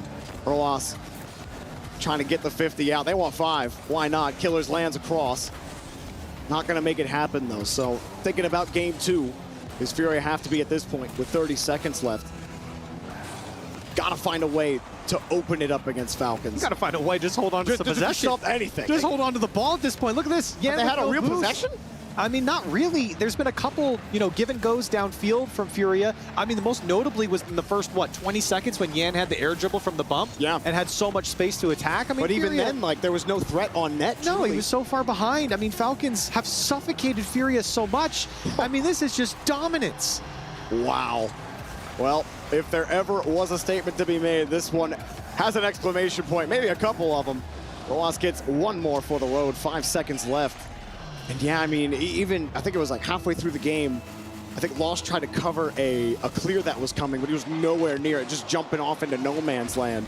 And I think that shows you Furia, I think they got rattled a little bit here in game number 1. 6-0 at the start with 1 second left. You know they really want to push Furia in here. Go next, and it's been go next for, I don't know, 3 minutes now for Team Falcons. This has been, as we said, a statement-making game 1. And for Furia, I mean, you've got to take this intermission and really think about this, have a conversation. You can't hang your head low. That is a smashing defeat in game 1. But you've got a whole best of 7 ahead of you still, -1 game. You step into the ring, round 1, you just got smacked in the mouth. Yeah, you lost have a bloody nose. Oh, you got a bloody nose and you lost a tooth. You need to start doing some damage. Otherwise, this is going to be over real quick. We won't make it to the 7-rounder. The crowd absolutely awesome, though. Every time Falcons score, all of them jump up, and you got to love that type of energy. But for Furia, got to find a way to match this synergy, to match this speed. Otherwise, they're dead in the water. I feel like we're just saying the same thing over and over again, but we keep seeing the same thing over and over again. And we've also been mentioning the crowd a lot, but man, that little clip there, it was deafening inside. And for Team Falcons, I mean, what is there to say that we haven't said already? It's a perfect game 1 for Furia. A lot to talk about. We mentioned a few things. In our opinion, feels like Furia, they've been forced to slow the game down because they just don't have any boosts. And I feel like for Team Falcons, that's a part of the game plan, no matter who they play, but it's extremely detrimental to a team like Furia who want to express themselves on the ball so much. When they don't have the boost, I mean, it just looks like they're flopping around out there. And even when they do have boost, they're getting chased, and they have to move at top speed at all times just to avoid Falcons either challenging them or getting demoed. So now, game 2, TRK gets the ball on the kickoff. Furia need a completely different start here, a completely different look, and they're not gonna get it. Roas gets the challenge. It falls underneath on the right side. And I mean, exactly where you want to start it, or exactly where you want to start if you're Team Falcons. And this just goes in actually off the defender. Roas will get credit for it, and Team Falcons striking in the first 14 seconds. I mean, ball's moving with pace. Jorfinho has to get around it, and his car is underneath the ball. Roas is on top of him. Jorfinho's losing that challenge 100 times out of 100 times. It's not going to work out for him. Furia have to take better care of the ball. But, you know, it was right off the kickoff. Credit to Falcons for winning the kickoff. TRK putting that initial pressure on. It creates that situation where Jorfinho has to hurry the play up. And he'll try to get it started here. Falcons double commit, but it doesn't matter. It's right against the back wall. Not a lot of space for Furia to work with. I mean, this is the start. Here's the shot. Getting across for Lost. Maybe they can build something here. But Falcons, great structure here along the back wall. A couple of half chances, but I'm just going to say, I mean, that might have been the first few shots we've seen from Furia that they at least cleanly got off, that traveled towards the net for a second before they were, of course, broken up by Team Falcons. And now, Team Falcons back in the driver's seat. TRK will just hold the ball as Furia still look for a way out, but every time they find the midfield, they also find a bird. Here's another one, flying right through. TRK off the post, comes right back for more. Oh, the slow roller. The ball almost insults Furia on its way into the net. And who was in the back of the net here? I mean, I know there's a lot of fakes being thrown. Jorfinho, he dove to the far post thinking that TRK was going to take it. And from his POV, from TRK, it looked like it was an open net. Wow. You hear the crowd chanting TRK. What is it, Corelli? 8-0 in total goals scored now in 7.5 minutes of play. I mean, this is... That's crazy. You know, Furia went through in Group C and they smashed Nicosi Ballers. And they're getting the treatment right back here from Team Falcons. Falcons are making them look like Nicosi Ballers. I mean, this is, for Furia, unprecedented as far as how badly they've been beaten in game 1 and what's shaping up to be game 2. Well, Furia, like you said, have gotten a couple of half chances. They get to the blue half, but again, no command, no presence. A demo, maybe to try to open up some space. They take Ross out on the play, and they get the energy sent right back at him. But here, a couple of good chances now, midfield presence. They get a couple of boosts. Lost, slows it down. And the idea there, maybe to give it to Yan. Lost wanted to just have him give up the ball, but Yan was so far back, and now they've given up possession. It is so rare to see Furia be outpaced and out-mechanicked in a game of Rocket League. Right. If they played literally anyone else, we wouldn't be having this conversation. But Team Falcons, I mentioned it before, I mean, they just are on a different level when it comes to this, and making Furia look nothing like Furia that we've seen before. I mean, every single time Falcons get a touch on the ball away from the Furia rotation, and right there, it looks like they got a favorable 50, right? No, Falcons have the layer underneath, have such a great idea on where they need to be sitting. Downfield, Yan, light touch, good idea, but TRK, he's watching Lost. He knows where he is, he knows where to sit in the lane, he's got him picked up. Yeah, you might have to be a little bit more direct if you're Furia. It's too predictable. Falcons are reading everything, especially in the gaps in between players defensively for Furia. You just got to have to attack the net, and even with the bump, it's not enough. Starting to wake up, make though. the save. Yeah, Lost fakes the touch. Drafinho popping it up high. Looking a little better. Ross is going the whole way downfield to steal boost, but they don't have the ball. Forcing TRK to get back down. Drafinho, that 50 will work out. Yan wants to go quick. Waveland on the wall. He's got control over 1, and that's good for Drafinho. This is the longest Furia have had control of the ball all series so far, but they still can't get any pressure in front of the box. Yeah, I mean, how many shots do they generate? Zero. I mean, they are not generating that threatening offense that we know and love from them. Falcons defense has been so strong. Drafinho looking for options inside the box. Yen was there, but he was late. Team Falcons just too quick. TRK got the midfield boost as well. Lost has almost nothing left. He'll do his best to get to Drafinho, but Killers just plants himself on top. And Drafinho jumps from farther back, and they're just diving at every challenge. Here's another clear downfield. That's a great touch. The follow-up decent, but you got to keep it going. Yan finally breaks through. Furia, their first goal of the series. And some life from Furia. It's the counter-attack is where they find their success in this play. Great little touch from Drafinho to Lost to Yan. Keeping up with that play. Furia moving players downfield. That's all 3 of Furia being able to navigate downfield and be involved on the offense. Something that we haven't been able to say through the first almost 2 games now. This is a critical point for Furia now. Despite everything we've said about this game too, they're only 1 goal back. With 33 seconds on the clock, they could change the face of this series with a solid progression here. The sequence is good. They got 2 players starved to boost on Falcons. Pass back to Drafinho, pops it up high. Roas got nothing, tries to recover. TRK got nothing. Here it is. Where are you going? The net, the underneath. He couldn't put it on target. What was that? That was the opportunity for Fury, but they still have chances here. They have possession. Yan wanted 1 more, but Drafinho went back, trying to keep him in play. And Furia, Jorby, you almost broke your chair on that play because it was so close for Furia, and they might be able to keep it up. Well, this last try, and it's challenged, knocked away. A bouncer off the ramp. Yan back to Drafinho. This is looking a little tricky, but it's staying in the air. Another chance, maybe. Killers makes it a little more difficult. TRK just has to kill the ball, but he actually made it easy for Yan to get it downfield. No one's there. That'll touch the ground. Falcons take game 2. I mean, that was a huge opportunity at the end of the game, Jorby, for Furia. And they did all the hard work. When I said, hey, maybe you need to be a little bit more direct, they actually went even more indirect, but it was working. You could see Falcons start to kind of get put into the blender there inside of their box, but there was no shot. They never shot the ball, and Falcons could sit on their 2-goal lead that was reduced to 1.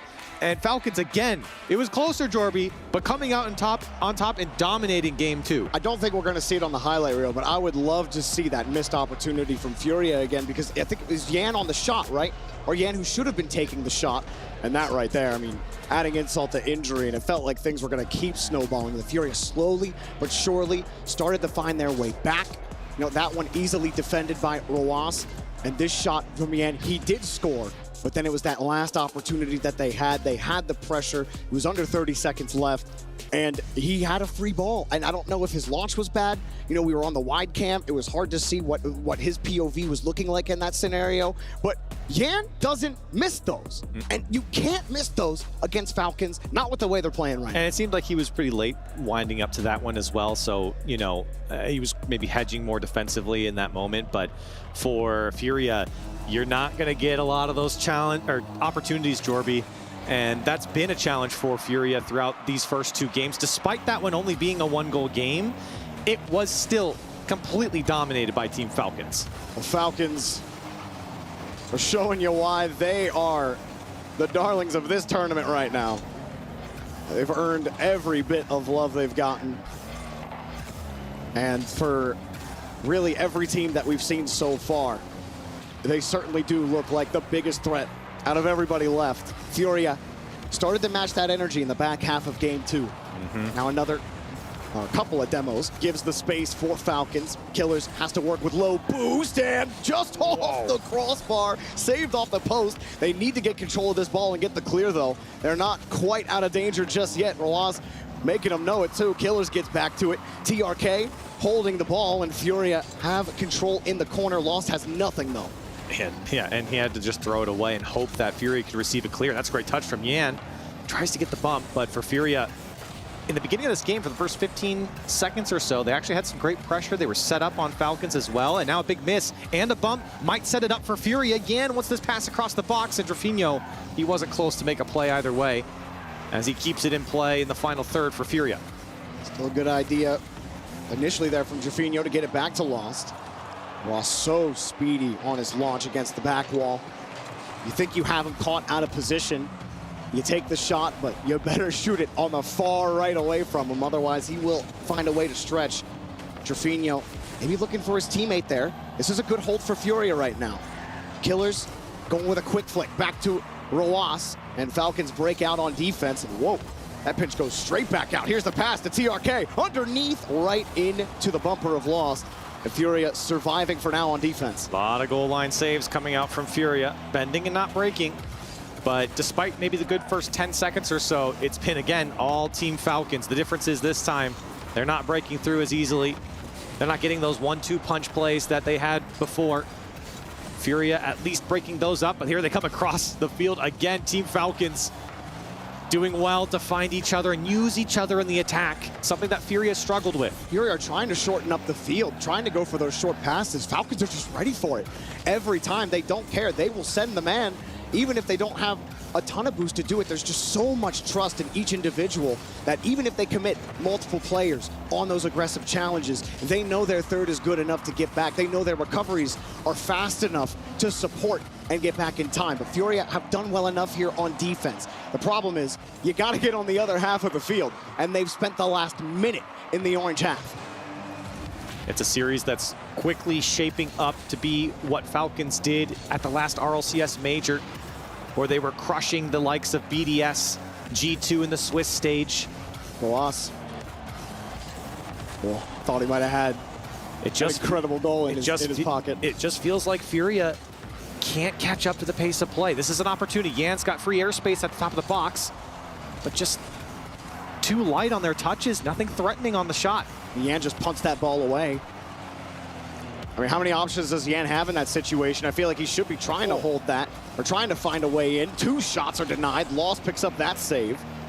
They're shot right into him. I don't think he had to work too hard for it.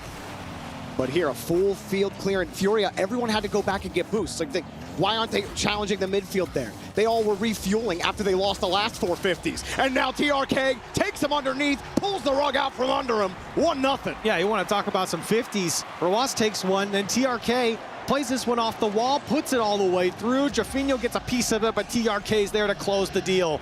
Team Falcons finally break through after all that time, after all that pressure, and they get one on the board. This is a beatdown. Furia need to get their back off the ground and find a way to deal some blows to this team.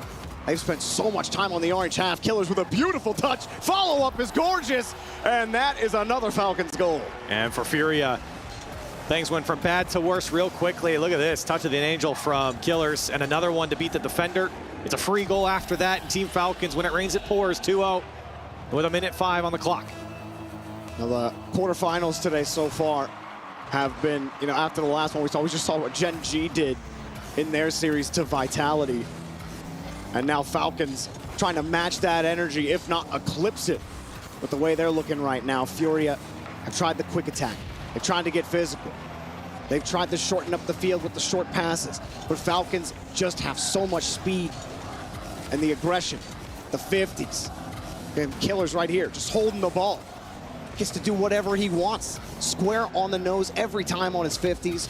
Furia are always playing from a disadvantage. They finally get downfield, 30 seconds left. Pass connects, but 3 committed, and finally Yan breaks through. And we've seen a couple double commits come out from Team Falcons. Watch Lost go to work here in the corner. First of all, he's got everyone looking at him, but 2 go, 2 jump up. Killer's trying to get back in time. He can't. Roas with no boost in the back of the net. Can't make a play, and Furia once again, late in this game, fighting back. That might be the key, Corelli, is that getting them to look at someone else. Because Falcons always got their eyes on the right player. More feints, something to trip Falcons up. But honestly, to do those feints, you have to have command of the ball. You have to start with something. You got to start with the boost game. You got to start winning some 50s. Yan gets bumped. And the challenge, he was never going for the ball. Dropping it down. No, denied. The second layer for Falcons keeps them in the lead. Drafinho doesn't have another try at it. And if Furia are going to get any kind of chance, they got to keep the ball in the air, but it kicks away from the entire rotation. Falcons, 1 more to go, sweeping their way into the semifinals. Oh, smiles from TRK. I mean, this is unprecedented from Falcons. I mean, let me take that back. It's unprecedented from Furia. It's not unprecedented from Falcons. We've seen this before at other majors. They have done this. They have smothered the top of the competition before. And they're doing it here against Furia. For Furia, I mean, you got to take some time to talk about this. Okay, yeah. I just got it in my ear. Furia has to take a timeout, and they will, Jorby. The 3-0 timeout. We know how well those work out. But, I mean, you have to. You let this one you got to use it. You have to use it here. And I don't know, it didn't look like there's a ton of talking going on there, but I know we didn't mention it, but now I'm thinking about it. I know hindsight's 2020. Maybe they should have called that after game 1. Because game 1 set the tone of this whole series. The 6-0. I mean, everything was going in for Falcons. Sure. I think you could probably chalk up game 1 to be like, man, that was a bad start. Game 2, though, it was close, and maybe it was close enough to not justify the timeout, but you have to think in the context of the game. Take away the score of game 2 for a second. It was 2-1, if you didn't see it. It was Falcons smothering Furia still. It was a lower score line. They didn't blow them out like, what was it, 5-0 or whatever it was in the first game. But it was still Falcons doing the exact same thing. They just weren't scoring as much, and that's not a good sign for Furia. No, not at all. Yeah, I think one sequence that Falcons had, Furia were literally in their half for 2 straight minutes. And that's literally unheard of. Like, it is so hard at this level to actually hold a team in their half for multiple minutes. And Falcons are doing it against a team that literally just got top 4 in a major. That looked so good. They're so fast. But for some reason, they just cannot match Falcons.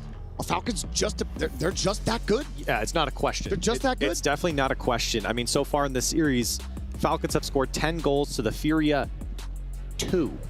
Jorby, 2 goals in 3 games coming out from Furia. And maybe they left some food on the table, but they didn't score enough. Scraps maybe. Let them eat cake. I think that's what I think that's what Falcons are doing right now. And for Falcons, I mean, we've been singing their praises, and rightfully so. And I don't want to, beat down on Furia as much as we have, but I'll keep going because I feel like for Furia, this has been a series that has been so frustrating. I mean, you're shocked as I am, Corelli. Like, I did expect Falcons to be insane in this series, but I didn't expect Furia to just get completely shut down. I'm not shocked that Falcons are doing well. That's expected. They're a fantastic team. You heard Fancy, best team in the world. They're making a good case for it right here.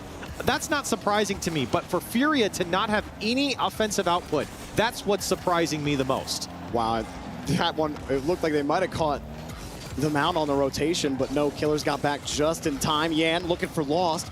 And even when they're winning touches, they're getting bumped off the ball. Yan doesn't have the boost to chase.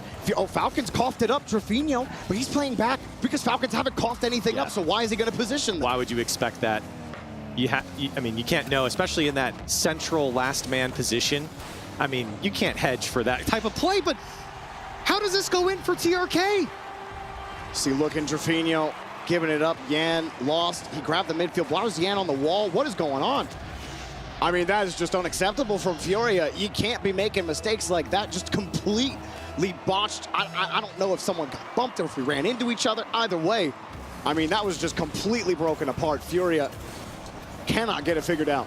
What a frustrating start for game 4 for Furia. And this is the point where we've seen this now 3 games in a row. Falcons go up first and early, and then they score a second goal, and then Furia scores one back, and then they roll over and die. So for Furia, you gotta change something up. Where's the here defibrillator? They need a jump start to the heart. Yeah, someone call an ambulance. Right now, the Falcons definitely playing with their food. And they're just taking free shots from the third. Furia constantly sitting back. They're playing scared. They never have the boost to really go up and show their teeth. Apex Predator in the sky right now. But Furia trying to find a way to dominate. But the Panthers struggling to get anything of substance going right now. Falcons continue to control the ball. They continue to push that 50 away from Furia's rotation like they did from Trofino there. He has to give up the play and go for boost. Ooh. And now they got to defend a flip reset shot. Now they have to wait for killers to come across, and there's just no one ready for that 50 to come across. And Team Falcons going right back to work with the way they've controlled the midfield and their attacking third. Bumps coming out from Lost, but it's not enough to keep killers off the ball. And with low boost, will advance down the field, and he'll score! How did Furia let killers do that? Well, killers, he's been too lethal. Trofino pulls off, and he flips beyond the ball. Killers, he just threw it at him. He said, all right, Trofino, go for it. What do you got? Nothing. He misses it. Second man, I mean, you're dead at that point after Trofino misses the ball. There ain't nothing you got. Falcons, Corelli, we said it, you know, how did Furia let it go in? Look, when it rains, it pours, and dude, it's the great flood right now for Furia. They don't have their tubies, what do you call them? I don't know. Floaties? Floaties, tubies. I feel like Brits definitely call them tubies, right? I don't know. I have no clue. Tubies. I'm trying to make sense of the series, okay? Yeah, they need something. Give him a kayak and an oar. And maybe an opportunity here. Clean off the backboard. Yan, placement matters, and it's too high. Furia, again, it's been the same story in the last 2 games. They go down by 2. If they're following the same pattern, they'll score here. Yan, that's a great pick, and Lost has to put this one. He doesn't get it over. Another shot comes through for Trofino. Another one from Yan. And just like the last 2 games, Furia finally get back after dropping 2. Lost is limited in his options here because as he gets to the ball, he had no boost. So he had to put it up high. And Falcons, all of them in net, panic, double commit. Clear comes right back out. And maybe a little bit of fortune on the double commit. The Falcons can't get a solid clear because Lost having no boost there is probably the worst scenario because like you said, Lost, the shot has to be on target. It felt like it, right? But just enough, a little mistake, and maybe just a little bit of effort there from Furia. It does keep a little question mark. And here's Lost winning a 50. Can they change their fortunes here in game 4? They've got plenty of time if you're on the Furia side, but if you're Team Falcons, you're not too worried here. You've been in this position multiple times, and you've been able to close out these games. It may feel like Furia starting to get a little bit of confidence, and that's not the best clear. Shot goes towards the net. The demo barely dodged by killers. Yan almost got the last man, and that would have been the equalizer. But Team Falcons get out. There has to be more options than just constantly going for the backboard double tap for Furia. Falcons, they haven't given you anything on the back wall. The Trofino touch, the short touch, the weak shot that turned into that whole opportunity on offense to begin with, that's what they need. They need that changeup because Falcons are just expecting you guys to boom the ball, to go for the hard 50, and they'll love to play that game all day long. Ross turns around, he gets a clean touch, avoids the bump. Here he goes, feathering, and almost found a way to dunk it through. TRK gets through 1, and Furia are forced into hurry-up mode again. Trofino loses the 50, Lost, has to wait, has to defend another shot, it's wide. Yan clearing it out, nobody in the area for Furia. TRK puts it up high, and look at Furia's boost totals. 0, 30, 33, finally a canister on the Furia side, but Trofino's the one to have to clear it out. He's got no boost. Yeah, they got nothing. I mean, look at that. They almost had all zeros across the board for a second. And with 20 seconds left, it's the dagger coming out from TRK. Team Falcons have smothered, dominated. They've rinsed, washed, and recycled Furia in this series. Absolutely insane setups from Falcons. They found a way to enchant the armor, enchant their weapons, because they are hitting for some big damage. And the DPS has been lethal. Furia simply were not ready. They were not prepared. It's like going into a late game Souls boss without actually doing any of the work to level up. That's what it feels like. Falcons doing their best Souls-like impression here as Yan has one more goal, and Furia, it's literally the last breath here. I think TRK might have thought that one was going to drop, or like the time was going to run out, and he let it trickle in. They're laughing about it. He did get a piece of it. There will be 1 second left on the clock. What does Furia have in store? I mean, they're going to have to keep it up, Jorby. It's rare that we see this happen. I feel like you got a bot kick off it. You got to have a quick follow-up. He popped it. Pop it up like that. But you're not first on the ball. Roas is there, and the rest, as long as it touches the ground, GG, Falcons. Don't just make a statement. They burn the book on Furia. And their story is still being told. The crowd's going nuts. I mentioned that this series has happened now 3 years in a row here in Riyadh. In 2022, it was a 4-3 victory for Furia. In 2023, it was a 3-2 victory for Falcons. In 2024, it is a 4-0 domination from Team Falcons. Absolute bunker buster of a match. I don't even know what that means. I would be terrified if I was any other team here. Gen.G, you look pretty good against Vitality. You didn't look like that. Like BDS, you look pretty good against Space Station. You didn't look like that. And G2 Chiefs is the last teams left to determine our final semifinals, if you will. The crowd's letting Furia know, by the way. Well, you know, Furia, they like talking their game. No, I like it. Win, I like it. You're going to get that heat back. I'm all for it. I am pro trash talk. So, and if it's coming from the crowd, even better. All right. Absolutely. You got to love it. But man, they're so fun. What a crazy team. They're so fast. Look at them. Letting them know. I mean, this crowd has been electric.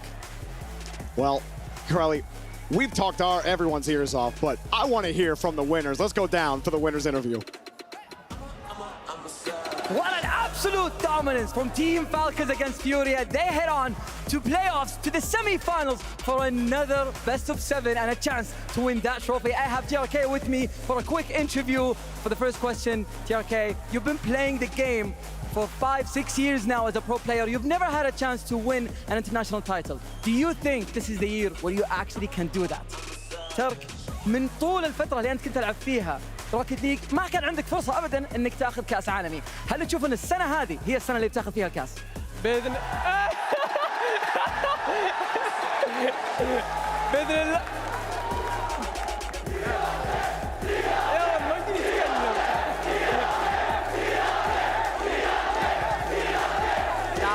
These are absolutely loving you right now, and they're so happy that you're here on the stage. Tell me, do you think this is the year where you win the tournament? بدنا خلي نتكلم يجي بدنا الله بدعمكم نجيب الكاس بدنا. He's saying with the crowd support, he will be able to win this tournament. But before we continue on for more matches, we have someone from Team Furia to hand over the key to get crushed later on. It is Robinho. If you can please head over and hand over the key for it to be crushed. Thank you so much for playing on this tournament, and congrats on top 8. But now, ladies and gentlemen, we're gonna go for our next match. The audience is electric tonight, but we have so many more matches to get to. So please, Stereo, take it away. That's awesome to see. Even at the end there, John, you were just saying, is the fist bump even between these? The key handoff sucks, but everyone's been so good about it so far. Hey, you know, Drafinio there, great sportsmanship in defeat, despite being completely annihilated there. Honestly, the most crushing performance we've seen on the pitch. So he probably thought it was fitting to just hand over the key. Honestly, crush this as well. You might as well, while you're at it, crushing us out of this tournament. And I said before it started, you know, Team Falcons, yeah, Twisted Minds, you're pretty good at playing fast. Falcons know how to do it with style, and they rarely let Fury out of their half if they could help it. What a display from them across the board in a series. I saw a few comments online, you know, this one either is 4-0 or it's going Game 7 overtime. Falcon says, nah, 4's good. Yeah, hey, why not get it done quicker? It's been a long day. They're looking out for everyone. They're looking out for their fans. Those guys are there. They wouldn't even let TRK talk at the end there, how excited they are. So it's really cool to see them doing so well, especially when they're the hometown heroes. So, you know, we spend all series talking about pace of play and how many problems it causes. Let's just give you a taste, do a quick breakdown of a play. So here's what is this? Game 1, Team Falcons already up 2, and they don't let off the gas. So what's going on here? We see already deep clear. Now, most people in this situation, you know, we see all this open space out in the midfield. A lot of people like to take this nice soft chip, start a clean air dribble, look at the defense, see what we're working with. No, Mina doesn't do that. Here comes the fastball. TRK rips it at the backboard. That forces Yan to get a tough clear. He's got to keep pace because TRK is following his momentum. Yan says, maybe I get this out over here. Maybe I start a counterattack. We got a minute 34 on the clock. I want to get things started for my team. Druvo's going to be able to run up the center. It's going to be awesome. It's going to be good. No. Absolutely incorrect. Here comes Roas. Here's the changeup, the 5% changeup that Mina throws at you. Roas, nice clean catch, soft touch, right past Yan. Now where's he go? Up towards the backboard, away from Drufo, low boost. Make him stretch as far as possible. Let Kaliers edge up here and try and assess what the defense is doing. Now hang on, why isn't anybody defending the backboard? Why is Lost going in and out of the net? Oh, that's right. Because if we remember all the way back at the start of the clip, that's right. Where was Lost? Completely stuck in the boost, in the net with no boost. Look at him there. So he wants to go out to the side, grab the boost, rotate back, and as he sees his teammate up on the backboard, he decides to stay low. Drufo goes on the wall. Roas, great space ID, and they pick him apart. And that's what makes pace of play for Mina so gross. They will just keep running it down at you until you finally overextend yourself. Then you got a great player like Roas just pick you apart. They let Kaliers come through, find the open spot in the net. Beautiful display of the Mina play style. Fantastic, but it wasn't just Roas. It's time for the Sony MVP player of the match, and it's Kaliers. Yeah, I mean, again, it really could have been anybody. We talked about this, Johnny. This was, the other two already have gotten MVPs, and it could have been anyone here too. Yeah, it really could have. I mean, the whole team were just swarming Furia. Furia, like we keep mentioning, are one of the fastest teams in the world, just like Gen G from Falcons Group earlier, one of the fastest teams in the world, and they just can't get to the ball. They can't get the ball out of their half. They're just getting continually outpaced, and that pressure is really getting to them. I mean, the reason Kaliers got that free shot is because they're worried about Roas double tapping it. They're always worried about something, and then Falcons just switch it up. They're worried about the high ball, low 50 happens. They're worried about the fast play, suddenly they slow it down. I mean, the goals Kaliers scores are sometimes unstoppable, even at pro level. This guy, I think, could be the best on-ball attacker. All right, here's time for the key crush. It's Furia that had to hand theirs over. A little smile. I mean, he's still riled up from the audience before too, but you know, this is a good, fun moment for the team too. Yeah, make sure it's in there nice and good. Wait, did he wedge it in there? Is it even going to have an angle? I actually don't know. Did he put it on right? That's I a don't good know question. If he put it in right. I guess we'll see when it gets crushed. Yeah, no, I think they fixed it. What's the worst that could happen? Right? It's just a hydraulic press, you know? I mean, it's going to get a nice dent. Maybe they didn't want to do too much damage to it. They just put it in nicely. I think sideways. So, yeah. They don't want to be too mean, right? It does have to look good if you take it. Hang on, you're close. There we go. That's the right one. Yeah, I think someone came and fixed it, so I think we're good. There it is. That's going to get destroyed. It should, hopefully. It'll be crazy if this is the one where Imagine there's one key that just doesn't break, and it's like, what? Now we start asking, do we replay it? Was the series a fluke? But no. What a win from Falcons and a well-deserved crush of a great team. Again, I've said this every time, but that one does look the most crushed. Machine's warmed up to the occasion. I reckon if Falcons do win this tournament, that one goes in their trophy. You can pick 3 from the tournament. I think they'll put that one in there. Furia's one, yeah. Furia's one because TRK lost to Yan. Eliminated from Yan in the top 4 with a reverse sweep just 2 years ago. That one's going to sting. I think that this will be one of their moments they cherish, especially the fact that they're going as well. That's good. That was actually a call out to the Furia coach. Oh, yeah, was with the doing dance. that. Yeah. That was funny. Mateus did that, didn't he? Sorry, was that? Mateus did it? Yes, it was, yeah. No, they, I mean, it's fun because they are very good at Furia's letting their energy out on. So it's actually really fun watching the Falcons warm up to that too, because sometimes overseas, they're a little more reserved. But here at home, they've definitely started to let those emotions come out a little bit more. Yeah, let's see. I mean, the Falcons guys, and I mean, Furia as well. It's great to see the international support for these teams, the EU fans in London. love the Falcons. They're getting a ton of support over there, but it's definitely different coming over here. You are the absolute crowd favorite, and they love it. They absolutely love it. And they're playing into it, aren't they? I mean, they're looking good. That's the best part. You get to play at home and you play well. You get the best of both worlds. Falcons showing up big for their first playoff match. You want to say it now? I think they're taking the tournament. I already said they were. Chiefs. Chiefs could maybe make. Well, I guess we'll see. If Chiefs run the bracket, they can have if they it, you know? beat G2, Falcons, and then either Gen G or BDS, that would be a pretty impressive tournament for them. But I mean, it's not going to be easy. The sub teams have been on another level. That's who Falcons play next. Well, that's a crazy question, and the only way to find out is to watch it. The next match, Chiefs try to take down yet another Titan in G2. One more quarterfinal, another key crushed on the other side of the break.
You ever wondered how a Hollywood movie is shot?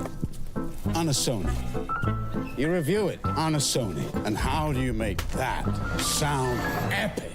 You record it on a Sony. Lunch break on a Sony. So why wouldn't you watch it on a Bravia by Sony?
Drafinho once again, this time after that series against Falcons. It looked like game one, they just got the jump on you guys and then really kept running from that. How did the series play out in your mind?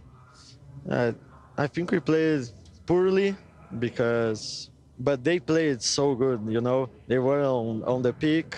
They were playing so good, but I think we could got a piece of some match, you know, but it's unfortunate, but they played good.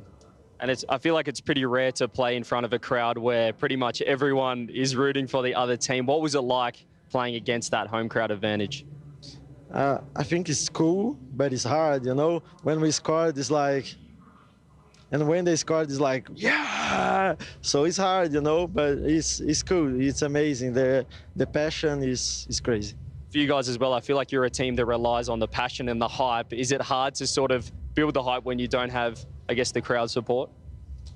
I think it's a little bit hard, you know, because only us scream, we don't hear nothing, just us. So I think it's a little bit harder, but it's part of the game. So we need to manage that well, and we didn't. You now have obviously Worlds to look forward to in a couple of weeks. What's your preparation going to be like going into that tournament? I think we have 1 week of boot camp, and then we're going to the Worlds. But I think we just need to prepare our mental, our strats, and we are going to do good on the Worlds. Obviously, for this event, you've got a day off tomorrow now here in Riyadh. Are you going to get up to any activities, go-karting, things like that? I think I want to go to the horror house that we have from Five Nights at Freddy's, you know. Get a bit scared, you know. It's funny. Awesome. Well, looking forward to seeing you guys at Worlds, and all the best. Cheers.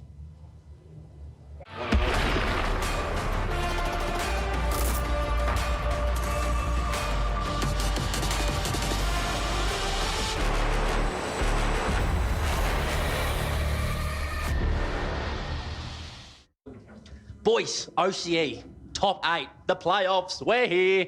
Right, game plan, boys. Now, I've been thinking about it, had a little bit of time between our last series, come up with a pretty good game plan, I think. Cax, just like last series, I just want you sort of coming around, sort of down the line a bit, but then you're sort of just going to go around here and then do a couple of these ones, just like last series. That was pretty good, I like that. Hunt, similar, same thing. Coming down the other side, but sort of come back here and then doing some of these, mate. Now, Joriez, we know you're the great shark.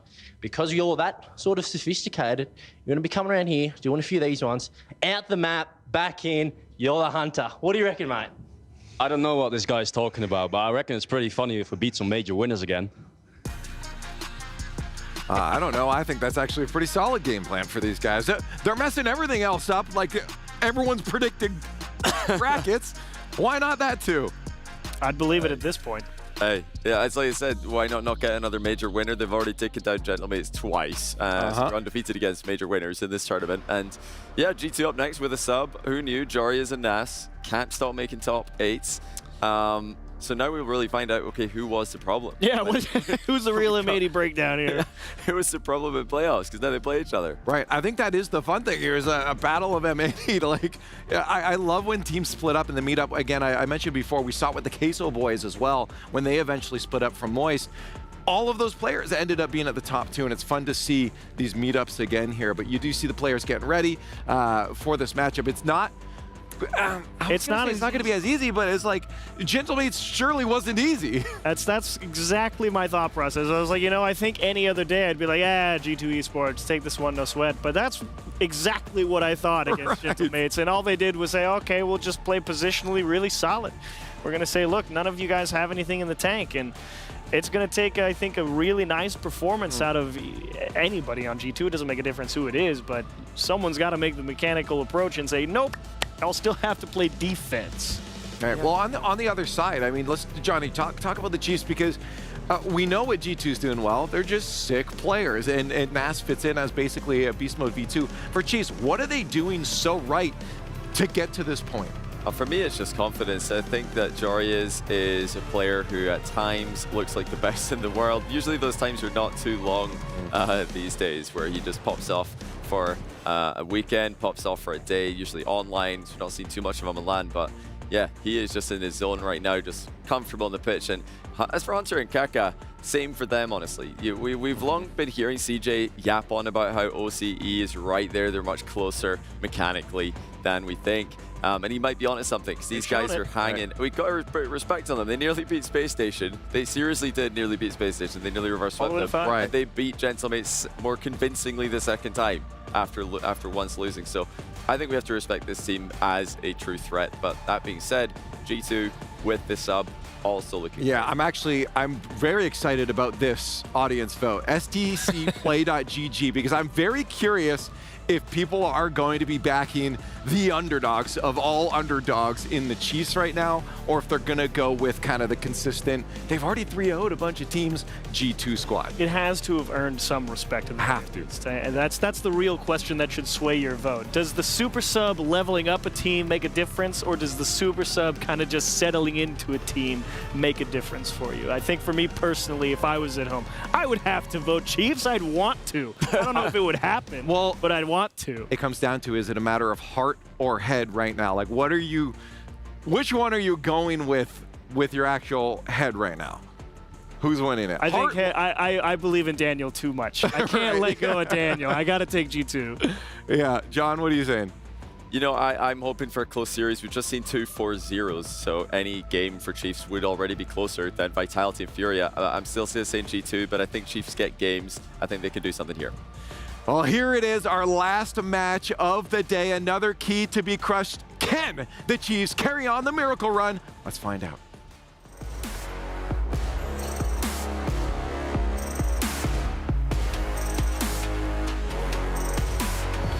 Final best of 7 for the day, Fancy. What a way we've kicked this one off. I'm super excited to dive into this next series. Absolutely. I mean, all of the best of 7s that we've had so far has been insane. But the next one is definitely a special one. It could be really funny, or it could be really exciting. Either way, please welcome your London Major champions, G2.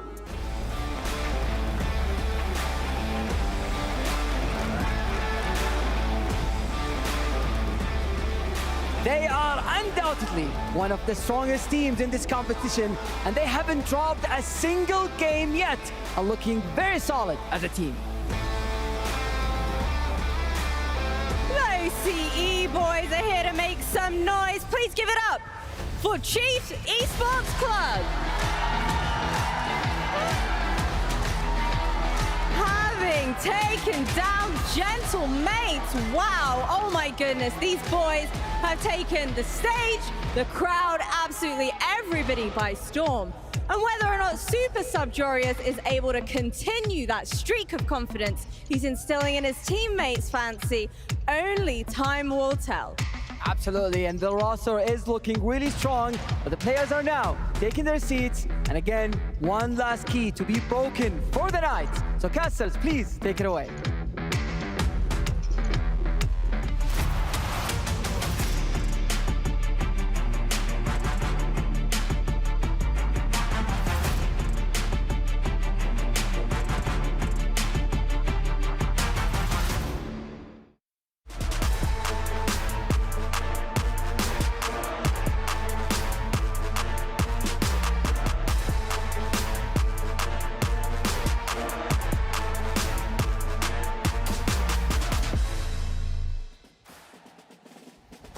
Well, well, well. OCE in the top 8 for the first time in the open era, and they got the Flying Dutchman leading the helm, but now they go up against Discount G2, but has it really been Discount G2, Corelli, so far in this tournament? No, it's been a good G2. It's been G2. You know, Fancy said it, and he said it right. It hasn't dropped a game so far.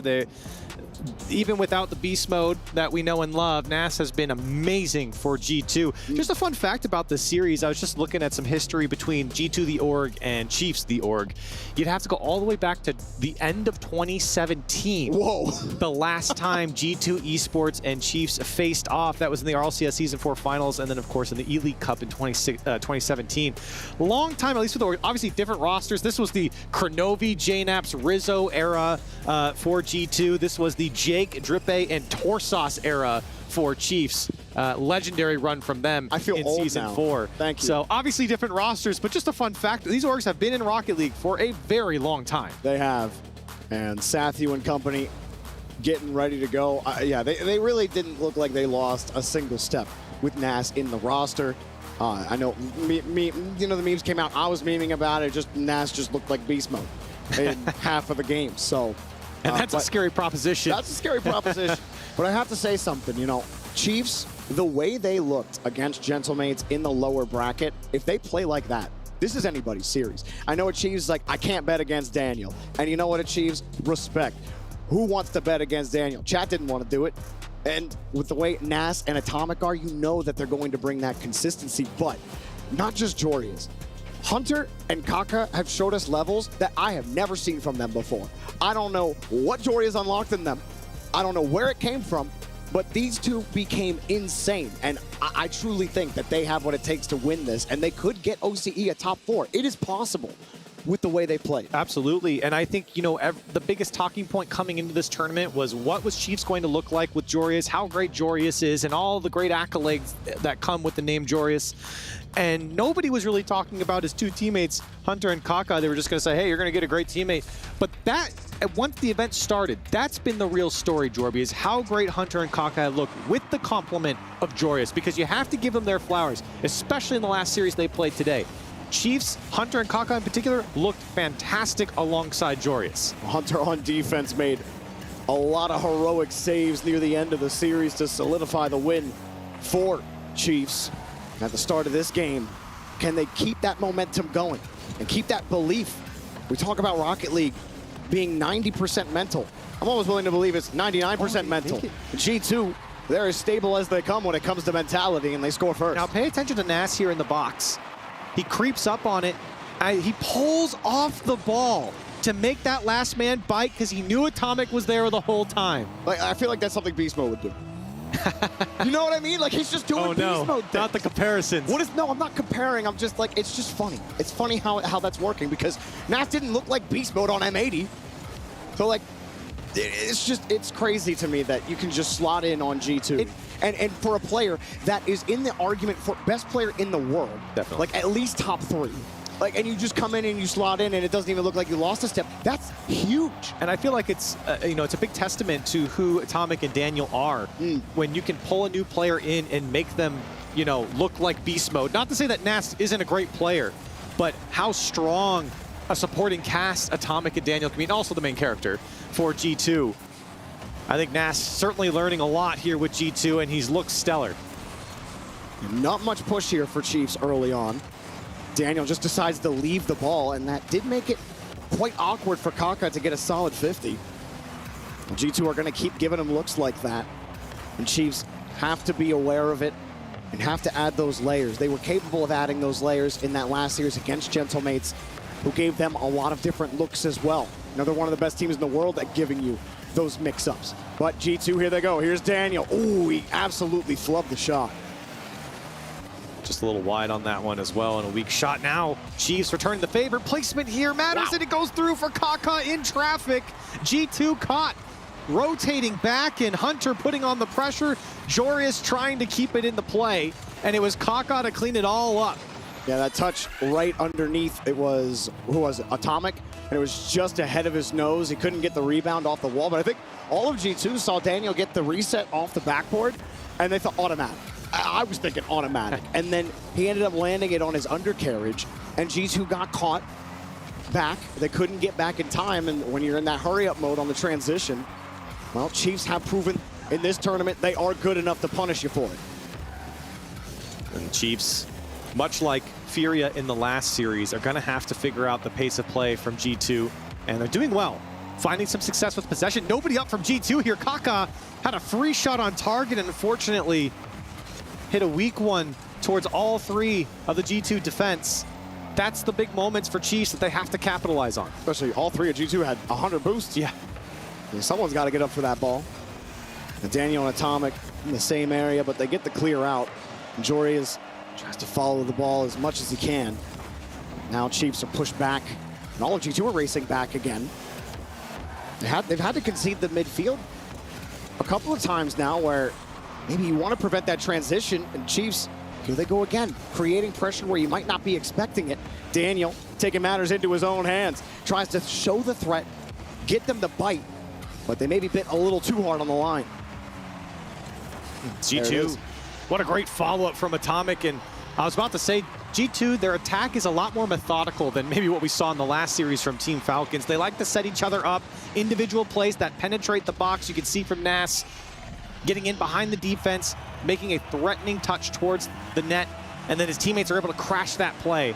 G2 back in the lead. And I mean, the transition from Chiefs where they started to put some pressure on the back wall, and then who is it? Daniel. And that's why Chiefs is so confident with Daniel, because he just totally stops any kind of momentum that you had going for you on offense and started that whole push. And now he'll do the same thing here, forced to clear out downfield. The Chiefs have to concede the midfield and try to play this ball into the corner. Well, not bad form right now. Chiefs, Kaka gets a little bit of space to work with, and the rest of Chiefs tried to set up. Majorias gets deleted, and a hard touch, but a great touch out. Probably the best touch you could hope for there with how hard that ball was hit. Coming back out, Chiefs are struggling, but they are getting a hold of the ball. They're able to slip through a couple of times, and another demo. G2 aren't completely controlling the game against them. No, Chiefs they're getting their punches in here, and you know, you will have to weather the storm with G2, but you're sitting 2-1, or rather 1-2 down for Chiefs. 50 seconds left on the clock, plenty of time to get back. I don't know what's going on with Atomic, and Joris maybe could be the man to lead the charge for Chiefs here in the final 45. Ooh, a clean win for Atomic. Across the corner, 4 boosts is all he needs for the pass. Nas hoping to bait somebody out, thinking a shot's gonna come. He'll put it up high, maybe open up some space, but nobody bit. And now Chiefs get to move down the field with 30 left. Atomic and Daniel in the air. A little anxious on defense. Not the first time. Yeah. Not the first time we've seen the double commits coming out of G2, especially when there isn't much pressure on the ball from Chiefs. Communication not looking good from G2, despite how good the game's been so far. Oh, that touch falling down, that was important. Nas was ready to just push that right in. But Chiefs aren't really on the ball right now. The 50, Jorius can't go. He doesn't have enough boost, and Daniel was already in the air. Couple of resets, dribble towards the net. And unless Chiefs pull out the magic, we got a G2 Game 1 victory. There it is.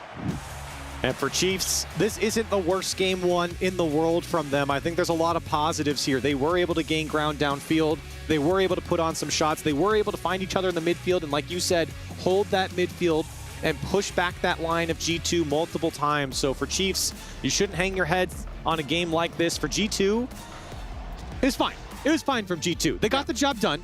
And that's, I think, the most I could say about it. I wasn't super impressed. This wasn't, you know, I mean, maybe the contrast of what we saw from Team Falcons is maybe muddying my opinion, but how could it not? I feel like for G2, this game could have been opened up a lot more from them, but great passing play here and a lot of great attack from G2, especially controlling that final third. Maybe not as threatening as I would like from G2, but again, got the job done. I am slightly concerned with the unforced panic on defense. There was the triple commit with nobody challenging the ball, which honestly was what forced that triple commit. But then Daniel and Atomic jumping for the same ball. And G2 are a very disciplined team, so it was surprising to see that. Yeah, maybe too disciplined with the triple non-commit that they had. Yeah, maybe we need to be, maybe we do need more double commits. Don't listen to me, I'm not a coach. But, you know, for Chiefs, like you said, I don't think it was the worst game from them. I would like to see more command out of the midfield from them. Bring that ball down like they were able to do against Gentlemates. They need just a bit more possession. They're getting those quick counter chances. They're getting those quick 1-2 pass play chances, but they're not getting that extended attack. And you're going to have to force that possession game against G2. Because like you were saying in game 1, you know, G2, it's a different kind of pace of play. It's control, whittle you down, really slowly, methodically, rip you apart by the seams, and eventually there's just nothing you can do about it. The demo will give you a free space, but you got to handle the ball. You can't blame Kaka too much for that one. G2 will get a chance down here with Nas. Looking downfield, Chiefs get into the lanes quickly. And that's really what helped them against Gentlemates, keeping their eyes in those passing lanes, not being afraid to get up and challenge that ball when G2 try to create space with those short passes. And on the G2 side, especially defensively, they're the type of team that likes to leave no stone unturned. They have to mark everything. They try and hedge for every single type of play, whether it's a solo play, whether they see some sort of threat with the flip reset come out from individual play, passing plays as well. So Chiefs have to be a little more unpredictable when they approach their offense, because G2, it feels like they're ready for anything. Nas hurrying up the defense there on the back wall, going for the demo. Daniel slows it down now, the switch up, got the 50, and you saw his teammate lurk, and Atomic was ready to push that in. And Nas rotates back quickly enough. Chiefs, they get the clear, but now how do you hold the ball? How do you actually force G2 to play defense? Here you go, you get a couple of touches, but you have to wait. The touch wasn't good enough for Chiefs to go for. They're back on defense. At G2, they're holding a lot of possession this final third. Chiefs doing their best to break out, and maybe it's Jorius. That's not the greatest touch from Atomic. Hunter's getting a couple. It's trickling in front of that, teasing Chiefs. And G2 catch back up to the play. They already committed their whole rotation to that play, so that 50 was basically a nothing. Well, it was just nothing for them. But yeah, like you said, taunting them, knowing that, wait, there might be an opening in there. They haven't really had one yet through 7 minutes of gameplay. Still 0-0 though. And G2 still commanding in front. Hard clear for the Chiefs. Can you get to the 50s? Well, this one goes away from their rotation again. They get to that follow-up challenge in the midfield, but there's just, just slap your car at the ball without any thought for where that follow-up is. And a great pass, but good cover up there by the Chiefs. And I'm actually sad that G2 didn't score that, because I want everyone to see the command that Daniel has over a defense of Chiefs. When he slowed down that air dribble, everyone jumped up, trying to get a read on where Daniel is going to go. And it bought himself so much space into the box of Chiefs. Well, Nas, he straight up just went for Jorius there to make sure he couldn't catch the ball. Jorius had already touched the ball, and then that's when Nas straight up went for Jorius. They are trying to isolate him and take him out of the play. Force this game to be won by Kaka and Hunter. Put the pressure on them to make the plays. And so far, it has worked for G2 to stifle this Chiefs offense. And yet we sit 0-0. And G2, a couple of forays into the Chiefs side, but nothing too threatening out of them.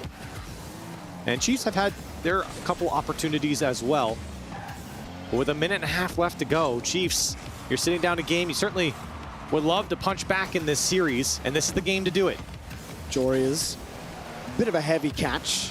Had to make up for it. Not a bad adjustment. You gave Daniel something heavy to work with that allows Hunter to take this 50. Setting up for Kaka, but too far back, and Nas able to take it back down to the midfield. Pass is cut off. Nice cut by Hunter, and great follow-up from Jorius as well. Chiefs winning defense in the thirds. That's huge for them to get it set up. Kaka can't get it set up, though. And if you're going to get a big booming clear like that, getting it over the line of G2, making them turn back around towards their net is so important. You saw that there, Chiefs. Look at this. Look at they're able to pull their line towards the midfield line. It's unfortunate from Kaka almost to not get into that challenge, but they were set up there to kind of pin G2 at least into a corner or onto their own goal line, and that allows Chiefs to move into the action. Atomic just keeping it away. It didn't get enough of a pop out into space. Kaka still gets to air dribble it out, protect the ball.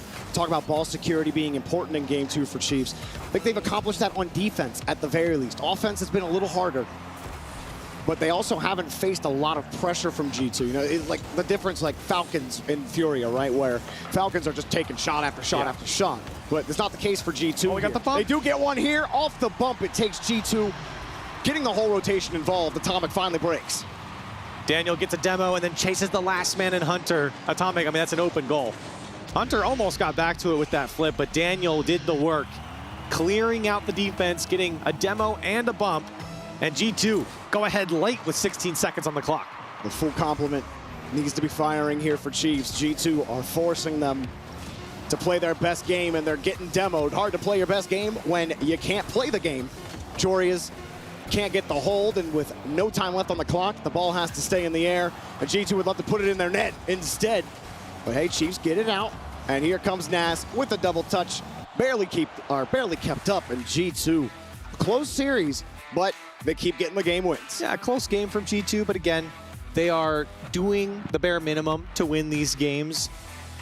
You know, this is not some absolute destruction coming out from G2, but for them. I think they've done a good job to doing what needs to be done, and they're getting the win, so there's no complaints there. Chiefs are going to take a timeout here. And Jorby, we had the discussion in the last series about why Furia would wait till 0-3 to take a timeout, and maybe Chiefs have learned from that. You go down 2 games, albeit closer games than the previous series. They're going to take a timeout right now. Look, I would hope that pro teams have learned over the course of, I don't know, the last, like, however long we've had tactical timeouts, 4 years, that the 3-0 timeout never works.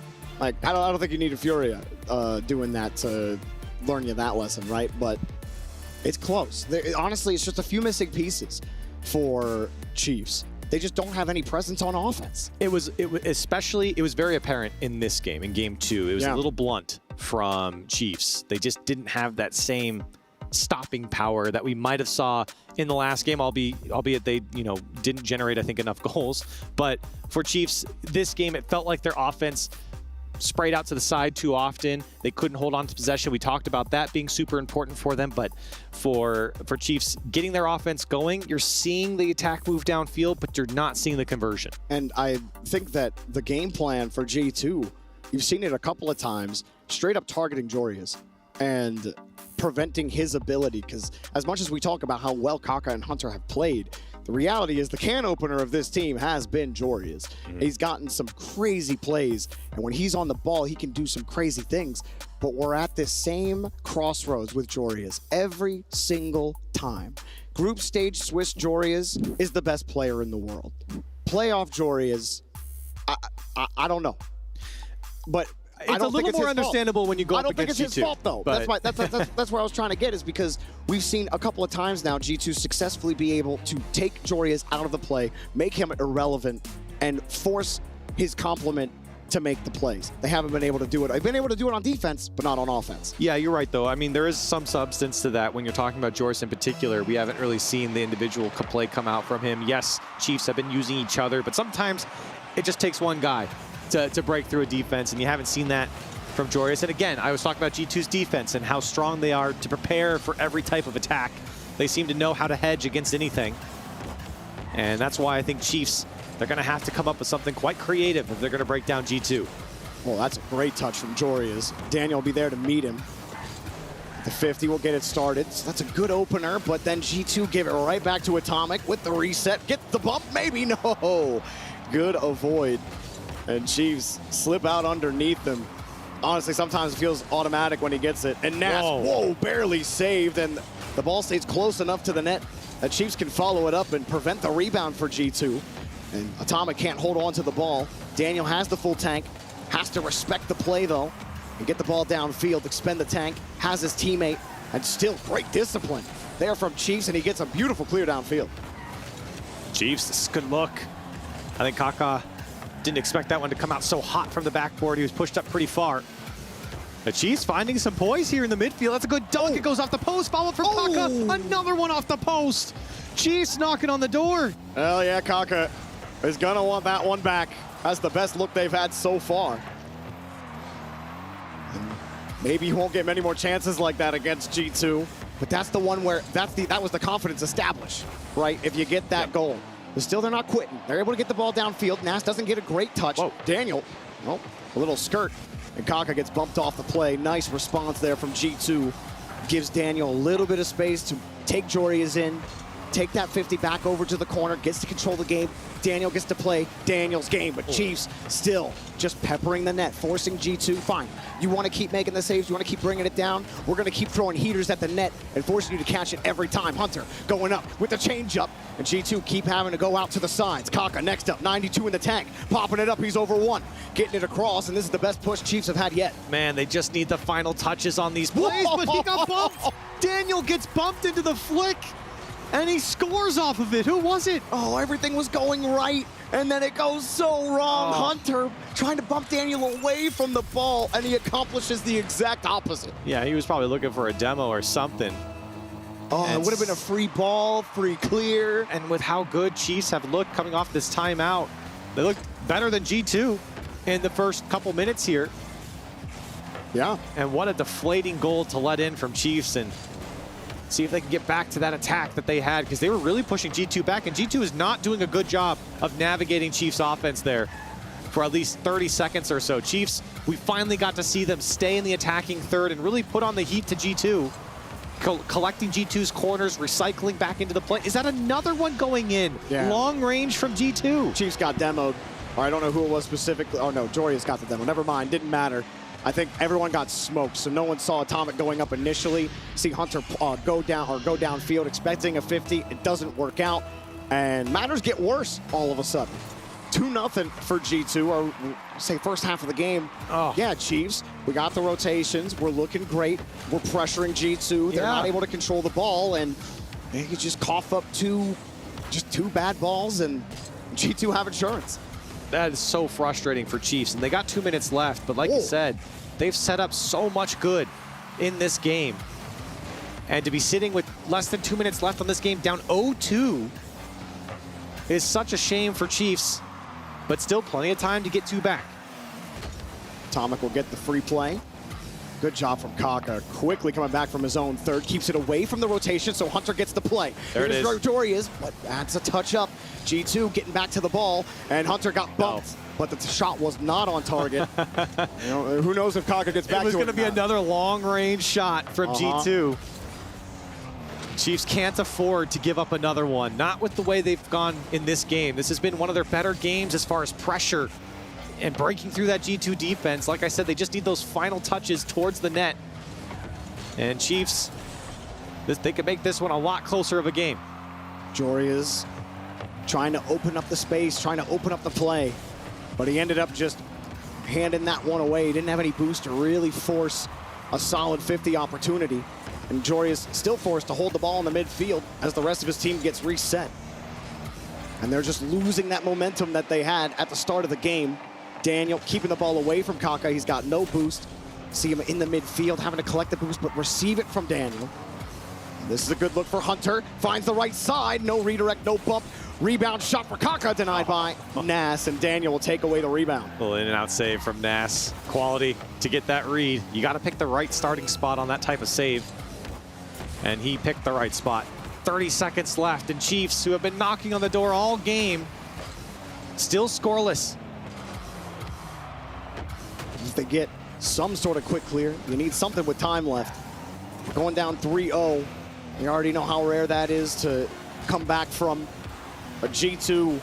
This time, while it wasn't dominating in possession, you weren't completely smothering Chiefs.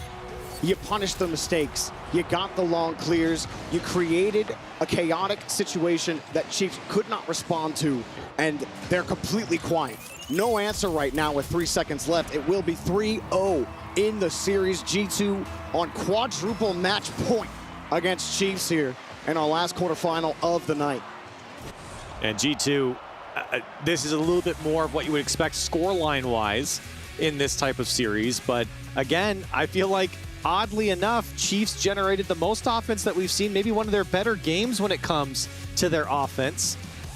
And I would say at least 2 of those goals from G2 were very unfortunate in the sense of long-range shots. You don't see those types of goals going in. Obviously, Hunter running into G2, or was it Daniel who put that one accidentally That kind away. of deflated all of their momentum, didn't it? And what a great start to the game from Chiefs. And again, they sit up scoreless, right? I'm talking about a team who didn't score, saying how great their offense was. But it was. I mean, they had pressure against G2, and they could have easily been winning 2-0 in this game. Yeah, I mean, they had great setups. That save was nuts as well. But then this one right here, this is where everything started going wrong. And, you know, we've all been there. We go for the demo, and you either bump them into a save, you bump them into putting it into your own net, and it's a tilting experience. I can only imagine how to get your mental back on stage in a LAN environment like this, but you have to practice that short-term memory loss in these situations. Otherwise, G2 will bop you every time. And they've been bopping throughout this tournament. They really have. And got the beats. You know, I've been seeing, you know, the comments made by analysts here and the comments online by the fans, and they're right. Nas, he's fit in so well with G2. Like a glove. Everyone's been saying that he's kind of the beast mode junior for G2, and they're not wrong. He's been fantastic. You know, in that highlight reel just at the end there, you saw him with a little in and out save there. I mean, he's fitting in just fine with G2. And why does a beast mode junior sound like something I get at a drive-through? I'm going. It does sound pretty to good. order a meal. I get Yeah. a little Beast Mode Junior action figure. That's like, oh yeah, I was thinking like maybe like a hamburger, you know, Oh, a like hamburger. like the 7 hamburger's patties. called the Beast Mode. Yeah, Junior. yeah. yeah. And like you can get the Beast Mode, but that one's like if you haven't eaten all day, you know. Exactly. Yeah. That's after an 8-hour shift type of meal. Maybe we'll go order a Beast Mode after today. He's gonna patent that. We just gave him a great idea. Hey, Beast Mode, you can have it. Yeah. I mean, I'll take some royalties there, but you know, we'll talk. We'll talk to him. Torias. Let's see if we can get this team electrified a little bit. There's a shot. Been rare at times for Chiefs.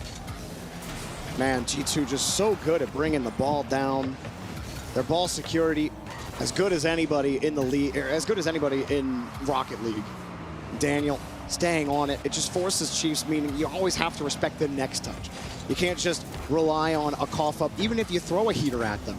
I mean, and that was happening with Falcons against G2 in London in the grand finals. Falcons would throw heaters, heater after heater at G2, but they just catch it and stop the play, stop momentum, and it's a wall. And how do you break through such a massive wall when you just can never force them off the rock? well, the biggest shame I think is that the best way I think you can combat a defense that has been so stalwart is on the counterattack, and Chiefs haven't really shown too much of the counterattack here against G2, and maybe that's some credit to G2 in the way they structure their defense, but for Chiefs, maybe some of the better looks that they could get would be coming in the transition part of the game. G2, like I said before, very meticulous in how they want to set up. They have a shape that they try to attune to every single time the play goes back to their side. And when they get set up, Jorby, they're so hard to break through. Jory is pre-flip. No, he can't. He doesn't have the boost. That touch needed to be perfect. Wow. Atomic with that air roll shot. We're close to maximum power on it. That thing went flying. Nass will keep it away. I did like what Chiefs were doing, trying to create space on defense. They started drawing G2 in on a feint and giving it on back to Jorias in the corner. And Jorias ended up getting a poor touch and had to force the ball out into the middle, and you got to stretch, use more boost.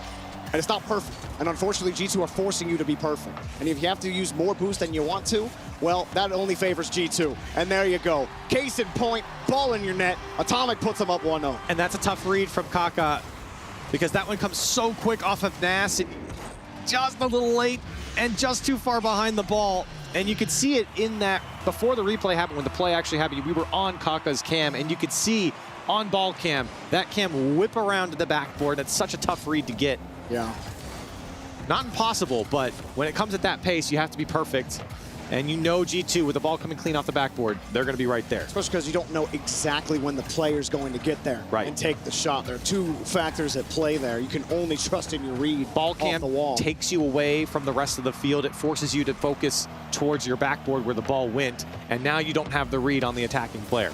No, Jory Not again. flips it up, and finally, Chiefs get one through. It's a little bit of that Hunter-Daniel bump that we saw last game. This time, Jorias gets a little bit of an assist on the flick. How did we get two of those in one series? Well, Rocket League's just that way sometimes. And that was a little bit different, but he did get quite a bit of power from G2. And finally, Chiefs able to get into this one, and they stopped the bleeding early. The double-edged sword, though, you know, you could have ended up crossbarring that one, and G2 would have looked like geniuses. The fine line between ingenuity and stupidity. But here come G2, trying to increase the IQ. They'll just take it back. Nass, protect the ball. You don't got to work too hard. Chiefs have not really earned the respect for you to have to play it hard and fast. They have to beat you, and G2 are fine to play that way. Come and get the ball. Good luck trying to pry it off of us. It took us bumping into you to score, so try to do that again. Jorias not going to get back to the touch. And that's been kind of really what's encapsulated the series for me, Corelli, is just the touch just off. The touch is just a little too much. That time, you didn't even touch it. Just not getting there in time. That's a great touch out to Kaka, and again wide.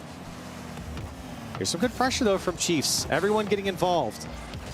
Kind of having one chance blocked by G2, a second chance blocked by G2. So Chiefs getting in their rotation, pushing back G2, but G2's going to break out, and a double commit from Chiefs might spell disaster. Daniel waits, but he's got everyone in front of him. It was okay. Jorias was able to force Atomic to go high on the play. It made it easier so that the double commit wasn't too deadly.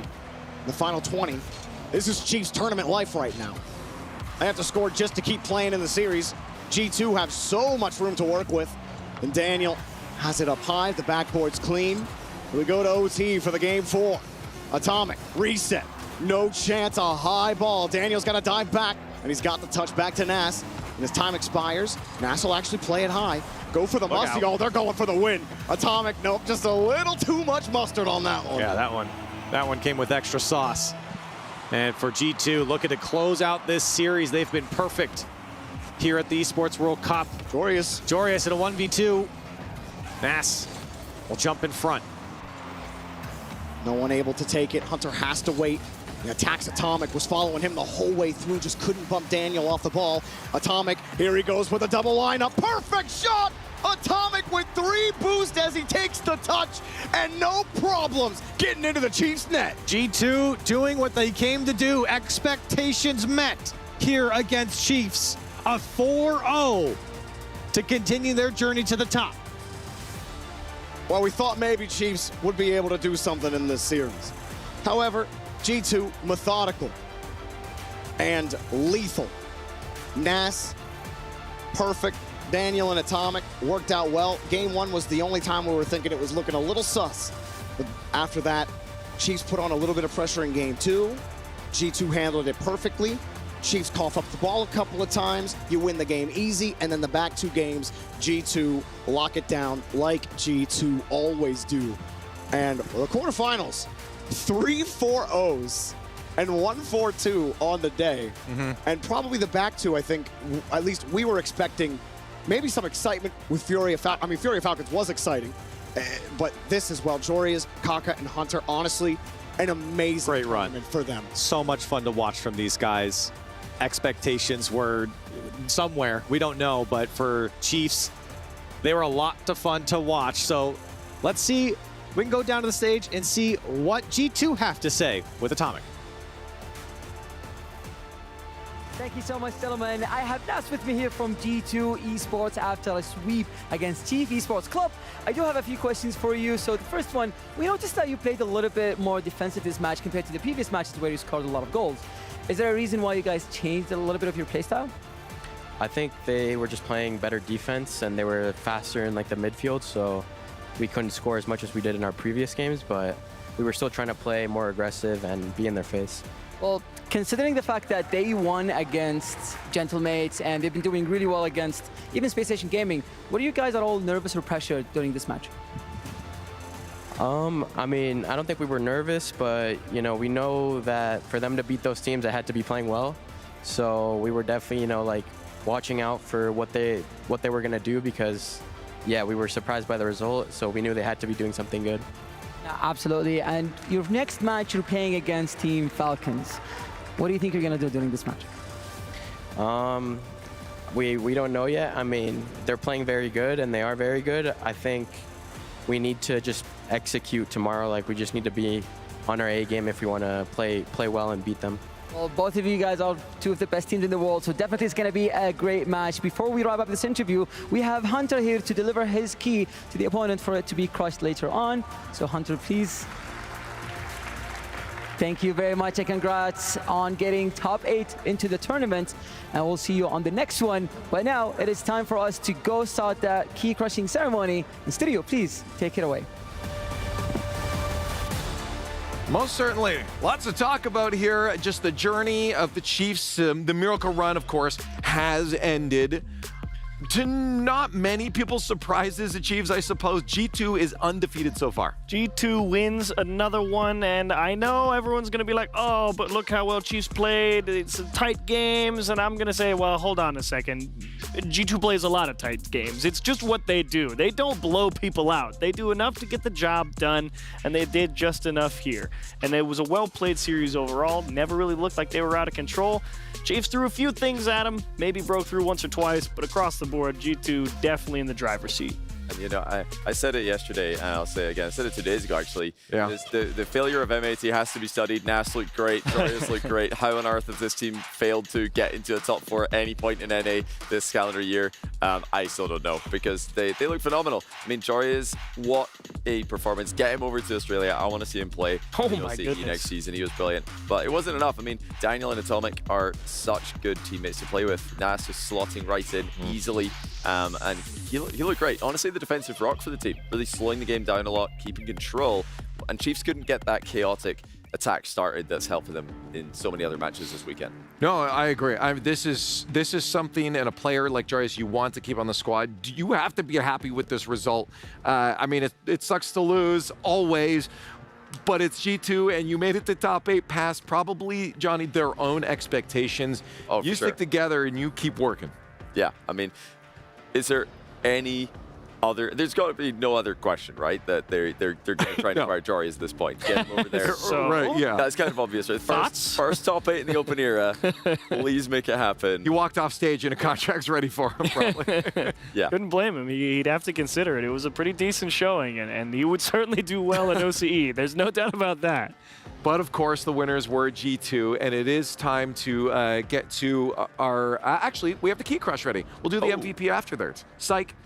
Oh, Sathu gets the key. Well deserved, Sathu.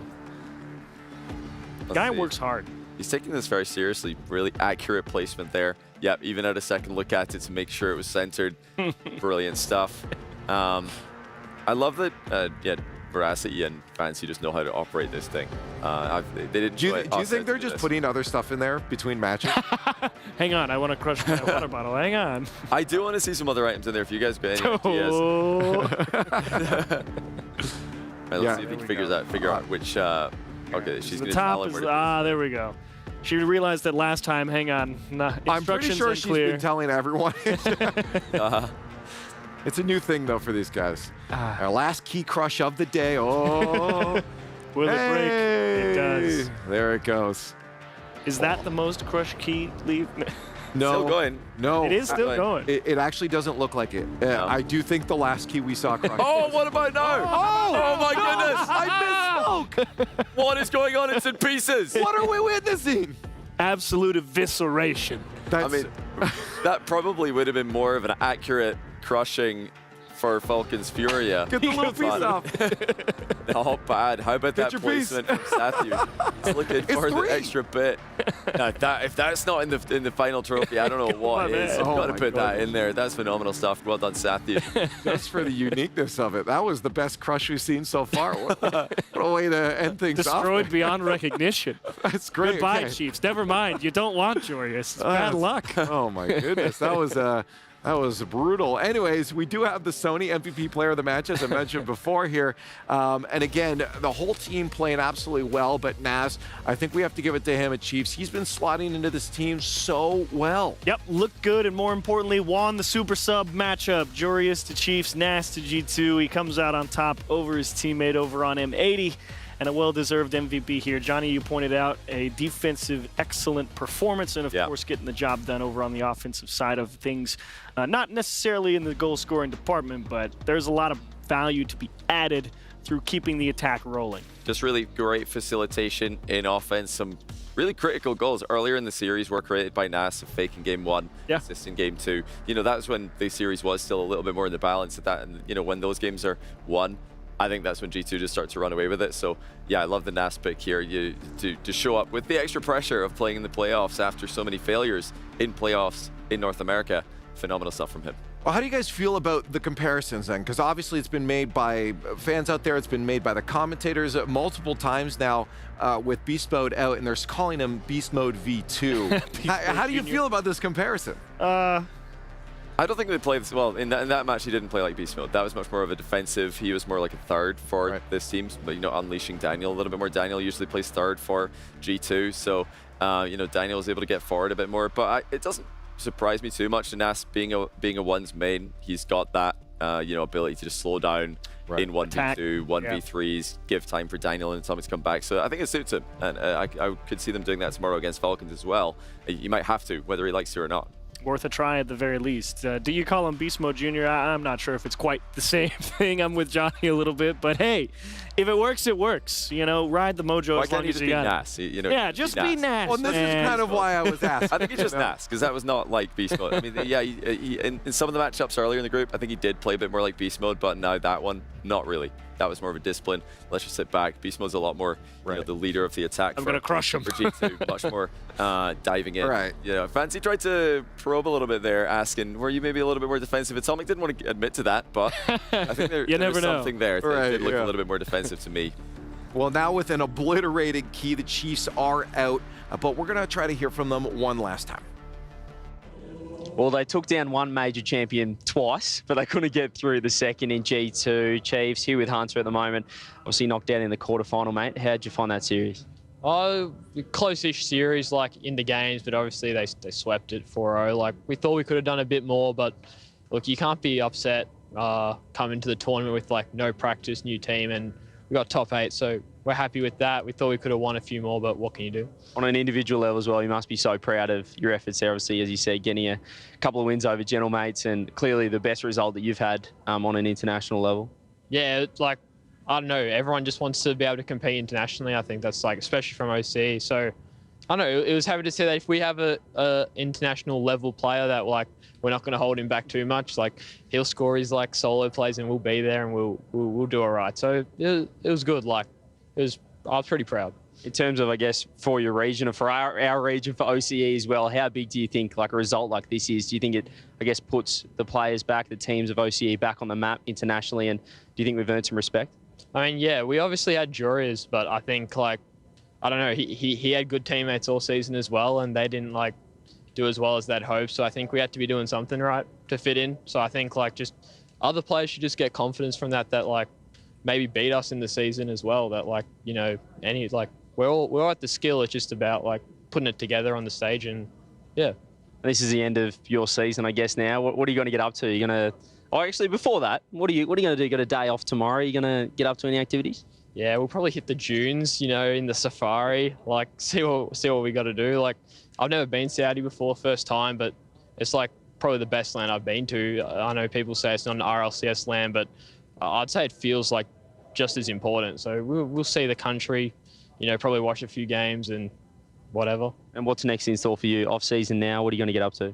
Off season, like I got school, so I'll be doing that, playing a bit of sport. But I'll keep playing. It's long off season, so we'll see where we go, teams and whatnot. But yeah. And lastly, just a quick thanks, family, friends, support back home. The floor is yours. Obviously, we've had a lot of support from back in OCE and your family and friends. Yeah, obviously, thank you to like all the fans, not just like at home, but also here. Like Saudi fans they've got around us a fair bit. Just thanks to Jurias, you know, stepping in on short notice, helped us out, and thanks to Chiefs, Brendy, everyone over there for just the support and helping us like get to this stage. Well, cheers, Hans, and yeah, all the best in your off season and going into next season. Cheers.